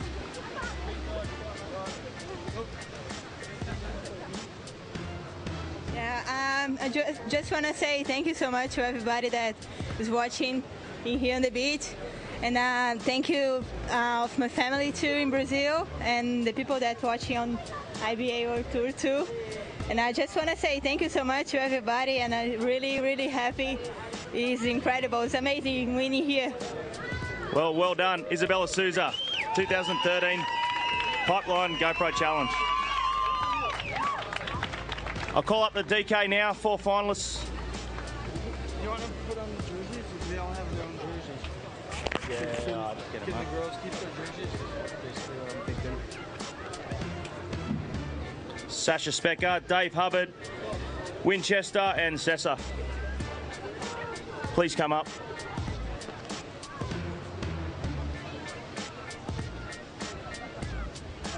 10, have to.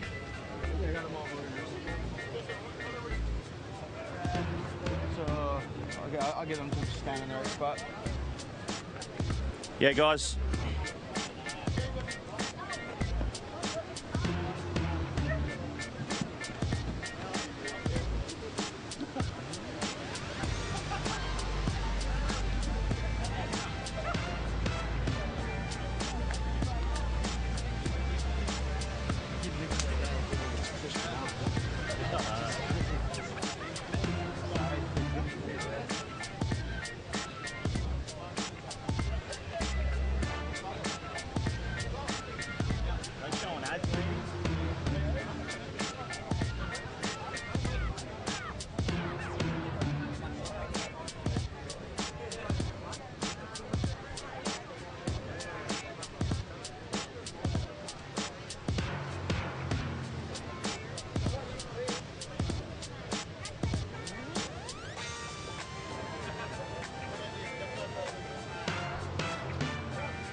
Tessa, and here, Dave. All right, as the drop knee finalists are getting ready, again, a quick shout out to you, the viewers, for tuning in from all over the world. As typical fashion, the drop kneers are showing up late, but you didn't hear that from me. And shout out again, GoPro Pipe Challenge. Oh, I think we're ready. We're ready. Let's rock it. Great performance. Probably one of the first times we've seen drop knee in 6 to 8 foot pipe with those windy conditions, so well done, boys. In 4th place, Sessabauer.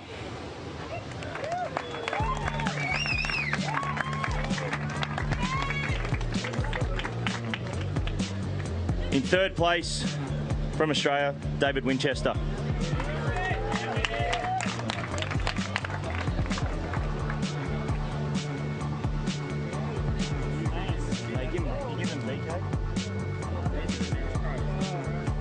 In 2nd place, from Hawaii, Dave Hubbard.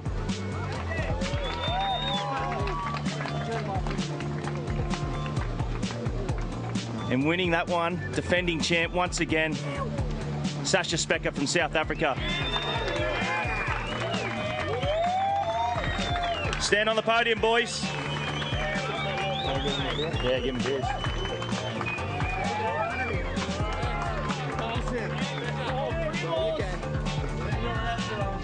All over him. Winnie.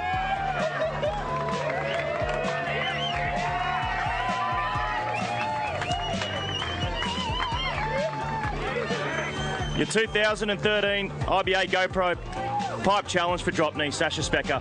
Once again, congratulations.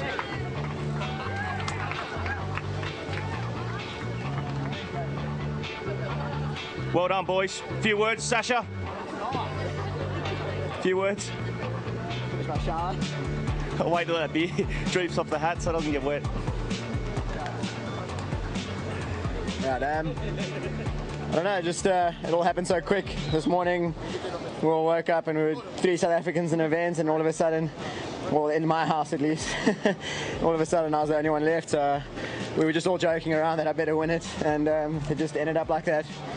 Real quick, and I was just out there having fun, and it was awesome to be in the water with these guys. We were literally just trading off. There was absolutely no hard feelings out there, and we had a good time. So it's just like an honor to be here again, and I consider myself lucky. I mean, you only get to have these kind of experiences once in your life, and the fact that I have 2 is amazing. I'm blessed. Thank you. Well done, Sasha Specker. It's an honor to watch you drop knee, mate.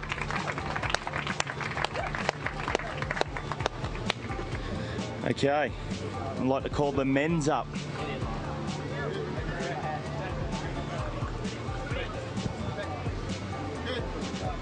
All right, so once again, Congratulations to Sasha Specker. Back-to-back wins for Sasha Specker last year and again this year. He made it look way too easy out there. Ben and Pierre. And as you can hear in the background, Alex Leon getting the men's finalists up into the awards ceremony area. And Isabella Sosa, two-time pipe champion, actually back-to-back pipe champion. So congratulations to her.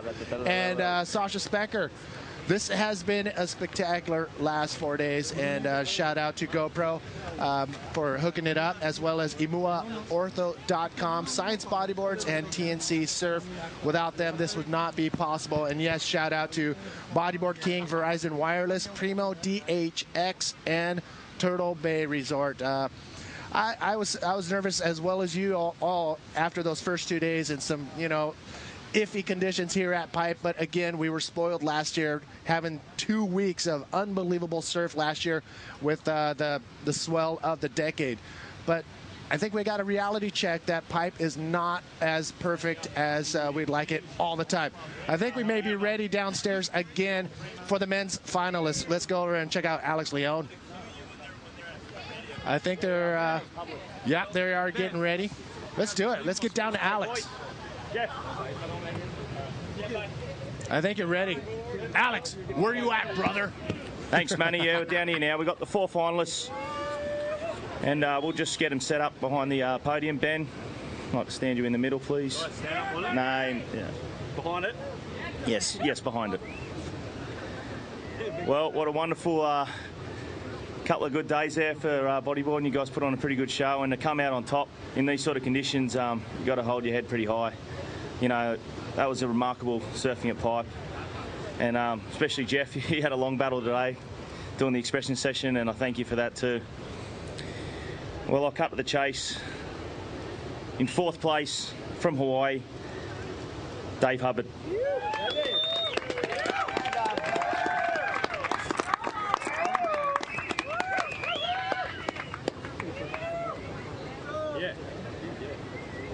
In 3rd place from France, Pierre-Louis Costes.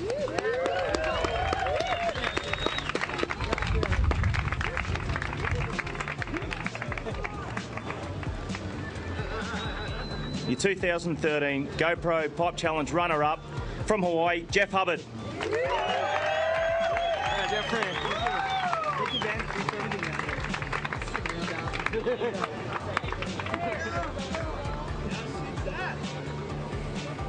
And taking this one out from Australia, first time ever, Ben Player.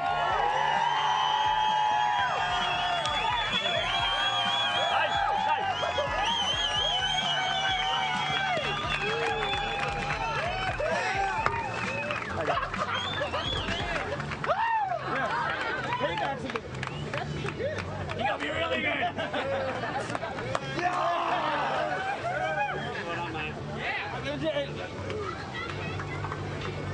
Few words, Ben?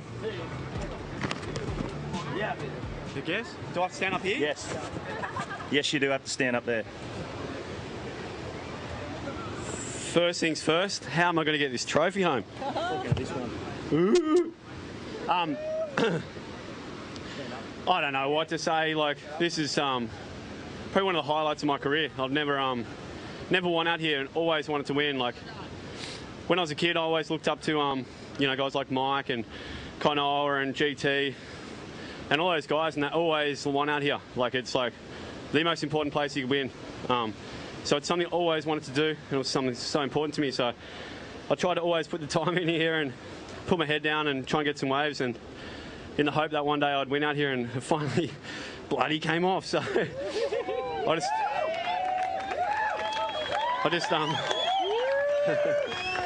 like, honestly, like, I always thought it was kind of beyond me. Like, I came close so many times, and yeah, it just happened today. Like, Jeff has been on fire like for years now, and in the semi and final and the expression session, like, he was just ripping, and I knew I kind of had to do something extra special to beat him, because like, he is on fire, and waited for those sets, and it kind of paid off, and so I'm so stoked about that. But congratulations to these guys too, because just making the Pipe finals and massive and everything like that, so good on you guys. But I just wanted to say thanks to all my sponsors, NMD, Bodyboard sponsors, and am I having testy pops?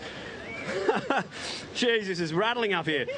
But yeah, Dunes, Stealth, who else have we got there? Got Grand Flavour as well, yeah. So yeah, I just wanted to say thanks to all those guys. But one thing that is always really important to me, like, and something that's pretty personal and emotional, is a mate passed away over here called Paul Jenner a couple of years back, and it was a really sad moment in my life, and to all of his mates and family and everything like that. So I just wanted to say, can we just all give a shout out for Paul Jenner? And yeah, that's big. Like, the guy was a legend, loved bodyboarding and loved the ocean and everything like that, and sadly passed away over here. So that's great. Thanks, guys. And don't know what else to say. Oh, thanks to my girlfriend and my family and everyone out there that supported me. It's great. Yeah.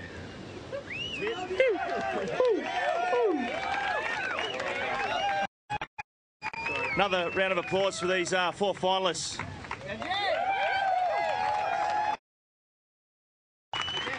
Your 2013 IBA GoPro Pipe Challenge winner, Ben Player. All right, the after party's at B's nightclub in Hawaii, but before that, I'll throw it back to Manny. All right, well, congratulations one more time. Again, thank you all for tuning in for the 2013 GoPro Pipe Challenge, brought to you by Imua, Ortho.com, Science Bodyboards, TNC Surf, and again, Bodyboard King, Verizon Wireless, Primo, DHX, and Turtle Bay Resorts. I can't thank you all enough. You saw back-to-back pipe wins from Isabella Sosa and Sasha Specker, and you saw Ben Player check off his first pipe championship. So congratulations to all the winners and all the competitors for hanging in there and dealing with some of the tough decisions that had to go down to make this event possible. So on behalf of the production crew, Ren, I miss the whole crew, Pete and Pat, I miss you guys too. The riders, support your riders and you will support bodyboarding. That's all I can say. I am out of here. Steve Action Jackson, I miss you. Everybody for tuning in. I am done. And my wife, once again, thank you for all the support. I'm out of here. Peace, people. Boom!